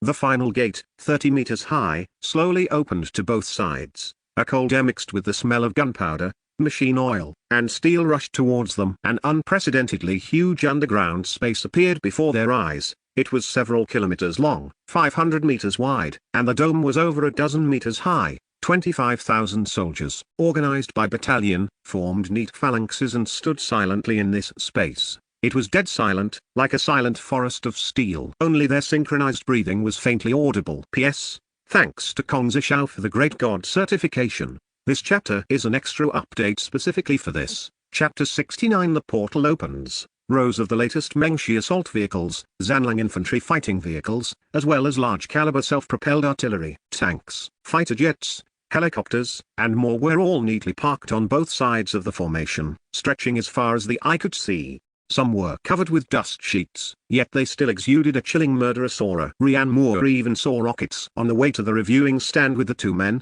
General Lance Ray said, "Every soldier here is a hand-picked ace, whether it is combat will or security clearance, they are all at the highest level." In order to wait for orders, these past 2 days, when they were tired, they slept in their sleeping bags right where they stood. And when they woke up, they organized their equipment, ready for battle at any moment. Rhiannon Moore nodded, looking at the soldiers, each with a marching pack on their back and a determined expression on their faces. He felt a twinge of heartache. "I have kept you waiting for a long time." General Lance Ray picked up the communicator, took a deep breath, and his voice spread to every corner of the entire space. Attention. Clack. It was not 25,000 different sounds. It was a single sound. The heels of 25,000 pairs of military boots slammed together at the exact same instant, emitting a uniform, thunderous sound. This sound reverberated within the massive space, making one's eardrums tingle. Commander Zane Garrison looked down at the torrent of steel below, his expression solemn. General Lance Ray walked to Rhiannon Moore's side and pointed downward. "The 1st, 2nd, and 3rd Combined Arms Battalions, our fist units, are responsible for tearing through the enemy's defensive lines. The 4th Artillery Battalion is equipped with 155mm laser-guided howitzers. We call it the can opener. The 5th Engineering Battalion builds bridges, repairs roads, and constructs fortresses. They are the cornerstone of our presence in the New World. And there are our aerial support units." General Lance Ray pointed to the armed helicopters and drone clusters parked in the distance. Darkblade armed helicopters, Attack 11 drone clusters, and our latest airborne laser weapon. Rhiannon Moore listened without saying a word. He did not understand weapon systems. Instead, he looked at the young yet determined faces below. Many of them were likely even younger than he was. But at this moment, every one of their faces was filled with the same determination and a fearless, death-defying conviction. General Lance Ray looked at Ryan Moore, his gaze intense. "Commander Lin, can we tell them everything about the other world, including what the combat mission is?" Ryan Moore was stunned, only then realizing that the expeditionary force still did not know their ultimate goal, so he nodded immediately. "Yes." General Lance Ray turned around and stepped onto the high platform. He did not take the communicator but stood at the edge of the high platform, his gaze like a blade as it swept over the soldiers below. "Comrades." His voice, without the aid of any amplification equipment, clearly reached the ears of every soldier. "Beneath our feet is a dying planet. Before us lies a world without a future." The phalanx composed of 25,000 soldiers was deathly silent, rotation slowing down, atmosphere dissipating. Natural disasters are rising everywhere. Even the Ark project we built underground is nothing more than a gasping iron coffin. Is this our destiny? General Lance Ray's voice suddenly rose, like a thunderclap. "Tell me, do we still have a way out now?" The soldiers all pursed their lips. No one answered. "No." General Lance Ray roared for them, his voice like thunder. "But, we have found a new way out. That is a brand new world. A vast land, a home where our civilization can continue." In the phalanx below, the soldiers displayed expressions of disbelief, and their breathing became visibly heavy. General Long would not lie to them, so it must be true. General Lance Ray continued to roar. "That land is waiting for us to conquer it. That is the goal of our expedition. Use the steel rifles in your hands, use the tanks behind us, to fight for a brand new world for our parents, wives, children, and our future generations." Roar. A roar of suppressed intensity erupted from the 1st Combined Arms Battalion's phalanx. Like a spark starting a prairie fire. Roar, roar, roar. The mountain shaking, sea roaring shouts converged into a torrent, madly crashing against the dome of the underground space. General Lance Ray raised his hand and pressed down. The roaring stopped abruptly. Only burning gazes remained focused on General Lance Ray. "That world is not the same as ours." General Lance Ray's tone softened as he began to introduce it. "There are long-eared elves there, and short-statured dwarves, and orcs, and so on." The soldiers, the uniform steel phalanx showed visible unrest, and countless determined faces were filled with big question marks. General Lance Ray ignored the reaction below and continued to speak with his iron-blooded voice. "Most importantly, there is magic there. And the enemies of our expedition are a group of hideous, terrifying monsters called the Demon Race." He surveyed the area below. "Now, I ask you, are you afraid? Fight to the death. Fight to the death. Fight to the death." The uniform roar of 25,000 people demonstrated their resolve. General Lance Ray nodded with satisfaction, turned to the side, and pointed to Ryan Moore beside him. "This is Ryan Moore. He is the one who found a new home for us and will soon lead us to set foot on that land. From now on, his safety is above all else, even above our own lives. Nothing must happen to him." The soldiers raised their steel rifles high and roared the same slogan. "Swear to protect Commander Lin to the death. Swear to protect Commander Lin to the death. Swear to protect Commander Lin to the death." Ryan Moore watched this shocking scene, his mind already blank. He did not doubt the determination of these soldiers to protect him. If there were danger, these soldiers would certainly risk their lives to defend him. But what right did he have to make these people risk their lives for him? Just at this blood-boiling moment, a sudden change occurred. Beside Ryan Moore, a blue circle of light the size of a fist appeared out of thin air, rotating silently. "Enemy attack!" With a violent shout, General Lance Ray reacted with extreme speed, lunging out to knock Ryan Moore down and pinning him underneath himself, quickly rolling away. Commander Zane Garrison also stepped forward quickly to shield the two behind him, staring fixedly at the circle of light. The surrounding guards formed a human wall within 0.1 seconds. Dozens of pitch-black gun barrels locked tightly onto the eerie circle of light. The roars of the soldiers across the entire field instantly ceased, and they raised their guns to face the enemy. Ryan Moore, pressed beneath General Lance Ray, looked at the circle of light and suddenly realized what it was, his face lighting up with joy. "Don't be nervous. It must be that the portal has opened." General Lance Ray was stunned, then immediately sprang up from the ground and helped Ryan Moore up. Ryan Moore immediately approached the circle of light. He saw the circle of light slowly expanding visibly, already the size of a fist. "The middle seems to be empty." As he said this, he looked through the circle of light and could clearly see the scene on the other side. Under the dim night sky was a massive, glowing magic circle. Not far away, holding a staff high and chanting, was none other than Archbishop Kyle. Chapter 70. The Demon Army has arrived. It really is. General Lance Ray was overjoyed, unable to suppress his excitement. He immediately picked up the communicator. All units, prepare for deployment. Final equipment check. Prepare to enter the portal. The soldiers breathed rapidly as they moved quickly, and the entire underground space became busy yet orderly. Commander Zane Garrison also relayed the news to the New Hope project team. Rhiannon Moore shouted towards the other side of the portal, Lord Countess Fenduona. On the other side of the portal, Findora and Elder Muayu heard the commotion. They emerged from the wooden house in the temporary camp and approached, looking suspicious and uncertain. Rhiannon Moore, upon seeing him clearly, Findora's eyes widened instantly. Oh my god. How are you on that side of the portal? Aren't you still lying here? As she spoke, she pointed to a wooden house. Rhiannon Moore said excitedly, don't worry about the details. That is also me. I'll explain it to you later. He had long guessed that his soul was traversing between two bodies, so he was not surprised by this. Clatter, clatter, clatter. A burst of hurried footsteps approached. Academician Dr. Kian Vance and Academician Dr. Leon Carter rushed over, panting, followed by several researchers carrying various precision instruments. A portal. It really is a stable spatial portal. Academician Dr. Kian Vance pushed up his glasses, trembling with excitement, almost lunging forward. Academician Dr. Leon Carter was even more direct, roaring at the researchers behind him. Quick! Hurry, hurry, hurry! Set up the equipment, run the cables, and power it on. Calm down. Commander Zane Garrison turned back and rebuked them, his gaze like lightning. This is a critical moment. Let all of that wait. Don't interfere with the opening of the portal. Academician Dr. Kian Vance froze. Right.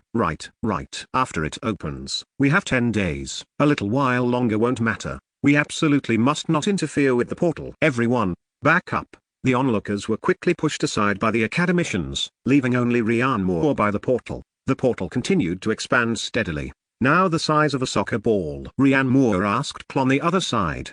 Lord Cl, how long until this portal is fully opened? Cl glanced over, his voice squeezed out between the gaps of his incantations. Before sunrise. Rhiannon Moore looked at the moon of terror and mentally calculated the time. It was nearly 3 a.m., 3 hours at most. Time was running out. Just then, a black dot zoomed across the night sky on the other side of the portal. It was a griffin. Before the griffin had even landed, the piercing roar of the elf race scout atop it shattered the silence of the valley. Enemy attack. It's the demons. The demon army is here. Findora and Elder Muayu turned pale. The demons. They had come so quickly. Woo! A long-horn blast echoed through the valley, carrying a murderous intent. The 5,000 elf race guards, already on standby, showed no panic. They quickly turned toward the valley entrance, drew their bows, and formed 3 lines of defense. The cold metallic sheen of the compound bows glinted under the moonlight. On the other side, the holy human race mages maintaining the auxiliary magic circle all looked grim. Their leader, Archbishop Cl, stood in the center of the portal pedestal, fully focused on maintaining the astral teleportation, unable to be distracted at all.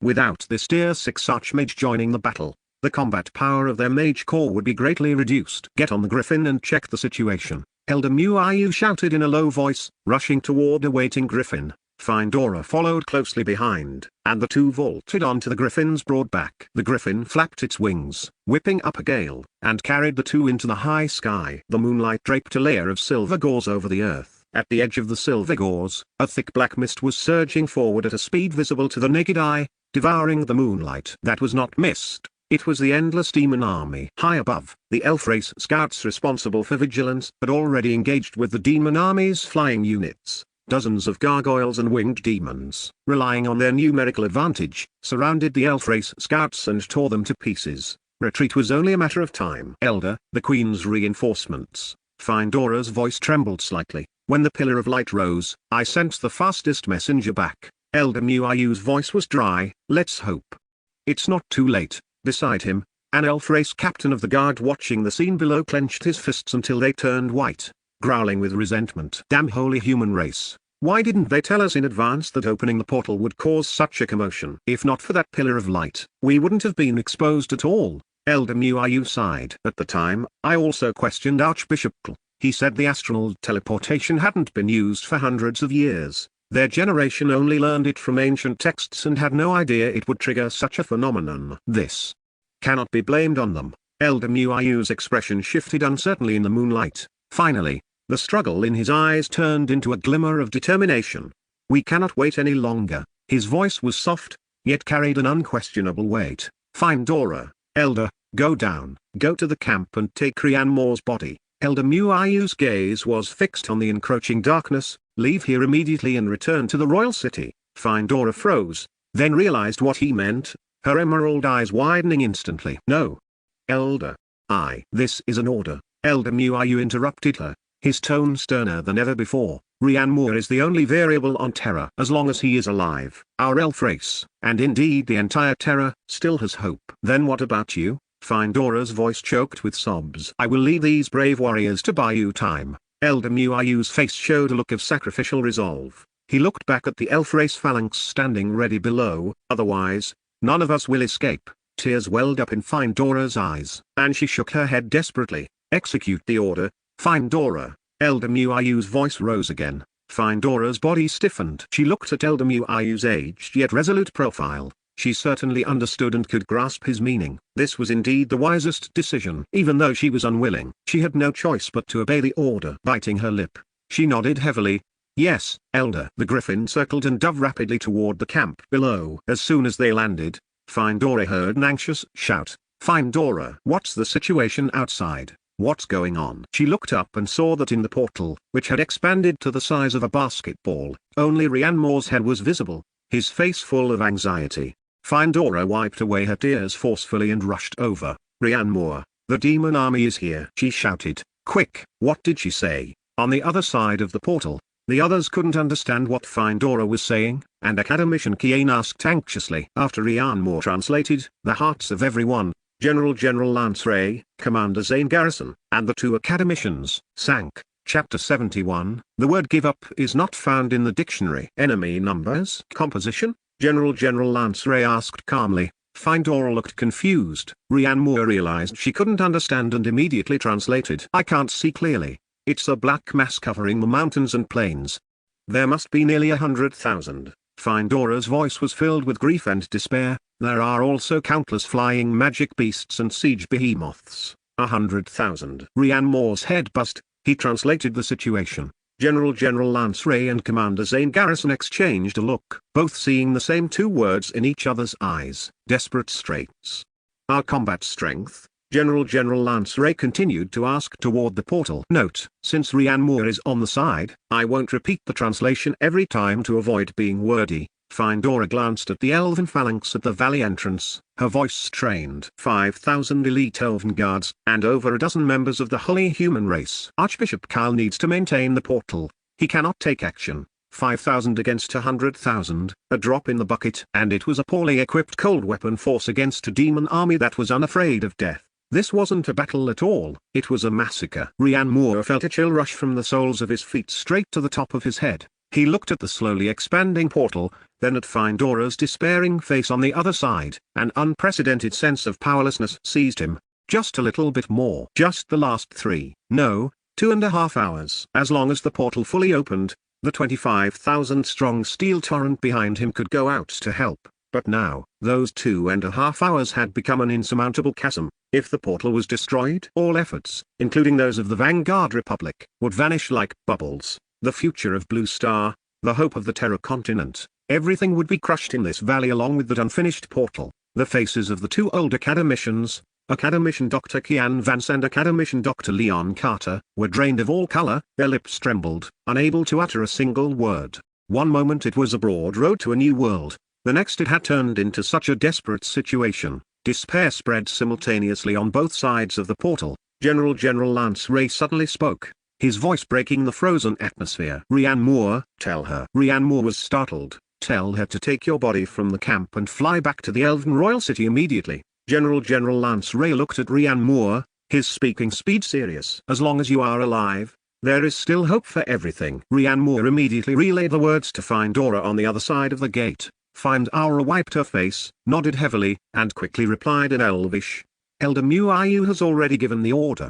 I'm going now. You must stay safe." She finished speaking and, without further hesitation, turned and ran toward a wooden hut where Rian Moore's body was kept. Then, she was seen carrying Rian Moore's other body, escorted by two elves, leaving on a griffin. General Lance Ray watched her disappearing figure and nodded. To think of this step, their commander isn't stupid. He withdrew his gaze, looked at the halo that had expanded to the size of a basketball, and quickly ordered, "Technical Reconnaissance Group present. Drones, bring all the small models over immediately." "Yes, General." General Lance Ray turned to the signalman again. "Order the Strategic Support Force to set up a temporary command center on the spot." Ryan Moore was dumbfounded. The gate wasn't even open yet. What was this for? General Long, this, in a soldier's dictionary, the word give up never exists. General Lance Ray patted Ryan Moore's shoulder with heavy force. "The battle has already begun. We cannot just watch. Even if we can only play a small part, we will never give up." As soon as his voice fell, the soldiers of the Strategic Support Force had already moved into action. Several folding tables were quickly snapped open with a click sound.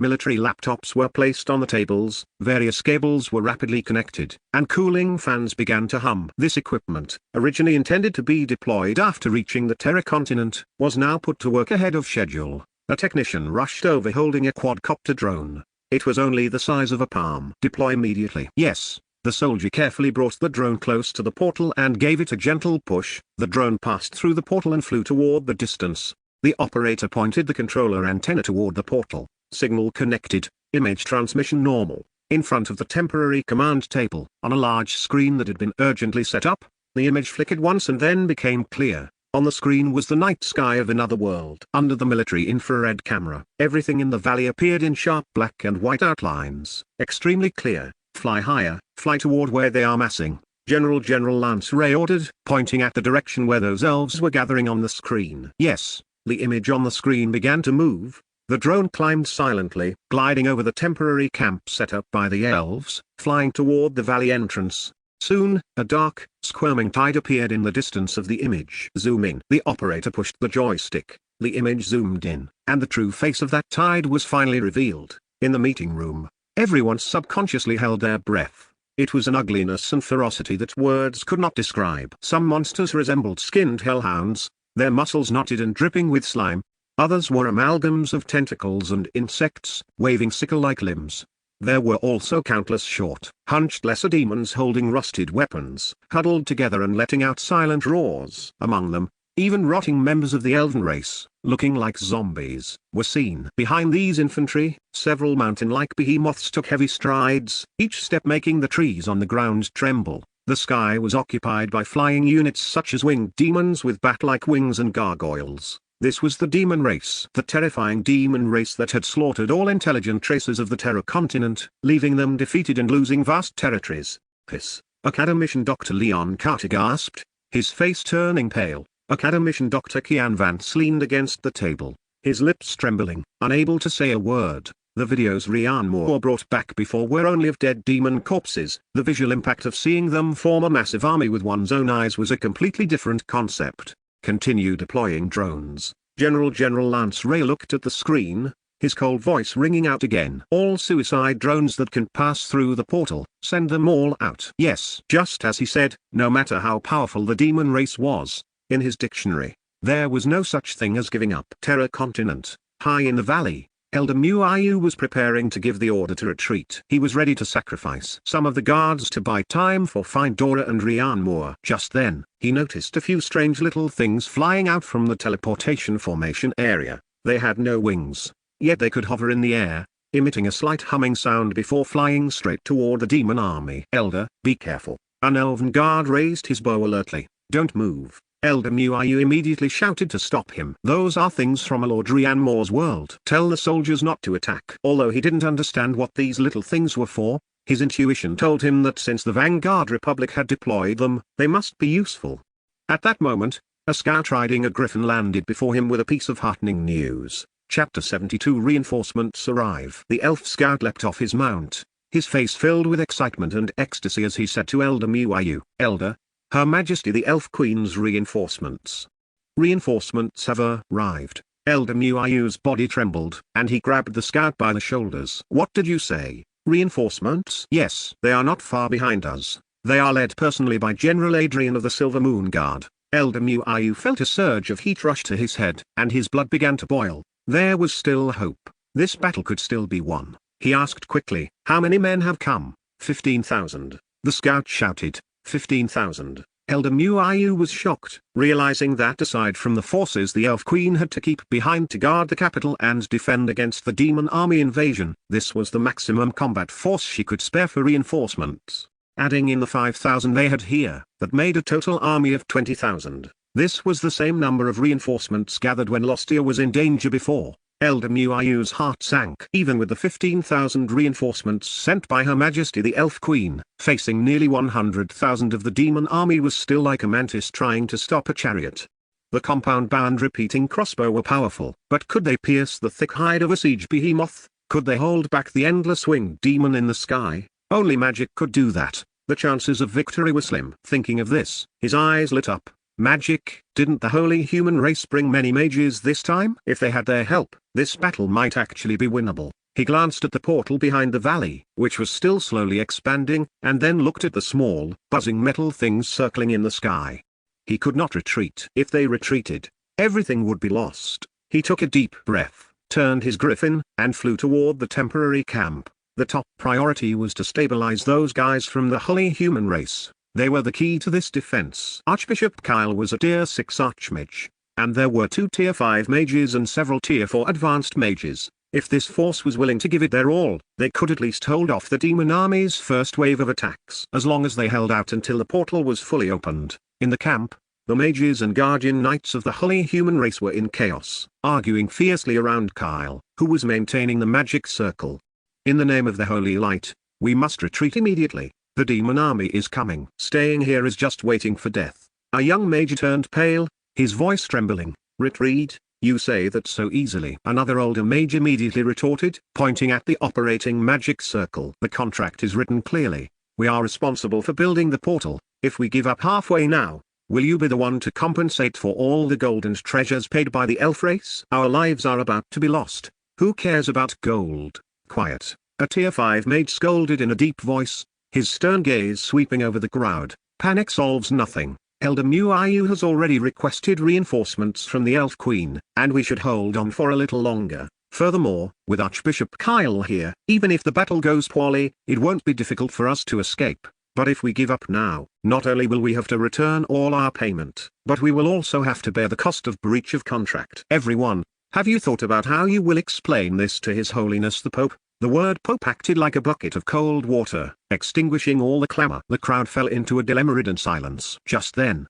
Elder Muayu's griffin descended amidst a gust of wind. He leapt from the saddle. Honorable mages, his voice made everyone look over. Our reinforcements have arrived. Just behind the valley, Elder Muayu got straight to the point. The crowd of the holy human race stirred, the desperation on their faces fading slightly. Reinforcements? The young mage who had advocated for retreat asked skeptically. How many men? 15,000 elites of the Silver Moon Guard. Hearing this number, the small hope that had just ignited quickly cooled. Adding the 5,000 here, that was only 20,000 troops, against the demon army covering the mountains and plains. It was meaningless. Forgive my bluntness, Elder. The older mage adjusted his robes, his tone polite but distant. The disparity in military strength is too great. We should not make a meaningless sacrifice here. It is not worth risking all our lives for a mere door. Elder Muayu did not refute him but simply pointed to the sky. What is that? Everyone followed his finger and saw that above the portal, those strange, buzzing flying objects were flying out one after another. They formed neat phalanxes, hovering in the air, exuding an indescribable eeriness. That is the support from Rianmore's world, Elder Muayu said in a deep voice. If even they have not given up, how can we? He withdrew his hand and looked around at everyone. I know your concerns. I hereby promise in the name of the Elf Race Council. In this battle, regardless of victory or defeat, and regardless of whether the portal can be completed, all the remuneration previously paid by the Elf Race will not need to be returned. As long as you can fight side by side with us and do your best to defend, that is enough. If it ultimately becomes impossible, you may withdraw on your own, and we will never stop you. As his voice fell,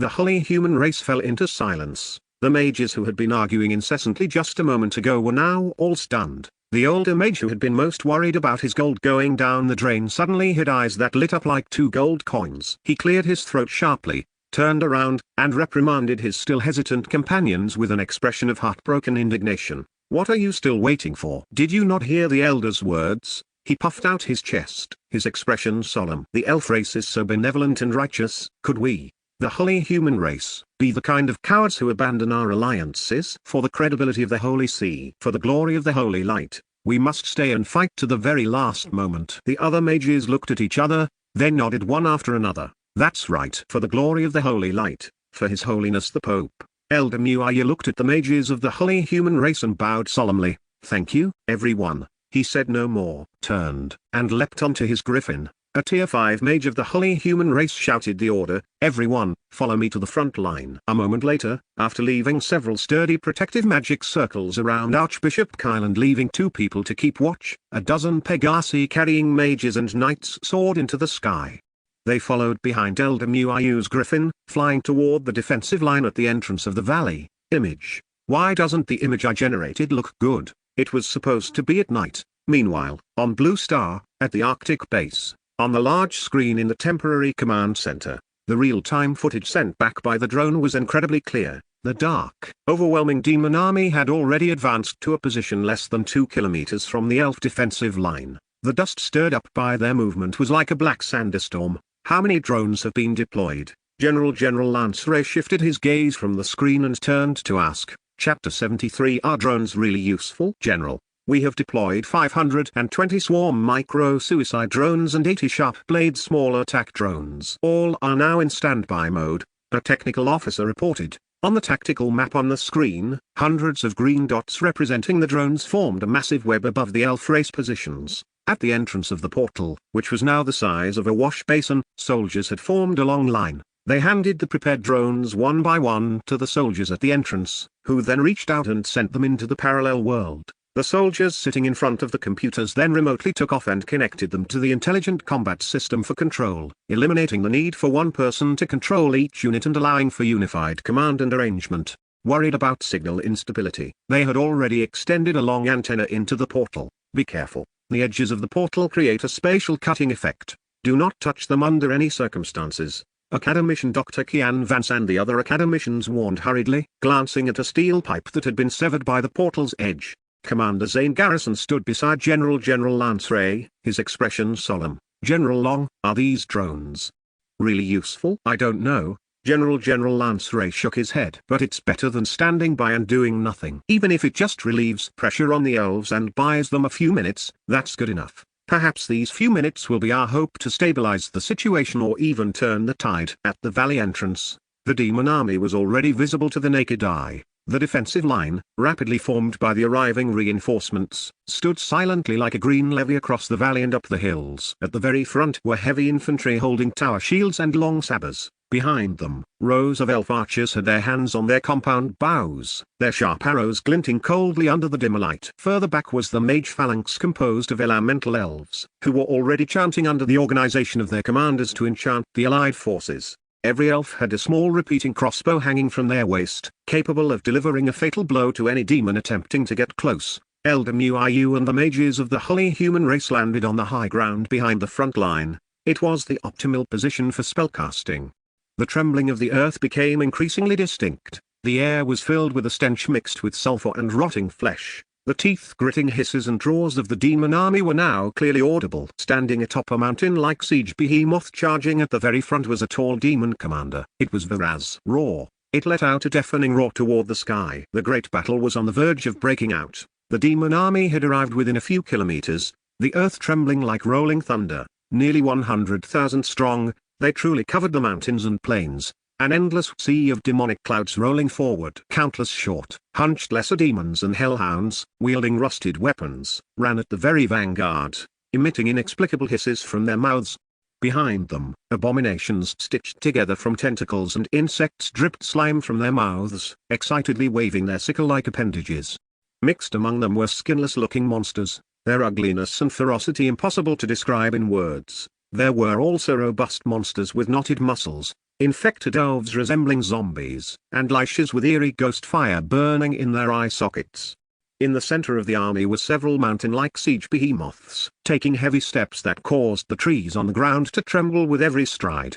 Demon Commander Varaz stood atop the central siege behemoth, raised their giant axe in his hand, pointed it toward the elf race positions, and roared, "Brave warriors, charge! Trample these long-eared elves for me!" Roar roar. The demon army let out deafening roars as they began to accelerate madly, shaking the earth and mountains. On the elf side, 20,000 elites clad in iron armor stood ready. General Adrian of the elf race rode a tall elk, calling out loudly before the line to boost morale. Elder Muayu, located on the mountain peak nearby, had an incomparably grave expression. Seeing the vanguard of the demon army step into the attack range of the high-tier mages, he was the first to strike. He raised his staff high, chanting spells, and finally pointed his staff at the demon army. Myriad manifestations. Thorn Hell, the power of a tier 5 archmage exploded fully under the feet of the charging demon army. Vegetation within a kilometer radius grew wildly. They transformed into sharp, sword-like vines, piercing through the swarm of lesser demons charging at the very front.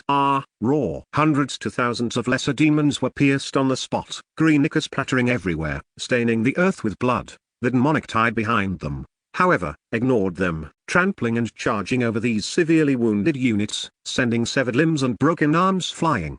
The two tier 5 divine officials of the holy human race raised their staves and chanted, and suddenly, holy light blazed. Holy light judgment, rumble. Massive pillars of pure white light descended from the sky, lighting up the demon army like spotlights. The demons caught within them roared in agony, their bodies rapidly dissolving, and swaths of demons were burned to ashes. Seeing the distance close enough, the tier 4 priests and tier 3 clerics of the holy human race chanted in unison, holy light purification, holy light impact, holy light blessing. The restraining effect of holy type magic on the demons was immediate, and another 1,000 demons in the front row instantly fell. But the demons continued to rush over madly. Compared to the number of the 100,000 strong army, the loss of a few thousand demons was like a drop in the bucket. The demons in the back rows stepped over the corpses of their companions to continue the charge, the black tide seemingly endless. Within the demon army, the black-robed high-tier liches finally finished their spellcasting. Translucent, dark black protective shields enveloped the entire vanguard of the demon army.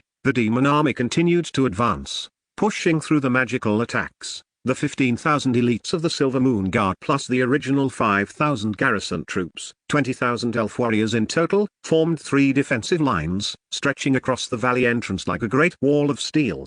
General Adrian, leading from the command high ground, looked at the black, surging demon army, his expression as grave as iron. Brave warriors. He drew his long sword and pointed forward. Defend the line to the death. By time for the arrival of the reinforcements from the parallel world. The goddess of nature is watching us. Defend the line to the death. Defend the line to the death. Defend the line to the death. The 20,000 warriors roared in unison, their voices shaking the valley. The trembling of the earth became increasingly violent. The air was filled with a stench mixed with sulfur and rotting flesh. The teeth-gritting hisses and roars of the demon army shook stones from the mountains. Charging at the very front were thousands of low-tier demonic beasts resembling skinless hellhounds. They ran frantically on all fours at an astonishing speed. Following close behind were 3-meter-tall heavy-armored demon soldiers, holding giant axes and war hammers, their every step making the earth tremble. In the sky, the demon army's flying units, winged demons and gargoyles, blotted out the sun and sky, emitting ear-piercing shrieks. Most terrifying of all were those siege behemoths, each the size of a house or even a hill, covered in thick bone armor, exuding an oppressive, suffocating feeling. Image. Why are the ones you generate all so good-looking, while mine aren't? The all-out contact battle erupted completely. Chapter 74. The Teleportation Portal. Danger. General Adrian held his long sword high, the blade pointing straight to the sky, and roared at the top of his lungs. First line of defense, raise shields. Huga. 5,000 elf heavy infantry let out a uniform roar, their heavy tower shields slamming into the ground with a thunderous boom. A silver steel wall formed instantly. The shields locked together seamlessly, like an impassable mountain range. Second line of defense, knock arrows. 8,000 archers, their eyes cold and muscles tense, drew their compound bows in unison to take aim. The cold glint of the arrows merged into one, forming a river of death under the dim daylight. The towering Treants had already been summoned by their wood elemental elves. Centered around the powerful Treants summoned by Elder Muayu, they formed the second line of defense, allowing some elf archers to stand atop them for better output. At the same time, the Treants could help the elves defend against the demon army's long-range projectile attacks, such as catapults, giant axes, stone spears, and so on. They were the elves' best support. Third line of defense, Mage Corps, begin chanting. 5,000 elemental elf mages held their staves high, and various magical elements in the air began to hum and converge violently. In the sky, the remaining 2,000 elf air knights, riding griffins, giant eagles, and other flying units, were already locked in a brutal battle with the demon army.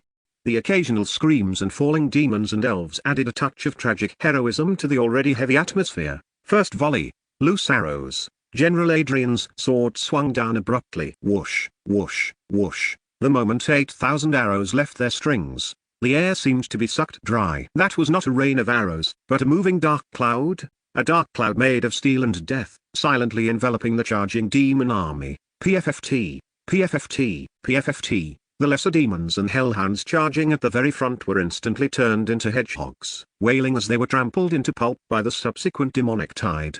Second volley, third volley, the arrows never stopped, but the black tide of the demon army seemed endless. The demon army continued to surge forward in a black mass. Elemental Mage Core attack. The large-scale magic cast by thousands of low-level mages began to take effect. Fury of the Earth, Earth Spike Impact. Blazing lava. Volley of ice spikes. Rumble. The earth cracked, and countless sharp earthen spikes erupted from the ground ahead, attempting to stop the terrifying charge of the demon army. The demons at the very front wanted to stop upon seeing this, but the pressure from the rear ranks pushed them to continue charging, and they were instantly skewered. Immediately after, crimson lava gushed out from the fissures, forming a true river of fire, instantly turning the area hundreds of meters ahead into scorched earth. Only the demons at the edge of the barrier wailed in pain. Ice spikes whistled down from the sky, causing ripples on the dark magical barrier, and a small number of demons were pierced through by the ice spikes. However, the number of demons was simply too great. They stepped over the charred corpses of their companions, trod on the scalding lava, and continued to charge without fear of death, the black tide rolling forward. Engage, heavy shield infantry, prepare. General Adrian drew his long sword. Boom. The demon army finally reached the first line of defense. Thousands of lesser demons and hellhounds slammed hard into the elf shield wall, emitting a deafening crash. Hold the formation. No retreating. The battle reached a white-hot intensity. The elf heavy shield infantry gritted their teeth and held on. But with the addition of high-level demon army units, the immense impact caused cracks to appear in the defense line. The elves' first line of defense was finally breached. Hundreds of heavy armored demon soldiers brandished giant axes and charged into the elf ranks, each axe blow capable of sending an elf warrior flying. Fill the gap and hold them back. The 10 golden armored knights of the holy human race made their move. They rode Pegasus, like 10 golden meteors, accurately crashing into the breach. Holy light exploded from them, and a 5th rank knight swept his long spear, the golden holy light acting like a tangible scythe, instantly cutting the surrounding heavy armored demon soldiers in half at the waist. They recited prayers while fighting, and the holy light constantly repaired their armor and wounds, forcefully plugging the breach. The knights possessed powerful physiques and healing abilities, a prime example of fighting while regenerating health. With them filling the breach, and given that the valley entrance was only so wide, the defense line managed not to collapse completely. Second line of defense. Close range fire. General Adrian roared, hunting down those demons that had broken into the formation to cause destruction. The archers stood atop the towering treants, firing powerful precision shots at the demons that had charged in, with enchanted arrows exploding repeatedly. Elder Muiyu and other high-level mages also freed up their hands, casting massive single-target spells that temporarily stabilized the front line. But everyone knew this was only temporary. Those siege behemoths were getting closer and closer. Their bone armor so tough that even high-level magic could barely penetrate it. Once they reached the front, the entire defense line would collapse instantly. Just then, 3 loud and soaring dragon roars exploded from the clouds behind the valley. Roar. Everyone, including the demons, looked up instinctively. 3 colossal creatures tore through the clouds and appeared above the battlefield. Their bodies were covered in hard scales, shimmering with a cold, eerie light under the moonlight. It was none other than the elves' allies. 3 dragons. It's the dragons. The dragons have come to support us, a young elf shouted excitedly. A look of wild joy also erupted in General Adrian's eyes. Roar. The lead dragon let out a roar. The next second, a scorching dragon breath over 10 meters in diameter descended from the sky like a whip of the gods, slamming fiercely into the densest part of the demon army. There was no explosion, only wailing and melting, wherever the dragon breath passed. Whether they were low-level lesser demons or high-level demon soldiers, they were quickly vaporized. It left behind a hundreds of meters long, bottomless, glass-like trench on the ground, The other two dragons followed closely behind, their dragon breaths causing heavy losses to the demon army. The appearance of the three dragons instantly cleared a large area in the center of the battlefield, greatly relieving the pressure on the ground defense line. However, a new crisis followed. Two bone dragons corrupted by the demon army flew in, and the three dragons let out a mournful cry. These were their fallen companions. Little did they expect that even after death, they would have to face them as enemies. The bone dragons felt no pain and ignored the dragons' reluctance, entangling themselves with the three dragons, fighting without fear of death. In the sky, hundreds of winged demons seized the gap when the dragons were distracted. They broke through the blockade of the Elfay units and, like a flock of bloodthirsty vultures, dived straight toward the mage positions and the portal in the rear. Elder Muiu's expression changed drastically. Oh no, protect the portal. The elf mages had magical barriers and repeating crossbows, so he didn't need to worry, but the portal must absolutely not be lost. Chapter 75 A Hymn to the Technology of the Vanguard Republic. The holy human race's holy power has a damage bonus effect against the demon army. At this moment, the mages of the holy human race have already been targeted by the demon army, effectively drawing maximum aggro. The demon eye beasts, liches, and throwing demons, who specialize in throwing ferocious spears, are fixated on attacking them, leaving them with no spare energy to deal with the winged demons breaking through. Seeing this, the hundreds of winged demons split into two groups, with one group swooping down upon the mage phalanx, causing countless protective shields of various colors to light up. The figures of the winged demons only paused slightly when they breached the protective shields, as if entering the sea from the air, merely slowing down significantly. As the demon army's flying units specialized in sneaking into the back row, they have evolved the ability to possess significant magic immunity. However, the elemental elves did not panic. They held their staves in one hand and took down their repeating crossbows with the other, knocking them and pulling the triggers at the rapidly approaching winged demons. In an instant, a dozen or so elves emptied their magazines. Hundreds of short arrows, like a rainstorm, left the winged demons, which were over 10 meters in size, with nowhere to hide. At least 1/3 of the arrows struck home. As mages, how could the elemental elves not have applied various enchantments to their repeating crossbows? Arrows with various elemental enchantments, sharpness, armor piercing, magic breaking, explosive, freezing, heavy duty, barbed, and more, erupted with a roar. Boom, boom, boom. Various explosions lit up with flames upon the winged demons. Ooh. This winged demon let out a painful wail, and having been shot into a hedgehog, it plummeted toward the ground. Boom. Dust flew into the air. The other winged demons were the same. However, the true crisis was the group of winged demons flying toward the portal. Elder Muiu rode a griffin, rushing back at full speed. But there were too many winged demons breaking through, and he simply couldn't stop them all. 4 kilometers. 3 kilometers. The flock of winged demons was rapidly closing in on the portal. Just at this critical moment, a strange buzzing sound suddenly rang out in the sky. Hundreds of soccer ball-sized black flying devices flew in from the surroundings, meeting the flock of winged demons with incredible speed and agility.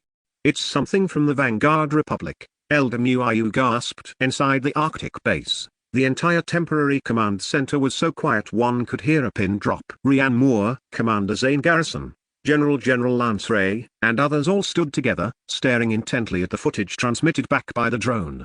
In the thermal imaging system configured for friend or foe identification, the red represented demon army surged like a tide against the green elf defense line.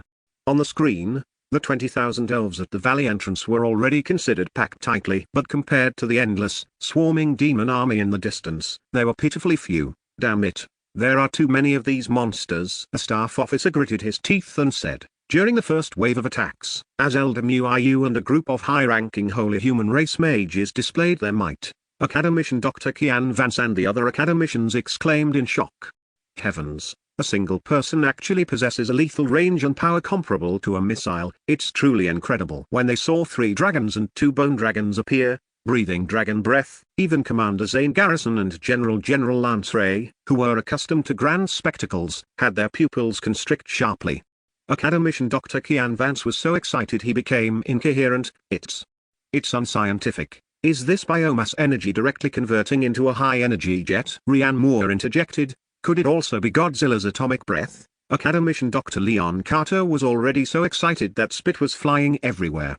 This is a dragon. Truly a perfect and powerful creature. Those 2 bone dragons, how do they move when only bones are left? If we could get one for research. Seeing that the elf defense line was in jeopardy, Rhiannon Moore stepped forward and said to General Lance Ray, "General Long, the elves are about to collapse, shouldn't we deploy our drones?" General Lance Ray's expression was cold and stern. He slowly shook his head and said, "No rush. Even if our deployed suicide drones trade one for one, there are only 2,000 of them. It's a drop in the bucket compared to the demon army. We need to wait for a better opportunity to ensure maximum return." Rhiannon Moore opened his mouth, but thinking that as a general, the other party had his own war intuition, he had to suppress his anxiety and stopped urging him.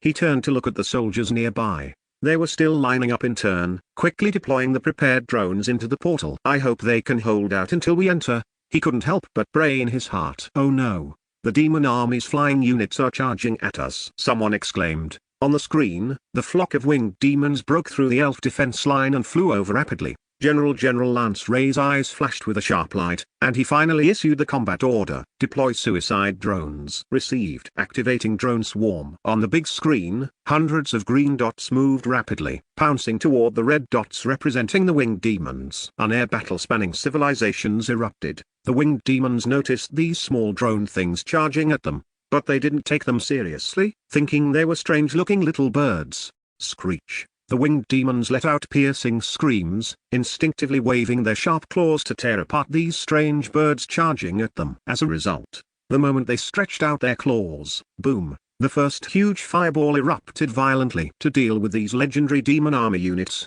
the Vanguard Republic had replaced the original 1-pound TNT payload with the more powerful RDX explosive. Its lethal radius was 6 to 10 meters, and with the shrapnel damage it produced, the injury radius was directly doubled. Of course, against the physically robust demon army, this data would be greatly discounted. But even if the damage was reduced by more than half, a single suicide drone could basically trade one for one with the demon army. The mighty power of the RDX explosive was fully displayed, violently swallowing the winged demons. The intense explosions were exceptionally loud, and the bursting light made the entire battlefield look as if lightning had flashed across it. Elder Muayu was so startled he almost couldn't hold on to his staff. The winged demons were furious, finally realizing that these were not little birds at all, but weapons. They fiercely attacked the suicide drones, their wings, sharper than steel blades, scraping across the drones, but they soon discovered that these things couldn't even be touched. Boom! This was the second explosion. The light illuminated their fearful eyes, becoming the final expression of their lives. Then came the third, the 10th. Dozens. Boom, boom, boom. Suicide drones fearlessly crashed into the winged demons, and orange-red explosive fireballs bloomed one after another in the night sky. This is the art of explosion. This is a hymn played by technology. It is also the first roar of the Vanguard Republic technology erupting in this world. The massive explosion sounds drowned out the roars of the battlefield. The elf warriors and the demon army currently engaged in battle stopped one after another. They all stared up at the sky, dumbfounded. This scene left these intelligent species incredibly shocked. They did not know exactly what had happened. Under the silvery moonlight, they only saw dozens of winged demons explode and fall from the sky one after another. Those winged demons that had managed to break through to the rear of the elves seemed to have encountered a great terror and were actually retreating frantically. Only Elder Muayu, who had been watching the whole process, knew what had happened. He trembled with excitement, his eyes filled with hope as he looked toward the portal in the distance. These strange birds are actually this powerful. We still have hope. Still have hope. The hunting belonging to the drones continued. Those fleeing winged demons wished they could grow a few more pairs of wings. Boom, boom, boom. The winged demons that were caught because they were slow to turn around were constantly blown to pieces, and suddenly, it began to rain blood from the sky. Chapter 76. They haven't given up, so we can't give up either. Inside the portal, General Lance Ray saw that the winged demon had scattered, with fewer than 100 winged demon escaping back to their base camp. He ordered in a low voice, "That's enough, no need to pursue them further. The intended effect has been achieved. Have all the drone land and stand by to conserve battery." Soldier: "Yes, sir." He could not afford to exhaust all these precious drone in one go. Rather than using them all up, it was better to keep them for emergencies, which could also serve as a form of deterrence. High above the valley, the expressions of several holy human race riding Pegasus froze on their faces. The disdain and contempt they had previously felt for those iron birds had now completely turned into horror. That elderly mage's old eyes were now wide open, and his mouth was slightly agape, enough to fit a dragon egg. Holy light above. Those creations without a shred of magical fluctuation.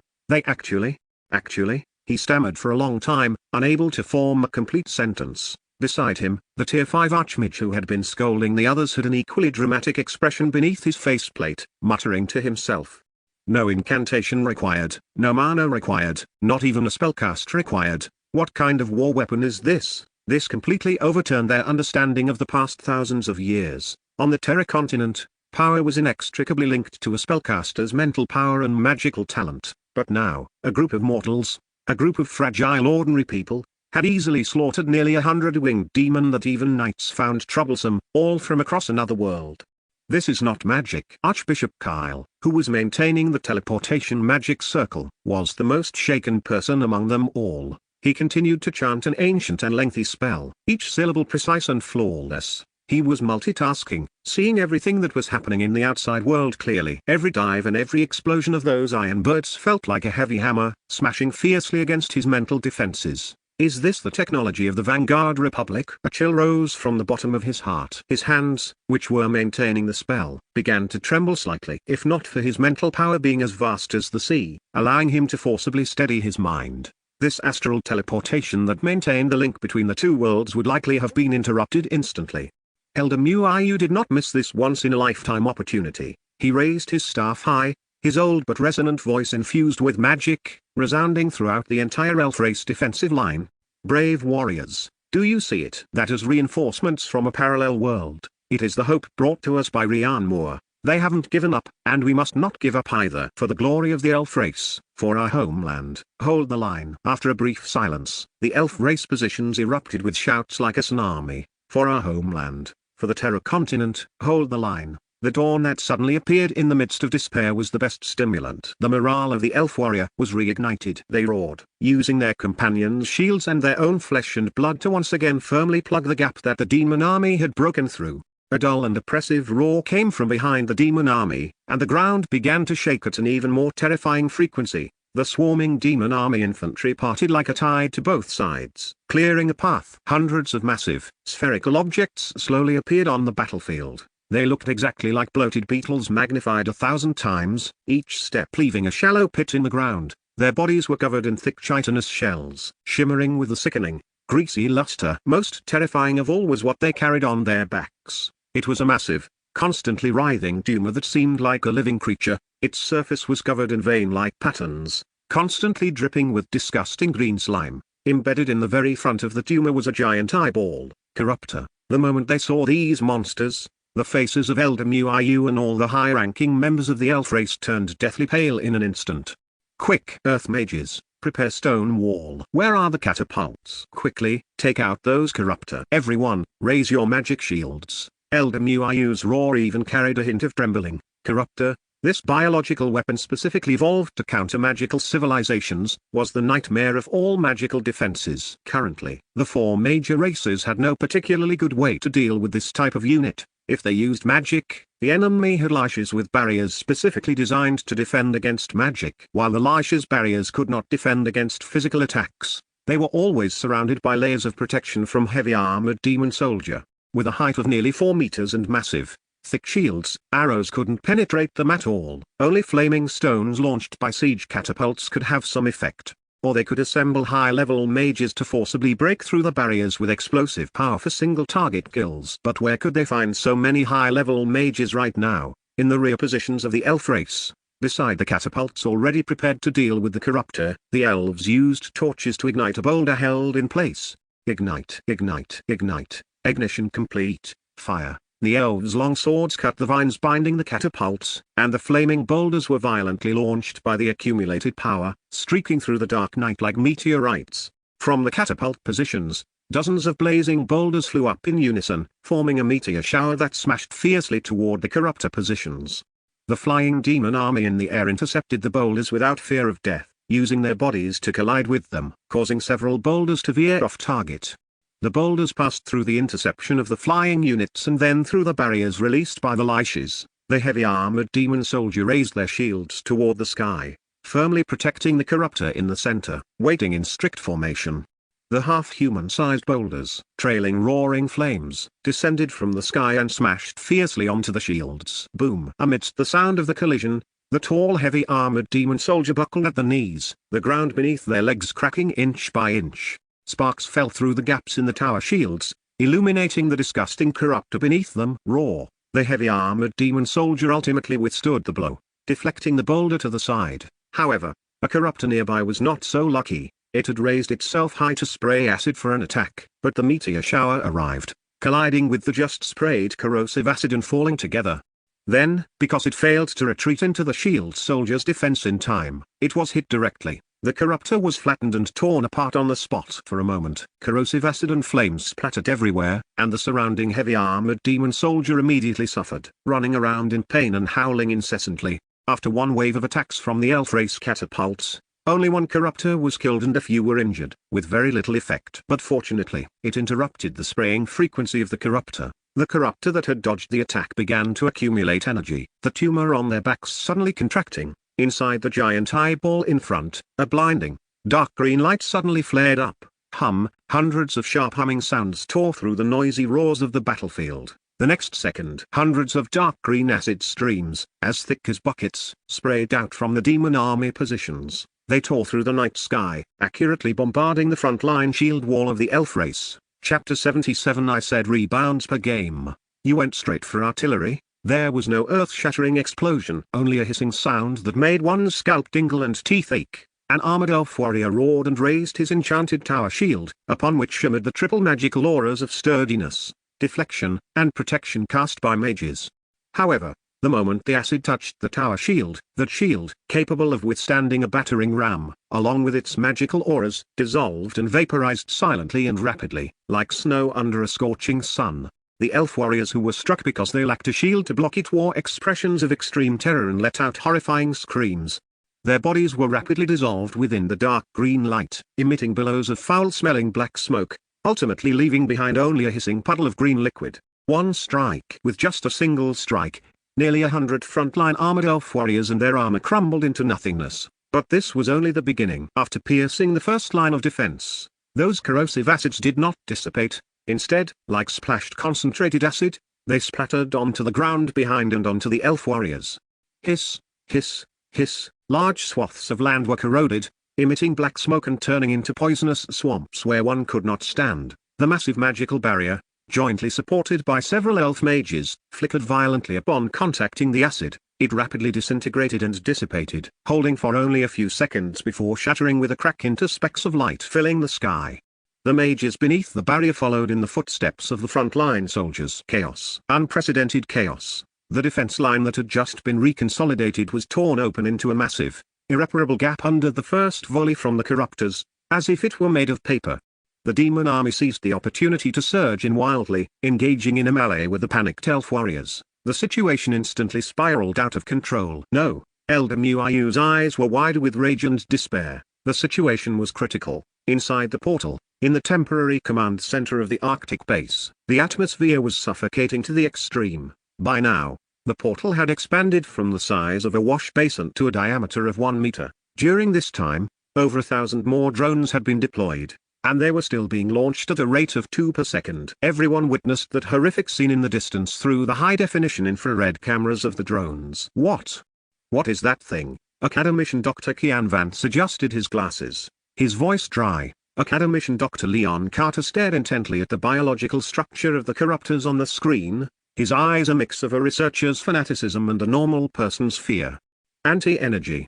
No, it's a biological weapon specifically targeting a certain type of energy field. Its attack pattern doesn't just dissolve matter, it's also annihilating the energy structure of magical shields. Commander Zane Garrison's face turned ashen. General Lance Ray remained silent, his brow furrowed tightly. Watching the screen, Ryan Moore felt his heart sink to the bottom as the elf warriors couldn't stop the advance of the corruptors even with their lives, and the defense line was about to be completely crushed. He looked at General Lance Ray anxiously. General Long, these are called corruptors. I've dealt with these monsters before in Lost Tier. Our drones. It's useless. General Lance Ray's voice was calm as he interrupted. These corruptors are among the demon army. The swarm cannot fly over. General Lance Ray pointed to the screen. They are protected by flying demons, and they have heavy armor units nearby. Any flying object that gets close will be blocked by them. Our swarm cannot break through. Ryan Moore spoke anxiously. Since our drones can't handle them, what about rocket launchers? We can at least support them by aiming at this portal, right? General Lance Ray seemed to be reminded and immediately ordered loudly, "Stop the drone deployment. Get the artillery support unit here. Use the 155mm howitzers." General Lance Ray's voice was like a thunderclap. Ryan Moore? No, I said rebounds per game. And you jumped straight to artillery shells? Commander Zane Garrison, Academician Dr. Kian Vance, and the others all turned to look at him in unison. After giving the order, General Lance Ray turned to look at Ryan Moore and explained, "The range of rocket launchers isn't far enough, and the firepower is too small. If the small stuff doesn't work, then we bring in the big guns." He turned around and issued a series of baffling orders. Aim the muzzle at the corruptors outside the portal. Load anti-armor cluster bombs. Use terminal guidance. The command center went silent instantly. Everyone's expressions froze, including Ryan Moore's. Cluster bombs? That's a weapon of mass destruction. Academician Dr. Kian Vance was the first to react. He lunged forward, his glasses nearly flying off. General Long. No. Absolutely not. He pointed at the portal, which was barely a meter in diameter. His voice trembling, "The stability of this portal is still very fragile. If you bombard it with artillery now, the shockwave from the shell leaving the barrel and the power of the muzzle flash.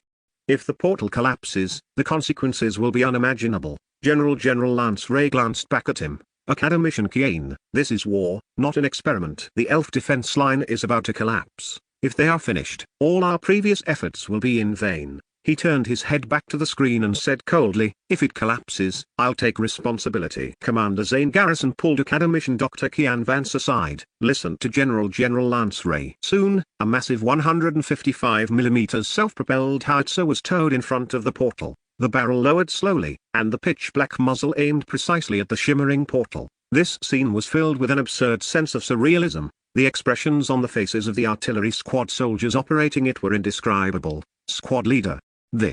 Will this work? We won't blow the door down with one shot, will we? A young soldier asked in a low voice. Less talk. The artillery squad leader's face hardened. It's the general's order. Forget a door. Even if it were an eagle eye, you'd better shove the shell in for me. Load. A uniquely shaped shell was pushed into the chamber. Anti-armor cluster bomb. The death from above specifically designed to deal with tank formations. Loading complete. Target locked 9 kilometers away. Fire. Boom. A deafening roar exploded inside the enclosed base, and the entire floor of the temporary command center trembled under everyone's gaze. The shell instantly plunged into the small portal and disappeared. Terror. Elf defense line. Elder Muayu's heart had sunk to the bottom. With the appearance of the corruptors, many elves were affected by the acid, and the screams shattered the elf warriors' will to defend. The defense line was torn open, countless demon army soldiers surged in, and the elf warriors fell in droves. Catapults were constantly throwing stones, but with such a small number and weak effect, they could not effectively stop the corruptors' attack.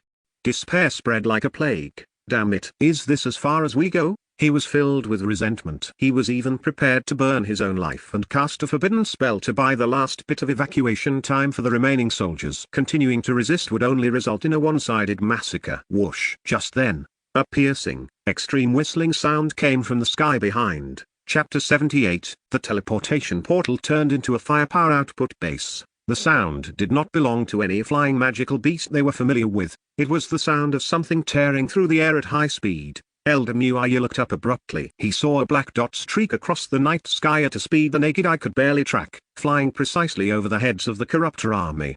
The next second, the black dot made a pop sound and exploded in midair. Dozens of smaller metal warheads scattered from within. These metal warheads drifted down like dandelion seeds. The lages surrounding the corruptors held up dark shields. These warheads falling from the sky passed through the shields, facing the defenses of the heavy-armored demon soldiers. One landed on a shield with a crisp clang. Then, boom, boom, boom, boom, boom.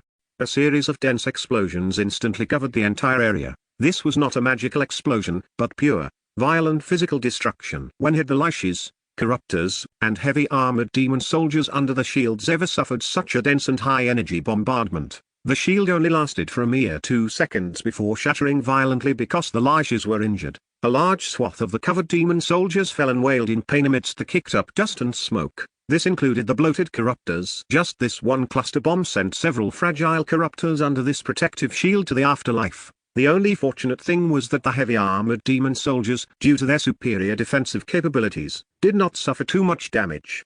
However, before they could celebrate, the familiar sound of something tearing through the night sky, a few, came again. Heavy armored demon soldier.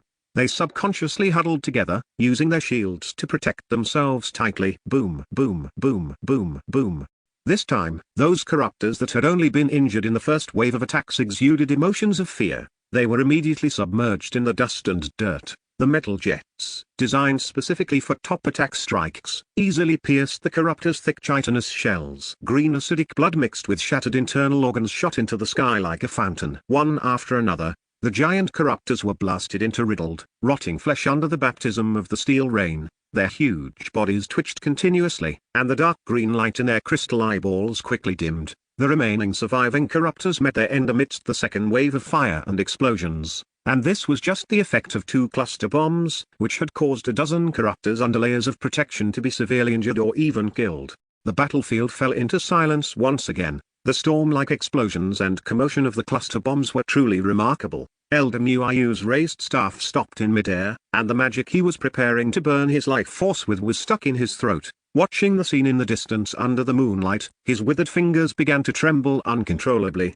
The portion of the corruptor position that had been so arrogant before was now a scorched earth. Only the crackling sound of burning flames and the foul stench of mixed acid and flesh permeated the air. This power was so exhilarating. A tier 5 mage could achieve this level of damage. But the problem was that the elves simply didn't have enough high tier mages to deal with them.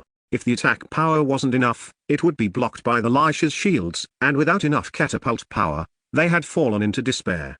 The support from the Vanguard Republic was like timely rain. The spark of hope in Elder Muayu's chest, ignited by the drone, burst into a roar, and he felt filled with heroic ambition. The old man turned around abruptly, an unusual flush appearing on his withered face. He slammed his staff heavily onto the ground, and his voice, infused with magic, echoed through the valley. Warriors, the goddess of nature has seen our heroism, our allies are supporting us. Hold the defense line. Earth-shaking cheers erupted. The morale of all the elf warriors was ignited. Originally low in morale, they used their shields and bows to fight the demon race once again. The people of the holy human race nearby were also deeply shocked. The scene of explosions everywhere was already power comparable to a tier 5 mage. Are those humans really that weak and incompetent? A mage of the holy human race muttered to himself. However, this was not over yet. Arctic Base, report. Both cluster bombs have successfully struck the target. General Lance Ray looked at the screen expressionlessly, listened to the soldier's report, and continued to issue orders. Don't stop. During the artillery reload interval, prepare the heavy mortars and use high explosive shells. Strive for uninterrupted artillery fire. Watching General Lance Ray strategizing and turning a 1-meter diameter portal into a fire support position, Ryan Moore's mouth was open wide enough to fit an egg. This works too? This damn thing works too? As expected of a general, his brain is full of muscles. I love it. The soldiers moved over a heavy mortar and quickly fixed it, adjusting the parameters and distance. Target locked. Reload complete. The howitzer soldiers shouted. Everyone else, move back. Hearing this, General Lance Ray looked cold. After the soldiers preparing the mortar under the artillery left, he shouted, fire. Boom dash. The artillery muzzle recoiled sharply, shaking the whole body, and a small circle of dust on the ground was blown away. The powerful force sent the cluster bomb out of the barrel instantly, tearing through the air and whistling towards the target 9 kilometers away. It crossed the elf defense line, crossed the vanguard of the magical beasts, and arrived at the center of the magical beast group. Under terminal guidance, it shot down towards a group of corruptors inside a shield. The shell disintegrated in midair, and dozens of submunitions split into a sheet, passing through the shield. The demon group inside the shield looked up in horror. Boom, boom, boom, boom. Amidst the dense explosions, the shield flickered rapidly and finally shattered. This meant the Lishas maintaining the shield were severely injured or dead. Amidst the rolling smoke, that sound of breaking through the air came from the sky again. A mortar shell landed precisely on the shield of a heavy armored demon soldier above the corruptors. Boom. Several shields were blown to pieces and sent flying. The fire swallowed the heavy armored demon soldiers and corruptors, leaving them without a whole corpse.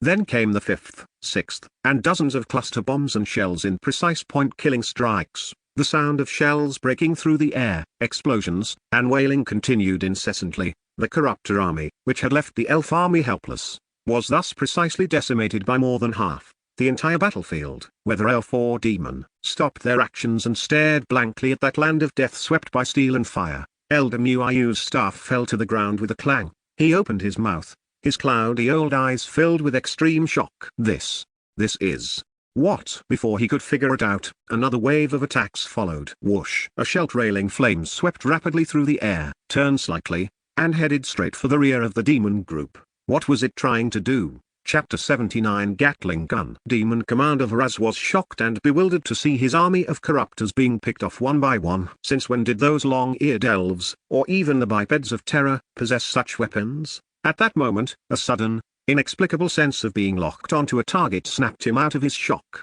He looked up and saw a burning iron spear speeding toward him. Scum, you're courting death, Varaz roared. This was the very thing that had caused him such heavy losses. His army of corruptors, along with those heavy armored demon soldiers and liches, were all tier 4 units or higher. For the demon race, which lacked high tier units, this wave was an absolute catastrophe. At this moment, as a tier 6 powerhouse, he had absolute confidence in his formidable physique. Facing the sneak attack, he didn't even dodge. Instead, he swung the giant axe in his hand and hacked fiercely at that damned iron spear. Clang! The giant axe accurately struck the laser-guided high-explosive shell. And then, boom! A massive burst of fire erupted, illuminating Varaz's stunned face. Varaz, he was instantly swallowed by an orange-red fireball. The violent explosion blasted a huge crater into the skull of the giant beast beneath him. Awoo! The giant beast lost its balance, let out a long wail, and collapsed to the ground with a thud. The low-tier demons around it scattered in terror, but dozens were still crushed to death by its massive size. As the dust settled, the giant beast, with its astonishing defense, shook its head and slowly got up, while Varaz scrambled up from the ground, covered in dirt and grime. Varaz, who am I? Where am I? What just happened? At this moment, his armor was blasted to pieces, and his face and body were covered in tiny wounds. Although they were only superficial wounds, the humiliation of being provoked by ants caused him to fall into a complete frenzy once he regained his senses. Roar! He bellowed at the sky. Damned scum, crush them for me. Inside the portal, on the large screen in the temporary command center, the smoke in the drone footage cleared. The high-value target that had been hit head-on by the high-explosive shell had actually climbed back up and stood straight. The entire command center was dead silent. Unbelievable. Academician Dr. Leon Carter pushed up his glasses blankly. Taking the full energy of a 155mm high-explosive shell head-on, how did its skin and bones absorb the impact? This is practically a living superalloy. It's incredible. General Lance Ray's expression also shifted slightly. He adjusted his threat assessment of the demon race upward once again. He glanced at the portal floating in midair, its diameter now stably expanded to 1.5 meters, and ordered, "Order, the first artillery platoon is to carry 20 mortars, and the second assault platoon is to carry machine guns and rocket launchers, with a full supply of ammunition. Together, we head to support the elven front line." Once the order was given, the base instantly sprang into action. 2 platoons, 80 fully armed soldiers, assembled quickly. They took off their heavy backpacks, swapped into more flexible combat gear, checked their rifles, attached smoke grenades, and stuffed magazines all over their bodies. Rocket launchers, grenade launchers, heavy machine guns, man-portable mortars. One by one, the lethal weapons prepared specifically for this parallel world war were distributed. The atmosphere was tense, but no one hesitated. A soldier took a deep breath, cradled his rifle, took a running start toward the portal emitting a dim blue light, and leapt through it. After crossing, he took a few deep breaths. Then, after jumping around a few times to test his mobility, he said to Academician Dr. Kian Vance, who was looking nervous on the other side of the portal, "Report, everything is normal." Academician Kian was overjoyed and clenched his hands. "Good, very good. This means the gravity over there is similar to ours, so everyone can safely head over. As for microorganisms, air, and the like, Academician Dr. Leon Carter had already tested them previously. Plus, when the portal opened, they had secretly taken samples for testing as well. The conclusion was that although there were slight differences from Blue Star, there would be no issues for humans to live there. Upon hearing this, the soldiers waiting in line took running starts and quickly leapt into the portal, following them with a third. The fourth. Like stones thrown into water, the soldiers arrived on the other side, received the various weapons and equipment passed through, assembled briefly, and then quickly rushed to the front-line battlefield. General Long, Let me go as well. Rianmore walked up to General Lance Ray. General Lance Ray turned his gaze toward Rianmore with surprise, then immediately shook his head. No. You are the commander-in-chief. It's best if you stay at the rear. Rianmore frowned. The soldiers have gone over, but they don't speak the Elven language and cannot coordinate in battle. I don't want to see our soldiers throw their lives away for nothing. General Lance Ray was silent. Rianmore pressed his point further. Besides, Findora is taking my other body to the Elven Royal City. It's very safe. And I have 2 lives. Hearing this, General Lance Ray looked conflicted. Commander Lin, your safety is the highest priority. I am the commander-in-chief, yes. But I am also a citizen of the Vanguard Republic. Rianmore said this seriously, then suddenly grinned. Besides, I'm very afraid of death, so don't worry. With my physical fitness, I guarantee I'll run faster than anyone else if there's any danger. General Lance Ray looked at him, and his tense facial features seemed to relax for a moment. He was silent for a few seconds, then finally spat out 2 words. Guard present. Guard Wu Suoi, who had been silently following Rianmore, immediately spoke up. Call 2 more people to protect Commander Lin closely. If he loses even a single hair, you can stay on Terra to clear land and don't bother coming back. Guarantee to complete the mission. Wu Suoi and Wu Jiandao shouted in unison, their voices booming. Rianmore didn't say another word of nonsense. He turned and rushed toward the portal. He leapt out like a car, and a fresh scent of grass and trees filled his lungs. Refreshing. On Terra, 2 large moons hung high in the purple-black sky. He turned back. The portal of light was stably floating more than a meter above the ground. He glanced at the soldiers inside, who were passing over various weapons and equipment. Remembering something, he immediately shouted, I don't want these. Get me a Gatling Vulcan cannon. The logistics soldier responsible for handing over weapons was stunned for a moment. Chief, that's very heavy. It's not something a normal soldier can operate. It's fine. My body is very strong. Follow orders. Yes. The soldier subconsciously stood at attention. Then, with a helpless look, he turned to take others to fetch it. Soon, when Rianmore saw the Gatling machine gun with its 6 menacing barrels being brought over, his eyes lit up. He reached out from outside the portal, grabbed the 30-kilogram Gatling, and easily hoisted it onto his shoulder. Logistics soldier, and ammo boxes. Hurry. Rianmore's shout echoed inside the portal. The soldiers brought over heavy metal ammo boxes and passed them through. Rianmore draped a long chain of golden 7.62mm bullets around his neck like a scarf, and wrapped several more loops around his body. Then he strapped an external power supply to his back. Next, he picked up his weapon with his right hand, felt it was too light, and picked up another ammo box. He also picked up 2 ammo boxes with his left hand, along with other miscellaneous gear. The total weight was around 150 kilograms. The soldiers responsible for the handover at the portal, their eyeballs were about to pop out. Is this a human? This has to be a monster? Chapter 80. All forces mobilized to support the Elf Air Force. Rianmore didn't pay attention to the soldiers' surprised gazes. He moved his shoulders slightly, feeling the heavy sense of security on his body.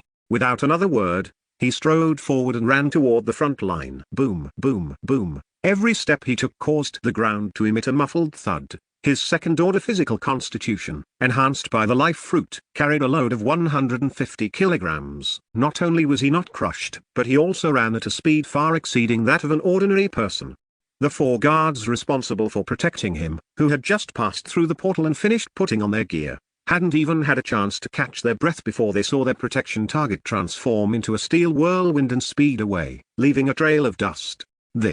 A young guard was dumbfounded. Chase him, damn it. Wu Suoi's face turned green, and as he picked up his gear from the ground, he shouted, Commander Lin, slow down. Wait for us. The guards, carrying several boxes of spare ammunition for Rianmore, used all their might to chase after his silhouette as he ran under the moonlight.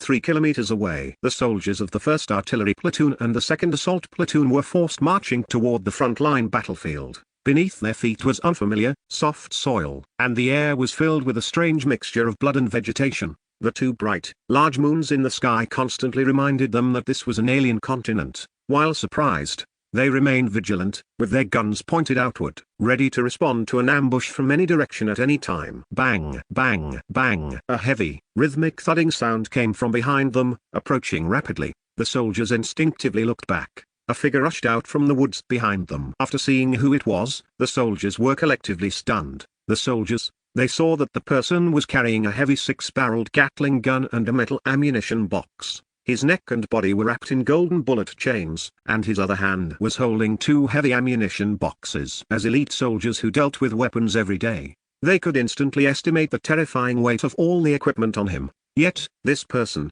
burdened with such weight, leaving a shallow pit on the ground with every step, was running much faster than their forced march.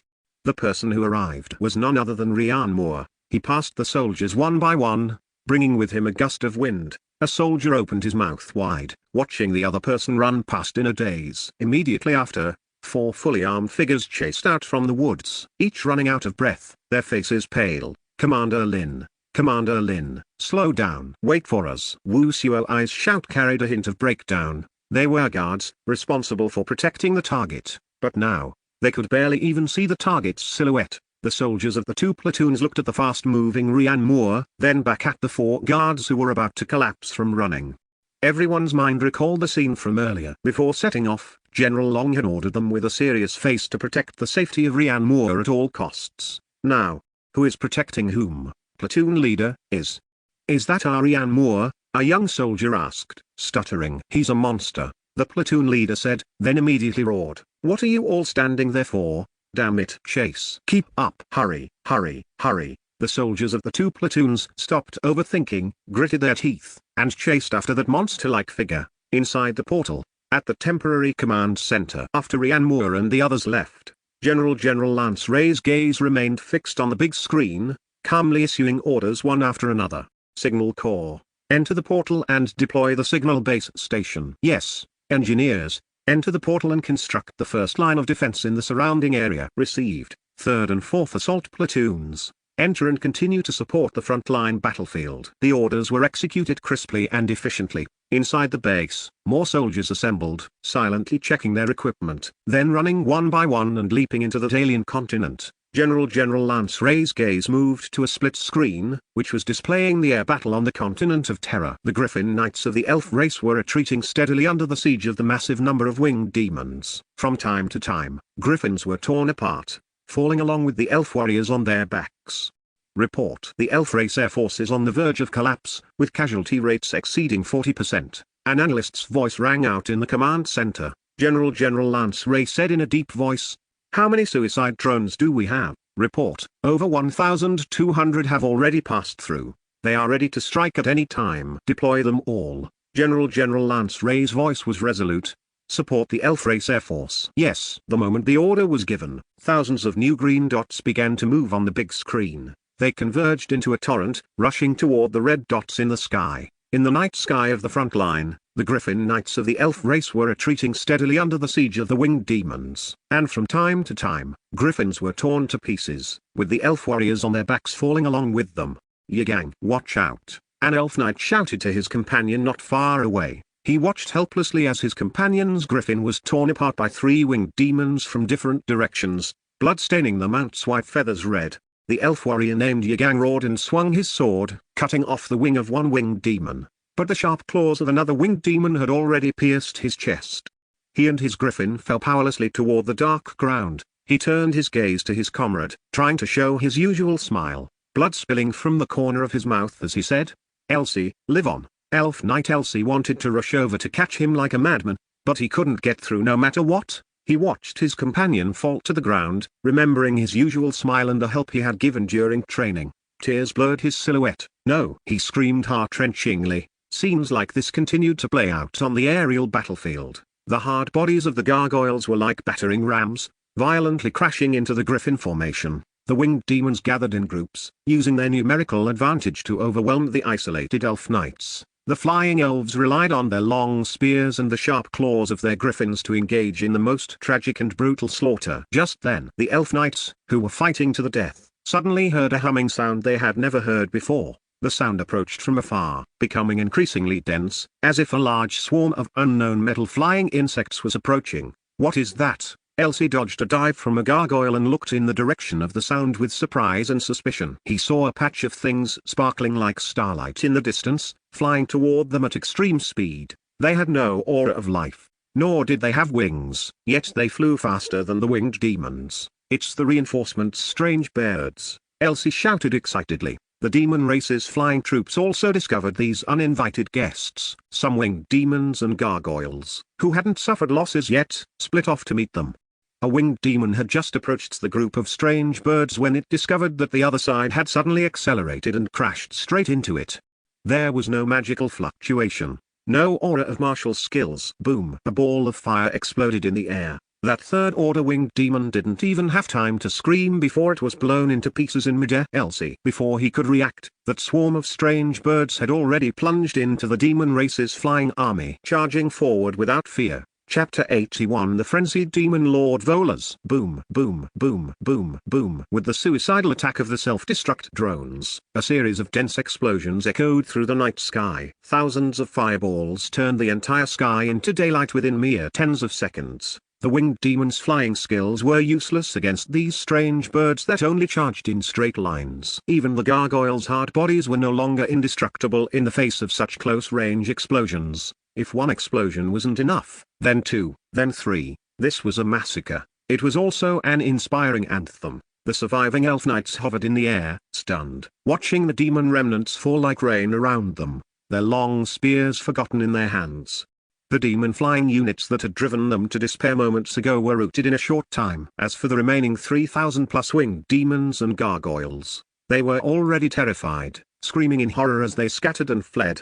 Inside the portal, General Lance Ray's gaze wasn't on the aerial battle but on the figure that had just endured a 155mm high explosive shell and was still urging the demon army forward. Immediately send 5 heavy mortars through the portal, he ordered decisively. Use precision-guided armor-piercing rounds to lock onto that target and maintain suppressive fire. Due to the expansion of the portal, the heavy mortars could now pass through after simple disassembly. Upon hearing this, the artillery soldiers immediately sprang into action. Several men carried the mortars to the entrance of the portal, where soldiers on the other side received them and quickly reassembled them. Everything was so smooth and efficient for these artillery soldiers. This equipment was an extension of their limbs, etched into their muscle memory. The artilleryman brought the precision-guided armor-piercing rounds, and during the assembly and loading, the soldiers continued to move the heavy mortars through the portal. After transportation was complete, they continued to join other branches for frontline support. General Lance Ray had maximized the utilization of the portal.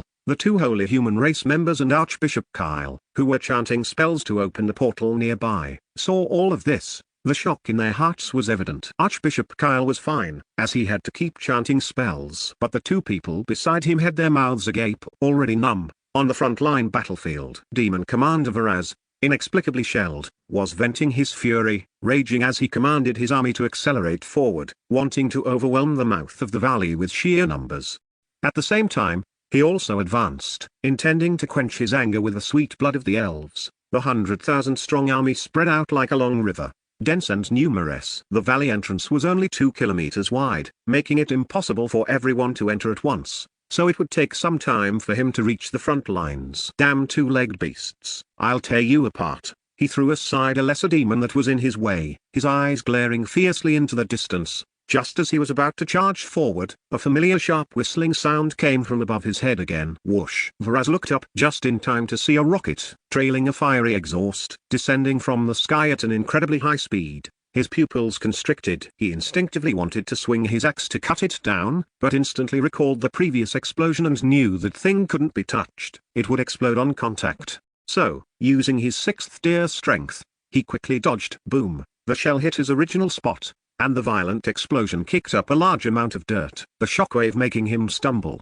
Damn it! He shook his head, shaking off the dust. His angry gaze turned towards the direction the shell came from. I'll devour you scum alive. That direction was behind the elves, beneath the towering pillar of light. From there, he could sense a powerful aura, carrying a taste he detested. It was the aura of the holy human race. Before he finished speaking, the 2nd, 3rd, 4th, rockets arrived one after another. His figure moved continuously, dodging rapidly. Boom, boom, boom. Fireballs continuously exploded around him. The demon soldiers around him? These demon soldiers were truly unlucky. Why did explosions follow their commander wherever he went? They fearfully dodged, but Varaz was too fast, making evasion impossible. Some less intelligent demon soldiers even thought their commander might have defected. It was truly a case of death like the wind, always by my side. Varaz was enveloped by explosions occurring every second, the constantly incoming shells seemingly intent on driving him away. thus interrupting his charge. Roar! He roared repeatedly, yet could only passively dodge under the continuous barrage of shells. His head was buzzing. He didn't dare to swing his great axe at the spears with fiery tails, only using it to block flying shrapnel and dirt. I'll kill you all. Vraz was enraged. When he came to his senses, he realized he had unknowingly retreated a kilometer, leaving a trail of demon corpses that had suffered due to his evasion. He abandoned commanding, his 3-meter-tall body transforming into a black afterimage, charging recklessly towards the elf race's defensive line. Since the enemy was trying to drive him away, he would advance instead. He would use the most primitive slaughter to wash away this damned humiliation to prevent his soldiers from suffering. He cleverly moved towards the edge of the army. Along the way, several more rockets were dodged by him, killing many passing demons. Roar! He burst out from the edge of the army, climbing up the steep mountain wall, roaring excitedly and leaping left and right to climb and dodge the rocket bombardments. Now he was finally no longer holding back. His terrifying sixth tier strength fully erupted. He's coming! Stop him! Elder Muayu, riding a griffin, noticed this scene. His aged voice filled with urgency. He immediately raised his staff of nature, and green light spread out. Countless thick vines burst from the cliff face, coiling around Vraz like giant pythons. Damn it! Get lost! Vraz was incredibly fast. With swings of his great axe, large sections of vines were severed. But more vines surged from all directions, layer upon layer, and coupled with the rocket harassment, severely hindered his speed. Just then, among the holy human race riding Pegasi, a 5th-tier archmage extended his staff, chanting a sacred incantation. In the name of holy light, purify all evil. A pure white beam of light instantly arrived, tearing through the night sky, precisely striking Vraz's back as he was momentarily bound by the vines.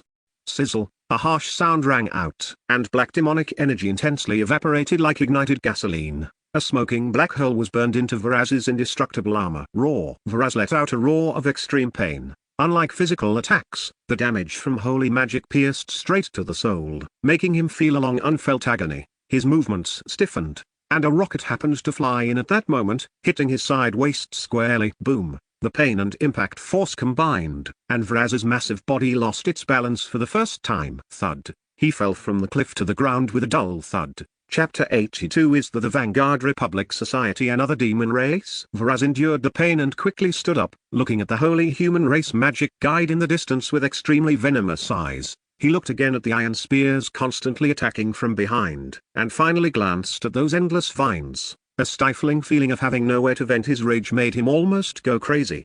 Damn two-legged beasts. When had he ever suffered such grievances? Moreover, he discovered that after losing the cover of the demon army, he had clearly become a living target. Just you wait. Vraz let out a roar filled with unwillingness. Seeing the holy human race magic guide raise his staff again, he had no choice but to choose a strategic retreat. He retreated back into the demon army, using the lesser demons as his shield. His mad, unwilling roars were covered by the continuous sounds of bombing, and he dared not charge forward easily again. The Holy Human Race Magic Guide, who had just cast a Tier 5 Holy Magic spell, slowly lowered his staff, which was still emitting light. He watched as that demon commander, who represented fear and death, retreated in a sorry state back into the torrent of the demon army. Moreover, this was accompanied by a bombing every breath or two. He panted heavily, beads of sweat seeping from his forehead. A tribesman saw this and immediately took the initiative to maneuver his Pegasus to block in front of him, the magic shield on his body glowing brightly, and shouted with concern.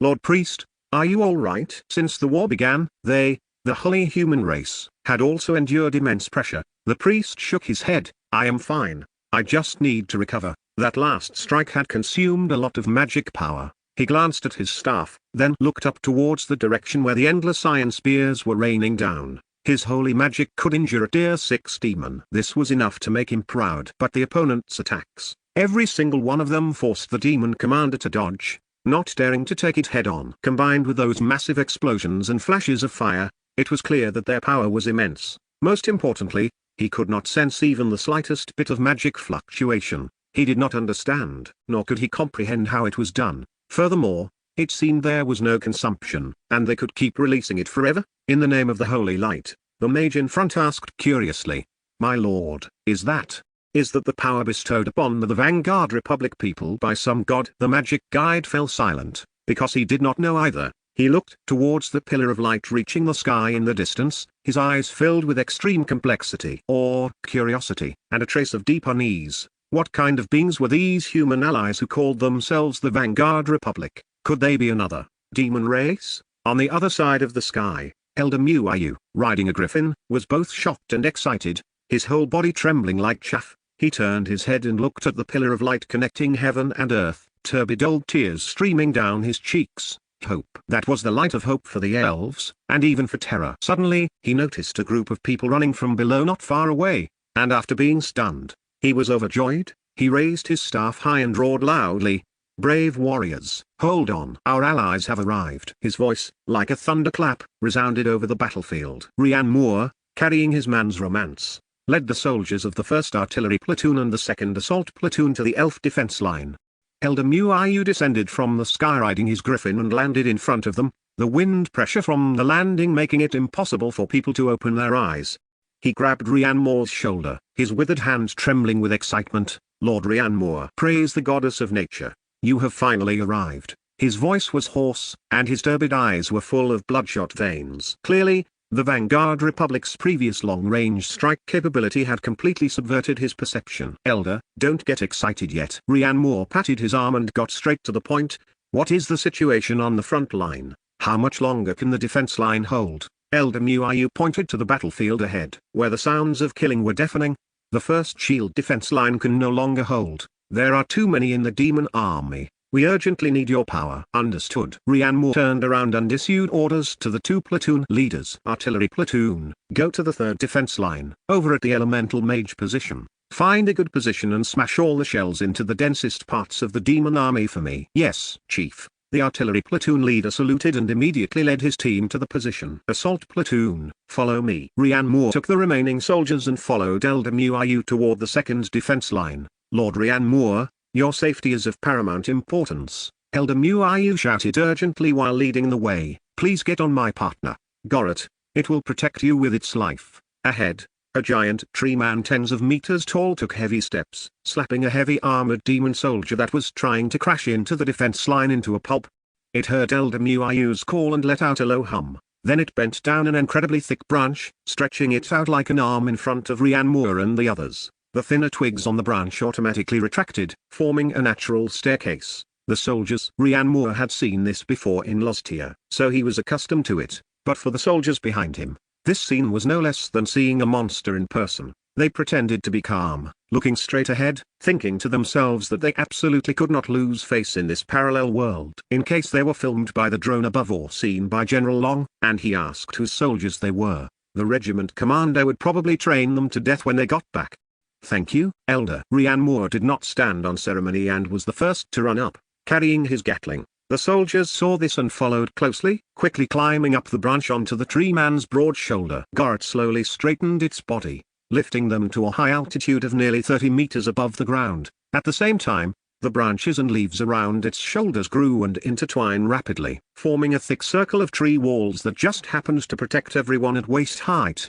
A perfect mobile fortress and high-altitude shooting platform was born. After explaining all this, Elder Muayu boarded the griffin again, soared into the sky, and threw himself into the fierce air battle. "Hurry up! Set up firepower." The assault platoon leader gave the order. The soldiers immediately took action. The heavy ammunition boxes were opened, and several heavy machine guns were set up and loaded within seconds, their black muzzles pointing downward.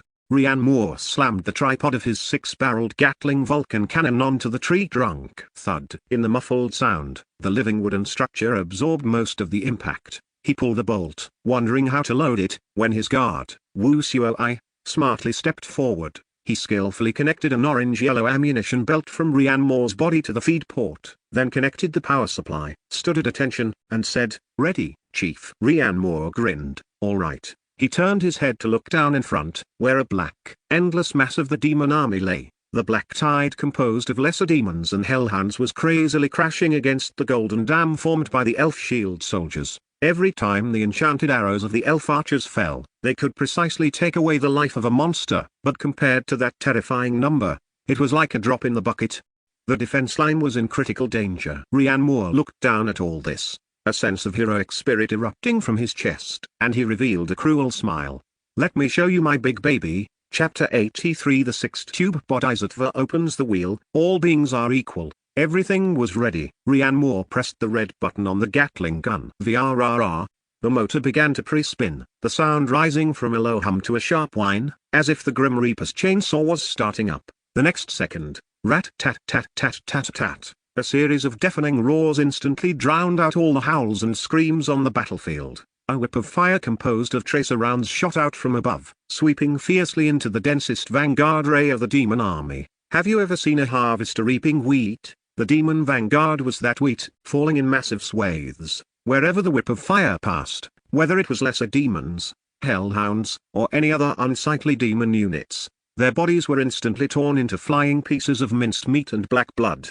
There were no screams or struggles, because the speed of sound and flying flesh couldn't keep up with the speed at which the bullets tore through their bodies. Ryan Moore held the Gatling gun steadily with both hands. His arm muscles tensed as he controlled the muzzle, sweeping from left to right. 100-meter-long fan-shaped death zone was forcibly plowed out. Ha ha ha, lolololol. Ryan Moore laughed maniacally, so satisfying, holding a blue flame-spitting Gatling gun in both hands. Killing hostile demons to contribute to his country. Who could understand this feeling?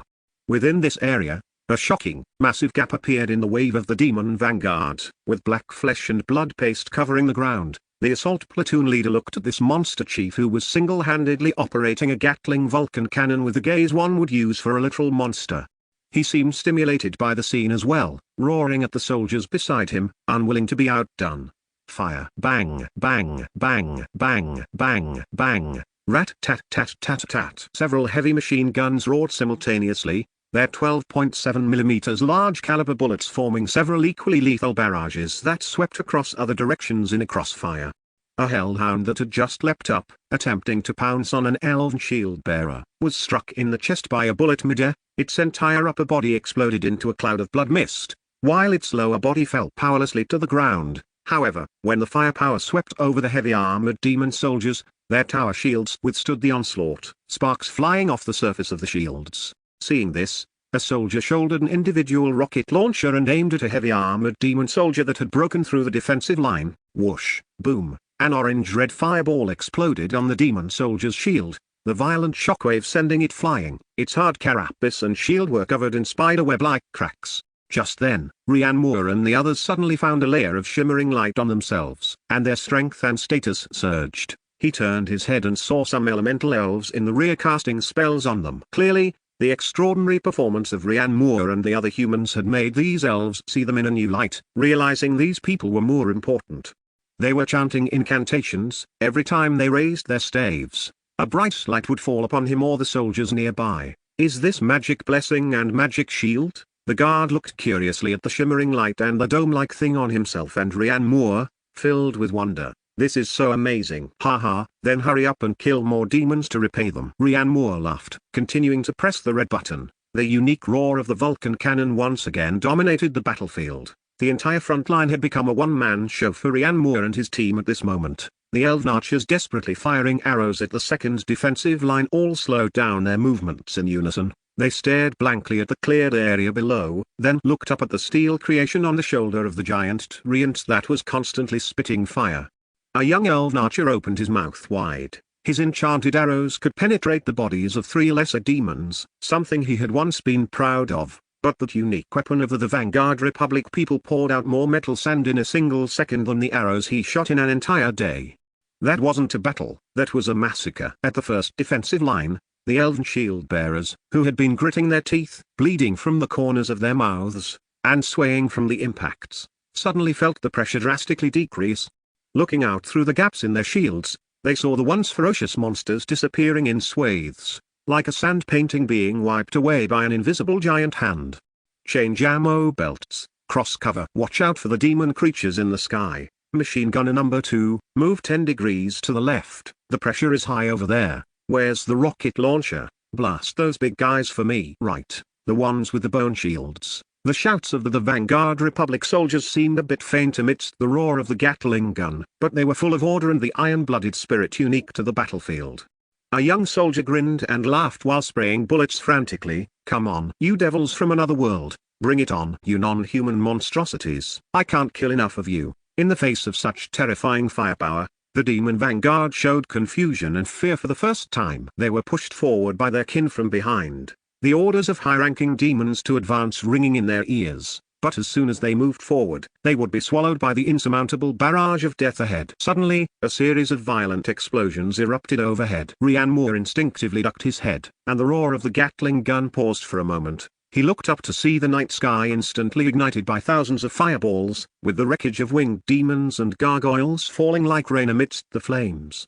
The Elven Air Force consisted of over 2,000 people. If not for the support and healing from the elemental elf mages on the ground, they probably wouldn't have been able to hold out long ago. Even so, they still suffered heavy losses, with more than half killed in action, showing how brutal the battle was. Yet they continued to fight to the death under immense pressure, not retreating an inch. Because once they retreated, their compatriots on the ground would be attacked from both front and back. Even though some demon flying units occasionally swooped down to kill those on the ground, it was fortunately still within a manageable range. Without causing greater panic, the entire defensive line was able to hold out until now. Seeing Ryan Moore looking at the sky, the guard Wu Suoi shouted, "It's the suicide drones showing their power." Seeing the drones of his motherland, the Vanguard Republic, showing their might and the pressure in the air drastically decreasing, the surviving Grifton riders finally got a moment to breathe. Ryan Moore couldn't help but let out a hearty roar. "Great job.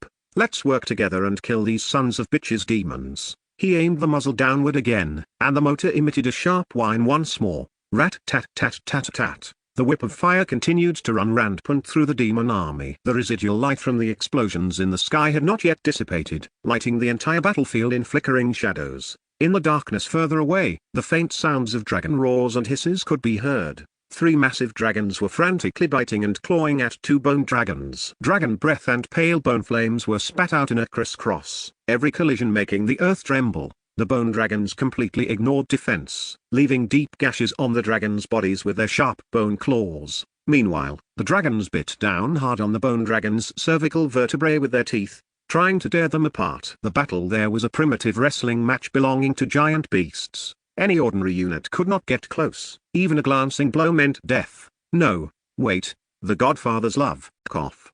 The readers love to see this, so they can't die. So, anyone approaching the dragon battlefield would certainly be either dead or wounded. Chapter 84. The final assault. Behind the elves, at the third line of defense, the artillery platoon leader knelt on one knee, gripping a tactical tablet tightly in his hand. The real-time footage sent back by the drone projected the battlefield conditions on the front lines clearly onto the screen. Coordinates 101, 103, 4 rounds rapid fire, fire. The command was transmitted through a throat microphone. On the position, 10 elite gunners squatted on the ground, their left hands supporting the barrels of 60mm mortars, having completely discarded the bipods. As the command was given, their right hands became a blur, continuously sliding shells into the muzzles. Bang, bang, bang, bang. The muffled sounds of shells leaving the barrels merged into one. Continue. Extend 100 meters to the west. 4 rounds rapid fire, fire. Adjust coordinates. Fire, fire. Beside them, the loaders mechanically repeated the actions of opening boxes and handing over shells.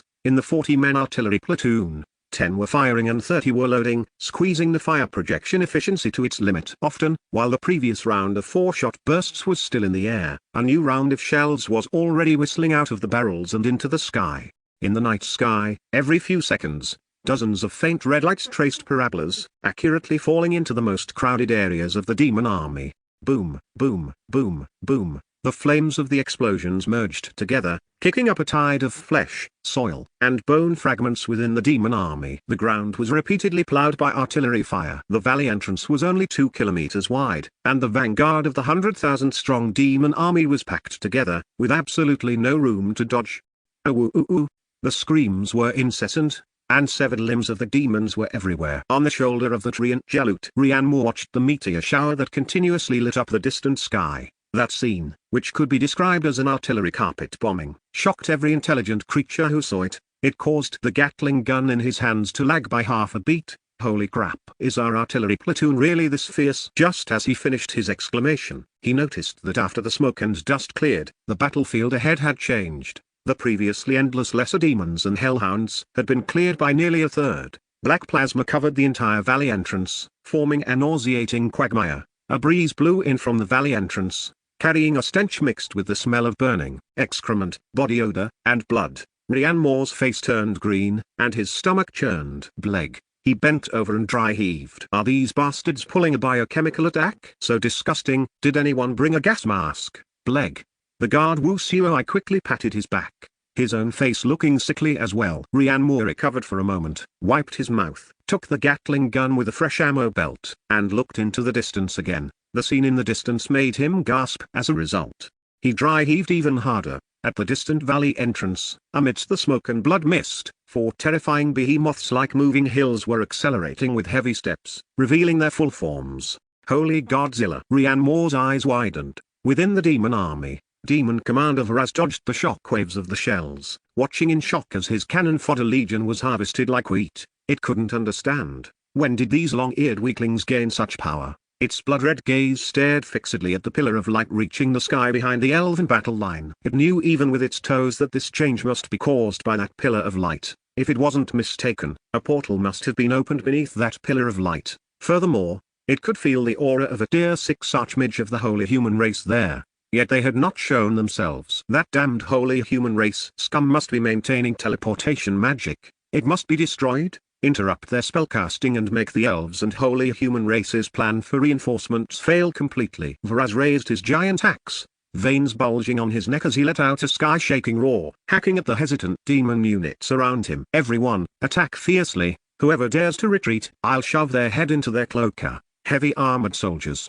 lift those damned bedboards of yours and push to the front. Throwing demons. Shoot down those fire-spitting 2-legged trash in the trees for me. Where are the Lishes? Are they dead? Raise the dark shield. The demon army instantly rioted, and the battlefield pressure surged. The Tier 4 heavy-armored demon soldiers, over 3 meters tall and covered in bone armor, held tower shields as tall as a man, forming a moving wall and advancing under the bombardment of artillery fire. Clang, clang, clang, clang. The soldiers' heavy machine gun bullets hit the tower shields, only splashing strings of powerless sparks. Platoon leader, we can't break through. These turtle shells are too hard. On that Riant's shoulder, a machine gunner roared, his barrel already glowing red. Where's the rocket launcher? Blast them for me. Report, the rocket launchers are all out. Grenades. Are you saving them to hatch? Throw them for me. Just then, Rhiannon noticed that in the gaps of the shield wall formed by the heavy-armored demon soldiers, a type of monster with exceptionally thick arms leaned out,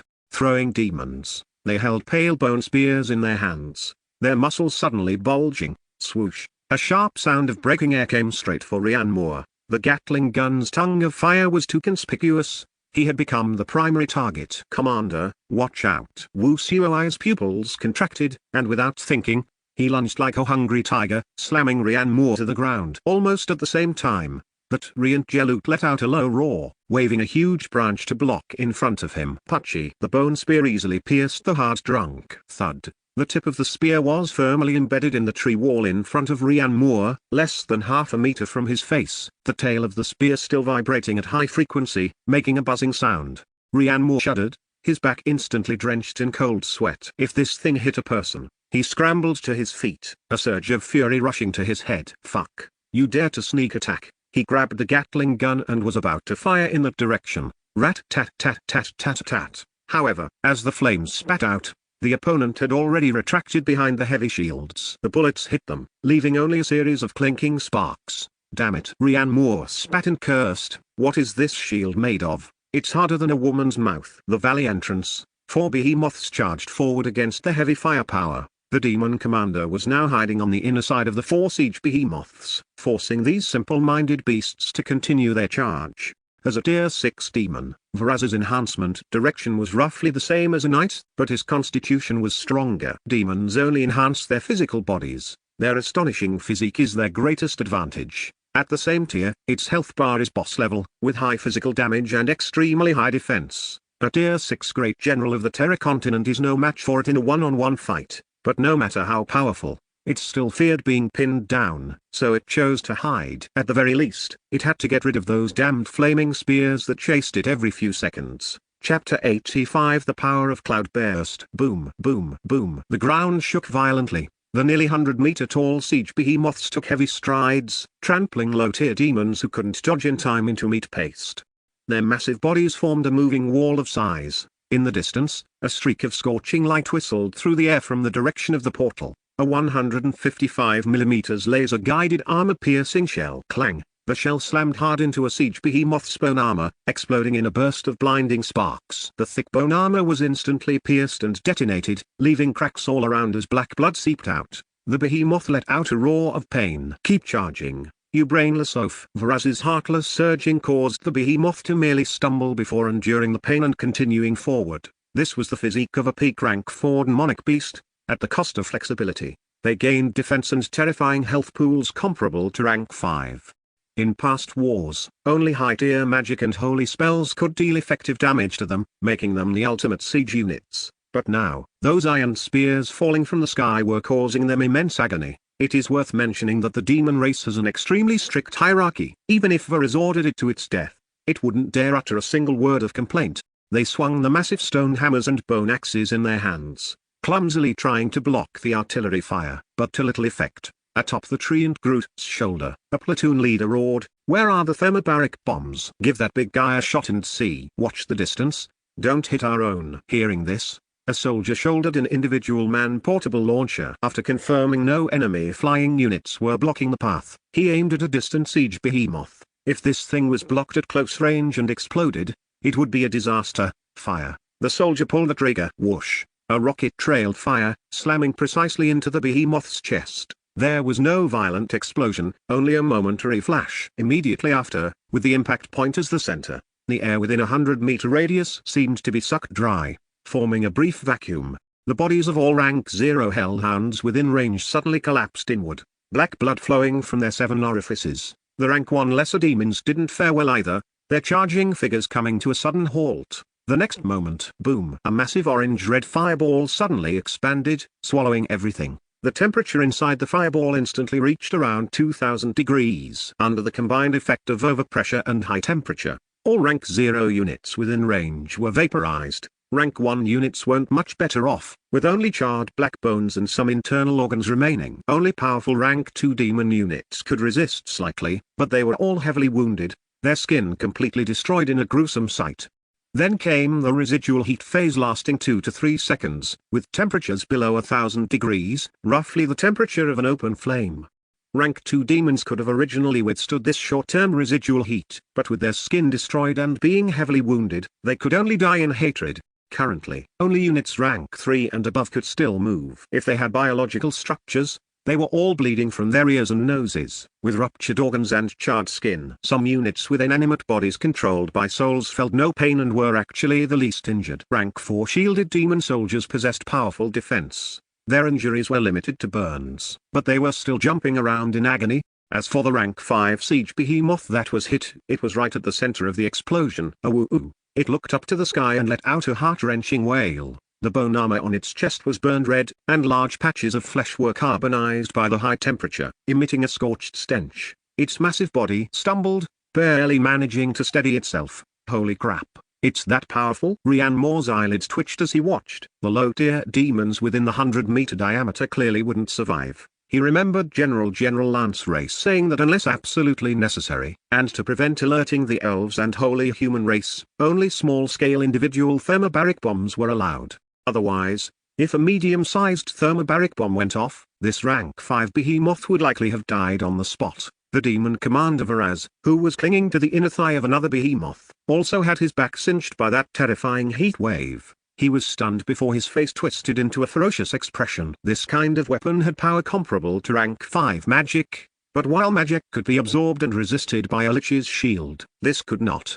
He couldn't imagine what kind of physical damage could be this high. Damn it. He knew that if this continued, these 4 precious siege behemoths would surely be lost here. But at this point, success or failure hinged on this one move. Viraz's blood-red eyes looked past the elven defensive line, past those massive Tyrant walls, and locked onto the pillar of light reaching the sky in the rear. That was the source. That was the threat. If he didn't deal with the reinforcements coming out of that gate, this battle would be lost. And it would become a great menace in the future. Stop them. In the sky, Elder Muayu, noticing the siege behemoth's charge, shouted anxiously. He rode his griffin into a dive, and as he waved his staff, countless thick vines burst from the ground, wrapping around the siege behemoth's limbs.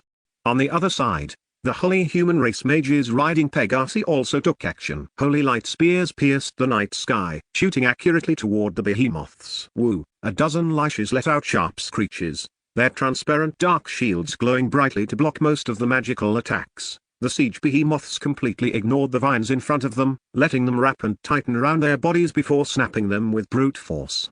Biotin! Everyone, move out of the way, let the treants handle them. The elven shield bearers right in front were terrified, not daring to confront them. They all dodged the brunt of the charge. They were fearless in the face of death, yes, but they weren't fools who would let themselves be trampled into meat paste. The elven archers on the treants were lowered to the ground by the treants' branches, who then took heavy steps forward to hold the line. Roar! The four behemoths slammed violently into the treants. Boom! The entire earth trembled. The contest of strength between the two sides caused the ground beneath them to crack and buckle. Elder Muiu and the holy mage's attention was also drawn by these colossal creatures. Now Viraz, hidden on a siege behemoth, moved. The moment the siege behemoth crashed into the elven formation, he dashed out from it without stopping for a second. He didn't even glance at the elven soldiers in front. His eyes were only on that distant pillar of light.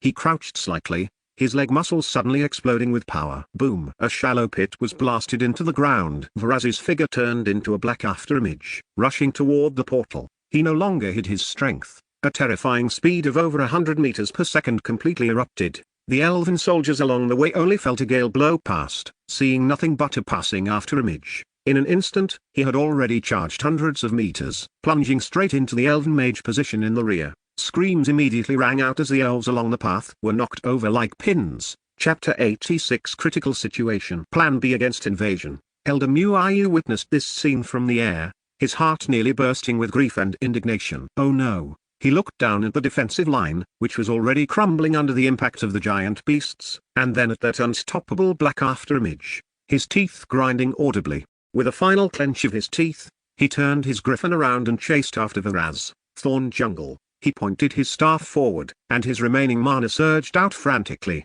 On the path Viraz was taking, the ground suddenly cracked open, and countless dark green vines rose and intertwined, forming a vine wall hundreds of meters long and dozens of meters thick.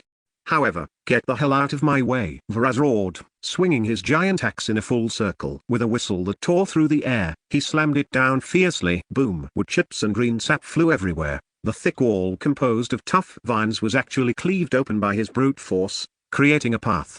Viraz's figure shot through it. The wild, dancing vines tried to entangle him, but they were snapped by his raw power. Swoosh! Several shells with fire trailing from their tails streaked toward him. Without even blinking, he slightly shifted his footwork, changing his position by dozens of meters at his terrifying speed. The shells missed. He was unstoppable. Elder Muiu was horrified. He patted the griffin beneath him. Oh old friend, keep up with him. He cast various spells, but he could only watch helplessly as that black shadow receded into the distance. Lord Kyle, you must stop this fellow. Beneath the pillar of light, at this moment, after the initial difficult phase, the portal's opening speed had finally increased, and its diameter had now reached 3 meters. Since it was circular, the bottom third of the portal was embedded in the ground, making it shaped like an archway, and it was paved with metal plates to prevent accidents during passage. Quick, quick, quick, everyone run! Be careful not to touch the edges. Beside the gate, a non-commissioned officer was shouting commands. Fully armed, the Vanguard Republic warriors were constantly pouring out, swiftly transporting various supplies. Interspersed among them were tracked infantry fighting vehicles and warrior assault vehicles with a width of over 2 meters that could pass through the portal. Around the light gate, hundreds of soldiers were constructing layers upon layers of defensive fortifications. Coordinates 30XXX. Fire. Bang, bang, bang. Not far away, soldiers of an artillery platoon were operating 5 cannons, providing continuous fire support to the front line. Other soldiers, organized into platoons, were on a forced march to the front line to join the battle. Inside the command center within the portal, the atmosphere was solemn. On 10 large screens, real-time images flickered and alternated. The situation on the front lines was being transmitted back in real time via drones. Every explosion and every casualty weighed heavily on everyone's heart. Academician Dr. Kian Vance clasped his hands together, his knuckles white from the pressure. Commander Zane Garrison's brow was furrowed deeply, and he couldn't help but say, "What are they trying to do?" Even with such heavy casualties under our fire coverage, they're still launching a fierce assault. The demon race's current offensive, showing no fear of casualties and disregarding all costs, exceeded everyone's expectations. This was not a wise move. After pondering while looking at the screen, General Lance Ray turned to the signalman and said, "Order the guards to have Ryan Moore move to the third defensive line. Safety is paramount." "Yes, sir," the soldier responded. At that moment, a signalman responsible for intelligence gathering suddenly stood up and shouted, "Report. Abnormal movement detected from a high-threat target. The target has broken away from the main force and is rushing toward us at ultra-high speed. The speed is too fast. Artillery fire cannot effectively stop it." One urgent report after another echoed through the command center. General Lance Ray's brow furrowed even deeper. "What? He still hasn't given up." Switch to the main screen. The image switched instantly. A blurred black afterimage traced a straight trajectory across the chaotic battlefield. He ignored all elves and demons along the way. Any creature blocking his path was smashed into a mist of blood the moment they made contact. Neither the elves' divine magic nor the holy human race's holy light could stop his advance. Even more terrifyingly, the guided shells fired by the artillery couldn't react fast enough to keep up with his speed. Often, he would dodge at the last second after being locked on, causing the shells to explode several meters away.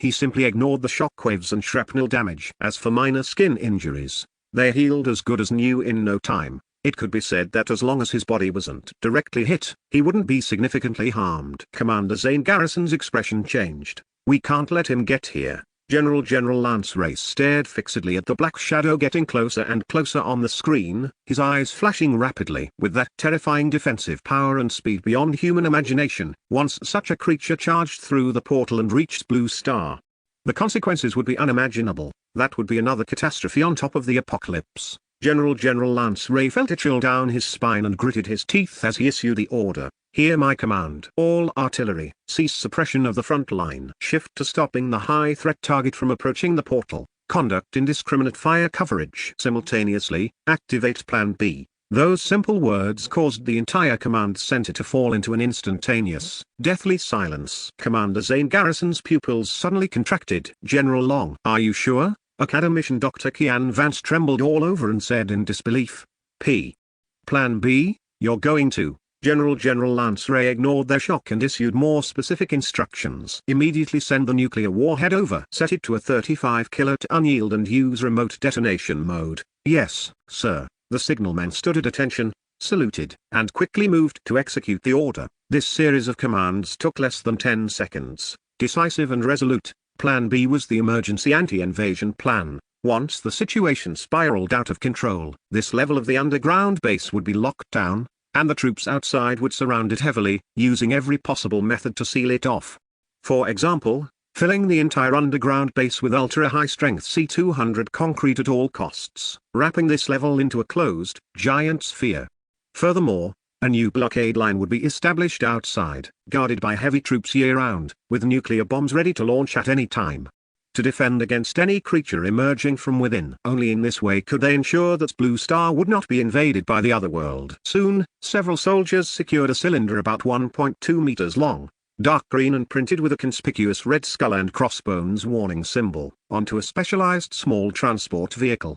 It was indeed a tactical nuclear warhead. General Lance Ray. Commander Zane Garrison rushed in front of him, even calling him by name in his urgency. His voice trembled as he said, "Have you thought this through?" Academician Dr. Kian Vance also hurriedly tried to persuade him. "We still have over 1,000 soldiers out there and Ryan Moore. And with the portal there, once it detonates, the 20,000 soldiers we have here will all be buried with them. But I have no other choice." General Lance Ray suddenly roared at the two of them. He raised his hand and pointed at the black demonic shadow on the screen, which had already broken through the elf mage's position and was less than 4 kilometers from the portal.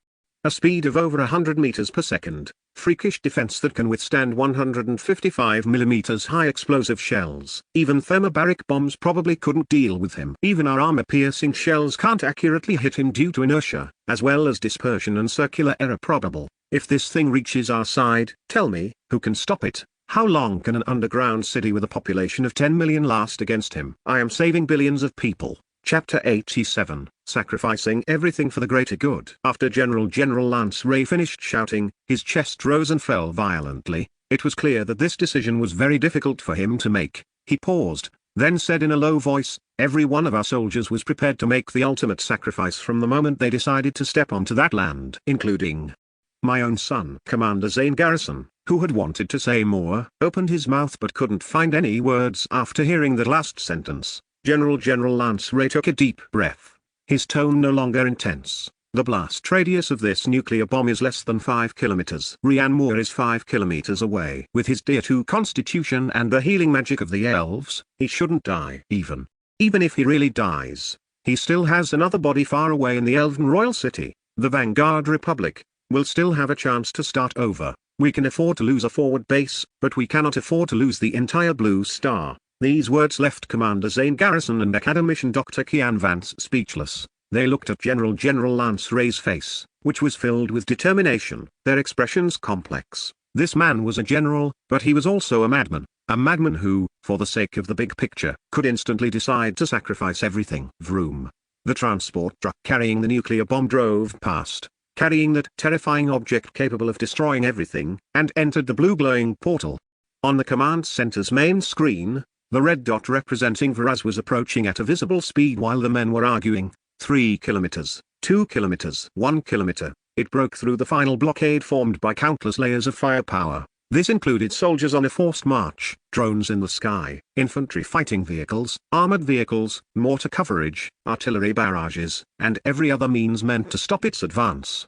It simply stood on a hillside, gazing at this location from afar. At this distance, if the opponent wanted to, it could sprint over in less than 10 seconds. Outside the door were countless soldiers standing ready. At the portal's entrance was the nuclear bomb prepared to blow up everything, including the portal itself. General Lance Ray slowly raised his hand, his index finger hovering over a button on the console covered by a red transparent shield. That was the button to detonate the nuclear bomb. The entire command center was silent, save for the sound of heavy breathing. There was one thing General Lance Ray hadn't mentioned: he was actually gambling. He had considered having the Archmage maintaining the magic circle terminate the portal to prevent the crisis from spreading to Blue Star. However, the cost would be immense. If the Archmage could block the Demon Commander, then by giving up the portal now, there might not be another chance to establish one for Ryan Moore next time.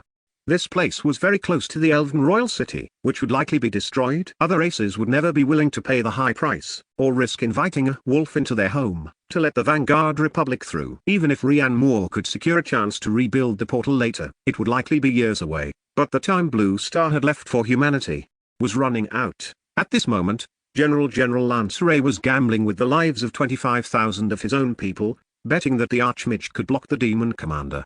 If he lost the gamble, he would detonate the nuclear bomb, and everyone would go down together. But if he won, he could buy more time for the Vanguard Republic, and the people who couldn't fit into the underground city could be brought here to live, saving even more lives. He felt that using these 25,000 people to gamble was worth it. It was like a train approaching a fork where 10 people were tied to one track and one person to the other. People would die no matter which track the train took.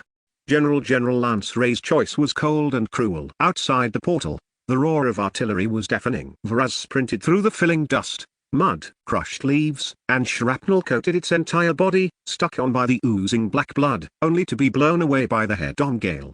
It didn't care at all. Its powerful self-healing ability caused its skin to writhe, pushing out the sand, stones, and metal fragments embedded in its muscles, healing the wounds in an instant. Boom! Another shell exploded in front of it. Varaz dragged its giant axe, its body twisting at an angle that defied the laws of physics, as the shell flew through its afterimage. The shell's speed was 5 times its own, yet it could always dodge dozens of meters away in the final 0.1 seconds. In the sky, Elder Muayu's figure was already receding. The magical vines he had cast by draining his last bit of mana were easily snapped and shredded by Varaz. He needed to go back to get magic crystals to replenish his mana before returning to provide support. Only a little over a minute had passed. Varaz's figure appeared on a small hillside. It stopped its pace, facing the rising morning sun, and narrowed its crimson vertical pupils. In the distance, beneath the pillar of light reaching the heavens, an old man wearing a magnificent white robe was forming hand seals, chanting under his breath. Just as I thought. The corners of Varaz's mouth curled into a cruel smile. Its guess had been correct. Beside the portal, the faces of 2 holy human race guards turned pale. One was a Tier 4 High Mage, and the other was a Tier 4 High Knight in front of a Tier 6 Demon Commander.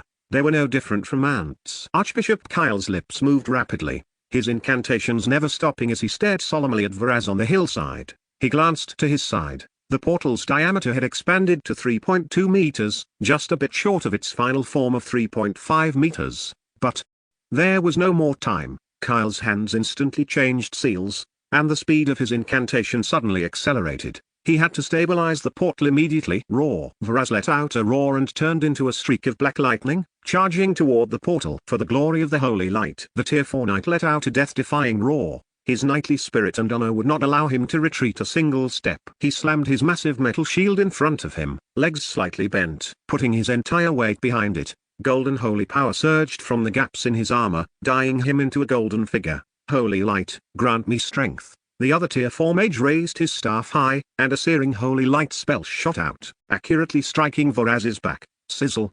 Black smoke rose as a fist-sized scorched mark appeared on Varaz's back. Its body only faltered for a moment, and its speed increased rather than decreased. Facing the golden knight blocking its path, Varaz's eyes were full of contempt as it raised its giant axe high. You seek death. Boom. The giant axe collided head-on with the shield. The knight's knees buckled violently, his legs sinking into the ground. The dust beneath his feet exploded as the golden light around him surged. Utterly fragile, the shield, inscribed with several permanent magic arrays, filled with spiderweb-like cracks accompanied by a sharp snapping sound. The magic armor on his body shattered inch by inch. Ah! The knight screamed, spraying blood as his body drew a parabola through the air, crashing heavily 100 meters away, motionless. One hit. A Tier 4 knight, critically injured and on the verge of death. This was the terror of a Tier 6 demon. Varaz's momentum didn't stop, closing in directly on Kyle. Fire! The Vanguard Republic officer shouted the order hoarsely. Rat-tat-tat. A torrent of bullets instantly poured onto Varaz's body. Ah, comfortable. Varaz showed an expression of enjoyment. This intensity reminds me of my subordinate. Its scratching skills weren't nearly as good as yours. At that moment, several infantry fighting vehicles suddenly opened fire. Boom! The pre-prepared armor-piercing shells tore through the air, erupting in a burst of fire. Chapter 88 is too strong, it's impossible to stop him. Varaz sensed danger and dodged to the side. His crimson vertical pupils locked onto the turning infantry fighting vehicle, its grim autocannon muzzle still emitting blue smoke. With a swing of his arm, the giant axe flew out of his hand, turning into a spinning black blur. Bang! Amidst the heavy sound of metal clashing, the infantry fighting vehicle was smashed in half, its body folding over as electrical sparks burst violently from the brake. Annoying tin monsters. Varaz let out a low growl, his figure flickering several times. Several other infantry fighting vehicles deformed and collapsed one after another amidst dull thuds. He pulled the giant axe from the scrap metal and charged toward Kyle once again. Hum! A transparent magical shield appeared in front of Varaz. Varaz grinned, his pale white teeth glinting in the firelight. His knotted muscles bulged as he threw a punch. Boom! The shield trembled violently, ripples spreading in all directions. Holy light judgment. Inside the shield, the Tier 4 mage finished his incantation, and a sword of holy light descended from the sky. Sizzle! Scorched black smoke rose from Varaz's back, but he ignored it completely, launching a torrential barrage of attacks against the shield. Boom! Boom! Boom! The shield's light quickly dimmed. Another punch. Crack! Web-like cracks quickly spread out from the center of his fist. The mage's pupils constricted. He abandoned his attack and turned all his effort toward maintaining the shield. The mana within him poured out like a floodgate opening, and his face instantly turned as pale as paper. To Varaz, his maintenance was nothing more than a matter of a few more punches. Due to the massive difference in level, to Varaz, he was merely a slightly stronger ant. If not for the magic, with that frail body, he could have crushed him to dust with a single punch. Bang! Bang! Bang! The magical shield flickered, on the verge of shattering. The final punch landed. Bang! The magical shield shattered upon impact, turning into a sky full of light specks. PFFT. The Tier 4 mage immediately spat out blood. His eyes rolled back, and he collapsed backward. Varaz licked the corner of his mouth, suppressing the urge to pick the man up and bite into his neck to drink his blood. It was an incredibly delicious scent.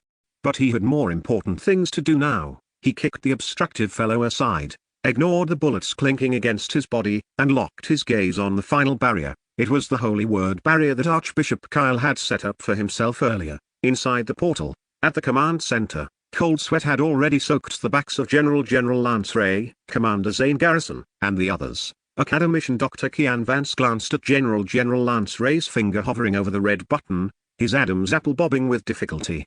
He was truly afraid that if General Lance Ray's hand shook, they would all be sent to the afterlife. This wasn't about being afraid of death. In the face of life and death, fear is an instinct engraved in biological genes. What should we do? Shells can't stop it at all, and the armored infantry fighting vehicles are all destroyed. Commander Zane Garrison said anxiously, looking at General Lance Ray. Should we try launching missiles? General Lance Ray shook his head in refusal. No, it's too close. If the opponent dodges, it'll be over if the missile hits the shield. Order all drones and robotic dogs to carry explosives and launch suicide attacks to stop the target. By time. For the Vanguard Republic, the order spread through the command channel to the headsets of every soldier outside the portal. Understood. Received. The next second, a piercing buzzing sound and the sound of metal grinding rang out. A swarm of over 100 rotor-wing drones and a loyal dog unit of 4-legged robotic dogs surged out from the portal.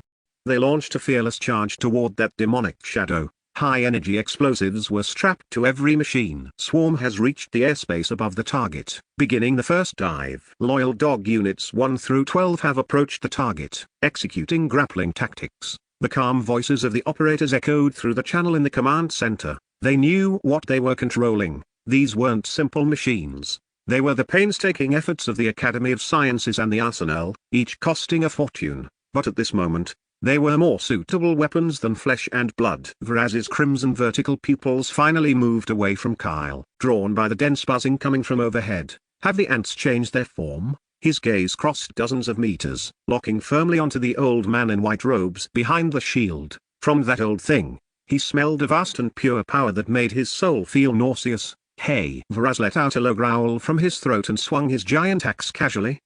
One drone pulled up nimbly, narrowly avoiding the axe blade, but the 2 drones following it were caught by the wind of the axe, instantly disintegrating in the air and exploding into 2 balls of fire.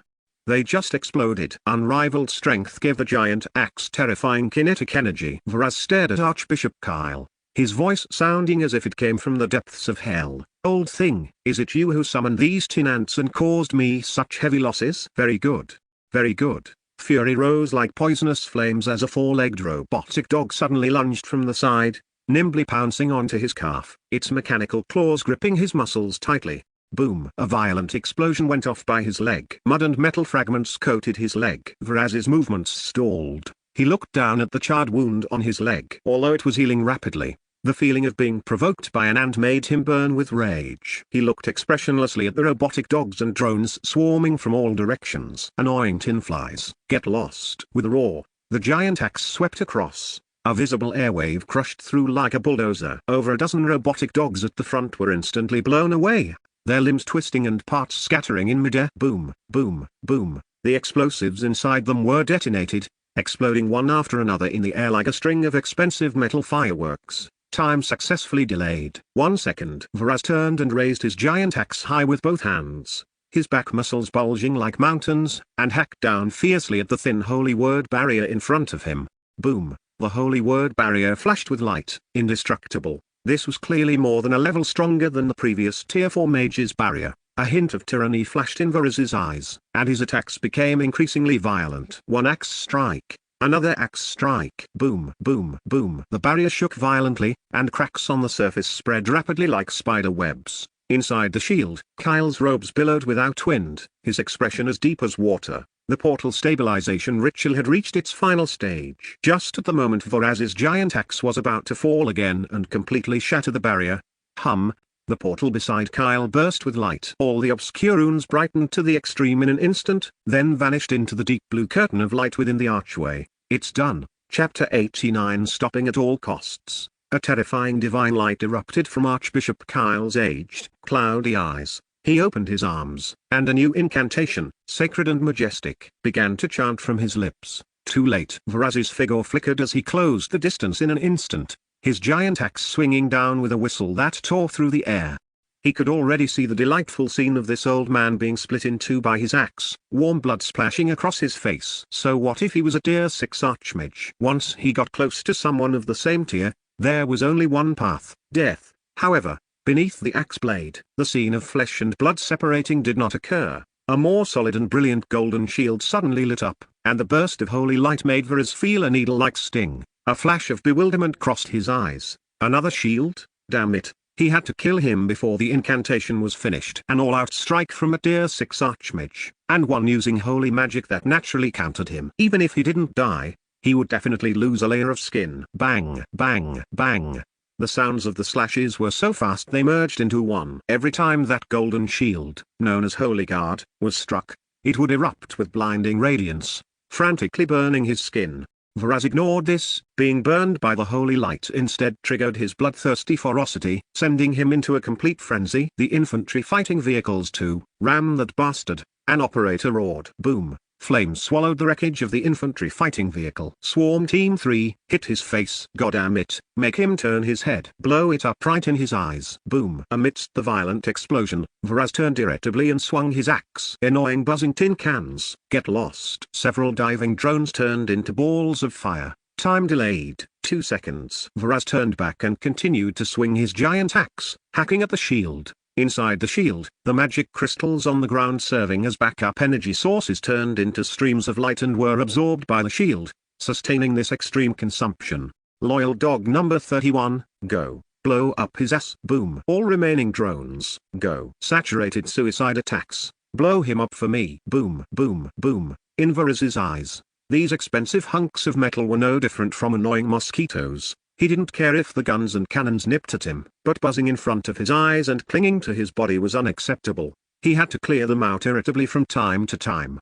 Time delayed, 4 seconds. Inside the portal, the images on the large screen were breathtakingly expensive. The sound of explosions never ceased. Academician Dr. Kian Vance, Academician Dr. Leon Carter, and the others watched with twitching faces, muttering to themselves. 1 Menshi, 3 infantry fighting vehicles. And now, 3 loyal dogs. There goes a whole apartment. Fuck. The swarm is being set off like fireworks. 1 formation costs as much as an entire production line. Even Commander Zane Garrison, who came from a military background, had his eyelids twitching wildly. Only General Lance Ray stood as straight as a pine tree, like an emotionless statue. At the portal, batches of mechanical dogs and drones carrying explosives were still surging out, rushing toward that tall demonic shadow without looking back. It seemed as if the goddess of fate, seeing this scene, felt pity, allowing Kyle's chant to finally reach its end before the magic power in his body was sucked dry by the holy shield. He raised his staff high, his voice like a great bell, resonating through heaven and earth. O God of holy light, in your name, purify the heretic before me. From the tip of the legendary staff in his hand, which had been personally blessed by the Pope, a pure and condensed pillar of white light erupted, swallowing Varaz, whose face changed drastically. Ah, a shrill scream tore through the entire battlefield. That pillar of light was like a spear of divine punishment, pinning Varaz firmly to the ground. His spine bent uncontrollably, making an overburdened cracking sound. His tough skin, which even high explosive shells could not penetrate, melted rapidly under the holy light like butter under a hot knife. Muscles and fascia were purified inch by inch, and the black demonic energy evaporated frantically with a sizzling sound. He struggled to stand up, only to find in horror that one of his arms had been reduced to nothing but bone. A huge hole had appeared in his chest, making his pale white ribs and writhing internal organs clearly visible. At the edges of the wound, wisps of white holy fire clung to it, continuously burning his flesh and preventing his demonic body from self-healing. A heavy blow. With just 1 strike, he, a tier 6 demon commander, had suffered an unprecedentedly heavy blow. Damn it. Varaz was filled with resentment. If not for the interference of those damn ants, he would have broken the shield and killed the mage. But there were no ifs. Archbishop Kyle's breathing was somewhat ragged, having maintained the astral teleportation array all night and having his magic power significantly drained by sustaining the Holy Guard under attack. Forcing out such a powerful divine spell now placed a massive burden on him. But he still stood straight, his body as upright as a pine. The mage said nothing, simply raising his staff. The morning sun rose behind him, gilding his holy white robes with a brilliant golden edge, fluttering in the morning breeze like a god. I will remember you. Seeing that the other was about to cast another spell, the heavily injured Varaz retreated in hatred, leaving only a venomous voice behind. His figure turned into an afterimage 100 meters away in an instant, fleeing in panic. Frontline battlefield. Rat-tat-tat-tat. The Gatling gun's barrel was already glowing red, and hot shell casings poured down like a waterfall. Rian Moore's shoulder was numb from the recoil. Ahead, the high-tier demon army surged forward like a tide. As one group fell under the artillery fire and magic arrows, another would take its place. Chief, General Long wants you to fall back. Guard Wu Suo, I shouted in his ear. his voice sounding somewhat distorted amidst the explosions. Retreat. Rian Moore released the trigger, the barrel still emitting white smoke. We can still hold on. Reinforcements from the rear were continuously joining in, and since the elves didn't need to clear out the minor mobs, they were able to free up their hands to deal with the high-tier units. Overall, although the pressure was great, they could temporarily hold the line. There are too many high-level demons. It's risky. General Long ordered us to take you back behind the mage's defensive line. Wu Xiaoai grabbed his arm and forcibly dragged him back. Rian Moore looked back. In the distance, several massive dark shadows were crashing through the lines, with the soldiers' firepower only creating scattered sparks on their bodies. The pressure on the front line was indeed too great. It was better to be safe than sorry. He stopped arguing and followed the other toward the rear. Just as they retreated to the defensive line formed by the elven mages, Wu Xiaoai took out an entrenching shovel and said, "Chief, we need to dig a shelter right here immediately for cover." Rian Moore was stunned. Dig a shelter right here for cover? Chapter 90 The Demon Army's Defeat. Rian Moore looked into the distance. The direction of the portal was 5 kilometers away. This order was too strange. Wasn't the retreat supposed to be so he could avoid the brunt of the enemy's force? But they were already behind the defense line. Yet they were being told to dig pits. What was the point of this? A thought suddenly flashed through his mind. Unless some kind of indiscriminate, large-scale attack was coming. A nuclear strike? Rian Moore's face darkened. He didn't quite understand General Lance Ray's decision. Even with a small-yield nuclear weapon like a hydrogen bomb, the nuclear radiation was no joke. There were still so many soldiers and elf allies here. Rian Moore exhaled sharply and decided to follow the arrangements for now. Regardless of his doubts, he could ask General Long about it later. He glanced at Wu Xiaoai and the other 3 guards. They had already taken out their entrenching shovels and begun digging. He immediately frowned. This is too slow. He turned his head to look around and found an earth elf nearby. After communicating with them, the elf readily agreed to help. The Vanguard Republic people's powerful firepower on the front lines was obvious to everyone, shocking the entire field. Although many elves hadn't interacted with Rian Moore before, they were more than happy to give the Vanguard Republic allies a little help within their means. Under the elf's magical control, the ground rapidly sank and the soil churned, quickly forming a simple tunnel large enough to accommodate hundreds of people. This ensured that as soon as the shockwave arrived, the soldiers and elves could quickly jump into the tunnel for cover. Several guards looked at the small bits they had just started digging, then at the tunnel in front of them, and silently put away their entrenching shovels. Wu Xiaoai, just then. Wu, we won. The demons are retreating. The demon army is retreating. Earth-shaking cheers suddenly erupted from the front lines. Rian Moore was stunned. The demons are retreating? We won. Our portal. Was it saved? Immense joy surged into his heart. In his excitement, he grabbed Wu Xiaoai beside him in a hug. We won. Ha ha ha ha. Rian Moore cheered joyfully. The portal held. It held. Yes. Yes, we won. Wu Xiaoai's laughter was a bit strained. Let's go. Let's head back to the portal. The sun is out. It should be about time. Rian Moore let go of him and gave an excited wave of his hand. However, Wu Xiaoai's smile looked forced and pained. What's wrong? Let's move. Rian Moore urged. Wu Xiaoai's lips moved slightly. Commander. Over at the portal. Something happened. The smile on Rian Moore's face instantly froze. Something happened? He thought back to the order that seemed to imply a nuclear strike, and seeing Wu Xiaoai's hesitant look, a strong sense of unease flooded his heart. Could it be that the nuclear strike wasn't intended for the demon army's rear, but rather for a danger at the portal? His expression changed as he pressed for an answer. What happened? Earlier, Rian Moore's attention had been entirely consumed by the siege behemoth. He hadn't noticed Varaz breaking through the defense line and making a solo dash to raid the portal. The siege behemoth was so massive that it put immense pressure on the defense line, making it normal to overlook the movements of smaller demons. The guard's communication channel was different from the one Rian Moore was connected to. Rian Moore was responsible for frontline translation, so he was connected to a channel for the front to prevent communication and command misunderstandings between the soldiers and the elves. Communication with the command center had always been relayed by Wu Xiaoai, which was why Wu Xiaoai knew things that Rian Moore did not. Wu Xiaoai shook his head. I'm not clear on the specific details, but nuclear weapons were likely used, and some brothers were sacrificed. Rian Moore's heart sank upon hearing this, and he asked no more. He abruptly dropped the Gatling gun and the heavy armor he was wearing, turned around, and sprinted toward the portal 5 kilometers away. The wind howled in his ears as the scenery blurred past him. Please be okay. Please let them be okay. He prayed incessantly in his heart. The closer he got, the more pungent the thick smell of gunpowder in the air became. The ground began to grow pitted and uneven, as if it had been repeatedly plowed by countless shells. Rhiannon Moore's heart also sank bit by bit. When he rushed up a high slope and saw the scene around the distant portal, he felt as if he had been struck by lightning. The charred remains of armored vehicles, burnt down to their skeletons, lay paralyzed on the ground, emitting black smoke. The spot in the middle that was nearly snapped in half made it impossible to imagine what kind of heavy blow it had sustained.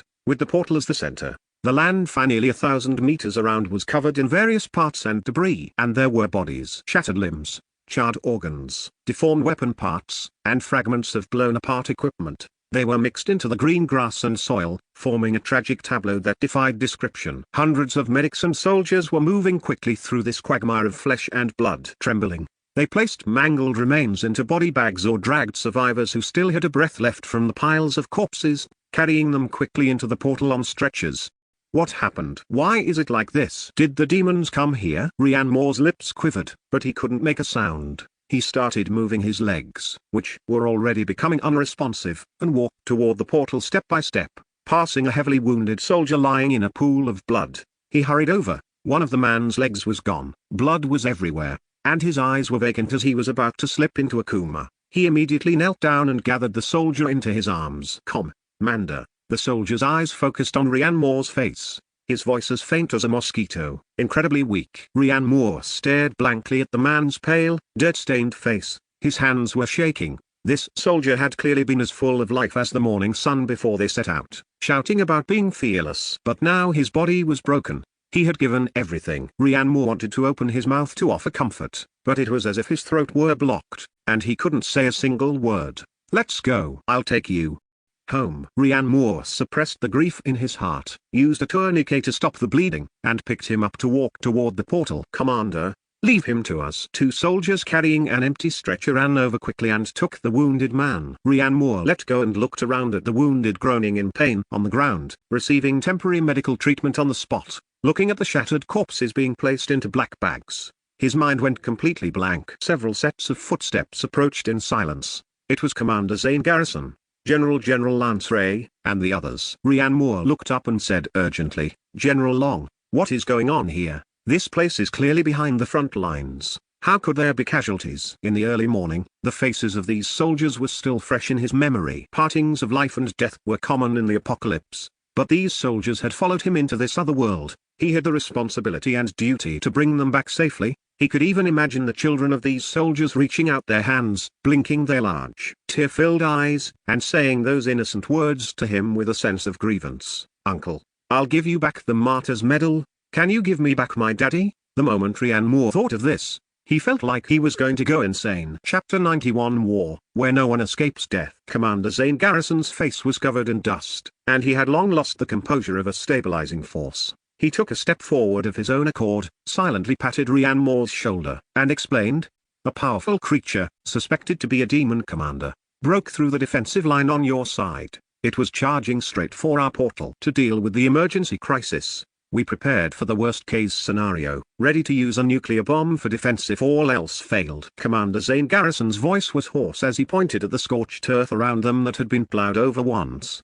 It was incredibly powerful, far beyond human imagination. Its goal was to destroy the portal, and there was even a risk of it passing through the portal to reach Blue Star. Meanwhile, our people and equipment were continuously emerging from the gate to support the front lines or build defensive positions nearby. Some of them were on their way to support the frontline soldiers and happened to run straight into it. Commander Zane Garrison paused for a moment. The infantry fighting vehicles were completely destroyed. The peripheral defensive companies also fell one after another. They couldn't stop it at all. It began attacking the portal, but was blocked by the Holy Human Race's magic shield. To buy time for Archbishop Kyle to cast his magic, we subsequently organized mechanical dogs and drones to conduct suicide attacks. Fortunately, we succeeded. As Rhiannon Moore listened, his body began to tremble uncontrollably. It wasn't that he hadn't seen death before, but the scene before his eyes, combined with Commander Zane Garrison's cold narration, formed a heavy sledgehammer that slammed ruthlessly into his chest.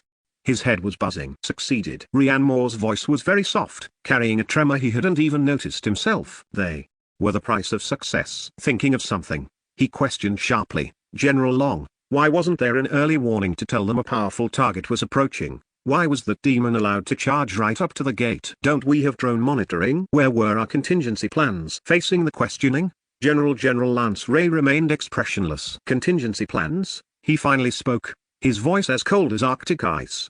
The contingency plan was my finger hovering over the nuclear launch button, ready at any moment to blow ourselves, the portal, and that demon into the sky together. As for intelligence, the battlefield changes in an instant. No intelligence is 100% accurate. We estimated the possibility of a high-level combatant raid, but we didn't expect it to have combat power like a Superman, tearing through the entire defensive line single-handedly. General Lance Ray took a step forward and said with a resonant voice, "We won. The portal was saved, and the demon army has retreated. That is enough." Ryan Moore was shocked by General Lance Ray's cold-bloodedness. Is this what they mean by the merciful cannot lead soldiers? He found it somewhat hard to accept. Those young faces, those smiles full of youthful vigor, flashed before his eyes over and over again, finally freezing into the suffocating black of body bags. In war, there are always casualties. Commander Zane Garrison spoke in a low voice, patting Ryan Moore's shoulder in comfort. These words seemed to be addressed to Ryan Moore, but also to himself. The rims of his eyes were also red. "Ryan Moore, I know you're hurting.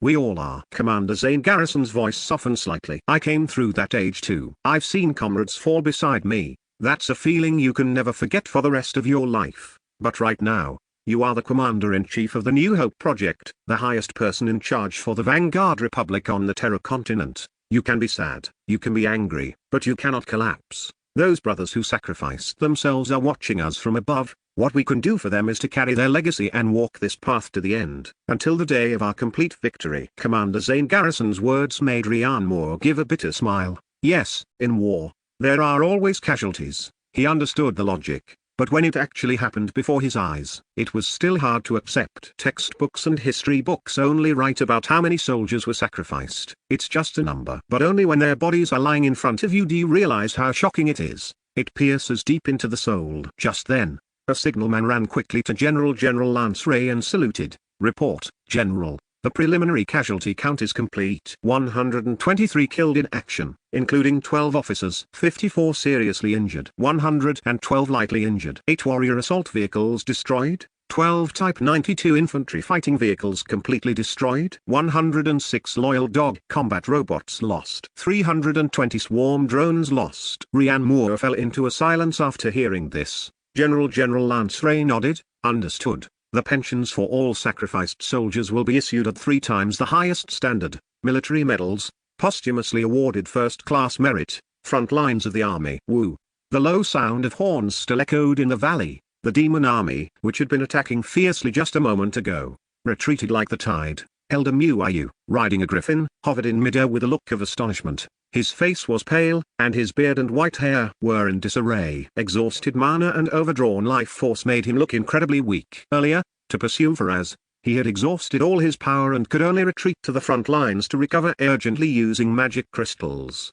He only hoped Carl could hold on for a little longer until he could return to support him. As it turned out, he had just recovered a bit of mana when, on his way to the portal, he saw the blurry image of Faraz fleeing in panic. That wretched appearance was completely devoid of his previous arrogance. Elder Muayu was worried Faraz would strike at the Elven army, so he could only steal a glance at the undamaged portal in the distance before immediately turning to give chase. Then, he saw the scene of the entire demon army retreating. "We won?" Elder Muayu couldn't believe his own judgment. It wasn't until he saw the demon army leaving a field of corpses and scattering into the distance without looking back that he was finally certain. This battle was truly won. An allied force of over 20,000 people had stubbornly held out against the frenzied attack of nearly 100,000 demons on an open plain with no natural defenses.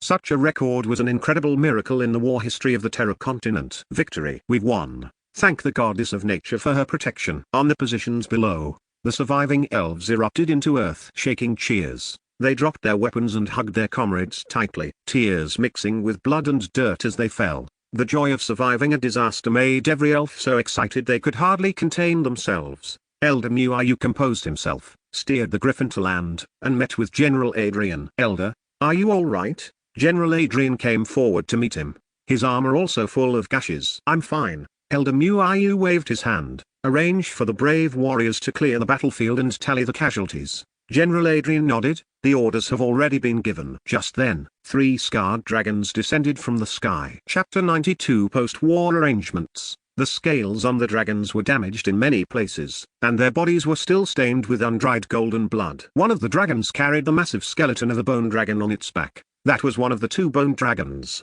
Elder Muayu stepped forward and gave them a solemn bow. "Thank you for your assistance, my dragon friends." Adith, the leading dragon, lowered its head. Its voice was muffled, and it seemed to have little interest in conversation. "My kin was enslaved by the Lich, and its soul has finally found peace at this moment. I must take it back to be buried in the land of dragon slumber." As it spoke, several water elves were arranged by Commander Adrian to step forward. They placed their hands on the dragon's body and cast healing magic. The light of the magic covered the dragon's wounds, which began to heal slowly. Elder Muayu bowed slightly. "May the deceased rest in peace." "Go then." "I will truthfully recount your bravery and selflessness before Her Majesty the Queen. The elf race will also forever remember the kindness and friendship of the dragon race." The dragons nodded and said no more. Flapping their massive wings, they took the remains of their compatriot and flew into the distant sky amidst a howling gale. Elder Muayu watched them depart before withdrawing his gaze. He scanned the battlefield but did not find Rian Moore's figure.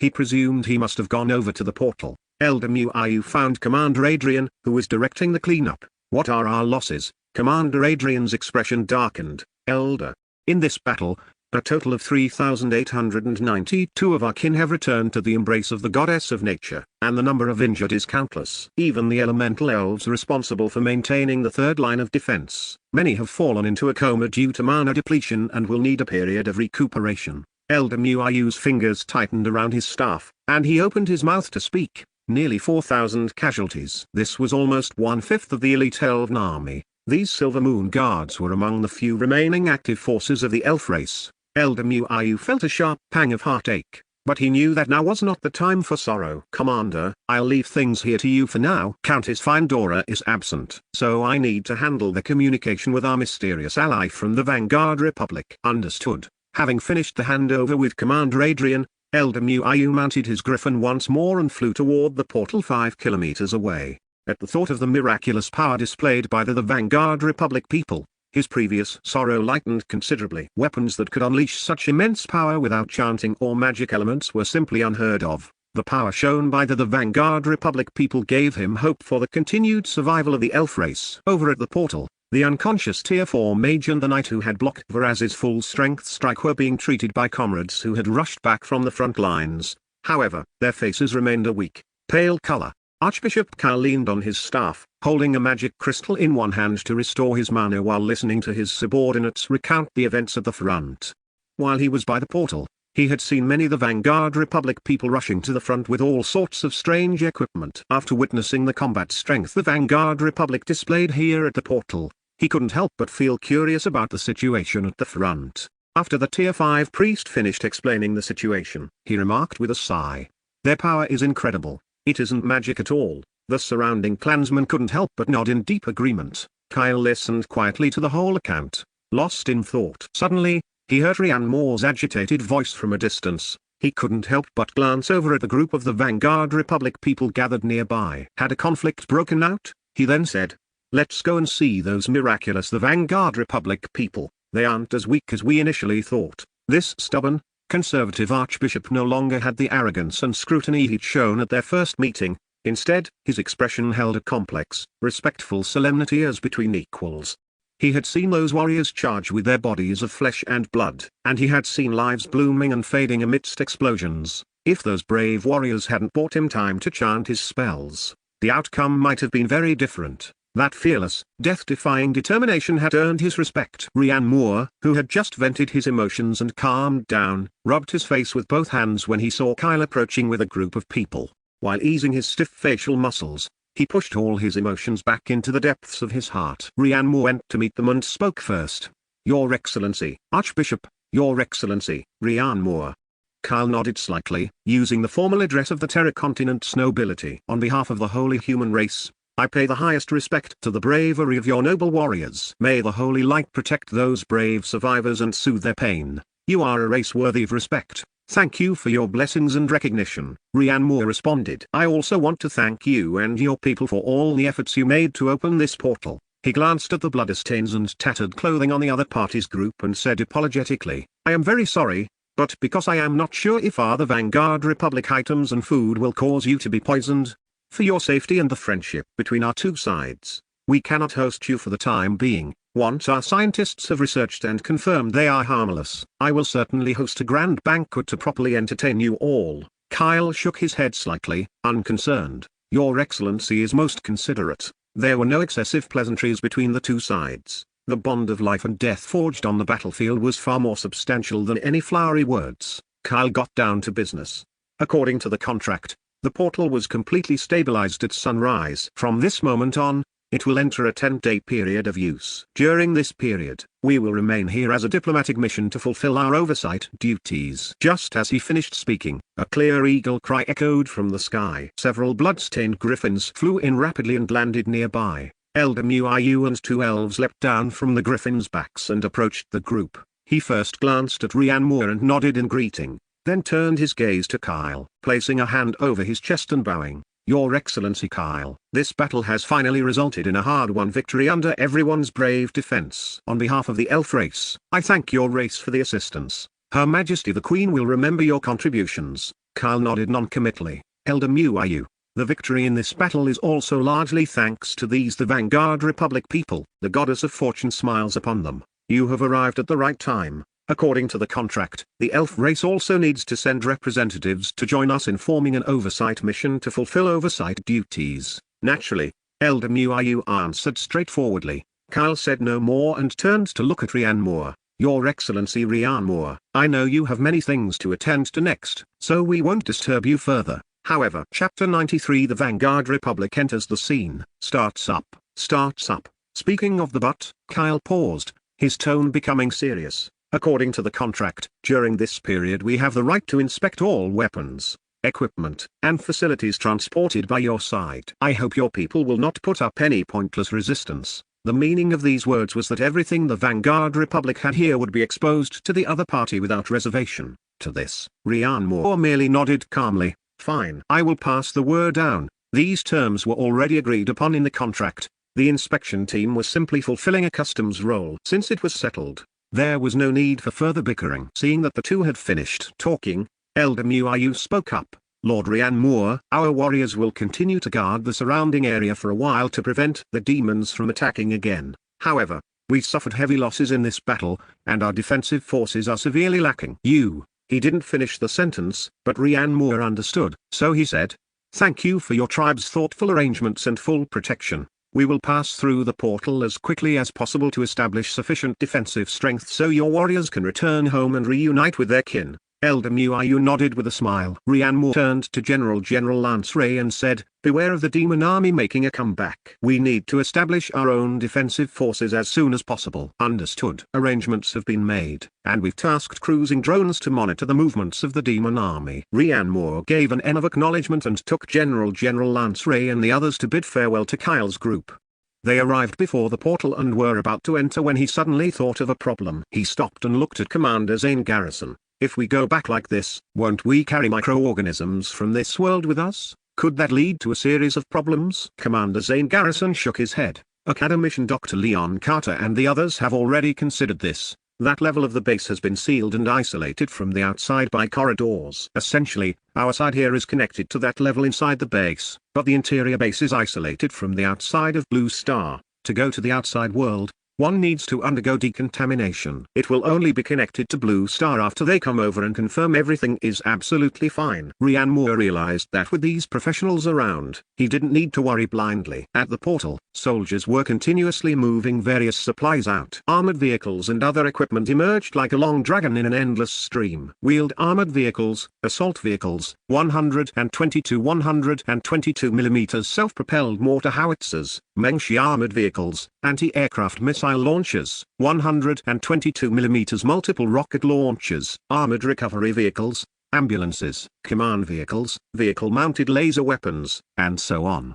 In short, anything that could pass through was visible. This powerful equipment gave Rhiannoir a sense of security. However, the Vanguard Republic's equipment was all aimed at conventional targets. Against unconventional targets like the Demon Commander, Would it still be effective? Ryan Moore noticed a soldier bump into the edge of the arched portal without incident. He walked forward curiously and noticed the edge was already enveloped in a layer of light. He asked curiously, if one accidentally touches this edge, won't they be cut by the space? Not anymore. Once the portal was stabilized, Academician Kiane and the others immediately confirmed its dimensions and safety. It's fine. Hearing this, Ryan Moore reached out tentatively to touch it and nodded. Indeed, it felt smooth to the touch, as if isolated by a layer of spatial shielding. The entire portal was 3.3 meters in diameter and about 10 centimeters thick. Overall, it looked slightly taller than a single story, which made Ryan Moore frown slightly. If the curved parts were excluded, it wasn't actually 3.3 meters wide. With this clearance,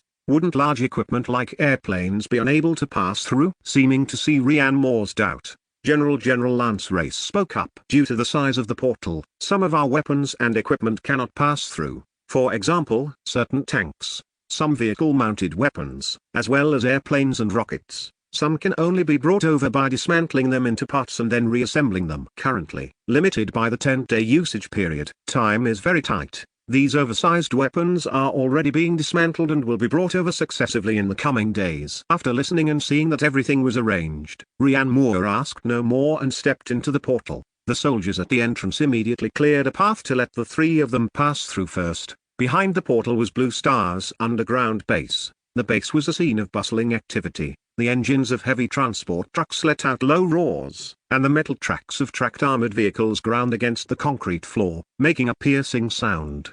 Forklifts wove through flexibly, precisely stacking huge supply crates into place. Non-commissioned officers shouted orders into walkie-talkies, their voices echoing through the cavernous base. Everything was proceeding in an orderly fashion. The entire space was like a high-speed war machine. As they walked, General Lance Ray introduced the situation in a deep voice. According to the plan, during the first 5 days, all core defensive fortifications, weapons, ammunition, and command systems required for the forward base on Terra will be transported. The remaining 5 days will be used to transport as many consumables as possible to sustain subsequent operations for half a year. This includes the weapons and equipment that need to be dismantled for transport. Ryan Moore nodded, then remembered something and said, right. Can rockets go through? It would be very inconvenient if we didn't have satellites on Terra, wouldn't it? Hearing Ryan Moore ask about the rockets, Commander Zane Garrison took over and smiled.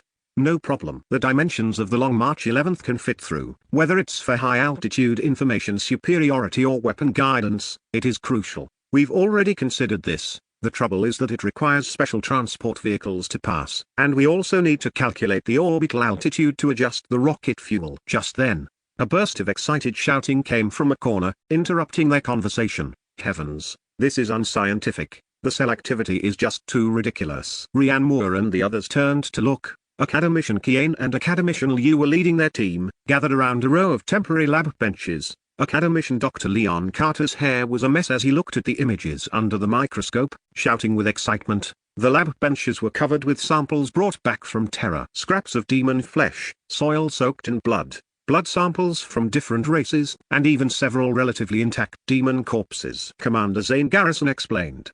The portal's transport capacity is very tight right now. There's no time to move scientific instruments over. Once the basic defensive construction of the forward base is complete, Academician Kiane and the others, along with these precision instruments, will go over in the second batch. Ryan Moore approached the lab bench and asked curiously, Academician Liu, have you discovered something? Dr. Leon Carter moved his gaze away from the microscope. Seeing it was Ryan Moore, he pointed at the microscope and said excitedly, Commander Lin, these are the cellular tissues of that creature suspected to be a demon commander. Its cell activity and division capability are astounding. Based on its combat performance and current research, its physical strength has reached an inconceivable level. Mind you, it possesses the characteristics of carbon-based life, not silicon-based life. Ryan Moore was a bit lost as he didn't quite understand these things. So he said, all right, Academician Liu, in the near future you need to do some research on whether those natives outside can eat our food and if it will be toxic to them. Academician Dr. Kian Vance, who had leaned in next to Dr. Leon Carter, had his eyes light up as he looked at General Lance Ray. This is what Commander Lin said, you can't stop us from going out anymore. General Lance Ray's mouth twitched, and he waved his hand, indicating they would follow Ryan Moore's lead. While Dr. Leon Carter was still hesitating over the many demon corpses lying before him waiting for his favor, A gust of wind blew past. Academician Dr. Kian Vance displayed agility beyond his years, grabbing his experimental toolbox and running. "You idiot, what's there to hesitate for? Why study the dead when there are living ones outside?" Chapter 94. The Archbishop gets an electrocution. Academician Dr. Leon Carter suddenly realized what was happening and pointed at Academician Dr. Kian Vance, cursing, "You old geezer, just you wait." He quickly packed up his experimental tools and roared at his assistants, "Hurry, hurry. What are you all standing there for? Freeze all these experimental specimens. I'm heading over first. You guys follow behind." In just a few seconds, the two men, both over 100 years old, had already vanished from before Rhiann Moore and the others, leaving Rhiann Moore dumbfounded. Commander Zane Garrison couldn't help but facepalm. General Lance Ray's lips twitched. The assistants, who hadn't yet reacted to how their elderly teachers could move so swiftly, also snapped out of it and moved into action. They arranged to have all experimental subjects frozen and stored first, waiting for a later time to conduct research, and then quickly packed up the necessary experimental tools.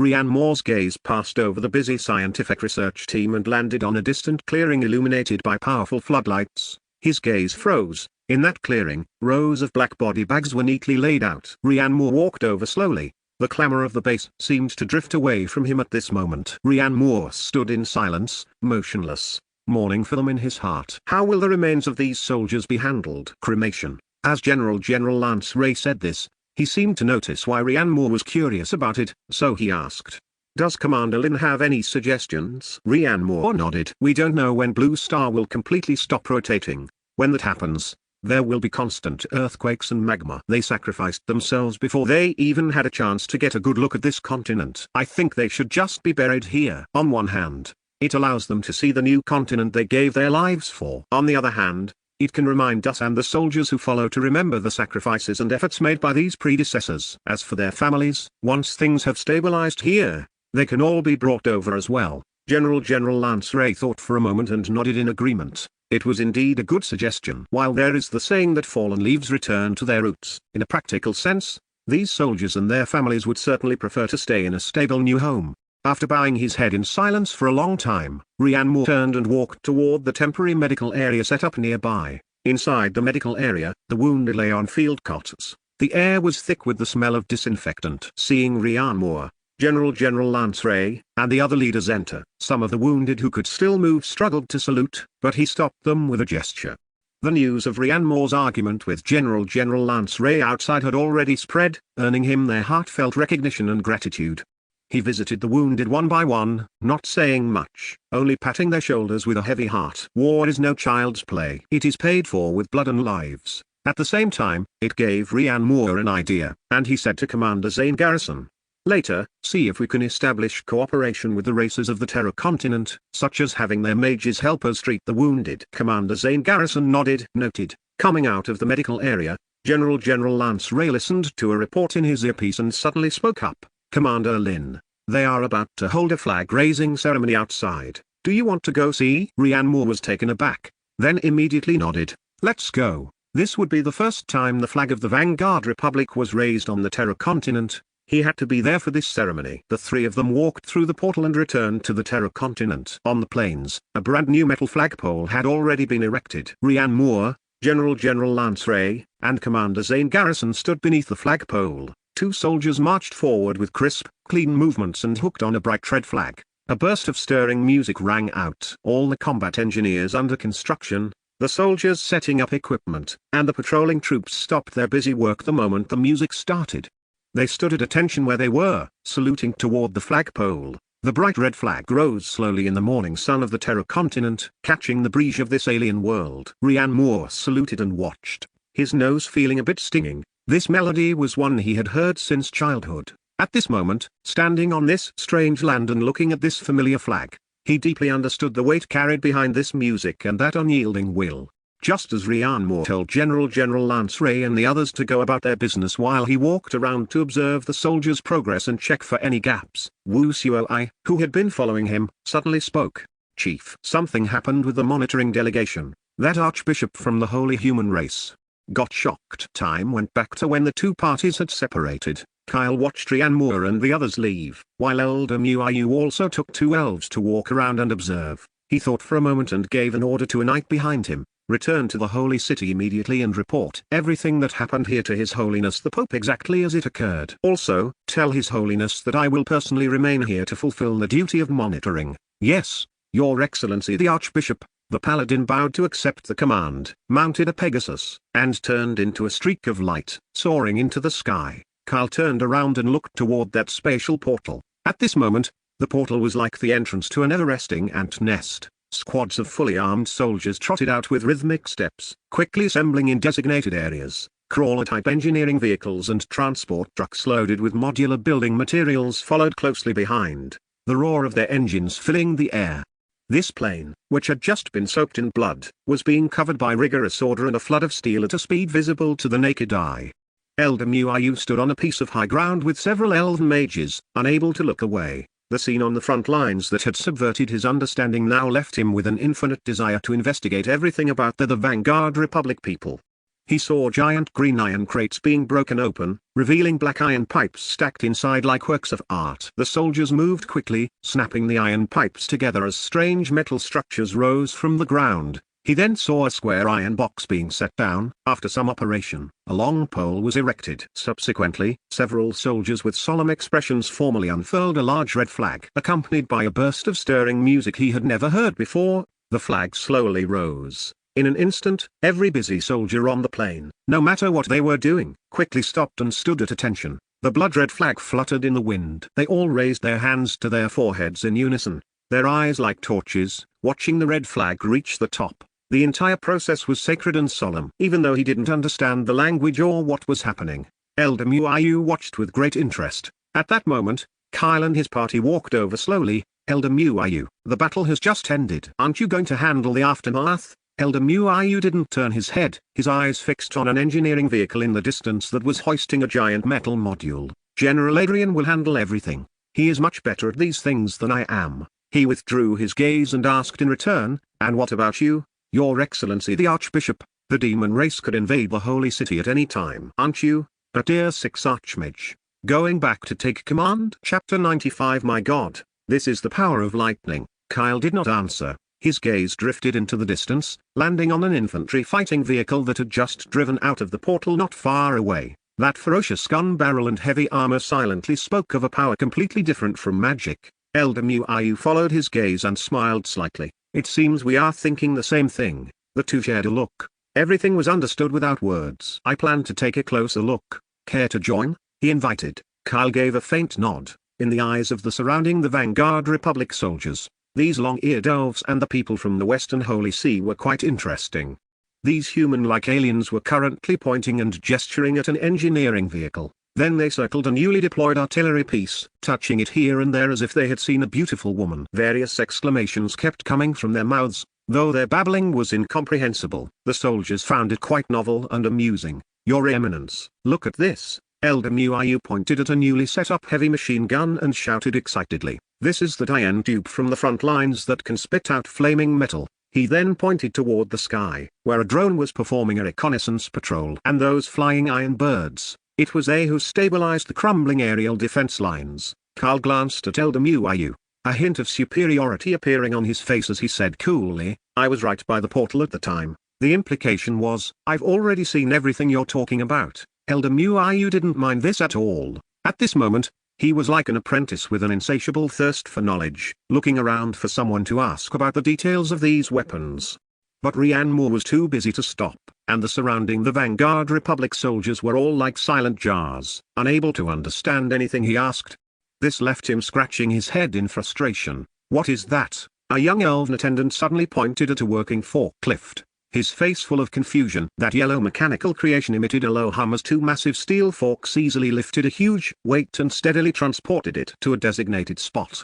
Elder Muayu frowned. "It looks like some kind of alchemy golem." Kyle noticed it too. He closed his eyes, and his mental power spread out like liquid silver, carefully sensing it. A moment later, he opened his eyes and shook his head. "No mana core, no elemental circuits, and no runes inscribed. It is just a pile of ordinary iron." Ordinary iron? The surrounding subordinates let out cries of disbelief in their understanding. To lift and move such a heavy object required either powerful warriors and mages, or runic machinery infused with divine power by the dwarf race.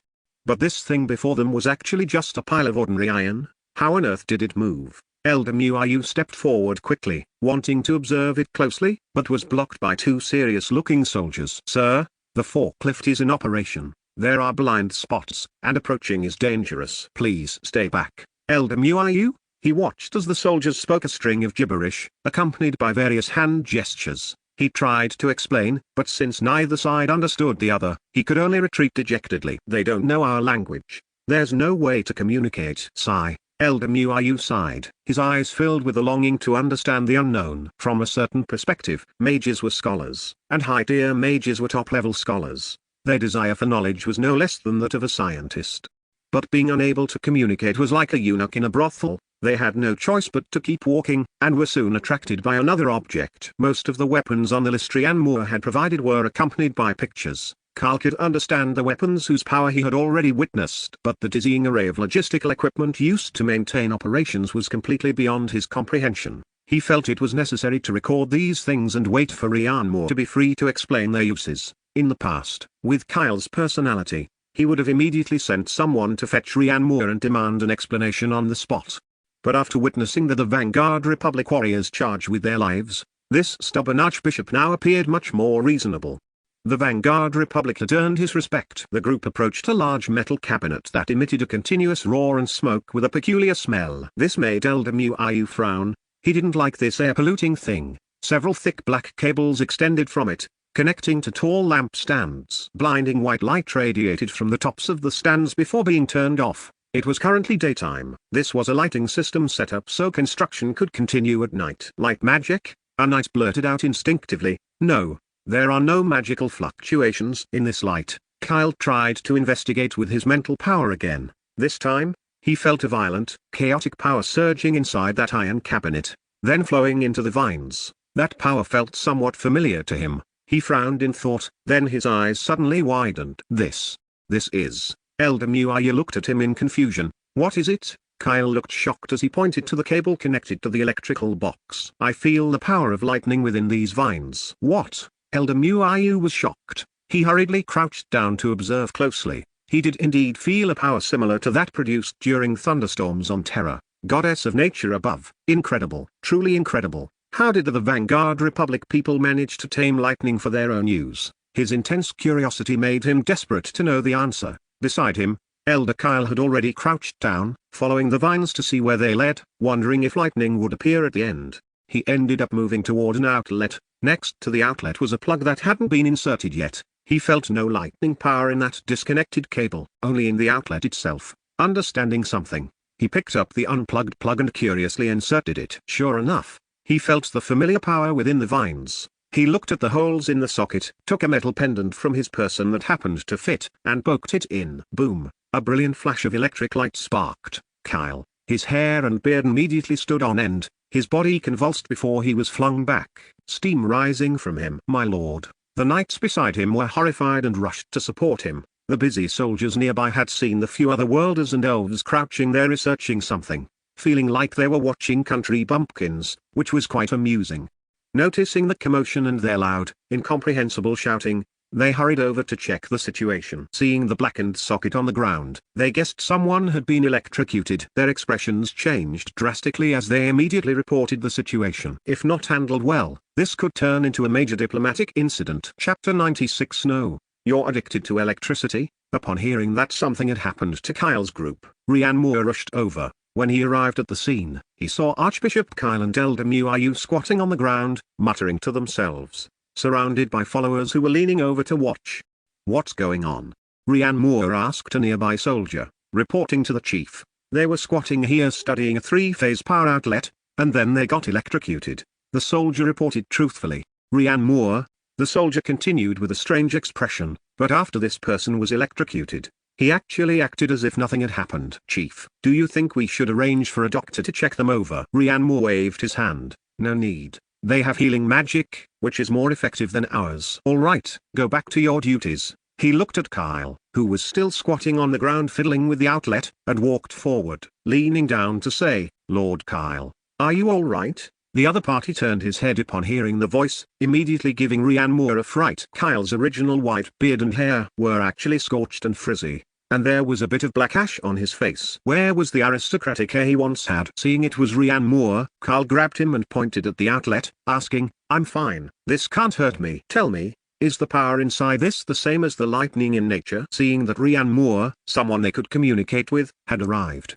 Elder Muiyu also gazed at him with a look of longing, waiting for an answer. Ryan Moore was secretly amazed. Someone who could touch three-phase electricity and be fine was indeed a powerhouse. He replied, "We call this three-phase electricity. It's similar to lightning, but its power is much, much smaller." Kyle and Elder Muiyu exclaimed, "By the god of holy light, it really is the power of lightning. Incredible. This is the authority of the goddess of nature. How did you manage to bind it inside and use it for yourselves? Is it your technology?" Ryan Moore nodded. "Yes, this is technology. It's very complicated to explain. Just as I cannot understand your high-level magic." Kyle suddenly interjected, "I can teach you magic if you can tell me how to produce lightning. It's three-phase electricity." "I can't produce lightning either," Ryan Moore said, caught between laughter and tears. Kyle waved his hand. "Just this three-phase electricity will do. Its power has similarities." Ryan Moore thought about it, and his heart stirred. When he tried to learn from Findora before, her talent was magic. Talent is innate, like a superpower. He had no way to learn it. But what about learning from the holy human race? It's impossible for the holy human race to be born with magic. They all start learning from the apprentice level step by step.